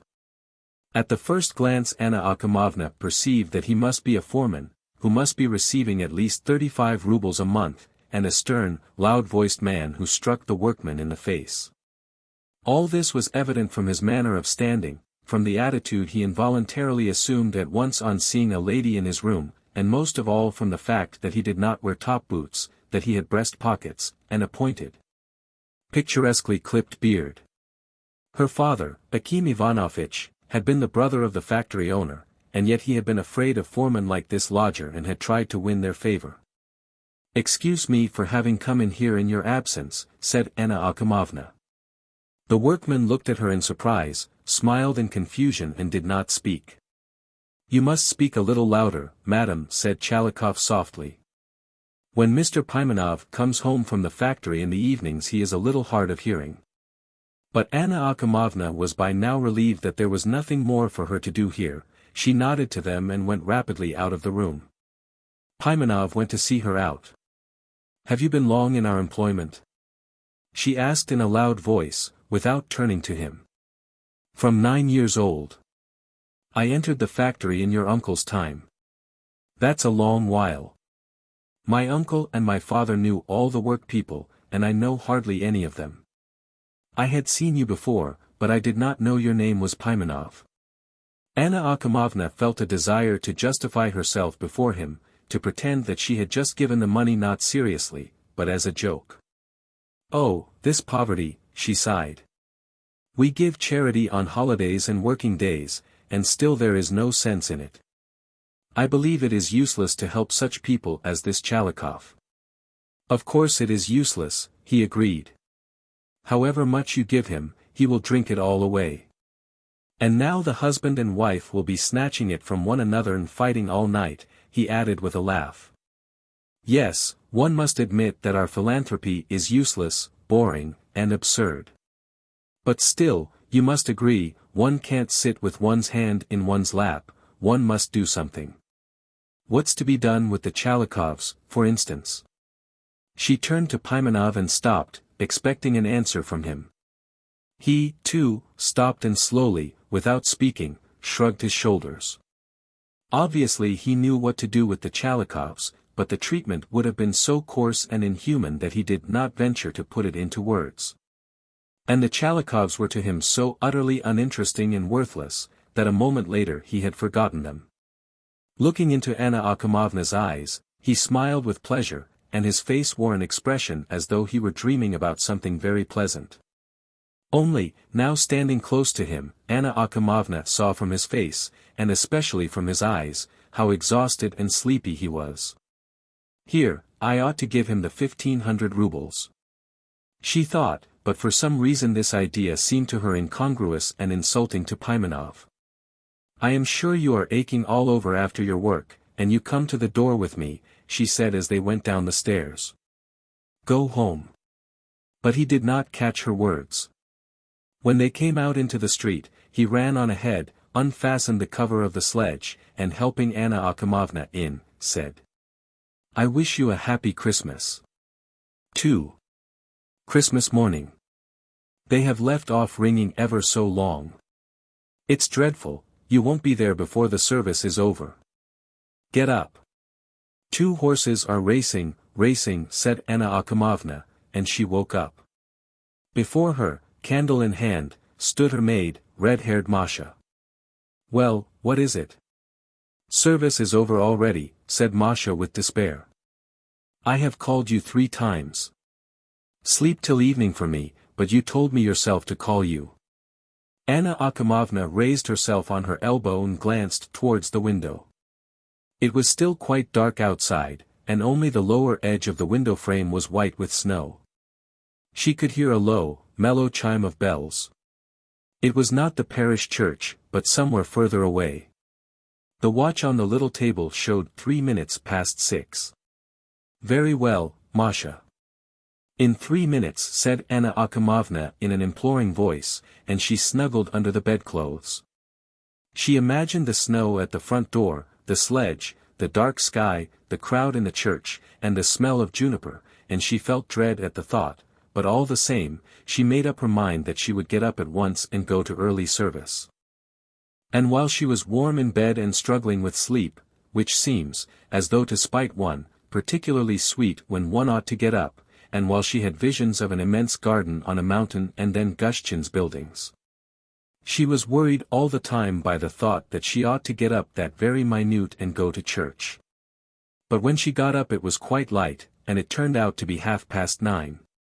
There had been a heavy fall of snow in the night.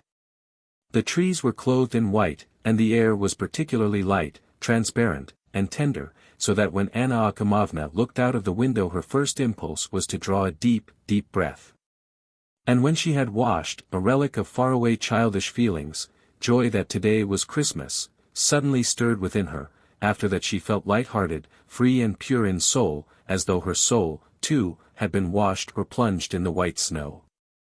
Masha came in, dressed up and tightly laced, and wished her a happy Christmas. Then she spent a long time combing her mistress's hair and helping her to dress. The fragrance and feeling of the new, gorgeous, splendid dress, its faint rustle, and the smell of fresh scent, excited Anna Akhimoyna. "Well, it's Christmas," she said gaily to Masha. "Now we will try our fortunes. Last year, I was to marry an old man. It turned up 3 times the same. Well, God is merciful. Well, Anna Akhimovna, what I think is, rather than neither one thing nor the other, I'd marry an old man," said Masha mournfully, and she heaved a sigh. "I am turned 20, it's no joke." Every one in the house knew that red-haired Masha was in love with Mashenka, the footman, and this genuine, passionate, hopeless love had already lasted 3 years. "Come, don't talk nonsense," Anna Akhimovna consoled her. "I am going on for 30, but I am still meaning to marry a young man." While his mistress was dressing, Mashenka, in a new swallowtail and polished boots, walked about the hall and drawing room and waited for her to come out, to wish her a happy Christmas. He had a peculiar walk, stepping softly and delicately. Looking at his feet, his hands, and the bend of his head, it might be imagined that he was not simply walking, but learning to dance the first figure of a quadrille. In spite of his fine velvety mustache and handsome, rather flashy appearance, he was steady, prudent, and devout as an old man. He said his prayers, bowing down to the ground, and liked burning incense in his room. He respected people of wealth and rank and had a reverence for them. He despised poor people, and all who came to ask favors of any kind, with all the strength of his cleanly flunky soul.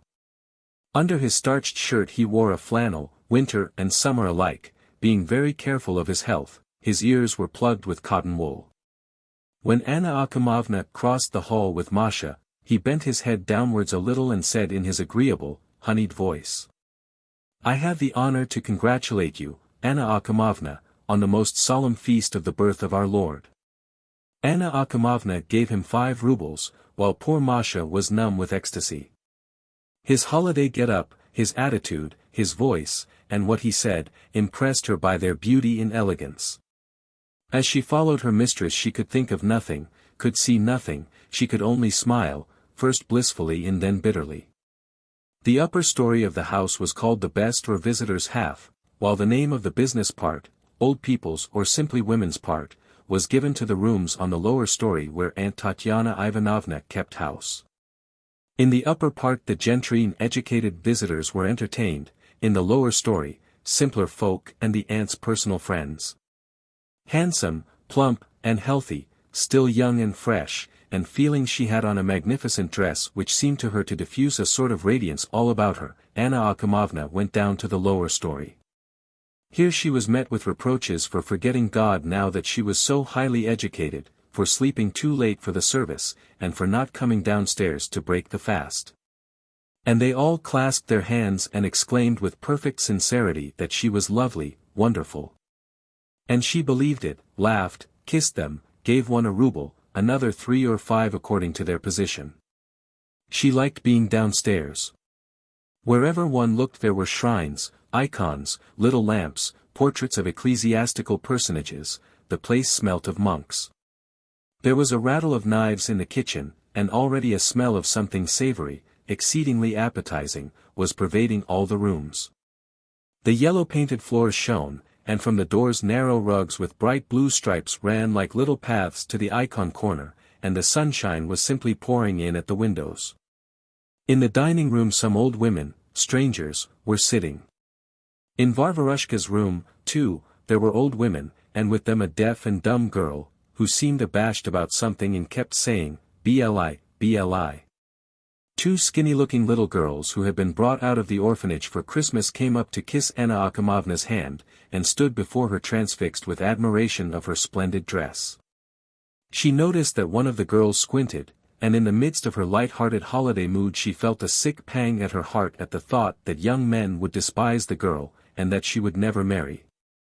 In the cook Agafya's room, 5 huge peasants in new shirts were sitting round the samovar. These were not workmen from the factory, but relations of the cook.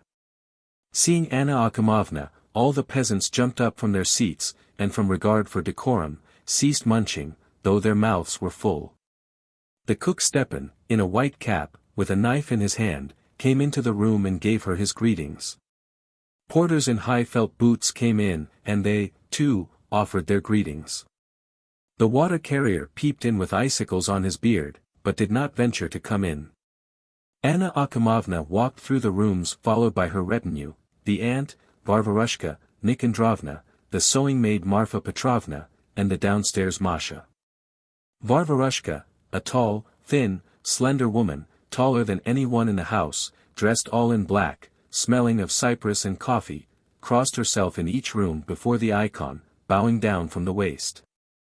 And whenever one looked at her one was reminded that she had already prepared her shroud and that lottery tickets were hidden away by her in the same box. "Anyutinka, be merciful at Christmas," she said, opening the door into the kitchen. "Forgive him, bless the man. Have done with it." The coachman Pantely, who had been dismissed for drunkenness in November, was on his knees in the middle of the kitchen. He was a good-natured man, but he used to be unruly when he was drunk, and could not go to sleep, but persisted in wandering about the buildings and shouting in a threatening voice, "I know all about it." Now from his beefy and bloated face and from his bloodshot eyes it could be seen that he had been drinking continually from November till Christmas. "Forgive me, Anna Akhimovna," he brought out in a hoarse voice, striking his forehead on the floor and showing his bull-like neck. "It was Auntie dismissed you, ask her." "What about Auntie?" said her aunt, walking into the kitchen, breathing heavily. She was very stout, and on her bosom one might have stood a tray of teacups and a samovar. "What about Auntie now?" "You are mistress here, give your own orders. Though these rascals might be all dead for all I care.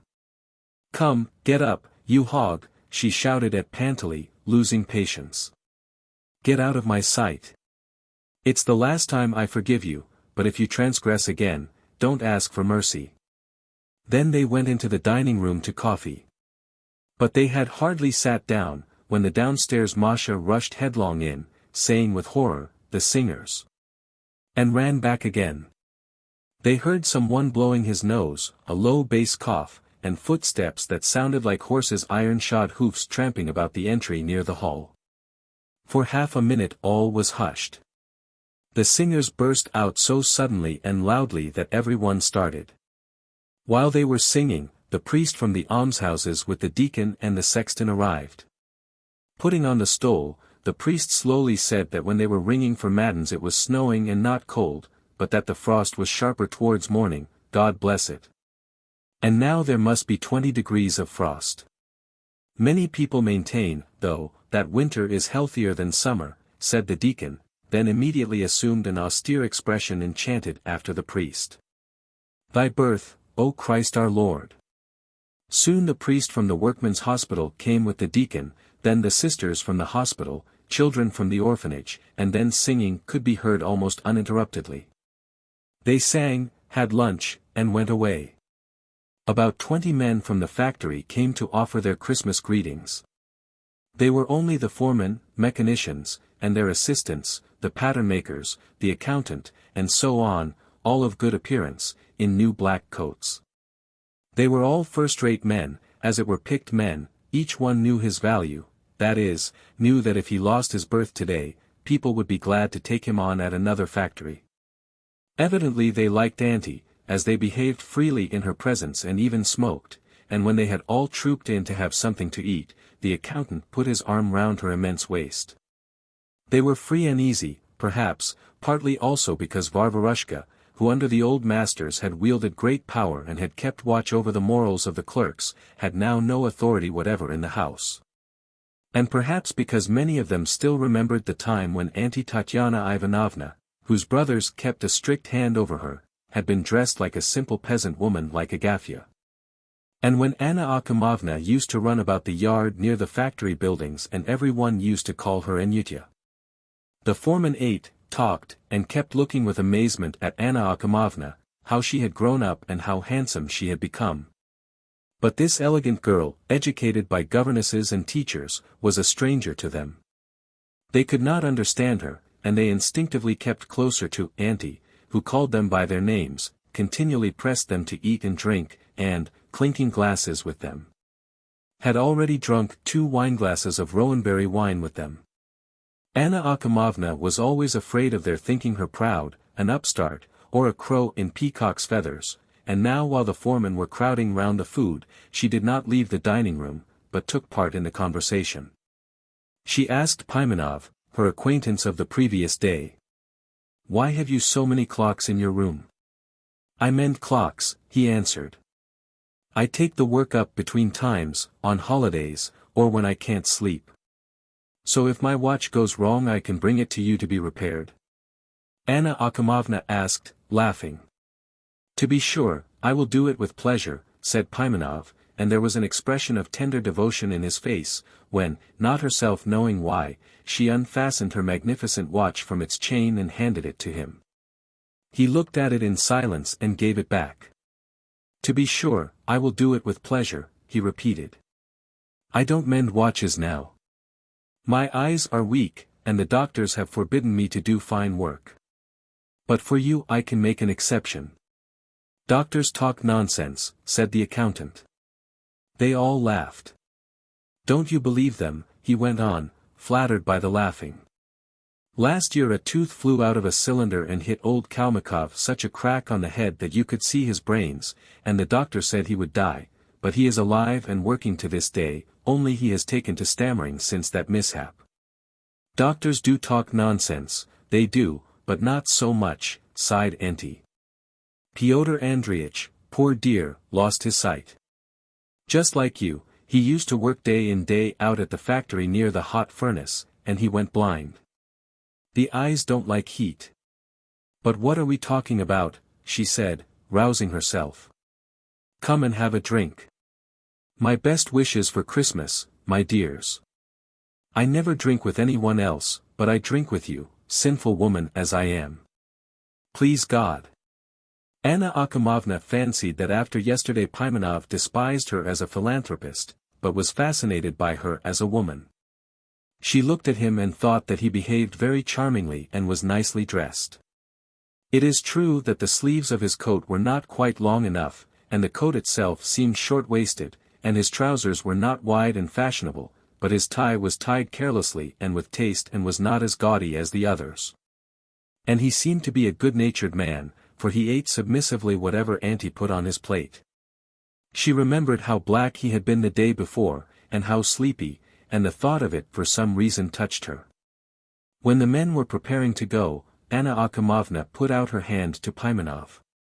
She wanted to ask him to come in sometimes to see her, without ceremony, but she did not know how to, her tongue would not obey her. And that they might not think she was attracted by Pimenov, she shook hands with his companions, too. Then the boys from the school of which she was a patroness came. They all had their heads closely cropped and all wore grey blouses of the same pattern.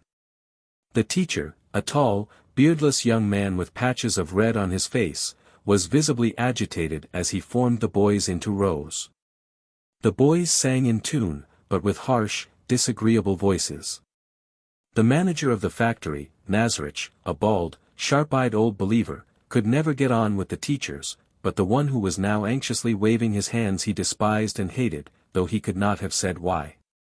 He behaved rudely and condescendingly to the young man, kept back his salary, meddled with the teaching, and had finally tried to dislodge him by appointing, a fortnight before Christmas, as porter to the school a drunken peasant. A distant relation of his wife's, who disobeyed the teacher and said rude things to him before the boys. Anna Akhimovna was aware of all this, but she could be of no help, for she was afraid of Nazarich herself. Now she wanted at least to be very nice to the schoolmaster, to tell him she was very much pleased with him. But when after the singing he began apologizing for something in great confusion, and Auntie began to address him familiarly as she drew him without ceremony to the table, she felt, for some reason, bored and awkward. And giving orders that the children should be given sweets, went upstairs. In reality there is something cruel in these Christmas customs, she said a little while afterwards, as it were to herself, looking out of window at the boys, who were flocking from the house to the gates and shivering with cold, putting their coats on as they ran. At Christmas one wants to rest, to sit at home with one's own people, and the poor boys, the teacher, and the clerks and foremen, are obliged for some reason to go through the frost, then to offer their greetings, show their respect, be put to confusion. Mishenka, who was standing at the door of the drawing-room and overheard this, said, "It has not come from us, and it will not end with us. Of course, I am not an educated man, Anna Akhimovna, but I do understand that the poor must always respect the rich. It is well said, God marks the rogue.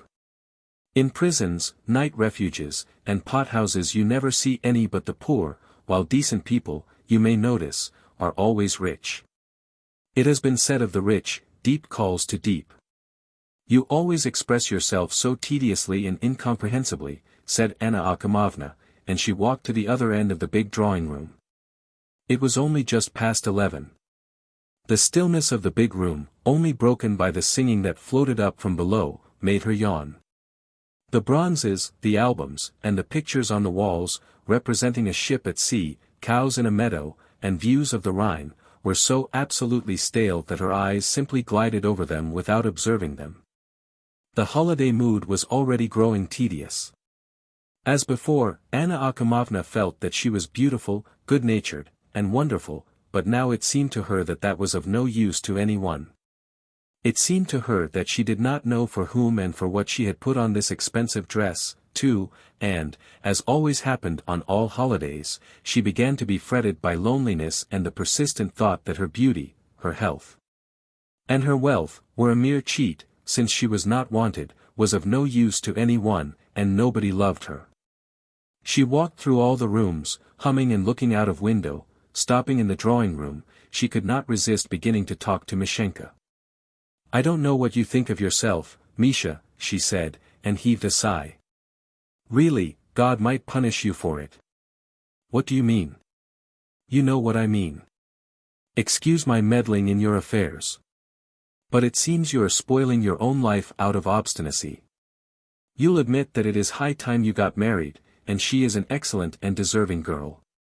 You will never find anyone better. She's a beauty, clever, gentle, and devoted. And her appearance. If she belonged to our circle or a higher one, people would be falling in love with her for her red hair alone. See how beautifully her hair goes with her complexion. Oh, goodness. You don't understand anything, and don't know what you want," Anna Akhimovna said bitterly, and tears came into her eyes. "Poor girl, I am so sorry for her. I know you want a wife with money, but I have told you already I will give Masha a dowry." Mishenka could not picture his future spouse in his imagination except as a tall, plump, substantial, pious woman, stepping like a peacock, and, for some reason, with a long shawl over her shoulders. While Masha was thin, slender, tightly laced, and walked with little steps, and, worst of all, she was too fascinating and at times extremely attractive to Mishenka, and that, in his opinion, was incongruous with matrimony and only in keeping with loose behavior.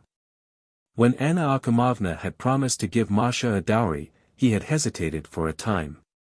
But once a poor student in a brown overcoat over his uniform, coming with a letter for Anna Akhimovna, was fascinated by Masha, and could not resist embracing her near the hat-stand, and she had uttered a faint shriek.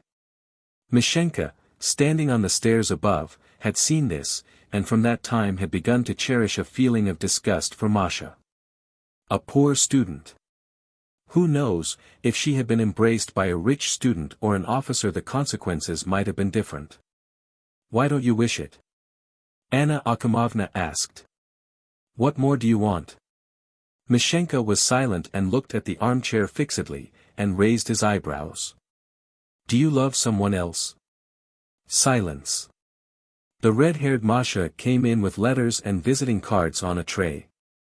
Guessing that they were talking about her, she blushed to tears. The postmen have come, she muttered. And there is a clerk called Chalikov waiting below. He says you told him to come today for something. What insolence! Said Anna Akhimovna, moved to anger. I gave him no orders. Tell him to take himself off, say I am not at home. A ring was heard. It was the priests from her parish. They were always shown into the aristocratic part of the house, that is, upstairs. After the priests, Nazarich, the manager of the factory, came to pay his visit, and then the factory doctor, then Mishenka announced the inspector of the elementary schools. Visitors kept arriving. When there was a moment free, Anna Akhimovna sat down in a deep armchair in the drawing room, and shutting her eyes, thought that her loneliness was quite natural because she had not married and never would marry. But that was not her fault. Fate itself had flung her out of the simple working-class surroundings in which, if she could trust her memory, she had felt so snug and at home, into these immense rooms, where she could never think what to do with herself. And could not understand why so many people kept passing before her eyes. What was happening now seemed to her trivial, useless, since it did not and could not give her happiness for 1 minute. If I could fall in love, she thought, stretching, the very thought of this sent a rush of warmth to her heart. And if I could escape from the factory, she mused, imagining how the weight of those factory buildings, barracks, and schools would roll off her conscience, roll off her mind.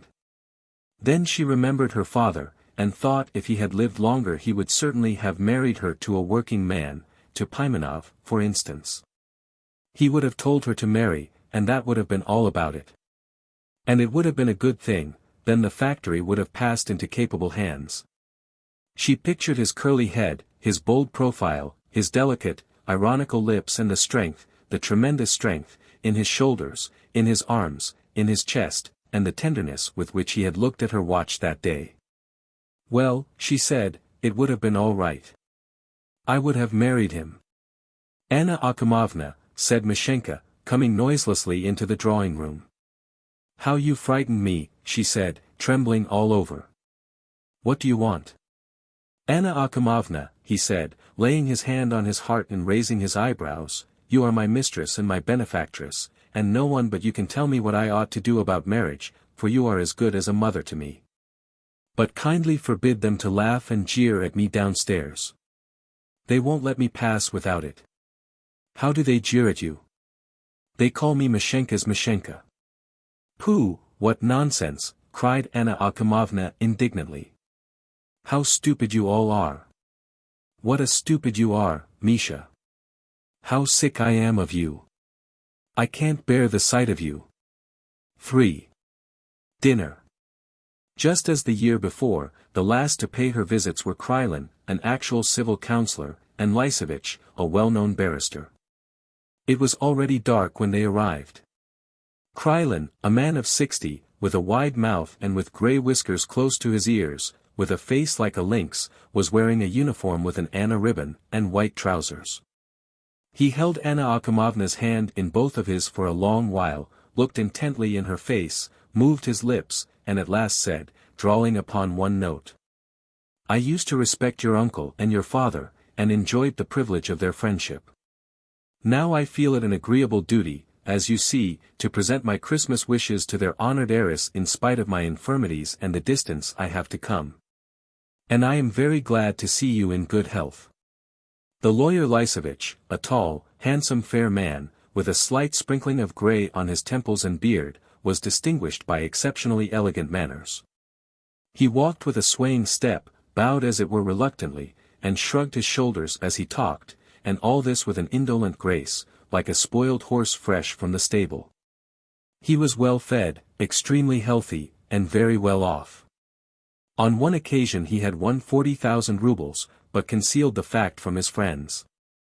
He was fond of good fare, especially cheese, truffles, and grated radish with hemp oil, while in Paris he had eaten, so he said, baked but unwashed guts. He spoke smoothly, fluently, without hesitation, and only occasionally, for the sake of effect, permitted himself to hesitate and snap his fingers as if picking up a word. He had long ceased to believe in anything he had to say in the law courts, or perhaps he did believe in it, but attached no kind of significance to it, it had all so long been familiar, stale, ordinary. He believed in nothing but what was original and unusual. A copybook moral in an original form would move him to tears. Both his notebooks were filled with extraordinary expressions which he had read in various authors. And when he needed to look up any expression, he would search nervously in both books, and usually failed to find it. Anna Akhimovna's father had in a good-humored moment ostentatiously appointed him legal adviser in matters concerning the factory, and had assigned him a salary of 12,000 rubles. The legal business of the factory had been confined to 2 or 3 trivial actions for recovering debts, which Lysovich handed to his assistants. Anna Akhimovna knew that he had nothing to do at the factory, but she could not dismiss him, she had not the moral courage, and besides, she was used to him.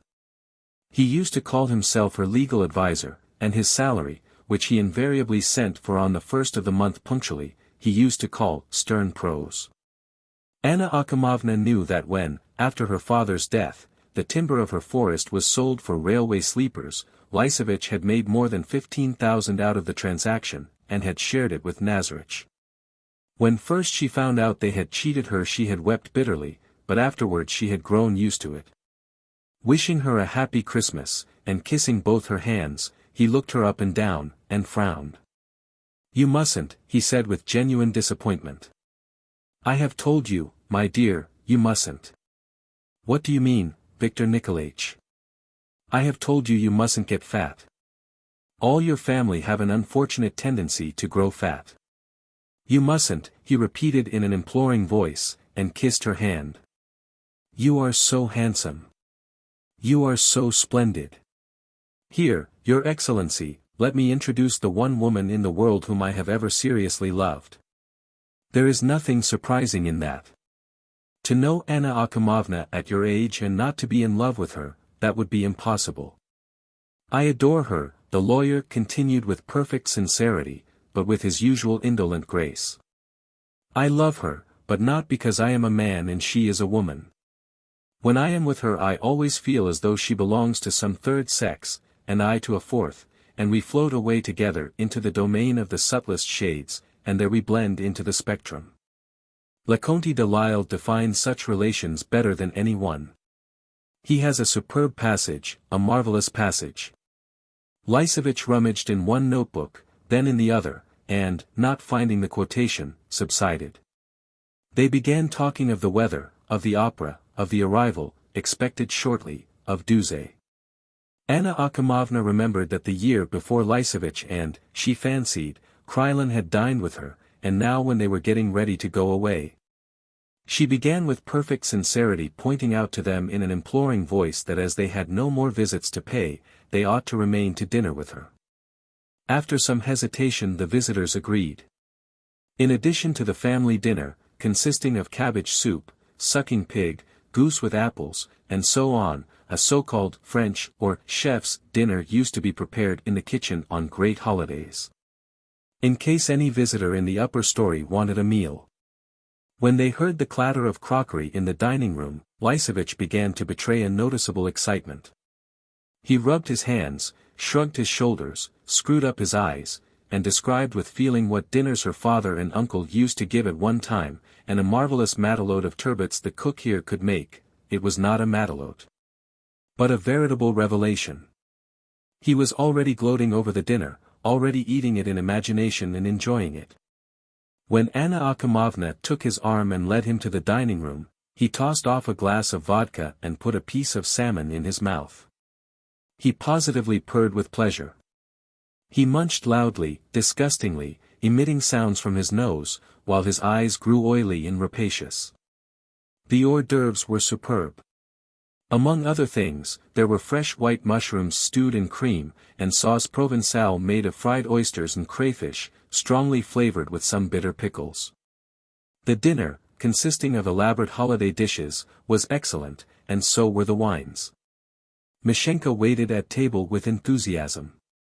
When he laid some new dish on the table and lifted the shining cover, or poured out the wine, he did it with the solemnity of a professor of black magic, and, looking at his face and his movements suggesting the first figure of a quadrille. The lawyer thought several times, what a fool. After the third course Lysovich said, turning to Anna Akhimovna. The fin de siècle woman, I mean when she is young, and of course wealthy, must be independent, clever, elegant, intellectual, bold, and a little depraved. Depraved within limits, a little, for excess, you know, is wearisome. You ought not to vegetate, my dear, you ought not to live like everyone else, but to get the full savor of life, and a slight flavor of depravity is the sauce of life. Revel among flowers of intoxicating fragrance, breathe the perfume of musk, eat hashish, and best of all, love, love, love. To begin with, in your place I would set up 7 lovers, one for each day of the week. And one I would call Monday, one Tuesday, the third Wednesday, and so on, so that each might know his day. This conversation troubled Anna Akhimovna. She ate nothing and only drank a glass of wine. Let me speak at last, she said. For myself personally, I can't conceive of love without family life. I am lonely, lonely as the moon in the sky, and a waning moon, too. And whatever you may say, I am convinced, I feel that this waning can only be restored by love in its ordinary sense. It seems to me that such love would define my duties, my work, make clear my conception of life. I want from love peace of soul, tranquility, I want the very opposite of musk, and spiritualism, and fin de siècle, in short, she grew embarrassed, a husband and children. You want to be married? Well, you can do that, too, Lysovich assented. You ought to have all experiences, marriage, and jealousy, and the sweetness of the first infidelity, and even children. But make haste and live, make haste, my dear, time is passing. It won't wait. Yes, I'll go and get married, she said, looking angrily at his well-fed, satisfied face. I will marry in the simplest, most ordinary way and be radiant with happiness. And, would you believe it, I will marry some plain working man, some mechanic or draftsman. There is no harm in that, either. The Duchess Georgiana loved Gwynplaine, and that was permissible for her because she was a Grand Duchess. Everything is permissible for you, too, because you are an exceptional woman. If, my dear, you want to love a Negro or an Arab, don't scruple, send for a Negro. Don't deny yourself anything. You ought to be as bold as your desires. Don't fall short of them. Can it be so hard to understand me? Anna Akhimovna asked with amazement, and her eyes were bright with tears. Understand, I have an immense business on my hands, 2,000 workmen, for whom I must answer before God. The men who work for me grow blind and deaf. I am afraid to go on like this, I am afraid. I am wretched, and you have the cruelty to talk to me of Negroes and you smile. Anna Akhimovna brought her fist down on the table. To go on living the life I am living now, or to marry someone as idle and incompetent as myself, would be a crime. I can't go on living like this, she said hotly, I cannot. How handsome she is, said Lysovich, fascinated by her. My God, how handsome she is. But why are you angry, my dear? Perhaps I am wrong. But surely you don't imagine that if, for the sake of ideas for which I have the deepest respect, you renounce the joys of life and lead a dreary existence, your workmen will be any the better for it? Not a scrap. No, frivolity, frivolity. He said decisively. It's essential for you, it's your duty to be frivolous and depraved. Ponder that, my dear, ponder it. Anna Akhimovna was glad she had spoken out, and her spirits rose. She was pleased she had spoken so well, and that her ideas were so fine and just, and she was already convinced that if Pimenov, for instance, loved her, she would marry him with pleasure. Mashenka began to pour out champagne. "You make me angry, Viktor Nikolaich," she said, clinking glasses with the lawyer. "It seems to me you give advice and know nothing of life yourself. According to you, if a man be a mechanic or a draftsman, he is bound to be a peasant and an ignoramus. But they are the cleverest people. Extraordinary people. Your uncle and father. I knew them and respected them." Krylin said, pausing for emphasis. He had been sitting upright as a post, and had been eating steadily the whole time, were people of considerable intelligence and, of lofty spiritual qualities. "Oh, to be sure, we know all about their qualities," the lawyer muttered, and asked permission to smoke. When dinner was over, Krylin was led away for a nap. Lysovich finished his cigar, and, staggering from repletion, followed Anna Akimovna into her study. Cozy corners with photographs and fans on the walls, and the inevitable pink or pale blue lanterns in the middle of the ceiling, he did not like, as the expression of an insipid and unoriginal character. Besides, the memory of certain of his love affairs of which he was now ashamed was associated with such lanterns. Anna Akimovna's study with its bare walls and tasteless furniture pleased him exceedingly. It was snug and comfortable for him to sit on a Turkish divan and look at Anna Akimovna, who usually sat on the rug before the fire, clasping her knees and looking into the fire and thinking of something. And at such moments it seemed to him that her peasant old believer blood was stirring within her. Every time after dinner, when coffee and liqueurs were handed, he grew livelier and began telling her various bits of literary gossip. He spoke with eloquence and inspiration, and was carried away by his own stories. And she listened to him and thought every time that for such enjoyment it was worth paying not only 12,000, but 3 times that sum, and forgave him everything she disliked in him.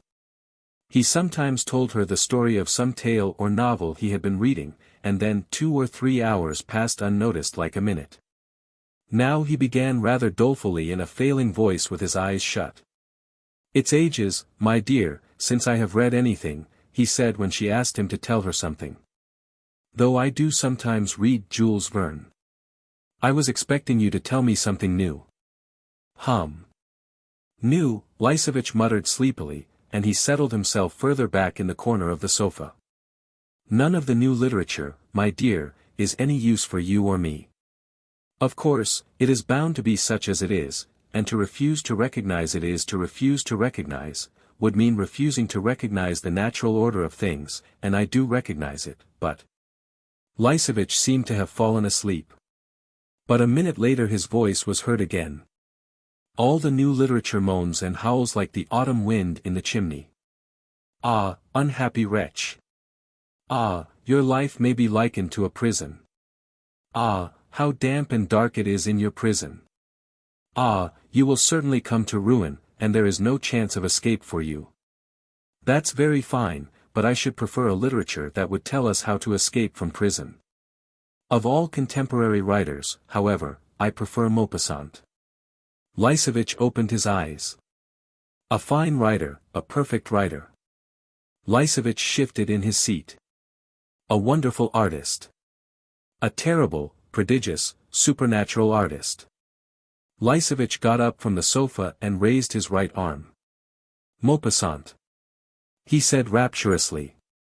"My dear, read Maupassant. 1 page of his gives you more than all the riches of the earth.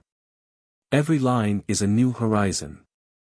The softest, tenderest impulses of the soul alternate with violent tempestuous sensations.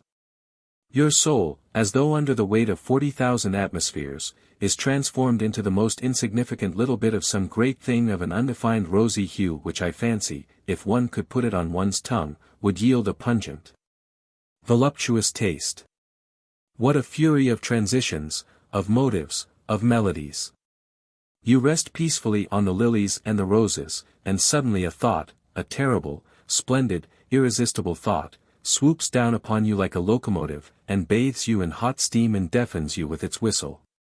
Read Maupassant, dear girl. I insist on it. Lysovich waved his arms and paced from corner to corner in violent excitement. Yes, it is inconceivable, he pronounced, as though in despair. His last thing overwhelmed me, intoxicated me. But I am afraid you will not care for it. To be carried away by it you must savor it, slowly suck the juice from each line, drink it in. You must drink it in. After a long introduction, containing many words such as demonic sensuality, a network of the most delicate nerves, simum, crystal, and so on, he began at last telling the story of the novel. He did not tell the story so whimsically, but told it in minute detail, quoting from memory whole descriptions and conversations. The characters of the novel fascinated him, and to describe them he threw himself into attitudes, changed the expression of his face and voice like a real actor. He laughed with delight at one moment in a deep bass, and at another, on a high shrill note, clasped his hands and clutched at his head with an expression which suggested that it was just going to burst. Anna Akhimovna listened enthralled, though she had already read the novel, and it seemed to her ever so much finer and more subtle in the lawyer's version than in the book itself. He drew her attention to various subtleties, and emphasized the felicitous expressions and the profound thoughts, but she saw in it only life, life and herself, as though she had been a character in the novel. Her spirits rose, and she, too, laughing and clasping her hands, thought that she could not go on living such a life, that there was no need to have a wretched life when one might have a splendid one. She remembered her words and thoughts at dinner, and was proud of them, and when Pimenov suddenly rose up in her imagination, she felt happy and longed for him to love her. When he had finished the story, Lysovich sat down on the sofa, exhausted. "How splendid you are! How handsome," he began, a little while afterwards in a faint voice as if he were ill. "I am happy near you, dear girl, but why am I 42 instead of 30? Your tastes and mine do not coincide, you ought to be depraved, and I have long passed that phase, and want a love as delicate and immaterial as a ray of sunshine, that is, from the point of view of a woman of your age, I am of no earthly use." In his own words, he loved Turgenev, the singer of virginal love and purity, of youth, and of the melancholy Russian landscape, but he loved virginal love, not from knowledge but from hearsay, as something abstract, existing outside real life. Now he assured himself that he loved Anna Akhimovna platonically, ideally, though he did not know what those words meant. But he felt comfortable, snug, warm. Anna Akhimovna seemed to him enchanting, original, and he imagined that the pleasant sensation that was aroused in him by these surroundings was the very thing that was called platonic love. He laid his cheek on her hand and said in the tone commonly used in coaxing little children, "My precious, why have you punished me? How? When? I have had no Christmas present from you." Anna Akhimovna had never heard before of their sending a Christmas box to the lawyer, and now she was at a loss how much to give him. But she must give him something, for he was expecting it, though he looked at her with eyes full of love. "I suppose Nazarich forgot it," she said, "but it is not too late to set it right." She suddenly remembered the 1,500 she had received the day before, which was now lying in the toilet drawer in her bedroom. And when she brought that ungrateful money and gave it to the lawyer, and he put it in his coat pocket with indolent grace, the whole incident passed off charmingly and naturally. The sudden reminder of a Christmas box and this 1,500 was not unbecoming in Lysovich. "Merci," he said, and kissed her finger. Krylin came in with blissful, sleepy face, but without his decorations. Lysovich and he stayed a little longer and drank a glass of tea each, and began to get ready to go. Anna Akhimovna was a little embarrassed. She had utterly forgotten in what department Krylin served, and whether she had to give him money or not, and if she had to, whether to give it now or send it afterwards in an envelope. "Where does he serve?" she whispered to Lysovich. "Goodness knows," muttered Lysovich, yawning.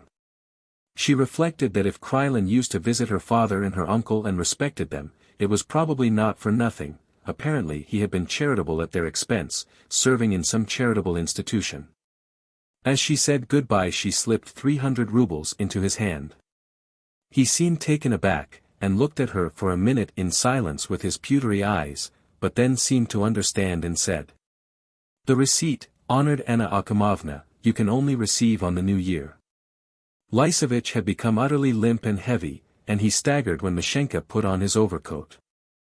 As he went downstairs he looked like a man in the last stage of exhaustion, and it was evident that he would drop asleep as soon as he got into his sledge. "Your Excellency," he said languidly to Krylin, stopping in the middle of the staircase, "has it ever happened to you to experience a feeling as though some unseen force were drawing you out longer and longer?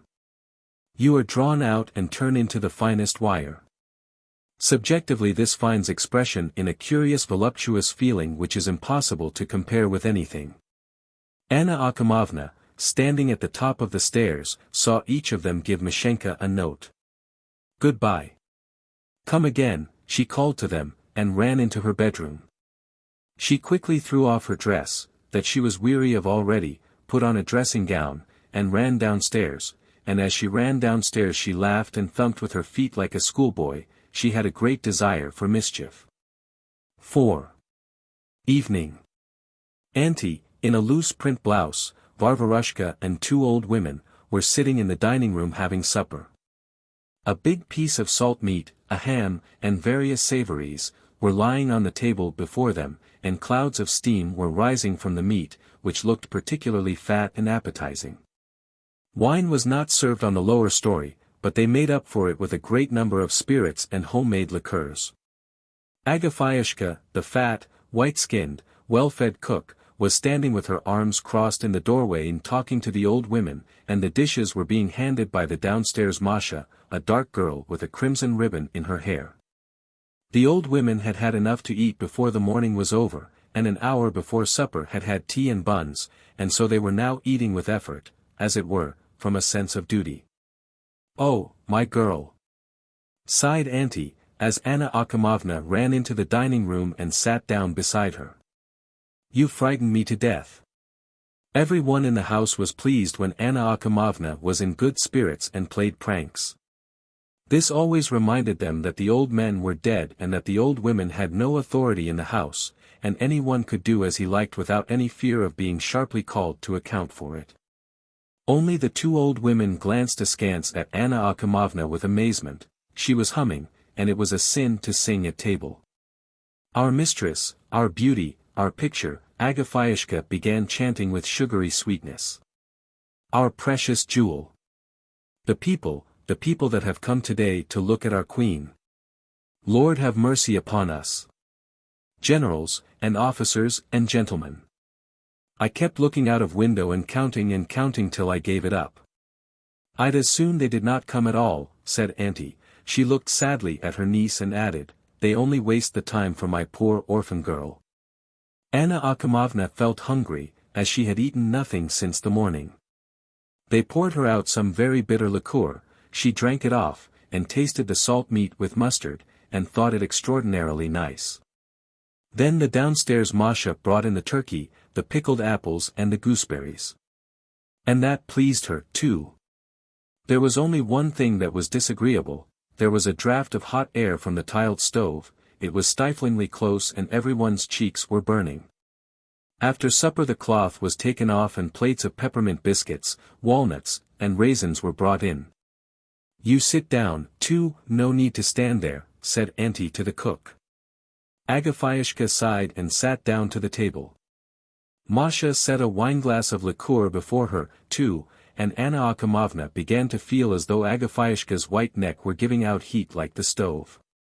They were all talking of how difficult it was nowadays to get married, and saying that in old days, if men did not court beauty, they paid attention to money, but now there was no making out what they wanted.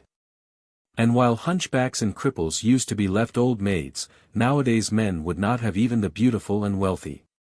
Auntie began to set this down to immorality, and said that people had no fear of God, but she suddenly remembered that Ivan Ivanitch, her brother, and Varvarushka, both people of holy life, had feared God, but all the same had had children on the sly, and had sent them to the foundling asylum.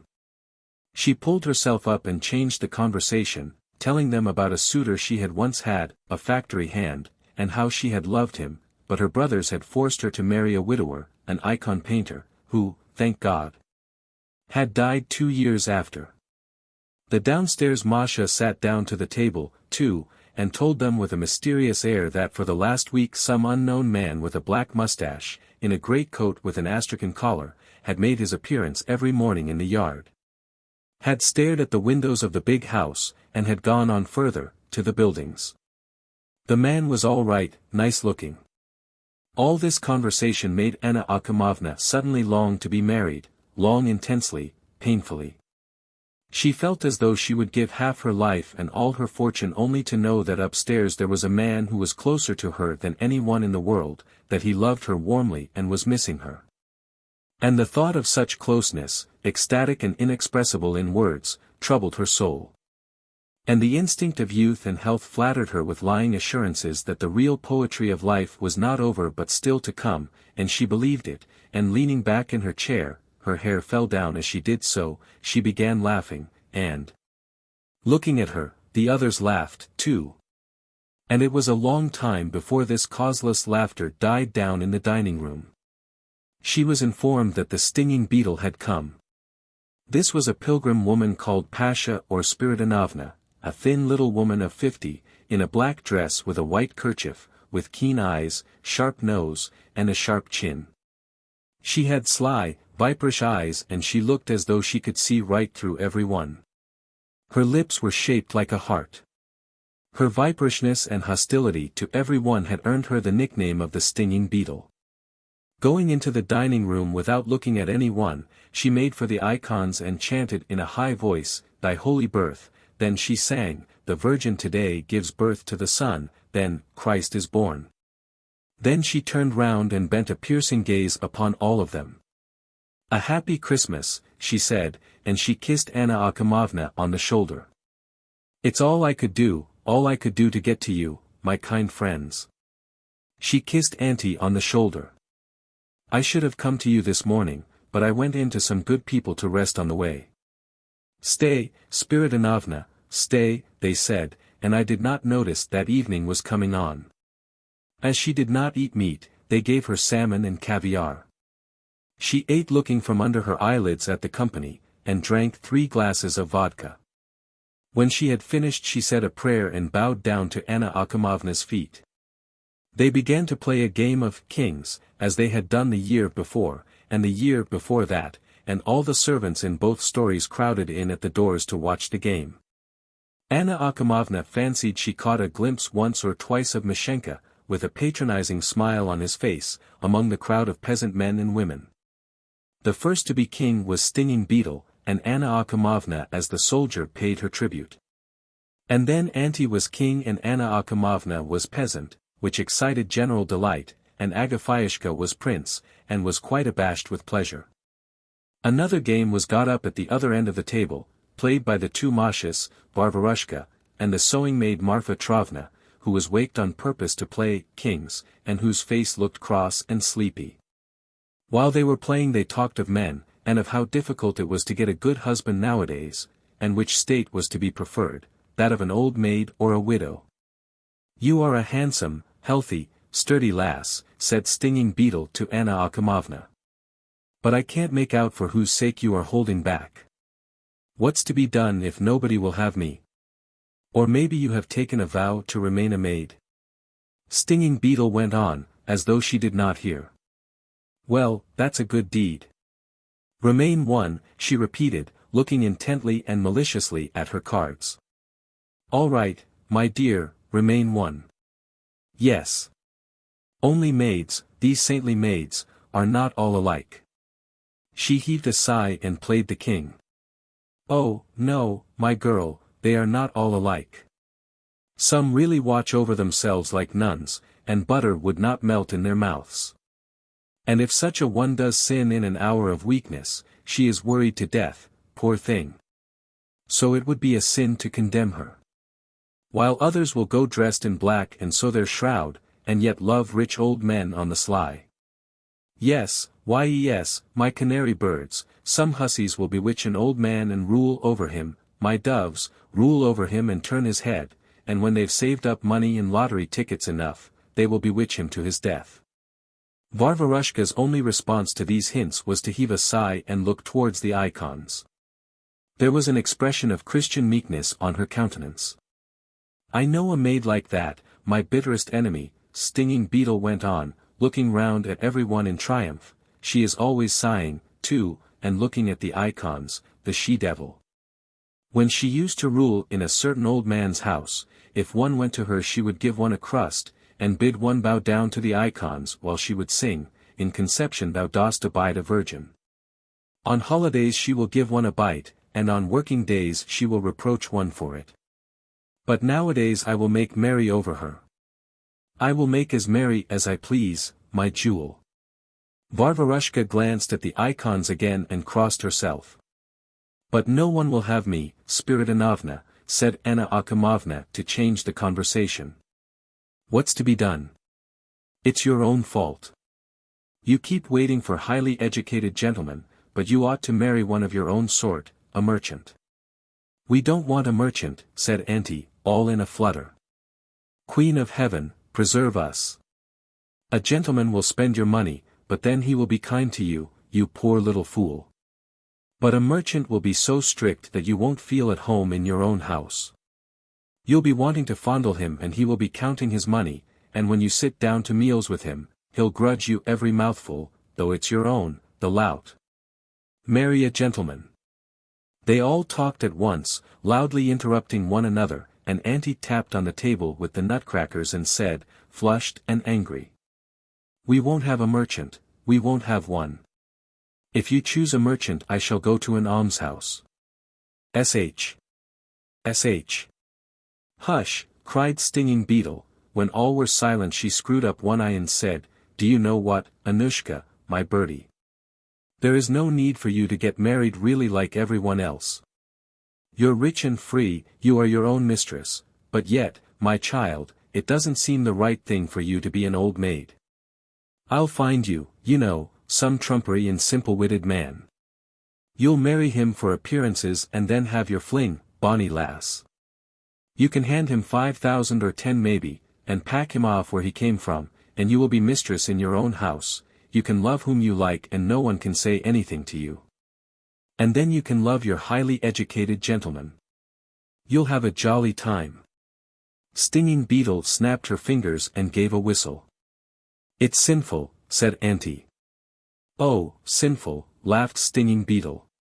"She is educated, she understands. To cut someone's throat or bewitch an old man, that's a sin, that's true, but to love some charming young friend is not a sin at all. And what is there in it, really? There's no sin in it at all. The old pilgrim women have invented all that to make fools of simple folk. I, too, say everywhere it's a sin, I don't know myself why it's a sin." Stinging Beetle emptied her glass and cleared her throat. "Have your fling, bonny lass," this time evidently addressing herself. "For 30 years, wenches, I have thought of nothing but sins and been afraid, but now I see I have wasted my time, I've let it slip by like a ninny. Ah, I have been a fool, a fool." She sighed. "A woman's time is short and every day is precious. You are handsome, Anushka, and very rich, but as soon as 35 or 40 strikes for you your time is up. Don't listen to anyone, my girl. Live, have your fling till you are 40, and then you will have time to pray forgiveness, there will be plenty of time to bow down and to sew your shroud. A candle to God and a poker to the devil. You can do both at once. Well, how is it to be? Will you make some little man happy?" "I will," laughed Anna Akhimovna. "I don't care now, I would marry a working man." "Well, that would do all right." "Oh, what a fine fellow you would choose then." Stinging Beetle screwed up her eyes and shook her head. "Oh, oh, oh. I tell her myself," said Auntie, "it's no good waiting for a gentleman, so she had better marry, not a gentleman, but someone humbler.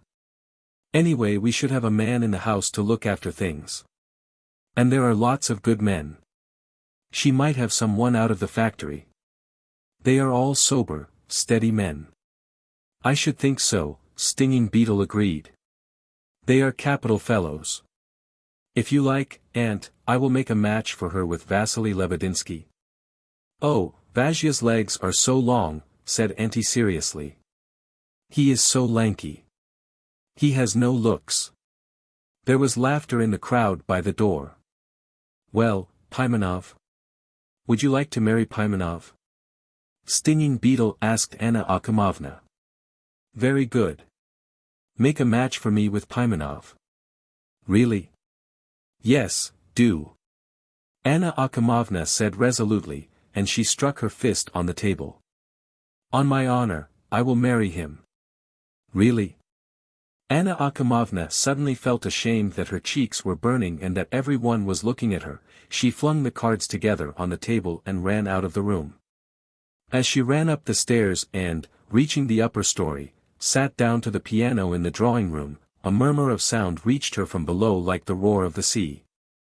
Most likely they were talking of her and of Pimenov, and perhaps Stinging Beetle was taking advantage of her absence to insult Varvarushka and was putting no check on her language. The lamp in the big room was the only light burning in the upper story, and it sent a glimmer through the door into the dark drawing room. It was between 9 and 10, not later. Anna Akhimovna played a waltz, then another, then a third. She went on playing without stopping.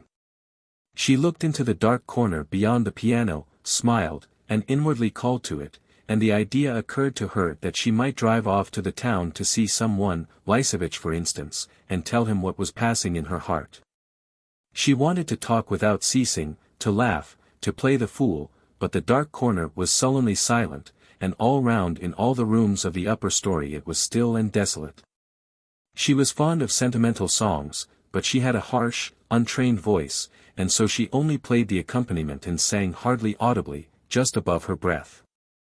She sang in a whisper one song after another, for the most part about love, separation, and frustrated hopes, and she imagined how she would hold out her hands to him and say with entreaty, with tears, Pimenov, take this burden from me.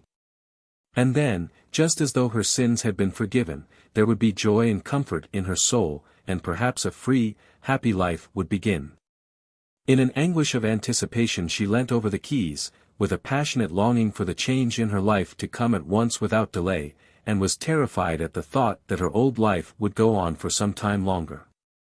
Then she played again and sang hardly above her breath, and all was stillness about her. There was no noise coming from downstairs now, they must have gone to bed. It had struck 10 some time before. A long, solitary, wearisome night was approaching. Anna Akhimovna walked through all the rooms, lay down for a while on the sofa, and read in her study the letters that had come that evening. There were 12 letters of Christmas greetings and 3 anonymous letters. In one of them some workman complained in a horrible, almost illegible handwriting that Lenten oil sold in the factory shop was rancid and smelt of paraffin. In another, someone respectfully informed her that over a purchase of iron Nazarich had lately taken a bribe of 1,000 rubles from someone. In a third she was abused for her inhumanity. The excitement of Christmas was passing off, and to keep it up Anna Akhimovna sat down at the piano again and softly played one of the new waltzes. Then she remembered how cleverly and creditably she had spoken at dinner today. She looked round at the dark windows, at the walls with the pictures, at the faint light that came from the big room, and all at once she began suddenly crying, and she felt vexed that she was so lonely. And that she had no one to talk to and consult. To cheer herself she tried to picture Pimenov in her imagination, but it was unsuccessful. It struck 12. Mishenka, no longer wearing his swallowtail but in his reefer jacket, came in, and without speaking lighted 2 candles. Then he went out and returned a minute later with a cup of tea on a tray. "What are you laughing at?" she asked, noticing a smile on his face. "I was downstairs and heard the jokes you were making about Pimenov," he said, and put his hand before his laughing mouth. If he were sat down to dinner today with Viktor Nikolaevich and the general, he'd have died of fright. Mishenka's shoulders were shaking with laughter. "He doesn't know even how to hold his fork, I bet." The footman's laughter and words, his reefer jacket and mustache, gave Anna Akhimovna a feeling of uncleanness. She shut her eyes to avoid seeing him, and, against her own will, imagined Pimenov dining with Lysovitch and Krylin, and his timid, unintellectual figure seemed to her pitiful and helpless, and she felt repelled by it. And only now, for the first time in the whole day, she realized clearly that all she had said and thought about Pimenov and marrying a workman was nonsense, folly, and willfulness. To convince herself of the opposite, to overcome her repulsion, she tried to recall what she had said at dinner, but now she could not see anything in it, shame at her own thoughts and actions. And the fear that she had said something improper during the day, and disgust at her own lack of spirit, overwhelmed her completely. She took up a candle and, as rapidly as if someone were pursuing her, ran downstairs, woke Spiridonovna, and began assuring her she had been joking. Then she went to her bedroom. Red-haired Masha, who was dozing in an armchair near the bed, jumped up and began shaking up the pillows. Her face was exhausted and sleepy, and her magnificent hair had fallen on one side. Chalikov came again this evening, she said, yawning, but I did not dare to announce him, he was very drunk. He says he will come again tomorrow. What does he want with me? Said Anna Akhimovna, and she flung her comb on the floor. I won't see him, I won't. She made up her mind she had no one left in life but this Chalikov, that he would never leave off persecuting her, and would remind her every day how uninteresting and absurd her life was. So all she was fit for was to help the poor. Oh, how stupid it was. She lay down without undressing, and sobbed with shame and depression. What seemed to her most vexatious and stupid of all was that her dreams that day about Pimenov had been right, lofty, honorable. But at the same time she felt that Lysovitch and even Krylin were nearer to her than Pimenov and all the workpeople taken together. She thought that if the long day she had just spent could have been represented in a picture, all that had been bad and vulgar, as, for instance, the dinner, the lawyer's talk, the game of kings, would have been true. While her dreams and talk about Pimenov would have stood out from the whole as something false, as out of drawing. And she thought, too, that it was too late to dream of happiness, that everything was over for her, and it was impossible to go back to the life when she had slept under the same quilt with her mother, or to devise some new special sort of life. Red-haired Masha was kneeling before the bed, gazing at her in mournful perplexity. Then she, too, began crying, and laid her face against her mistress's arm, and without words it was clear why she was so wretched. "We are fools," said Anna Akhimovna, laughing and crying. "We are fools. Oh, what fools we are!" A problem. The strictest measures were taken that the Uskov's family secret might not leak out and become generally known. Half of the servants were sent off to the theater or the circus, the other half were sitting in the kitchen and not allowed to leave it. Orders were given that no one was to be admitted. The wife of the colonel, her sister, and the governess, though they had been initiated into the secret, kept up a pretense of knowing nothing. They sat in the dining room and did not show themselves in the drawing room or the hall. Sasha Uskov, the young man of 25 who was the cause of all the commotion, had arrived some time before, and by the advice of kind-hearted Ivan Markovitch, his uncle, who was taking his part. He sat meekly in the hall by the door leading to the study, and prepared himself to make an open, candid explanation. The other side of the door, in the study, a family council was being held. The subject under discussion was an exceedingly disagreeable and delicate one. Sasha Uskov had cashed at one of the banks a false promissory note, and it had become due for payment 3 days before, and now his two paternal uncles and Ivan Markovitch, the brother of his dead mother, were deciding the question whether they should pay the money and save the family honor, or wash their hands of it and leave the case to go for trial. To outsiders who have no personal interest in the matter such questions seem simple. For those who are so unfortunate as to have to decide them in earnest they are extremely difficult. The uncles had been talking for a long time, but the problem seemed no nearer decision. "My friends," said the uncle who was a colonel, and there was a note of exhaustion and bitterness in his voice. "Who says that family honor is a mere convention? I don't say that at all. I am only warning you against a false view. I am pointing out the possibility of an unpardonable mistake. How can you fail to see it? I am not speaking Chinese. I am speaking Russian. My dear fellow, we do understand, Ivan Markovitch protested mildly. How can you understand if you say that I don't believe in family honor? I repeat once more, famille honneur falsely understood is a prejudice. Falsely understood. That's what I say, whatever may be the motives for screening a scoundrel, whoever he may be, and helping him to escape punishment, it is contrary to law and unworthy of a gentleman. It's not saving the family honor. It's civic cowardice. Take the army, for instance. The honor of the army is more precious to us than any other honor, yet we don't screen our guilty members, but condemn them. And does the honor of the army suffer in consequence? Quite the opposite. The other paternal uncle, an official in the treasury, a taciturn, dull-witted, and rheumatic man, sat silent, or spoke only of the fact that the Uskev's name would get into the newspapers if the case went for trial.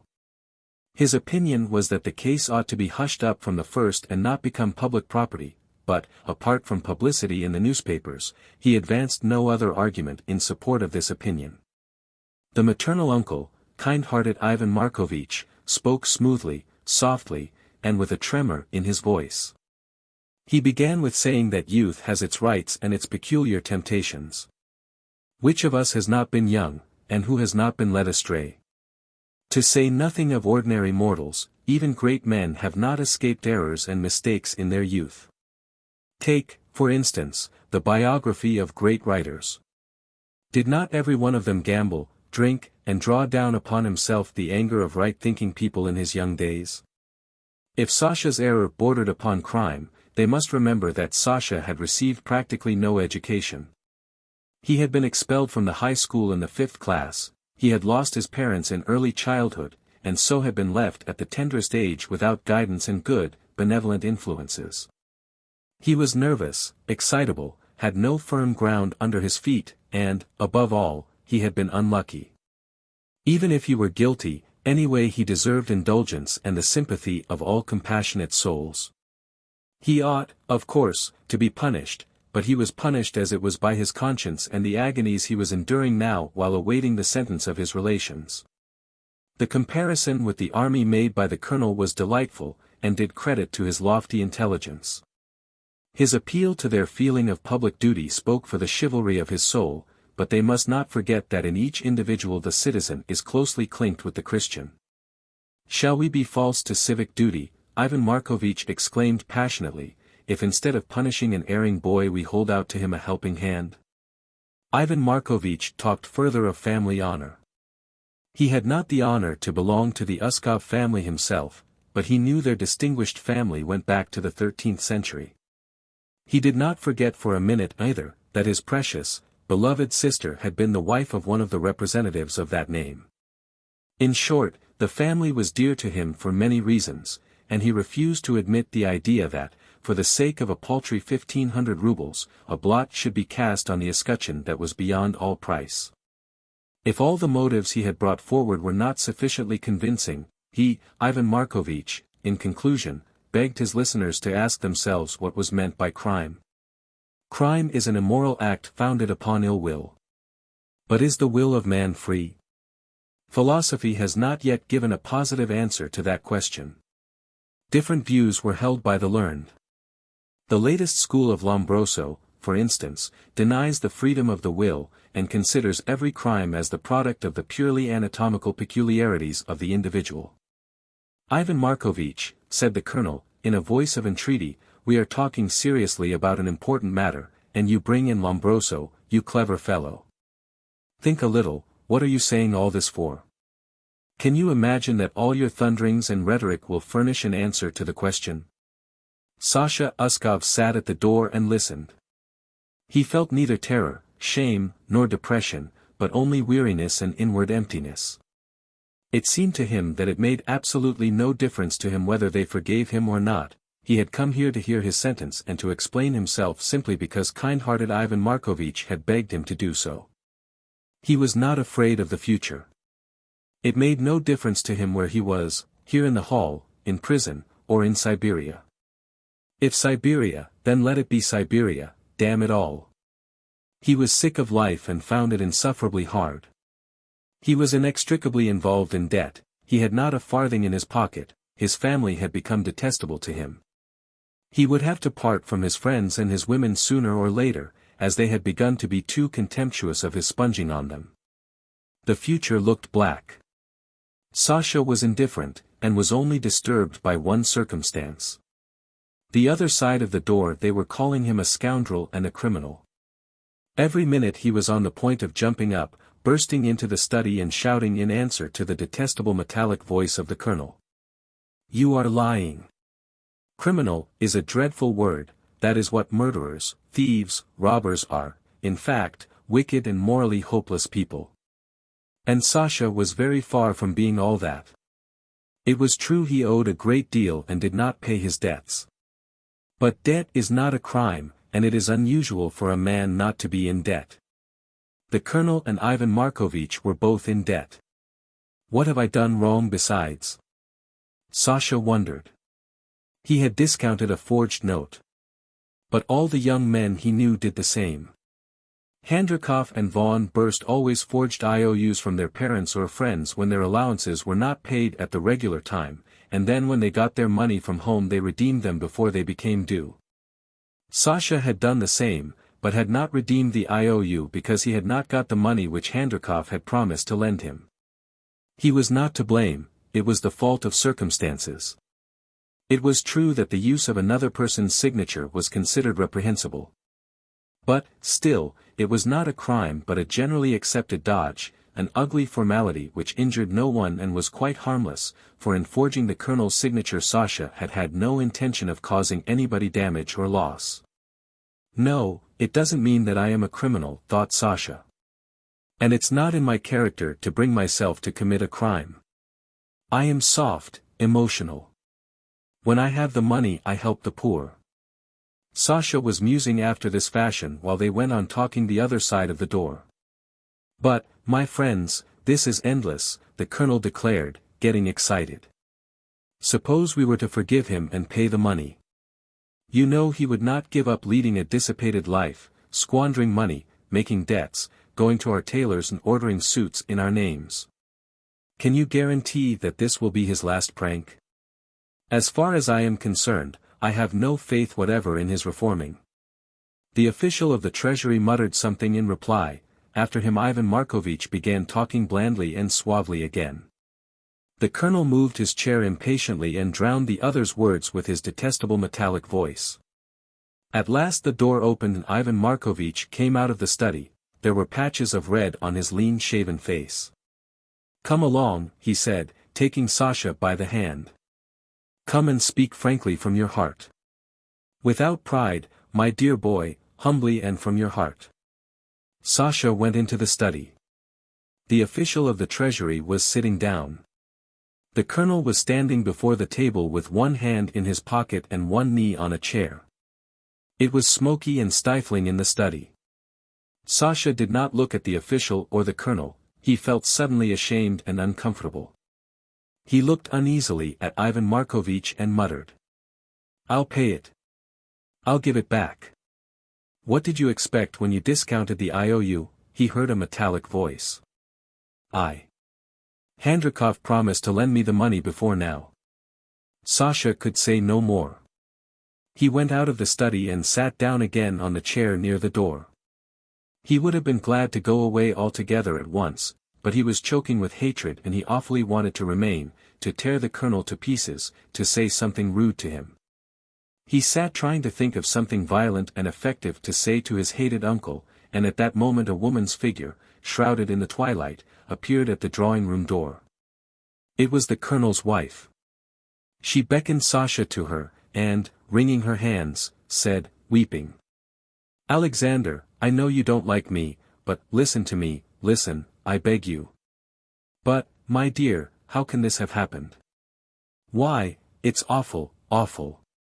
For goodness sake, beg them, defend yourself, entreat them." Sasha looked at her quivering shoulders, at the big tears that were rolling down her cheeks, heard behind his back the hollow, nervous voices of worried and exhausted people, and shrugged his shoulders.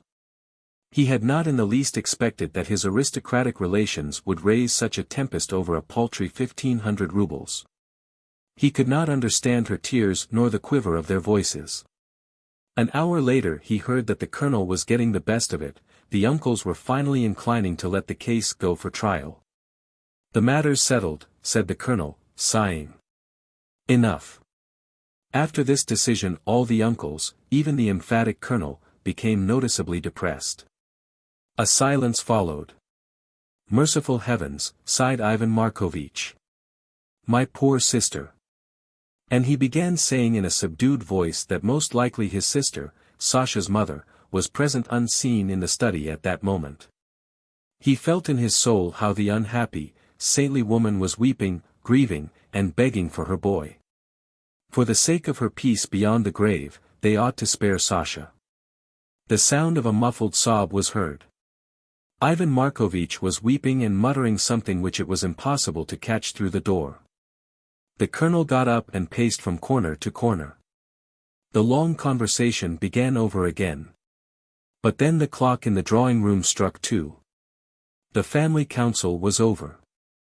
To avoid seeing the person who had moved him to such wrath, the colonel went from the study, not into the hall, but into the vestibule. Ivan Markovitch came out into the hall. He was agitated and rubbing his hands joyfully.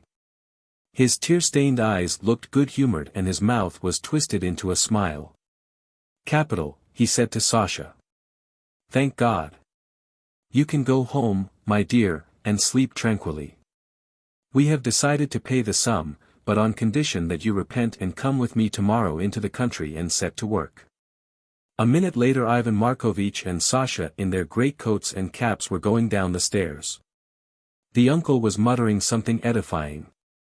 Sasha did not listen, but felt as though some uneasy weight were gradually slipping off his shoulders. They had forgiven him, he was free. A gust of joy sprang up within him and sent a sweet chill to his heart. He longed to breathe, to move swiftly, to live. Glancing at the street lamps and the black sky, he remembered that von Burst was celebrating his name day that evening at the Bear, and again a rush of joy flooded his soul. "I am going," he decided. But then he remembered he had not a farthing, that the companions he was going to would despise him at once for his empty pockets. He must get hold of some money, come what may. "Uncle, lend me 100 rubles, he said to Ivan Markovitch. His uncle, surprised, looked into his face and backed against a lamppost. "Give it to me," said Sasha, shifting impatiently from one foot to the other and beginning to pant. "Uncle, I entreat you, give me 100 rubles. His face worked. He trembled, and seemed on the point of attacking his uncle. "Won't you?" he kept asking, seeing that his uncle was still amazed and did not understand. "Listen. If you don't, I'll give myself up tomorrow. I won't let you pay the IOU. I'll present another false note tomorrow." Petrified, muttering something incoherent in his horror, Ivan Markovitch took a 100-ruble note out of his pocketbook and gave it to Sasha. The young man took it and walked rapidly away from him. Taking a sledge, Sasha grew calmer, and felt a rush of joy within him again. The rights of youth, of which kind-hearted Ivan Markovitch had spoken at the family council, woke up and asserted themselves. Sasha pictured the drinking party before him, and, among the bottles, the women, and his friends, the thought flashed through his mind. "Now I see that I am a criminal, yes, I am a criminal." The kiss. At 8 o'clock on the evening of the 20th of May all the 6 batteries of the N. Reserve Artillery Brigade halted for the night in the village of Myastechki on their way to camp. When the general commotion was at its height, while some officers were busily occupied around the guns, while others, gathered together in the square near the church enclosure, were listening to the quartermasters, a man in civilian dress, riding a strange horse, came into sight round the church.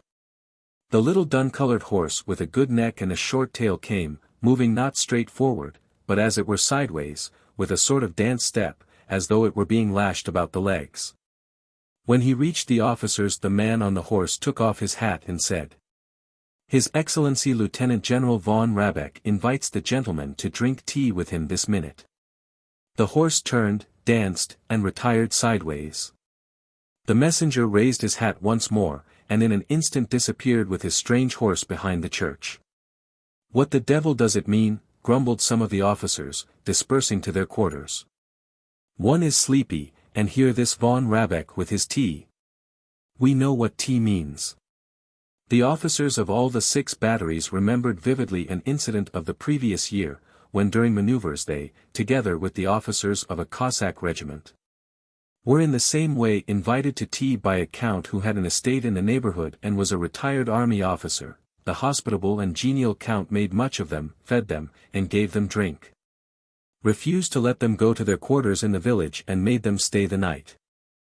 All that, of course, was very nice, nothing better could be desired, but the worst of it was, the old army officer was so carried away by the pleasure of the young men's company that till sunrise he was telling the officers anecdotes of his glorious past, taking them over the house, showing them expensive pictures, old engravings, rare guns, reading them autograph letters from great people, while the weary and exhausted officers looked and listened, longing for their beds and yawning in their sleeves.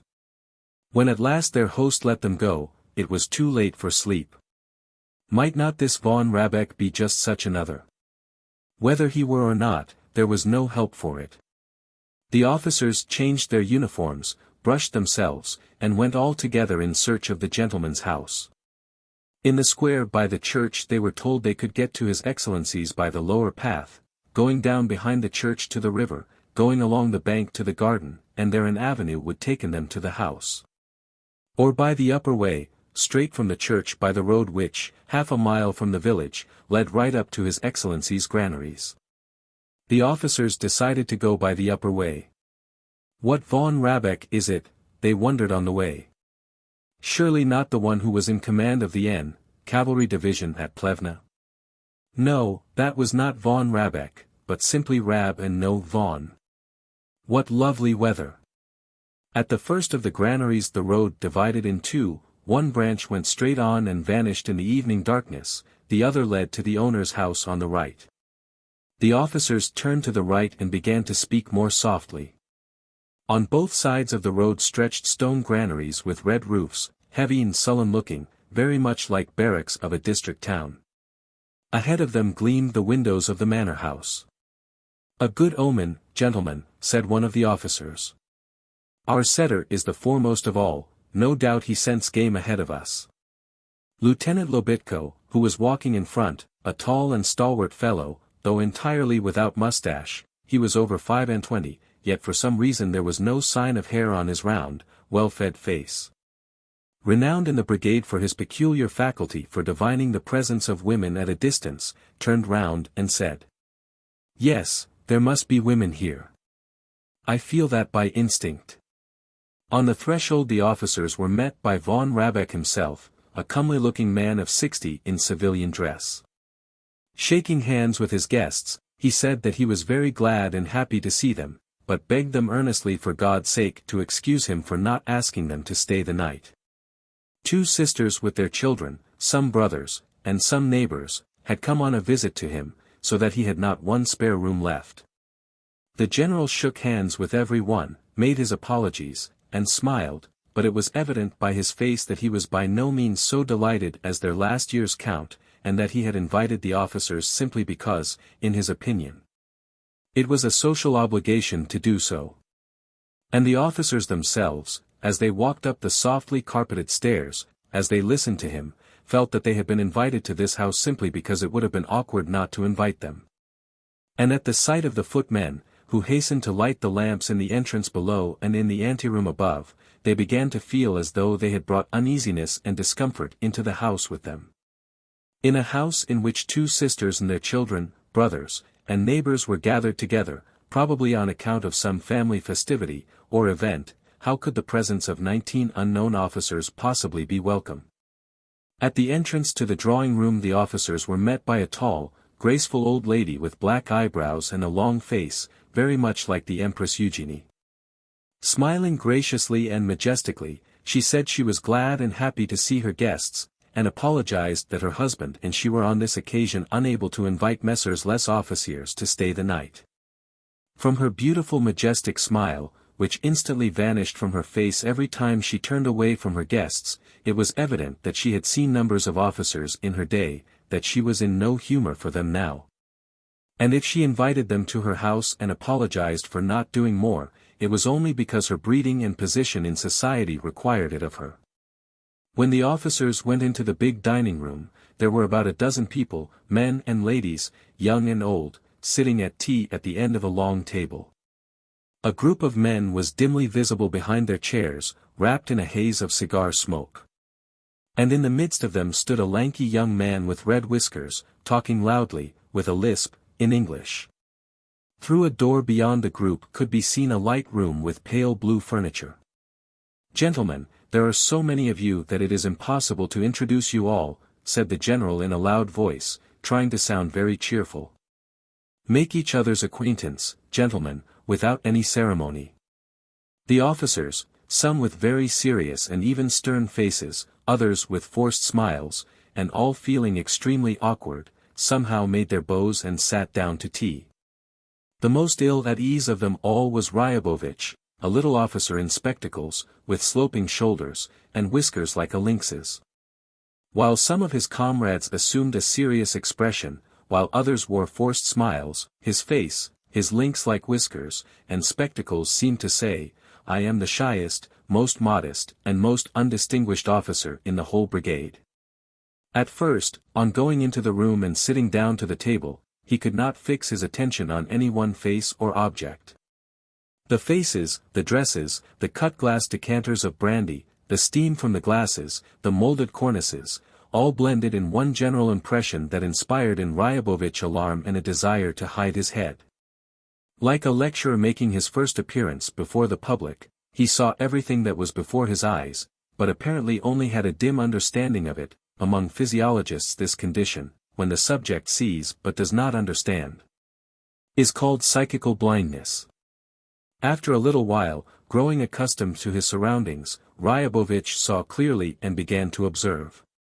As a shy man, unused to society, what struck him first was that in which he had always been deficient, namely, the extraordinary boldness of his new acquaintances.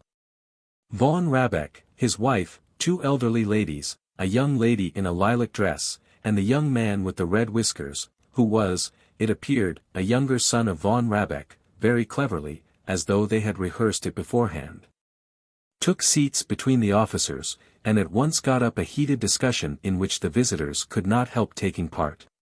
The lilac young lady hotly asserted that the artillery had a much better time than the cavalry and the infantry, while von Rabeck and the elderly ladies maintained the opposite. A brisk interchange of talk followed. Ryabovich watched the lilac young lady who argued so hotly about what was unfamiliar and utterly uninteresting to her, and watched artificial smiles come and go on her face. Von Rabeck and his family skillfully drew the officers into the discussion, and meanwhile kept a sharp lookout over their glasses and mouths, to see whether all of them were drinking, whether all had enough sugar, why someone was not eating cakes or not drinking brandy. And the longer Ryabovich watched and listened, the more he was attracted by this insincere but splendidly disciplined family. After tea the officers went into the drawing-room. Lieutenant Lobitko's instinct had not deceived him. There were a great number of girls and young married ladies.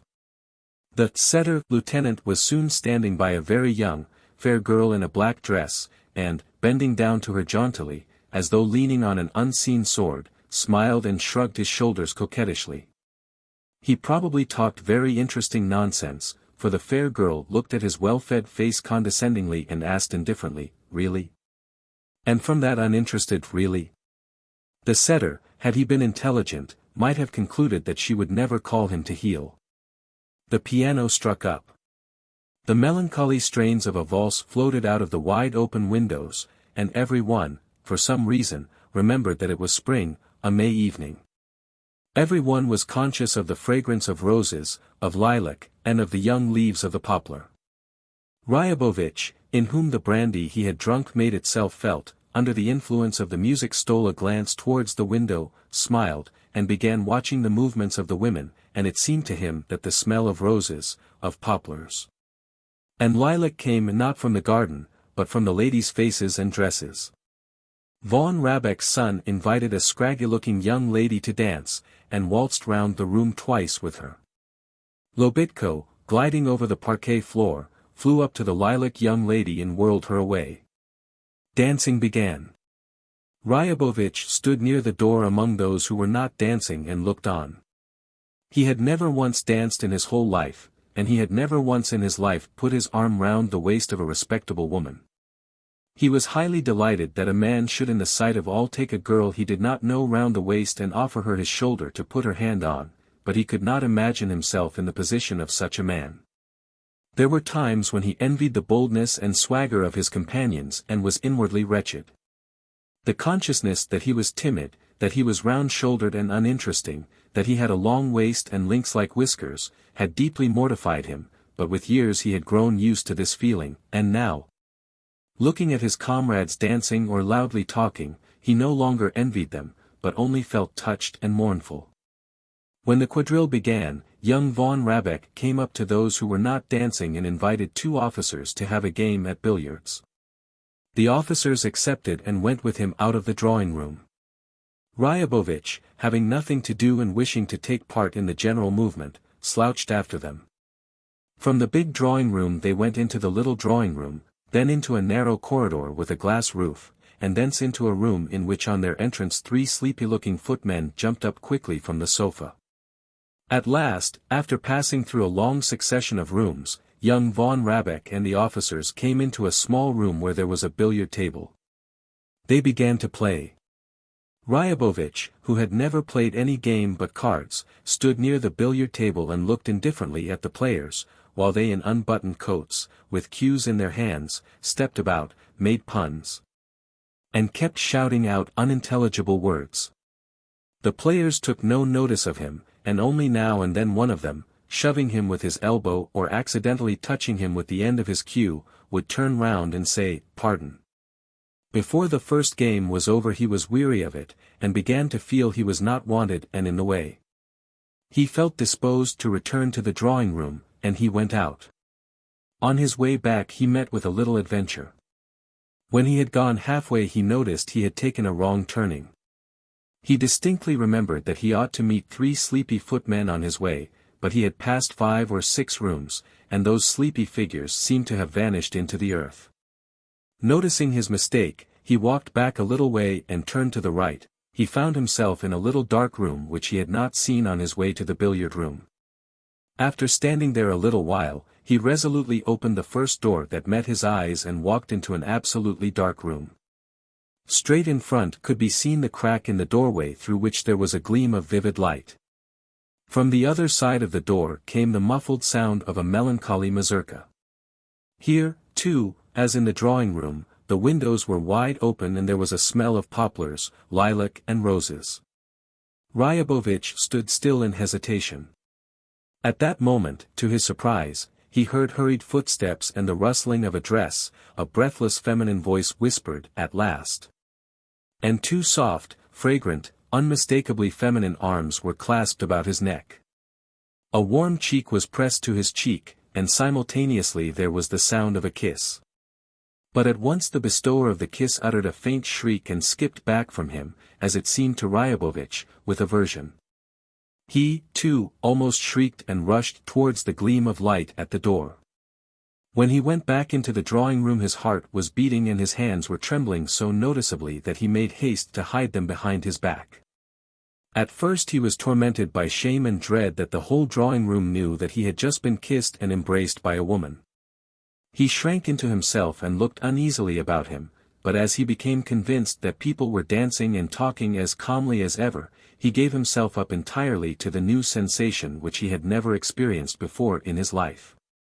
Something strange was happening to him. His neck, round which soft, fragrant arms had so lately been clasped, seemed to him to be anointed with oil. On his left cheek near his mustache where the unknown had kissed him there was a faint chilly tingling sensation as from peppermint drops, and the more he rubbed the place the more distinct was the chilly sensation. All over, from head to foot, he was full of a strange new feeling which grew stronger and stronger. He wanted to dance, to talk, to run into the garden, to laugh aloud. He quite forgot that he was round-shouldered and uninteresting, that he had lynx-like whiskers and an undistinguished appearance. That was how his appearance had been described by some ladies whose conversation he had accidentally overheard. When von Rabeck's wife happened to pass by him, he gave her such a broad and friendly smile that she stood still and looked at him inquiringly.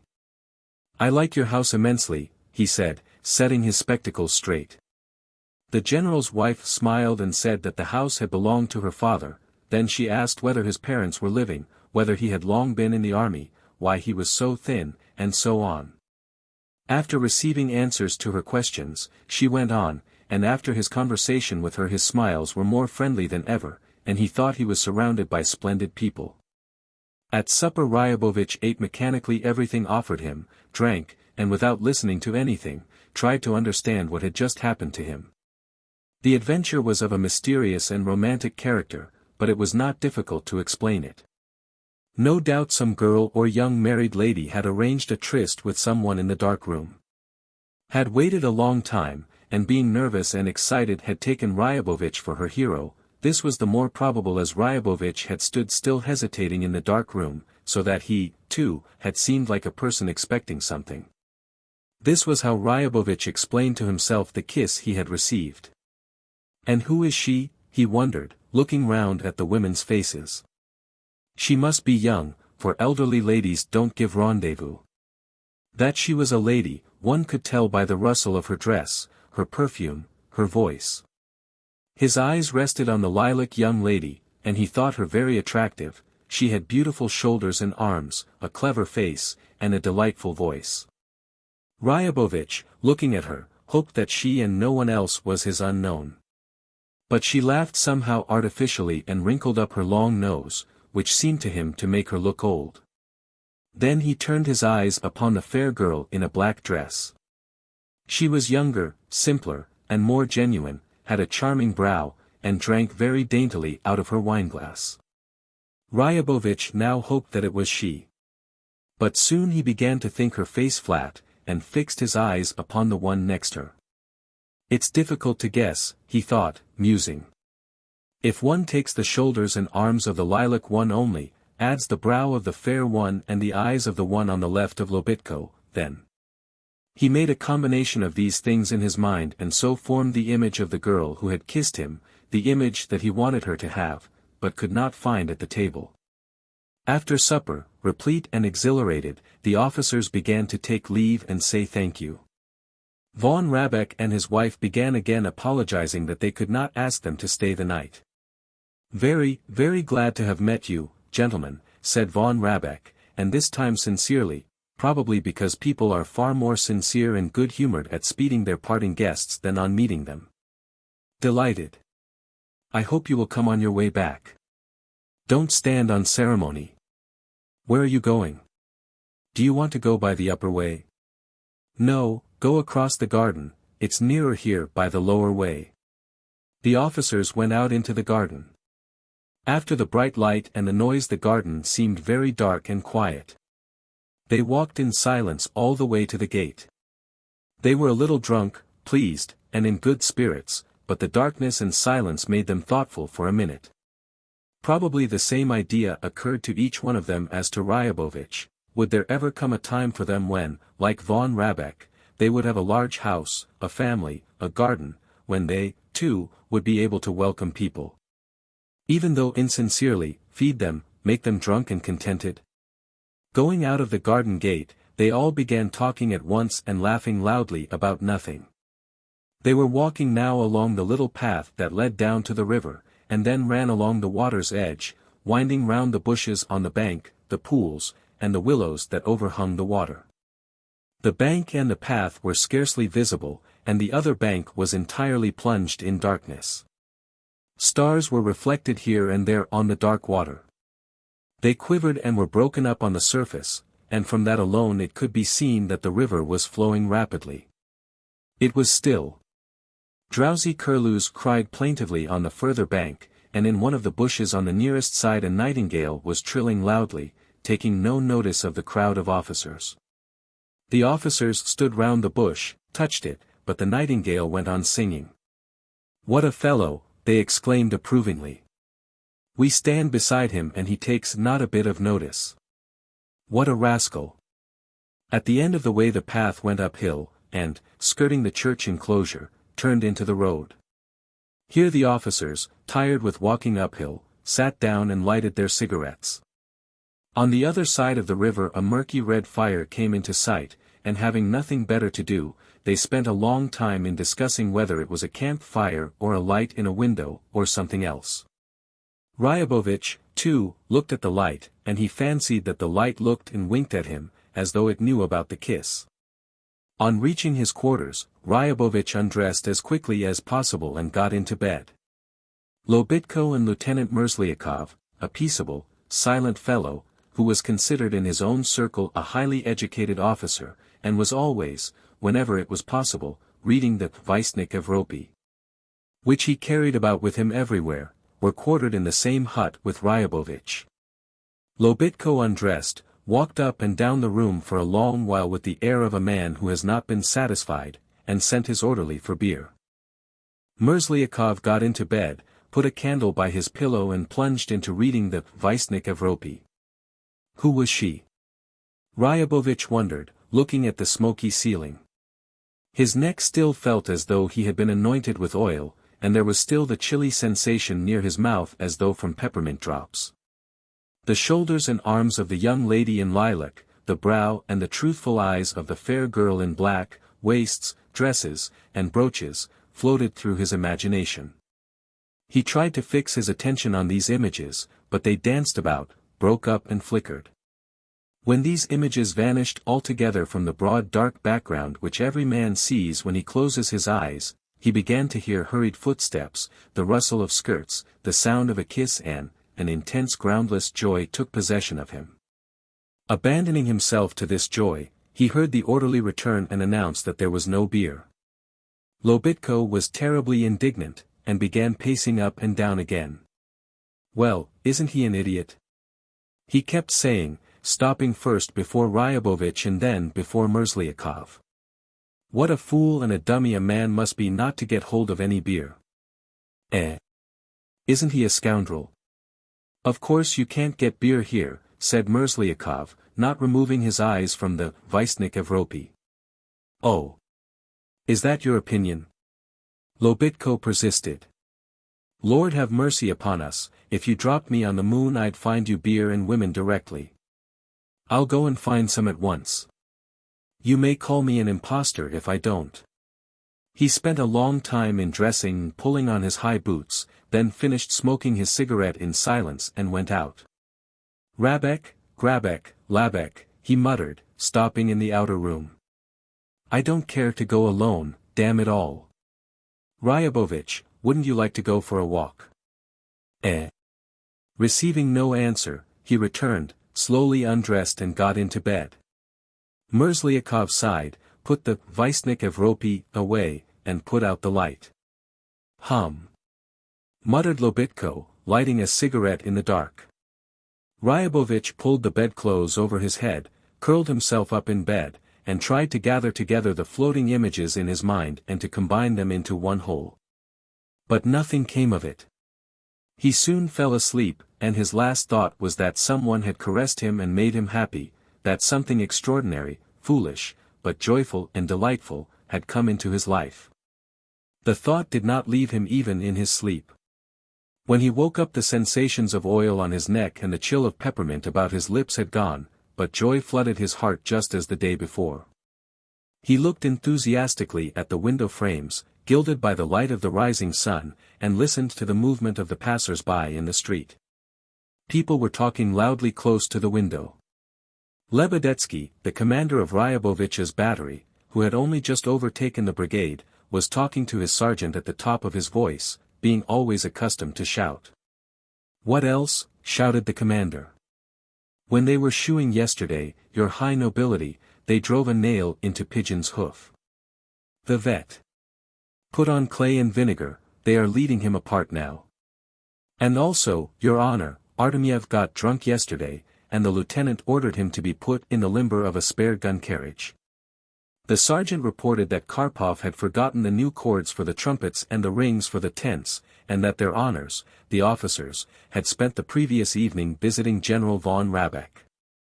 In the middle of this conversation the red-bearded face of Lebedetsky appeared in the window. He screwed up his short-sighted eyes, looking at the sleepy faces of the officers, and said good morning to them. "Is everything all right?" he asked. "One of the horses has a sore neck from the new collar," answered Lobitko, yawning. The commander sighed, thought a moment, and said in a loud voice. "I am thinking of going to see Alexandra Yevgrafovna. I must call on her. Well, goodbye. I shall catch you up in the evening." A quarter of an hour later the brigade set off on its way. When it was moving along the road by the granaries, Ryabovich looked at the house on the right. The blinds were down in all the windows. Evidently the household was still asleep. The one who had kissed Ryabovich the day before was asleep, too. He tried to imagine her asleep. The wide-open windows of the bedroom, the green branches peeping in, the morning freshness, the scent of the poplars, lilac, and roses, the bed, a chair, and on it the skirts that had rustled the day before, the little slippers. The little watch on the table, all this he pictured to himself clearly and distinctly, but the features of the face, the sweet sleepy smile, just what was characteristic and important, slipped through his imagination like quicksilver through the fingers. When he had ridden on half a mile, he looked back. The yellow church, the house, and the river, were all bathed in light. The river with its bright green banks, with the blue sky reflected in it and glints of silver in the sunshine here and there, was very beautiful.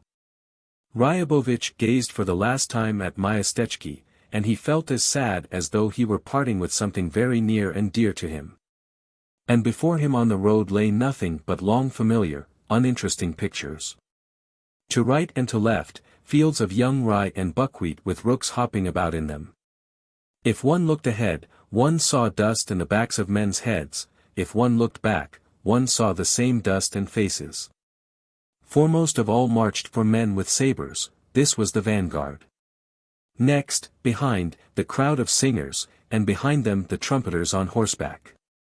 The vanguard and the chorus of singers, like torchbearers in a funeral procession, often forgot to keep the regulation distance and pushed a long way ahead. Ryabovich was with the first cannon of the 5th battery. He could see all the 4 batteries moving in front of him. For anyone not a military man this long tedious procession of a moving brigade seems an intricate and unintelligible muddle. One cannot understand why there are so many people round one cannon, and why it is drawn by so many horses in such a strange network of harness, as though it really were so terrible and heavy. To Ryabovich it was all perfectly comprehensible and therefore uninteresting. He had known for ever so long why at the head of each battery there rode a stalwart bombardier, and why he was called a bombardier. Immediately behind this bombardier could be seen the horsemen of the first and then of the middle units. Ryabovich knew that the horses on which they rode, those on the left, were called one name, while those on the right were called another. It was extremely uninteresting. Behind the horsemen came 2 shaft horses. On one of them sat a rider with the dust of yesterday on his back and a clumsy and funny-looking piece of wood on his leg. Ryabovich knew the object of this piece of wood, and did not think it funny. All the riders waved their whips mechanically and shouted from time to time. The cannon itself was ugly. On the forepart lay sacks of oats covered with canvas, and the cannon itself was hung all over with kettles, soldiers' knapsacks, bags, and looked like some small harmless animal surrounded for some unknown reason by men and horses. To the leeward of it marched 6 men, the gunners, swinging their arms. After the cannon there came again more bombardiers, riders, shaft horses, and behind them another cannon, as ugly and unimpressive as the first. After the second followed a third, a fourth, near the fourth an officer, and so on. There were 6 batteries in all in the brigade, and 4 cannons in each battery. The procession covered half a mile. It ended in a string of wagons near which an extremely attractive creature, the ass, Magyar, brought by a battery commander from Turkey, paced pensively with his long-eared head drooping.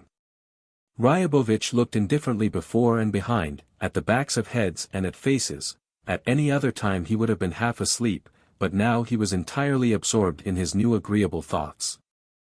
At first, when the brigade was setting off on the march, he tried to persuade himself that the incident of the kiss could only be interesting as a mysterious little adventure, that it was in reality trivial, and to think of it seriously, to say the least of it, was stupid. But now he bade farewell to logic and gave himself up to dreams. At one moment he imagined himself in von Rabeck's drawing room beside a girl who was like the young lady in lilac and the fair girl in black. Then he would close his eyes and see himself with another, entirely unknown girl, whose features were very vague. In his imagination he talked, caressed her, leaned on her shoulder, pictured war, separation, then meeting again, supper with his wife, children.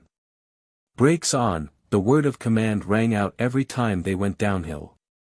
He, too, shouted brakes on, and was afraid this shout would disturb his reverie and bring him back to reality.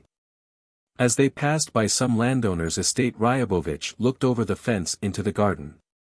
A long avenue, straight as a ruler, strewn with yellow sand and bordered with young birch trees, met his eyes. With the eagerness of a man given up to dreaming, he pictured to himself little feminine feet tripping along yellow sand. And quite unexpectedly had a clear vision in his imagination of the girl who had kissed him and whom he had succeeded in picturing to himself the evening before at supper. This image remained in his brain and did not desert him again. At midday there was a shout in the rear near the string of wagons. Easy. Eyes to the left. Officers. The general of the brigade drove by in a carriage with a pair of white horses. He stopped near the second battery, and shouted something which no one understood. Several officers, among them Ryabovich, galloped up to them. "Well?" asked the general, blinking his red eyes. "Are there any sick?" Receiving an answer, the general, a little skinny man, chewed, thought for a moment and said, addressing one of the officers, "One of your drivers of the third cannon has taken off his leg guard and hung it on the forepart of the cannon. The rascal. Reprimand him." He raised his eyes to Ryabovich and went on. "It seems to me your front strap is too long." Making a few other tedious remarks, the general looked at Lobitko and grinned. "You look very melancholy today, Lieutenant Lobitko," he said. "Are you pining for Madame Lopukov?" "Eh? Gentlemen, he is pining for Madame Lopukov." The lady in question was a very stout and tall person who had long passed her 40th year. The general, who had a predilection for solid ladies, whatever their ages, suspected a similar taste in his officers. The officers smiled respectfully. The general, delighted at having said something very amusing and biting, laughed loudly, touched his coachman's back, and saluted. The carriage rolled on. "All I am dreaming about now, which seems to me so impossible and unearthly, is really quite an ordinary thing," thought Ryabovich, looking at the clouds of dust racing after the general's carriage. "It's all very ordinary, and every one goes through it. That general, for instance, has once been in love, now he is married and has children. Captain Vodder, too, is married and beloved, though the nape of his neck is very red and ugly and he has no waist. Sauninov is coarse and very Tatar, but he has had a love affair that has ended in marriage. I am the same as everyone else, and I, too, shall have the same experience as everyone else, sooner or later." And the thought that he was an ordinary person, and that his life was ordinary, delighted him and gave him courage. He pictured her and his happiness as he pleased, and put no rein on his imagination. When the brigade reached their halting place in the evening, and the officers were resting in their tents, Ryabovich, Merzlyakov, and Lobitko were sitting round a box having supper. Merzlyakov ate without haste, and, as he munched deliberately, read the Vysnik Evropy, which he held on his knees. Lobitko talked incessantly and kept filling up his glass with beer, and Ryabovich, whose head was confused from dreaming all day long, drank and said nothing.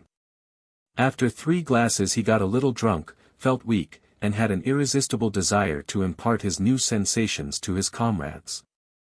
A strange thing happened to me at those Von Rabbecks, he began, trying to put an indifferent and ironical tone into his voice. You know, I went into the billiard room. He began describing very minutely the incident of the kiss, and a moment later relapsed into silence. In the course of that moment he had told everything, and it surprised him dreadfully to find how short a time it took him to tell it. He had imagined that he could have been telling the story of the kiss till next morning. Listening to him, Lobitko, who was a great liar and consequently believed no one, looked at him skeptically and laughed. Merzlyakov twitched his eyebrows and, without removing his eyes from the Vysnik Evropy, said. That's an odd thing. How strange. Throws herself on a man's neck, without addressing him by name. She must be some sort of hysterical neurotic. Yes, she must, Ryabovich agreed. A similar thing once happened to me, said Lobitko, assuming a scared expression. I was going last year to Kovno. I took a second-class ticket. The train was crammed, and it was impossible to sleep. I gave the guard half a ruble, he took my luggage and led me to another compartment. I lay down and covered myself with a rug. It was dark, you understand. Suddenly I felt someone touch me on the shoulder and breathe in my face. I made a movement with my hand and felt somebody's elbow. I opened my eyes and only imagine, a woman. Black eyes, lips red as a prime salmon, nostrils breathing passionately, a bosom like a buffer. Excuse me, Merzlyakov interrupted calmly, I understand about the bosom, but how could you see the lips if it was dark? Lobitko began trying to put himself right and laughing at Merzlyakov's unimaginativeness. It made Ryabovich wince. He walked away from the box, got into bed, and vowed never to confide again. Camp life began. The days flowed by, one very much like another. All those days Ryabovich felt, thought, and behaved as though he were in love. Every morning when his orderly handed him water to wash with, and he sluiced his head with cold water, he thought there was something warm and delightful in his life. In the evenings when his comrades began talking of love and women, he would listen, and draw up closer, and he wore the expression of a soldier when he hears the description of a battle in which he has taken part. And on the evenings when the officers, out on the spree with the setter, Lobitko, at their head, made Don Juan excursions to the suburb, and Ryabovich took part in such excursions, he always was sad, felt profoundly guilty. And inwardly begged her forgiveness. In hours of leisure or on sleepless nights, when he felt moved to recall his childhood, his father and mother, everything near and dear, in fact, he invariably thought of Myastechki, the strange horse, Von Rabeck. His wife who was like the Empress Eugenie, the dark room, the crack of light at the door. On the 31st of August he went back from the camp, not with the whole brigade, but with only 2 batteries of it. He was dreaming and excited all the way, as though he were going back to his native place. He had an intense longing to see again the strange horse, the church, the insincere family of the Von Rabbecks, the dark room. The inner voice, which so often deceives lovers, whispered to him for some reason that he would be sure to see her. And he was tortured by the questions, how he should meet her. What he would talk to her about. Whether she had forgotten the kiss. If the worst came to the worst, he thought, even if he did not meet her, it would be a pleasure to him merely to go through the dark room and recall the past. Towards evening there appeared on the horizon the familiar church and white granaries. Ryabovich's heart beat. He did not hear the officer who was riding beside him and saying something to him, he forgot everything, and looked eagerly at the river shining in the distance, at the roof of the house. At the dovecot round which the pigeons were circling in the light of the setting sun. When they reached the church and were listening to the billeting orders, he expected every second that a man on horseback would come round the church enclosure and invite the officers to tea, but the billeting orders were read, the officers were in haste to go on to the village, and the man on horseback did not appear. Von Rabeck will hear at once from the peasants that we have come and will send for us, thought Ryabovich, as he went into the hut, unable to understand why a comrade was lighting a candle and why the orderlies were hurriedly setting samovars. A painful uneasiness took possession of him. He lay down, then got up and looked out of the window to see whether the messenger were coming. But there was no sign of him. He lay down again, but half an hour later he got up, and, unable to restrain his uneasiness, went into the street and strode towards the church. It was dark and deserted in the square near the church. 3 soldiers were standing silent in a row where the road began to go downhill. Seeing Ryabovich, they roused themselves and saluted. He returned the salute and began to go down the familiar path. On the further side of the river the whole sky was flooded with crimson, the moon was rising, 2 peasant women, talking loudly, were picking cabbage in the kitchen garden, behind the kitchen garden there were some dark huts. And everything on the near side of the river was just as it had been in May, the path, the bushes, the willows overhanging the water, but there was no sound of the brave nightingale, and no scent of poplar and fresh grass. Reaching the garden, Ryabovich looked in at the gate. The garden was dark and still. He could see nothing but the white stems of the nearest birch trees and a little bit of the avenue, all the rest melted together into a dark blur. Ryabovich looked and listened eagerly, but after waiting for a quarter of an hour without hearing a sound or catching a glimpse of a light, he trudged back. He went down to the river. The general's bathhouse and the bath sheets on the rail of the little bridge showed white before him. He went on to the bridge, stood a little, and, quite unnecessarily, touched the sheets. They felt rough and cold. He looked down at the water. The river ran rapidly and with a faintly audible gurgle round the piles of the bathhouse. The red moon was reflected near the left bank. Little ripples ran over the reflection, stretching it out, breaking it into bits, and seemed trying to carry it away. How stupid, thought Ryabovich, looking at the running water. How unintelligent it all is. Now that he expected nothing, the incident of the kiss, his impatience, his vague hopes and disappointment, presented themselves in a clear light. It no longer seemed to him strange that he had not seen the general's messenger, and that he would never see the girl who had accidentally kissed him instead of someone else. On the contrary, it would have been strange if he had seen her. The water was running, he knew not where or why, just as it did in May. In May it had flowed into the great river, from the great river into the sea. Then it had risen in vapor, turned into rain, and perhaps the very same water was running now before Ryabovich's eyes again. What for? Why? And the whole world, the whole of life, seemed to Ryabovich an unintelligible, aimless jest. And turning his eyes from the water and looking at the sky, he remembered again how fate in the person of an unknown woman had by chance caressed him, he remembered his summer dreams and fancies, and his life struck him as extraordinarily meager.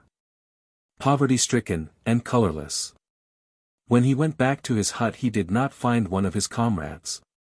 The orderly informed him that they had all gone to General von Rabeck's, who had sent a messenger on horseback to invite them. For an instant there was a flash of joy in Ryabovich's heart, but he quenched it at once, got into bed, and in his wrath with his fate, as though to spite it, did not go to the general's. Anna on the neck. I.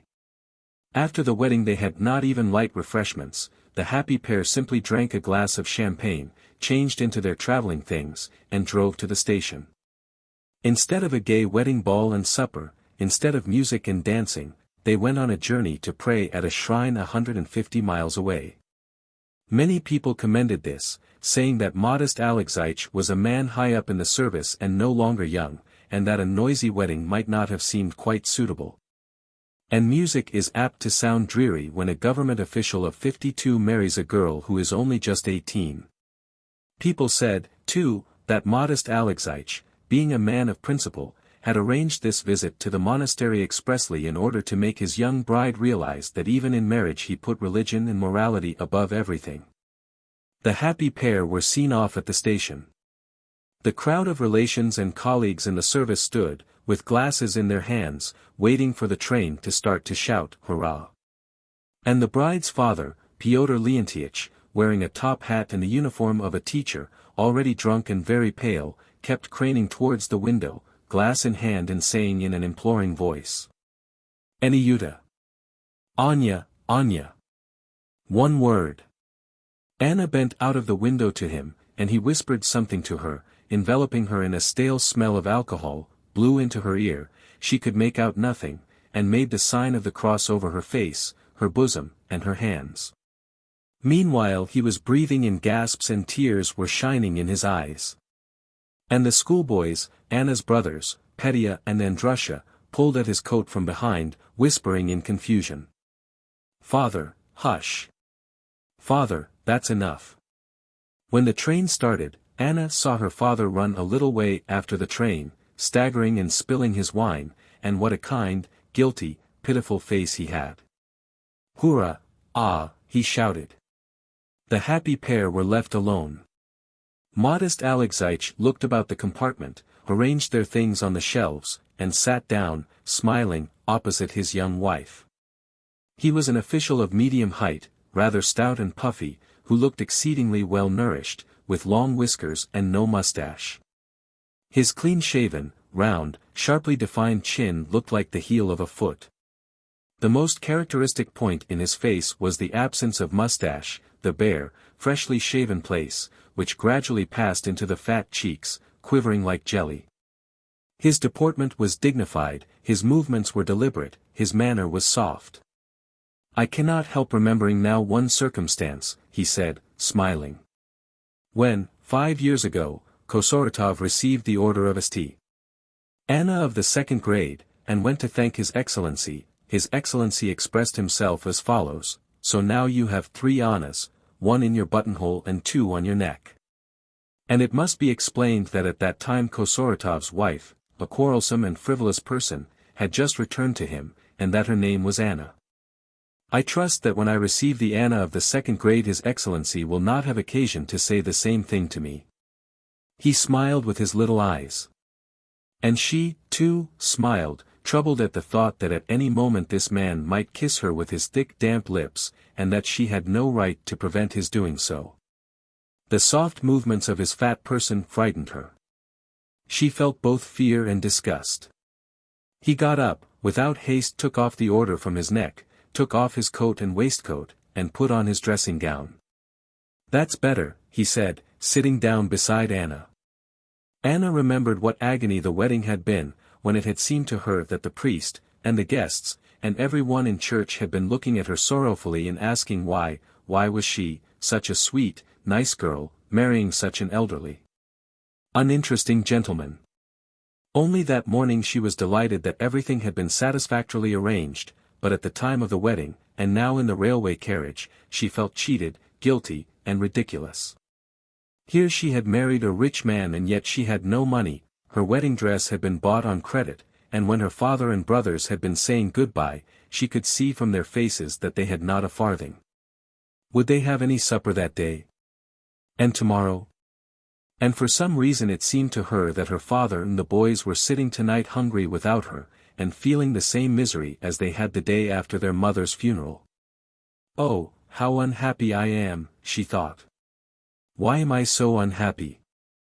With the awkwardness of a man with settled habits, unaccustomed to deal with women, modest Alexeich touched her on the waist and patted her on the shoulder, while she went on thinking about money, about her mother and her mother's death. When her mother died, her father, Pyotr Leontyich, a teacher of drawing and writing in the high school, had taken to drink, impoverishment had followed, the boys had not had boots or galoshes, their father had been hauled up before the magistrate. The warrant officer had come and made an inventory of the furniture. What a disgrace! Anna had had to look after her drunken father, darn her brother's stockings, go to market, and when she was complimented on her youth, her beauty, and her elegant manners, it seemed to her that every one was looking at her cheap hat and the holes in her boots that were inked over. And at night there had been tears and a haunting dread that her father would soon, very soon, be dismissed from the school for his weakness, and that he would not survive it, but would die, too, like their mother. But ladies of their acquaintance had taken the matter in hand and looked about for a good match for Anna. This modest Alexevich, who was neither young nor good-looking but had money, was soon found. He had 100,000 in the bank and the family estate, which he had let on lease. He was a man of principle and stood well with His Excellency.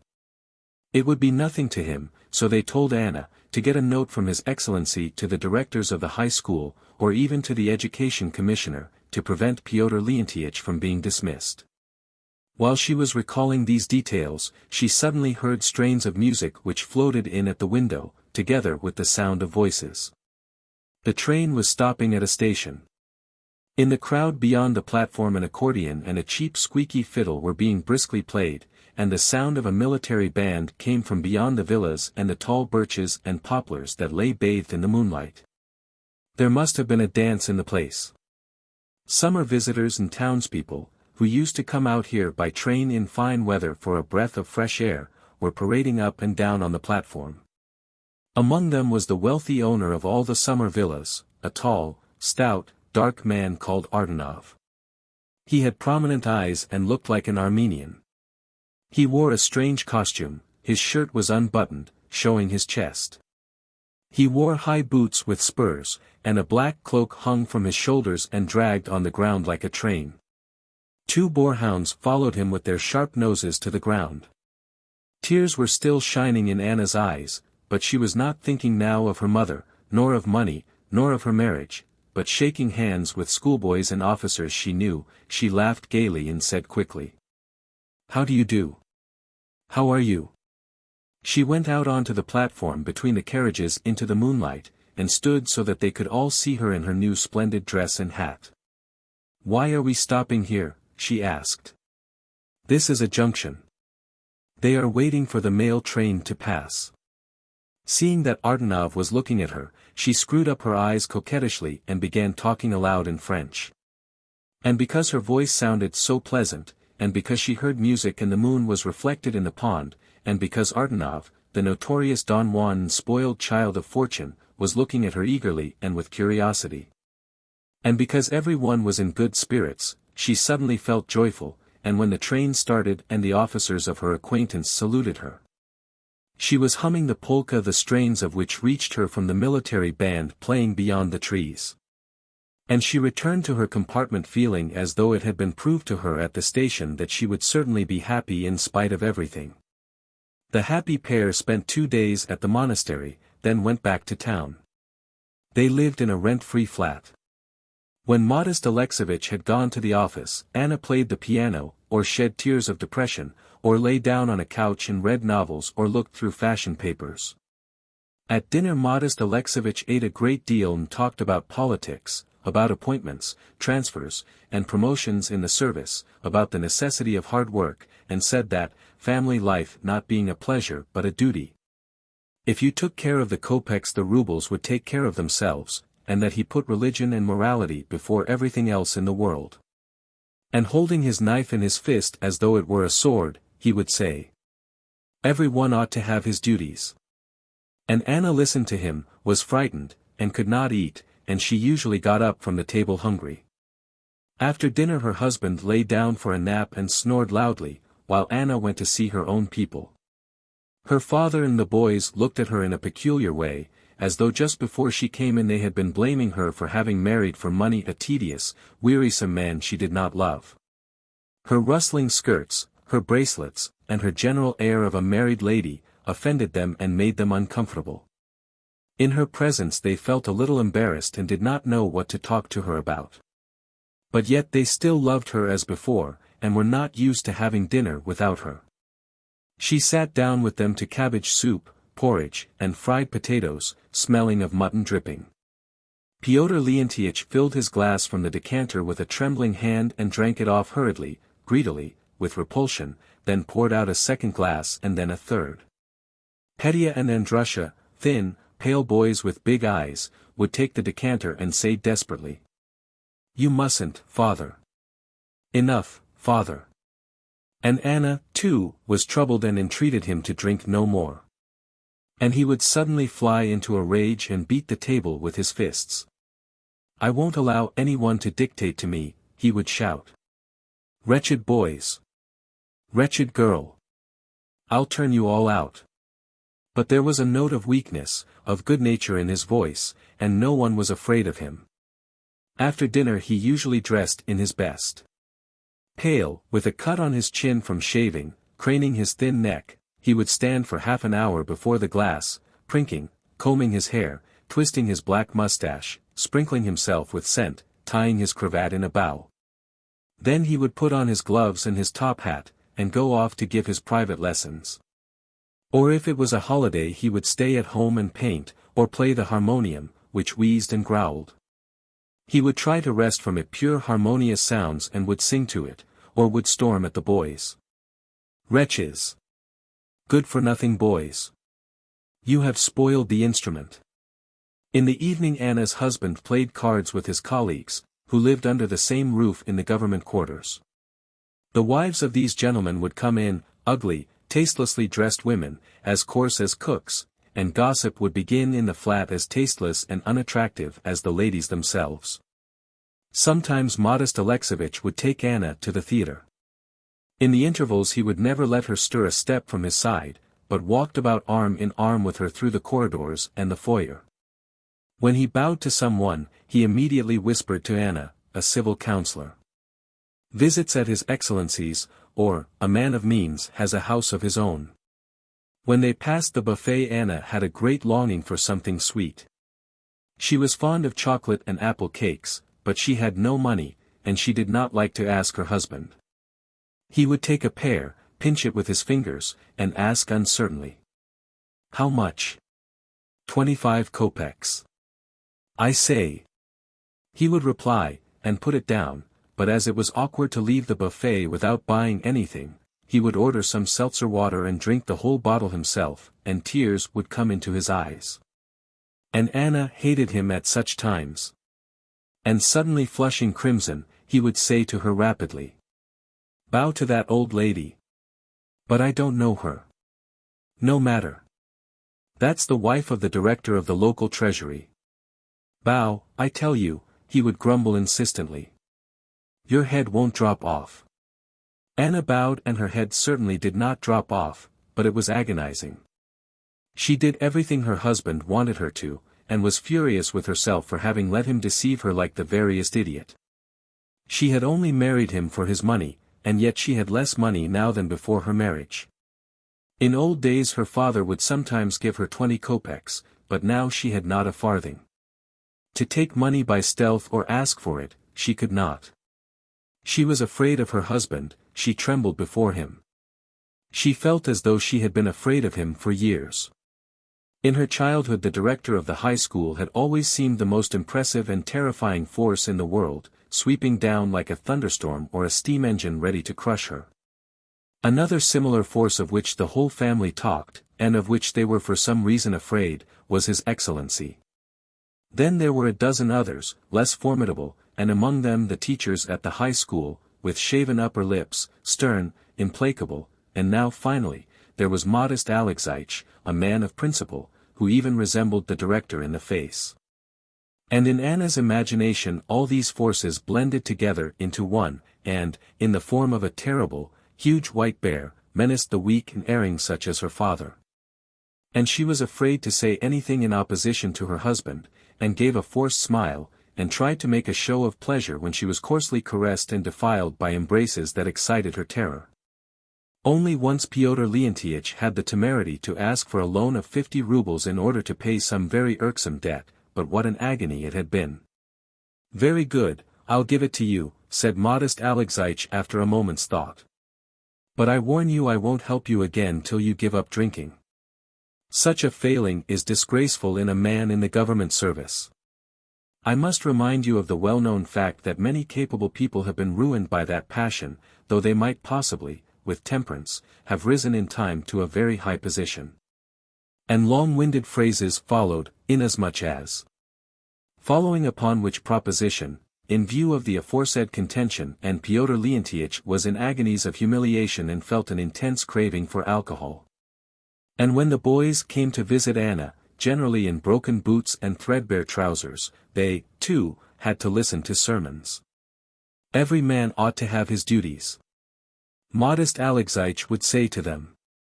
And he did not give them money.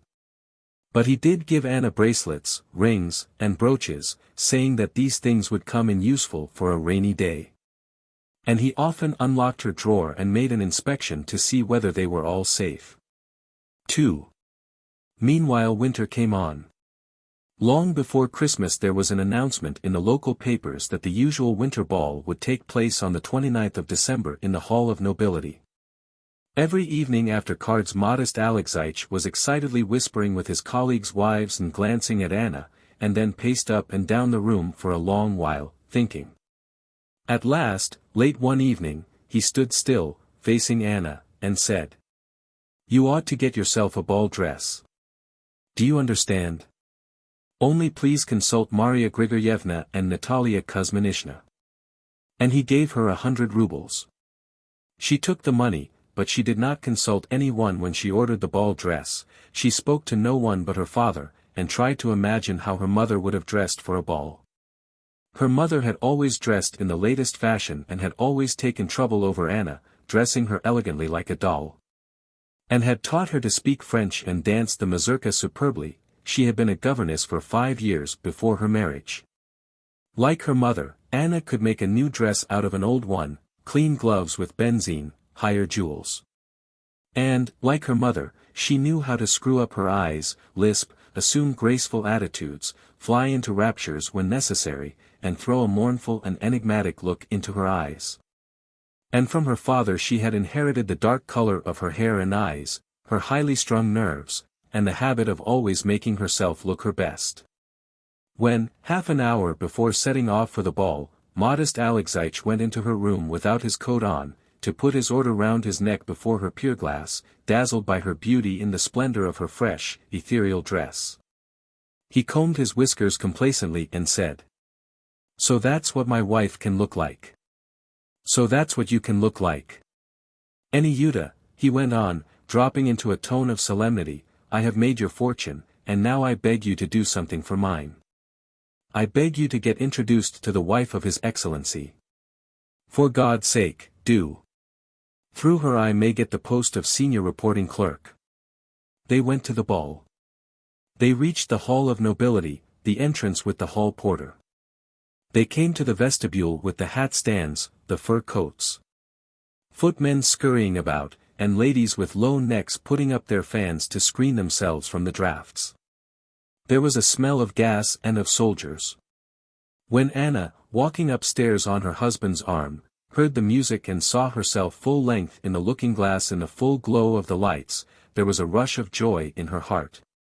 And she felt the same presentiment of happiness as in the moonlight at the station. She walked in proudly, confidently, for the first time feeling herself not a girl but a lady, and unconsciously imitating her mother in her walk and in her manner. And for the first time in her life she felt rich and free. Even her husband's presence did not oppress her, for as she crossed the threshold of the hall she had guessed instinctively that the proximity of an old husband did not detract from her in the least, but, on the contrary, gave her that shade of piquant mystery that is so attractive to men. The orchestra was already playing and the dances had begun. After their flat Anna was overwhelmed by the lights, the bright colors, the music, the noise, and looking round the room, thought, "Oh, how lovely." She at once distinguished in the crowd all her acquaintances, every one she had met before at parties or on picnics, all the officers, the teachers, the lawyers, the officials, the landowners, His Excellency, Ardanov. And the ladies of the highest standing, dressed up and very décolletés, handsome and ugly, who had already taken up their positions in the stalls and pavilions of the charity bazaar, to begin selling things for the benefit of the poor. A huge officer in epaulettes, she had been introduced to him in Starokivsky Street when she was a schoolgirl, but now she could not remember his name, seemed to spring from out of the ground, begging her for a waltz. And she flew away from her husband, feeling as though she were floating away in a sailing boat in a violent storm, while her husband was left far away on the shore. She danced passionately, with fervor, a waltz, then a polka and a quadrille, being snatched by one partner as soon as she was left by another, dizzy with music and the noise, mixing Russian with French, lisping, laughing. And with no thought of her husband or anything else. She excited great admiration among the men, that was evident, and indeed it could not have been otherwise. She was breathless with excitement, felt thirsty, and convulsively clutched her fan. Pyotr Leontyich, her father, in a crumpled dress coat that smelt of benzene, came up to her, offering her a plate of pink ice. "You are enchanting this evening," he said, looking at her rapturously, "and I have never so much regretted that you were in such a hurry to get married. What was it for? I know you did it for our sake, but—" With a shaking hand he drew out a roll of notes and said, "I got the money for my lessons today, and can pay your husband what I owe him." She put the plate back into his hand, and was pounced upon by someone and borne off to a distance. She caught a glimpse over her partner's shoulder of her father gliding over the floor, putting his arm round a lady and whirling down the ballroom with her. "How sweet he is when he is sober," she thought. She danced the mazurka with the same huge officer. He moved gravely, as heavily as a dead carcass in a uniform, twitched his shoulders and his chest, stamped his feet very languidly. He felt fearfully disinclined to dance. She fluttered round him, provoking him by her beauty, her bare neck. Her eyes glowed defiantly, her movements were passionate, while he became more and more indifferent, and held out his hands to her as graciously as a king. "Bravo, bravo!" said people watching them. But little by little the huge officer, too, broke out. He grew lively, excited, and, overcome by her fascination, was carried away and danced lightly, youthfully, while she merely moved her shoulders and looked slyly at him as though she were now the queen and he were her slave. And at that moment it seemed to her that the whole room was looking at them, and that everybody was thrilled and envied them. The huge officer had hardly had time to thank her for the dance, when the crowd suddenly parted and the men drew themselves up in a strange way, with their hands at their sides. His Excellency, with 2 stars on his dress coat, was walking up to her. Yes, His Excellency was walking straight towards her, for he was staring directly at her with a sugary smile, while he licked his lips as he always did when he saw a pretty woman. "Delighted, delighted," he began. "I shall order your husband to be clapped in a lockup for keeping such a treasure hidden from us till now. I've come to you with a message from my wife," he went on, offering her his arm. "You must help us. Yes. We ought to give you the prize for beauty as they do in America. Yes. The Americans. My wife is expecting you impatiently." He led her to a stall and presented her to a middle-aged lady, the lower part of whose face was disproportionately large, so that she looked as though she were holding a big stone in her mouth. "You must help us," she said through her nose in a sing-song voice. "All the pretty women are working for our charity bazaar, and you are the only one enjoying yourself. Why won't you help us?" She went away, and Anna took her place by the cups and the silver samovar. She was soon doing a lively trade. Anna asked no less than a ruble for a cup of tea, and made the huge officer drink 3 cups. Artanov, the rich man with prominent eyes, who suffered from asthma, came up, too. He was not dressed in the strange costume in which Anna had seen him in the summer at the station, but wore a dress coat like everyone else. Keeping his eyes fixed on Anna, he drank a glass of champagne and paid 100 rubles for it, then drank some tea and gave another 100, all this without saying a word, as he was short of breath through asthma. Anna invited purchasers and got money out of them, firmly convinced by now that her smiles and glances could not fail to afford these people great pleasure. She realized now that she was created exclusively for this noisy, brilliant, laughing life, with its music, its dancers, its adorers. And her old terror of a force that was sweeping down upon her and menacing to crush her seemed to her ridiculous. She was afraid of no one now, and only regretted that her mother could not be there to rejoice at her success. Pyotr Leontyich, pale by now but still steady on his legs, came up to the stall and asked for a glass of brandy. Anna turned crimson, expecting him to say something inappropriate. She was already ashamed of having such a poor and ordinary father.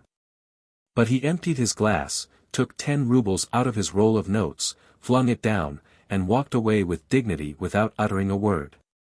A little later she saw him dancing in the grand chain, and by now he was staggering and kept shouting something, to the great confusion of his partner.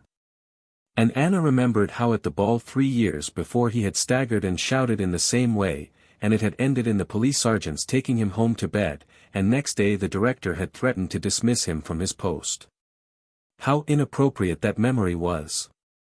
When the samovars were put out in the stalls and the exhausted ladies handed over their takings to the middle-aged lady with the stone in her mouth, Ardanov took Anna on his arm to the hall where supper was served to all who had assisted at the bazaar. There were some 20 people at supper, not more, but it was very noisy. His Excellency proposed a toast. In this magnificent dining room it will be appropriate to drink to the success of the cheap dining rooms, which are the object of today's bazaar. The Brigadier General proposed the toast, to the power by which even the artillery is vanquished, and all the company clinked glasses with the ladies. It was very, very gay. When Anna was escorted home it was daylight and the cooks were going to market. Joyful, intoxicated, full of new sensations, exhausted, she undressed, dropped into bed, and at once fell asleep. It was past 1 in the afternoon when the servant waked her and announced that Ardanov had called. She dressed quickly and went down into the drawing room. Soon after Ardanov, His Excellency called to thank her for her assistance in the bazaar.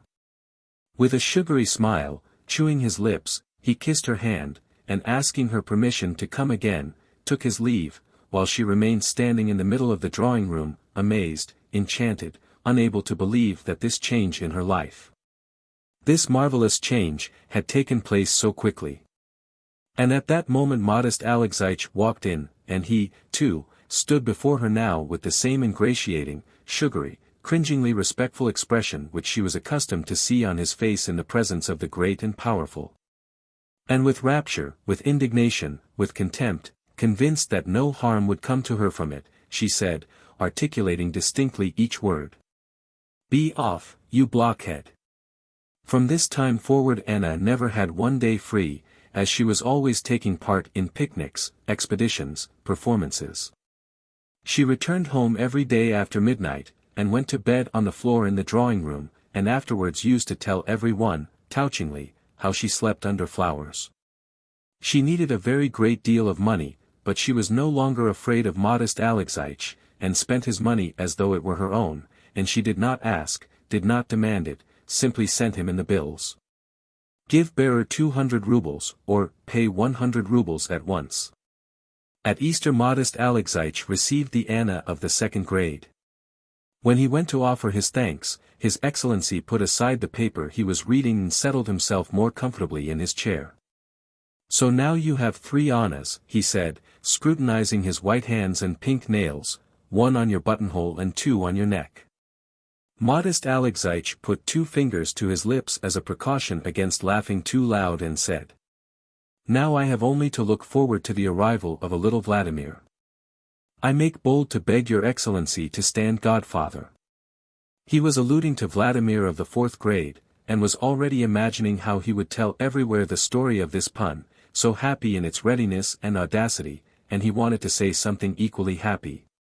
But His Excellency was buried again in his newspaper, and merely gave him a nod. And Anna went on driving about with 3 horses, going out hunting with Ardanov, playing in one-act dramas, going out to supper, and was more and more rarely with her own family. They dined now alone. Pyotr Leontyich was drinking more heavily than ever, there was no money, and the harmonium had been sold long ago for debt. The boys did not let him go out alone in the street now, but looked after him for fear he might fall down.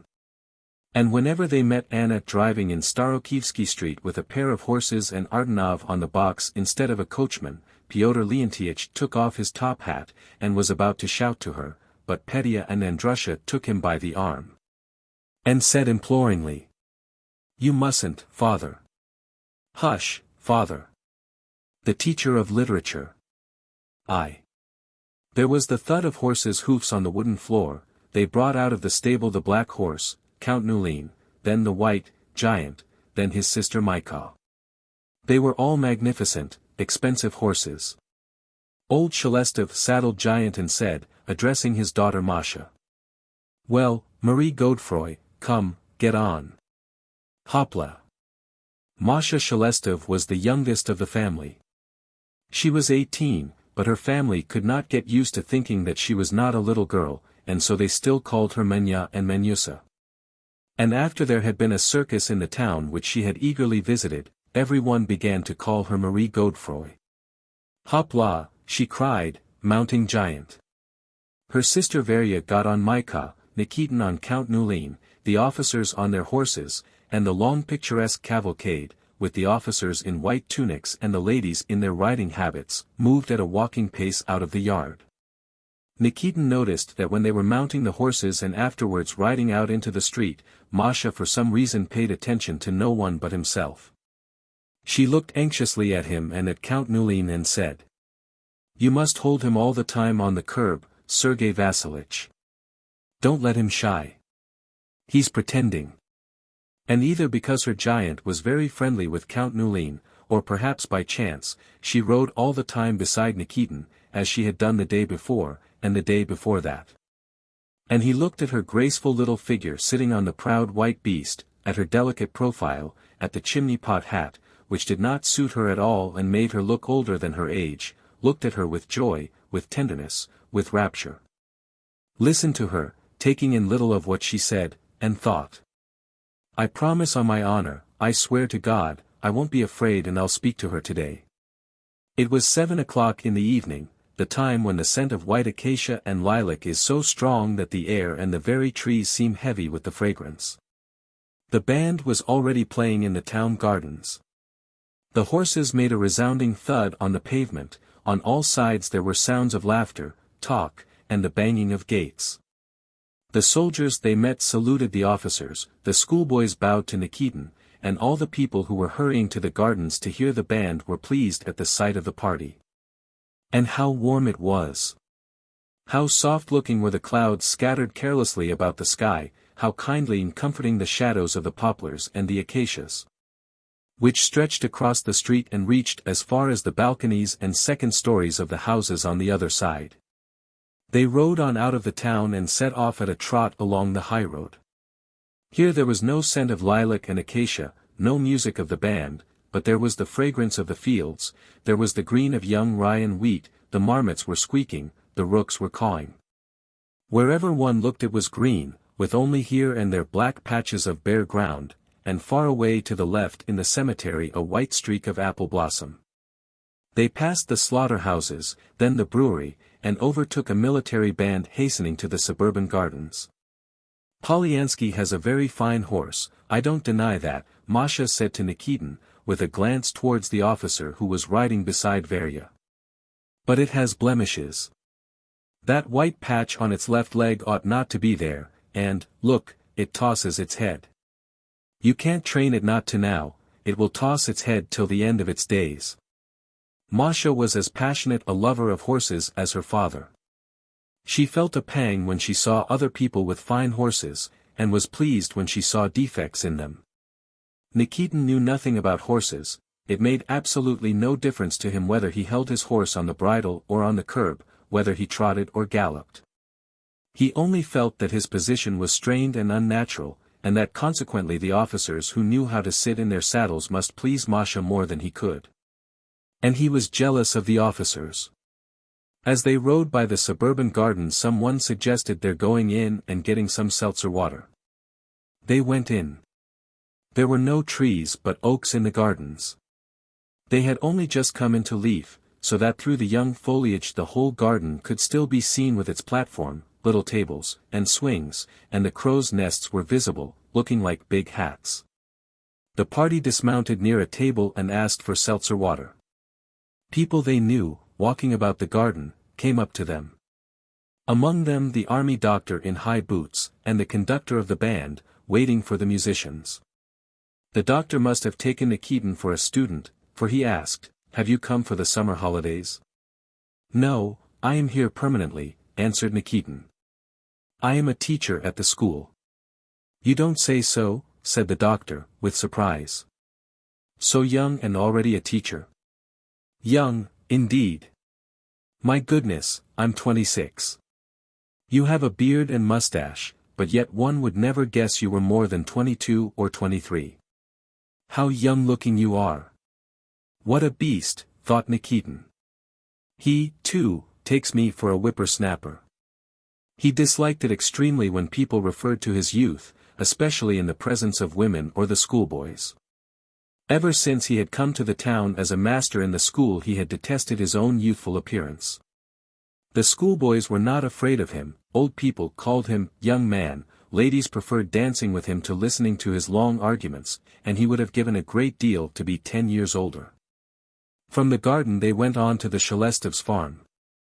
There they stopped at the gate and asked the bailiff's wife, Praskovia, to bring some new milk. Nobody drank the milk, they all looked at one another, laughed, and galloped back.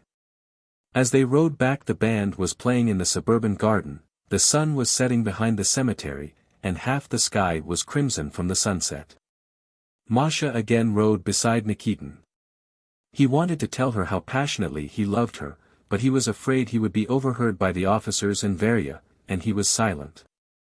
Masha was silent, too, and he felt why she was silent and why she was riding beside him, and was so happy that the earth, the sky, the lights of the town, the black outline of the brewery, all blended for him into something very pleasant and comforting, and it seemed to him as though Count Nulin were stepping on air and would climb up into the crimson sky. They arrived home. The samovar was already boiling on the table, old Shelestov was sitting with his friends, officials in the circuit court, and as usual he was criticizing something. "It's loudishness," he said. "Loudishness and nothing more." Yes. Since Nikitin had been in love with Masha, everything at the Shelestovs pleased him, the house, the garden, and the evening tea, and the wickerwork chairs, and the old nurse, and even the word loudishness, which the old man was fond of using. The only thing he did not like was the number of cats and dogs and the Egyptian pigeons, who moaned disconsolately in a big cage in the veranda. There were so many house dogs and yard dogs that he had only learnt to recognize 2 of them in the course of his acquaintance with the Shelestovs, Mushka and Sam. Mushka was a little mangy dog with a shaggy face, spiteful and spoiled. She hated Nikitin. When she saw him she put her head on one side, showed her teeth, and began, "Rrr, na na na, rrr." Then she would get under his chair, and when he would try to drive her away she would go off into piercing yaps, and the family would say, "Don't be frightened. She doesn't bite. She is a good dog." Sam was a tall black dog with long legs and a tail as hard as a stick. At dinner and tea he usually moved about under the table, and thumped on people's boots and on the legs of the table with his tail. He was a good-natured, stupid dog, but Nikitin could not endure him because he had the habit of putting his head on people's knees at dinner and messing their trousers with saliva. Nikitin had more than once tried to hit him on his head with a knife handle, to flip him on the nose, had abused him, had complained of him, but nothing saved his trousers. After their ride the tea, jam, rusks, and butter seemed very nice. They all drank their first glass in silence and with great relish. Over the second they began an argument. It was always Varya who started the arguments at tea. She was good-looking, handsomer than Masha, and was considered the cleverest and most cultured person in the house, and she behaved with dignity and severity, as an eldest daughter should who has taken the place of her dead mother in the house. As the mistress of the house, she felt herself entitled to wear a dressing gown in the presence of her guests, and to call the officers by their surnames. She looked on Masha as a little girl, and talked to her as though she were a schoolmistress. She used to speak of herself as an old maid, so she was certain she would marry. Every conversation, even about the weather, she invariably turned into an argument. She had a passion for catching at words, pouncing on contradictions, quibbling over phrases. You would begin talking to her, and she would stare at you and suddenly interrupt, excuse me, Petrov, the other day you said the very opposite." Or she would smile ironically and say, "I notice, though, you begin to advocate the principles of the secret police. I congratulate you." If you jested or made a pun, you would hear her voice at once, "That's stale, that's pointless." If an officer ventured on a joke, she would make a contemptuous grimace and say, "An army joke." And she rolled the R so impressively that Mushka invariably answered from under a chair, "Rrr, na na na." On this occasion at tea the argument began with Nikitin's mentioning the school examinations. "Excuse me, Sergei Vassilitch," Varya interrupted him. "You say it's difficult for the boys. And whose fault is that, let me ask you? For instance, you set the boys in the 8th class an essay on Pushkin as a psychologist. To begin with, you shouldn't set such a difficult subject, and, secondly, Pushkin was not a psychologist. Shchedrin now, or Dostoevsky let us say, is a different matter, but Pushkin is a great poet and nothing more. Shchedrin is one thing, and Pushkin is another, Nikitin answered sulkily. I know you don't think much of Shchedrin at the high school, but that's not the point. Tell me, in what sense is Pushkin a psychologist? Why, do you mean to say he was not a psychologist? If you like, I'll give you examples. And Nikitin recited several passages from Onyegin and then from Boris Godunov. I see no psychology in that. Very aside. The psychologist is the man who describes the recesses of the human soul, and that's fine poetry and nothing more. I know the sort of psychology you want, said Nikitin, offended. You want someone to saw my finger with a blunt saw while I howl at the top of my voice, that's what you mean by psychology. That's poor. But still you haven't shown me in what sense Pushkin is a psychologist.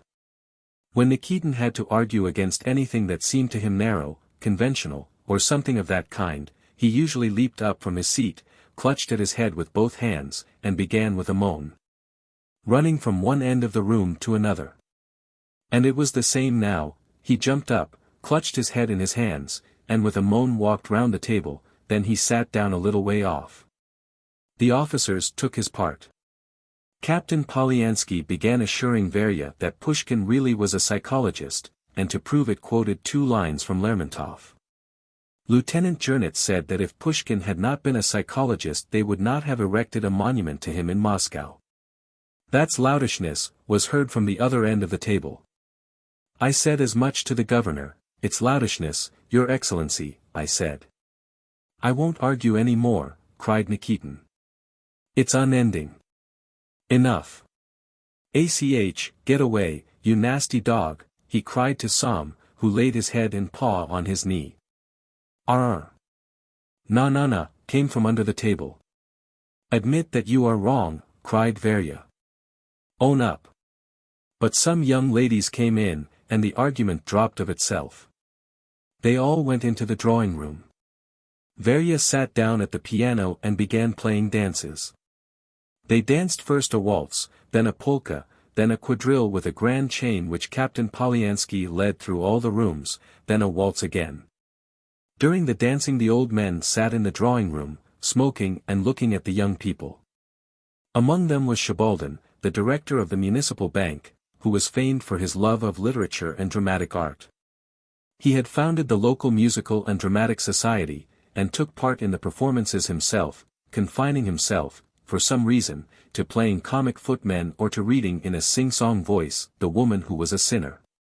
His nickname in the town was, The Mummy, as he was tall, very lean and scraggy, and always had a solemn air and a fixed, lustreless eye. He was so devoted to the dramatic art that he even shaved his mustache and beard, and this made him still more like a mummy. After the grand chain, he shuffled up to Nikitin sideways, coughed, and said, I had the pleasure of being present during the argument at tea. I fully share your opinion. We are of one mind, and it would be a great pleasure to me to talk to you. Have you read Lessing on the Dramatic Art of Hamburg? No, I haven't. Shibaldin was horrified, and waved his hands as though he had burnt his fingers, and saying nothing more, staggered back from Nikitin. Shibaldin's appearance, his question, and his surprise, struck Nikitin as funny, but he thought none the less. It really is awkward.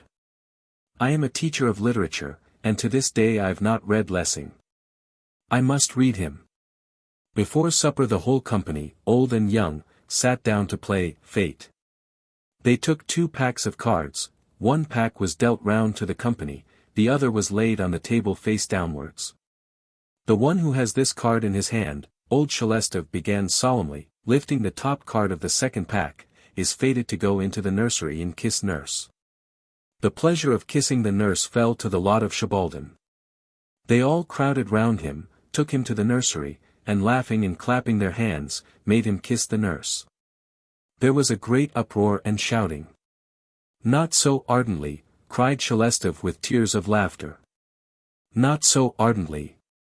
It was Nikitin's fate to hear the confessions of all. He sat on a chair in the middle of the drawing-room. A shawl was brought and put over his head. The first who came to confess to him was Varya. "I know your sins," Nikitin began, looking in the darkness at her stern profile. "Tell me, madam, how do you explain your walking with Polyansky every day?" "Oh, it's not for nothing she walks with an hussar." "That's poor," said Varya, and walked away. Then under the shawl he saw the shine of big motionless eyes, caught the lines of a dear profile in the dark, together with a familiar, precious fragrance which reminded Nikitin of Masha's room. "Marie Godefroy," he said, and did not know his own voice, it was so soft and tender. "What are your sins?" Masha screwed up her eyes and put out the tip of her tongue at him, then she laughed and went away. And a minute later she was standing in the middle of the room, clapping her hands and crying, "Supper, supper, supper." And they all streamed into the dining room. At supper Varya had another argument, and this time with her father. Polyansky ate stolidly, drank red wine, and described to Nikitin how once in a winter campaign he had stood all night up to his knees in a bog. The enemy was so near that they were not allowed to speak or smoke, the night was cold and dark, a piercing wind was blowing. Nikitin listened and stole side glances at Masha. She was gazing at him immovably, without blinking, as though she was pondering something or was lost in a reverie. It was pleasure and agony to him both at once. "Why does she look at me like that?" was the question that fretted him. "It's awkward. People may notice it. Oh, how young, how naive she is." The party broke up at midnight. When Nikitin went out at the gate, a window opened on the first floor, and Masha showed herself at it. "Sergei Vassilitch," she called. "What is it?" "I tell you what," said Masha, evidently thinking of something to say. "I tell you what. Polyansky said he would come in a day or two with his camera and take us all. We must meet here." "Very well." Masha vanished, the window was slammed, and someone immediately began playing the piano in the house. Well, it is a house, thought Nikitin while he crossed the street. A house in which there is no moaning except from Egyptian pigeons, and they only do it because they have no other means of expressing their joy. But the Shelestovs were not the only festive household. Nikitin had not gone 200 paces before he heard the strains of a piano from another house. A little further he met a peasant playing the balalaika at the gate. In the gardens the band struck up a potpourri of Russian songs. Nikitin lived nearly half a mile from the Shelestoys in a flat of 8 rooms at the rent of 300 rubles a year, which he shared with his colleague Ippolit Ippolitich, a teacher of geography and history. When Nikitin went in, this Ippolit Ippolitich, a snub-nosed, middle-aged man with a reddish beard, with a coarse, good-natured, unintellectual face like a workman's, was sitting at the table correcting his pupils' maps. He considered that the most important and necessary part of the study of geography was the drawing of maps. And of the study of history the learning of dates. He would sit for nights together correcting in blue pencil the maps drawn by the boys and girls he taught, or making chronological tables. "What a lovely day it has been," said Nikitin, going in to him. "I wonder at you, how can you sit indoors?" Ippolit Ippolitich was not a talkative person. He either remained silent or talked of things which everybody knew already. Now what he answered was, "Yes, very fine weather. It's May now, we soon shall have real summer. And summer's a very different thing from winter. In the winter you have to heat the stoves, but in summer you can keep warm without. In summer you have your window open at night and still are warm, and in winter you are cold even with the double frames in." Nikitin had not sat at the table for more than 1 minute before he was bored. "Good night," he said, getting up and yawning. "I wanted to tell you something romantic concerning myself, but you are, geography. If one talks to you of love, you will ask one at once, what was the date of the Battle of Khalkha? Confound you, with your battles and your capes in Siberia. What are you cross about? Why, it is vexatious. And vexed that he had not spoken to Masha, and that he had no one to talk to of his love, he went to his study and lay down upon the sofa. It was dark and still in the study. Lying gazing into the darkness, Nikitin for some reason began thinking how in 2 or 3 years he would go to Petersburg, how Masha would see him off at the station and would cry. In Petersburg he would get a long letter from her in which she would entreat him to come home as quickly as possible. And he would write to her. He would begin his letter like that, "My dear little rat." Yes, my dear little rat. He said, and he laughed. He was lying in an uncomfortable position. He put his arms under his head and put his left leg over the back of the sofa. He felt more comfortable. Meanwhile a pale light was more and more perceptible at the windows, sleepy cocks crowed in the yard. Nikitin went on thinking how he would come back from Petersburg, how Masha would meet him at the station, and with a shriek of delight would fling herself on his neck. Or, better still, he would cheat her and come home by stealth late at night, the cook would open the door, then he would go on tiptoe to the bedroom, undress noiselessly, and jump into bed. And she would wake up and be overjoyed. It was beginning to get quite light. By now there were no windows, no study. On the steps of the brewery by which they had ridden that day Masha was sitting, saying something. Then she took Nikitin by the arm and went with him to the suburban garden. There he saw the oaks and the crows' nests like hats. One of the nests rocked, out of it peeped Shibaldin, shouting loudly, "You have not read Lessing." Nikitin shuddered all over and opened his eyes. Ippolit Ippolitich was standing before the sofa, and throwing back his head, was putting on his cravat. "Get up, it's time for school," he said. "You shouldn't sleep in your clothes. It spoils your clothes. You should sleep in your bed, undressed." And as usual he began slowly and emphatically saying what everybody knew. Nikitin's first lesson was on Russian language in the 2nd class. When at 9 o'clock punctually he went into the classroom, he saw written on the blackboard 2 large letters, M.S. That, no doubt, meant Masha Shelestov. "They've sent it out already, the rascals," thought Nikitin. "How is it they know everything?" The second lesson was in the 5th class. And their 2 letters, M.S., were written on the blackboard. And when he went out of the classroom at the end of the lesson, he heard the shout behind him as though from a theatre gallery. "Hurrah for Masha Shelestov!" His head was heavy from sleeping in his clothes, his limbs were weighted down with inertia. The boys, who were expecting every day to break up before the examinations, did nothing, were restless, and so bored that they got into mischief. Nikitin, too, was restless, did not notice their pranks, and was continually going to the window. He could see the street brilliantly lighted up with the sun. Above the houses the blue limpid sky, the birds, and far, far away, beyond the gardens and the houses, vast indefinite distance, the forests in the blue haze, the smoke from a passing train. Here 2 officers in white tunics, playing with their whips, passed in the street in the shade of the acacias. Here a lot of Jews, with grey beards, and caps on, drove past in a wagonette. The governess walked by with the director's granddaughter. Some ran by in the company of 2 other dogs. And then Varya, wearing a simple grey dress and red stockings, carrying the Vestnik Evropy in her hand, passed by. She must have been to the town library. And it would be a long time before lessons were over at 3 o'clock. And after school he could not go home nor to the Shelestovs, but must go to give a lesson at Wolf's. This Wolf, a wealthy Jew who had turned Lutheran, did not send his children to the high school, but had them taught at home by the high school masters, and paid 5 rubles a lesson. He was bored. At 3 o'clock he went to Wolf's and spent there, as it seemed to him, an eternity.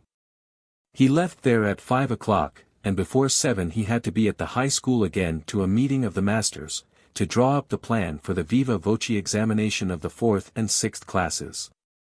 When late in the evening he left the high school and went to the Shelestovs, his heart was beating and his face was flushed.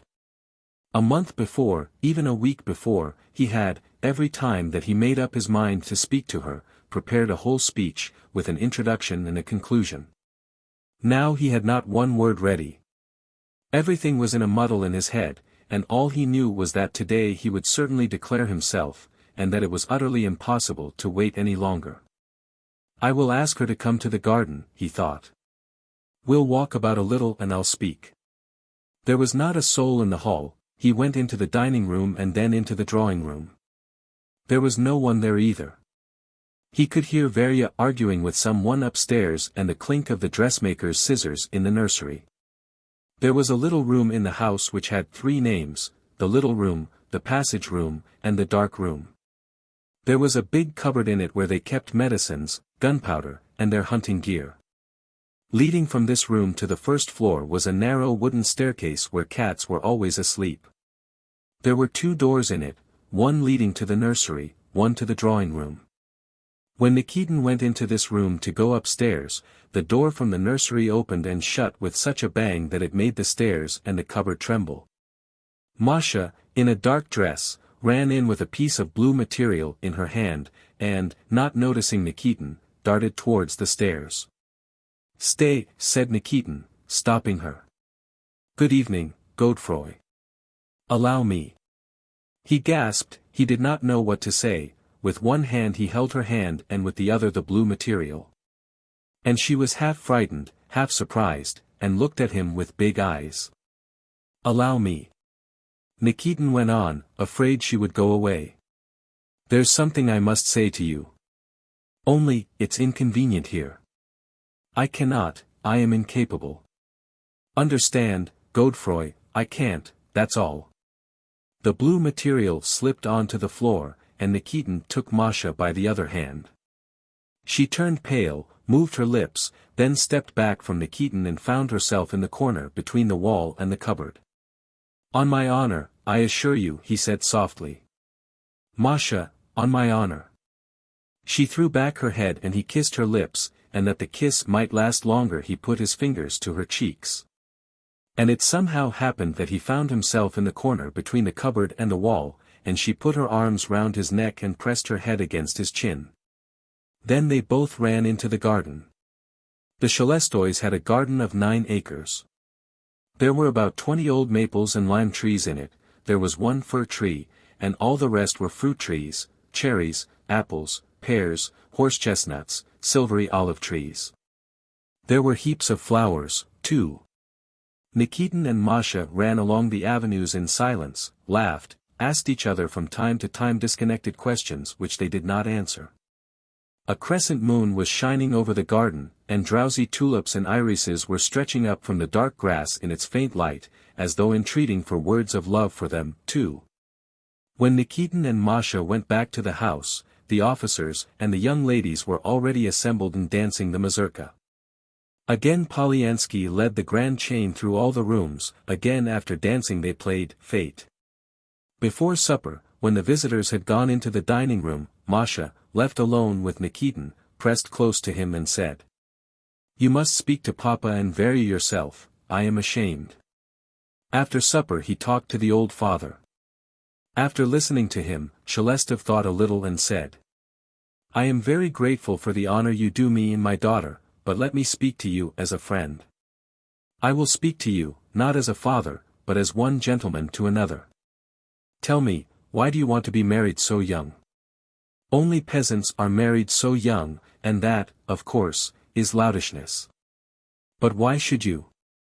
Where's the satisfaction of putting on the fetters at your age?" "I am not young," said Nikitin, offended. "I am in my 27th year."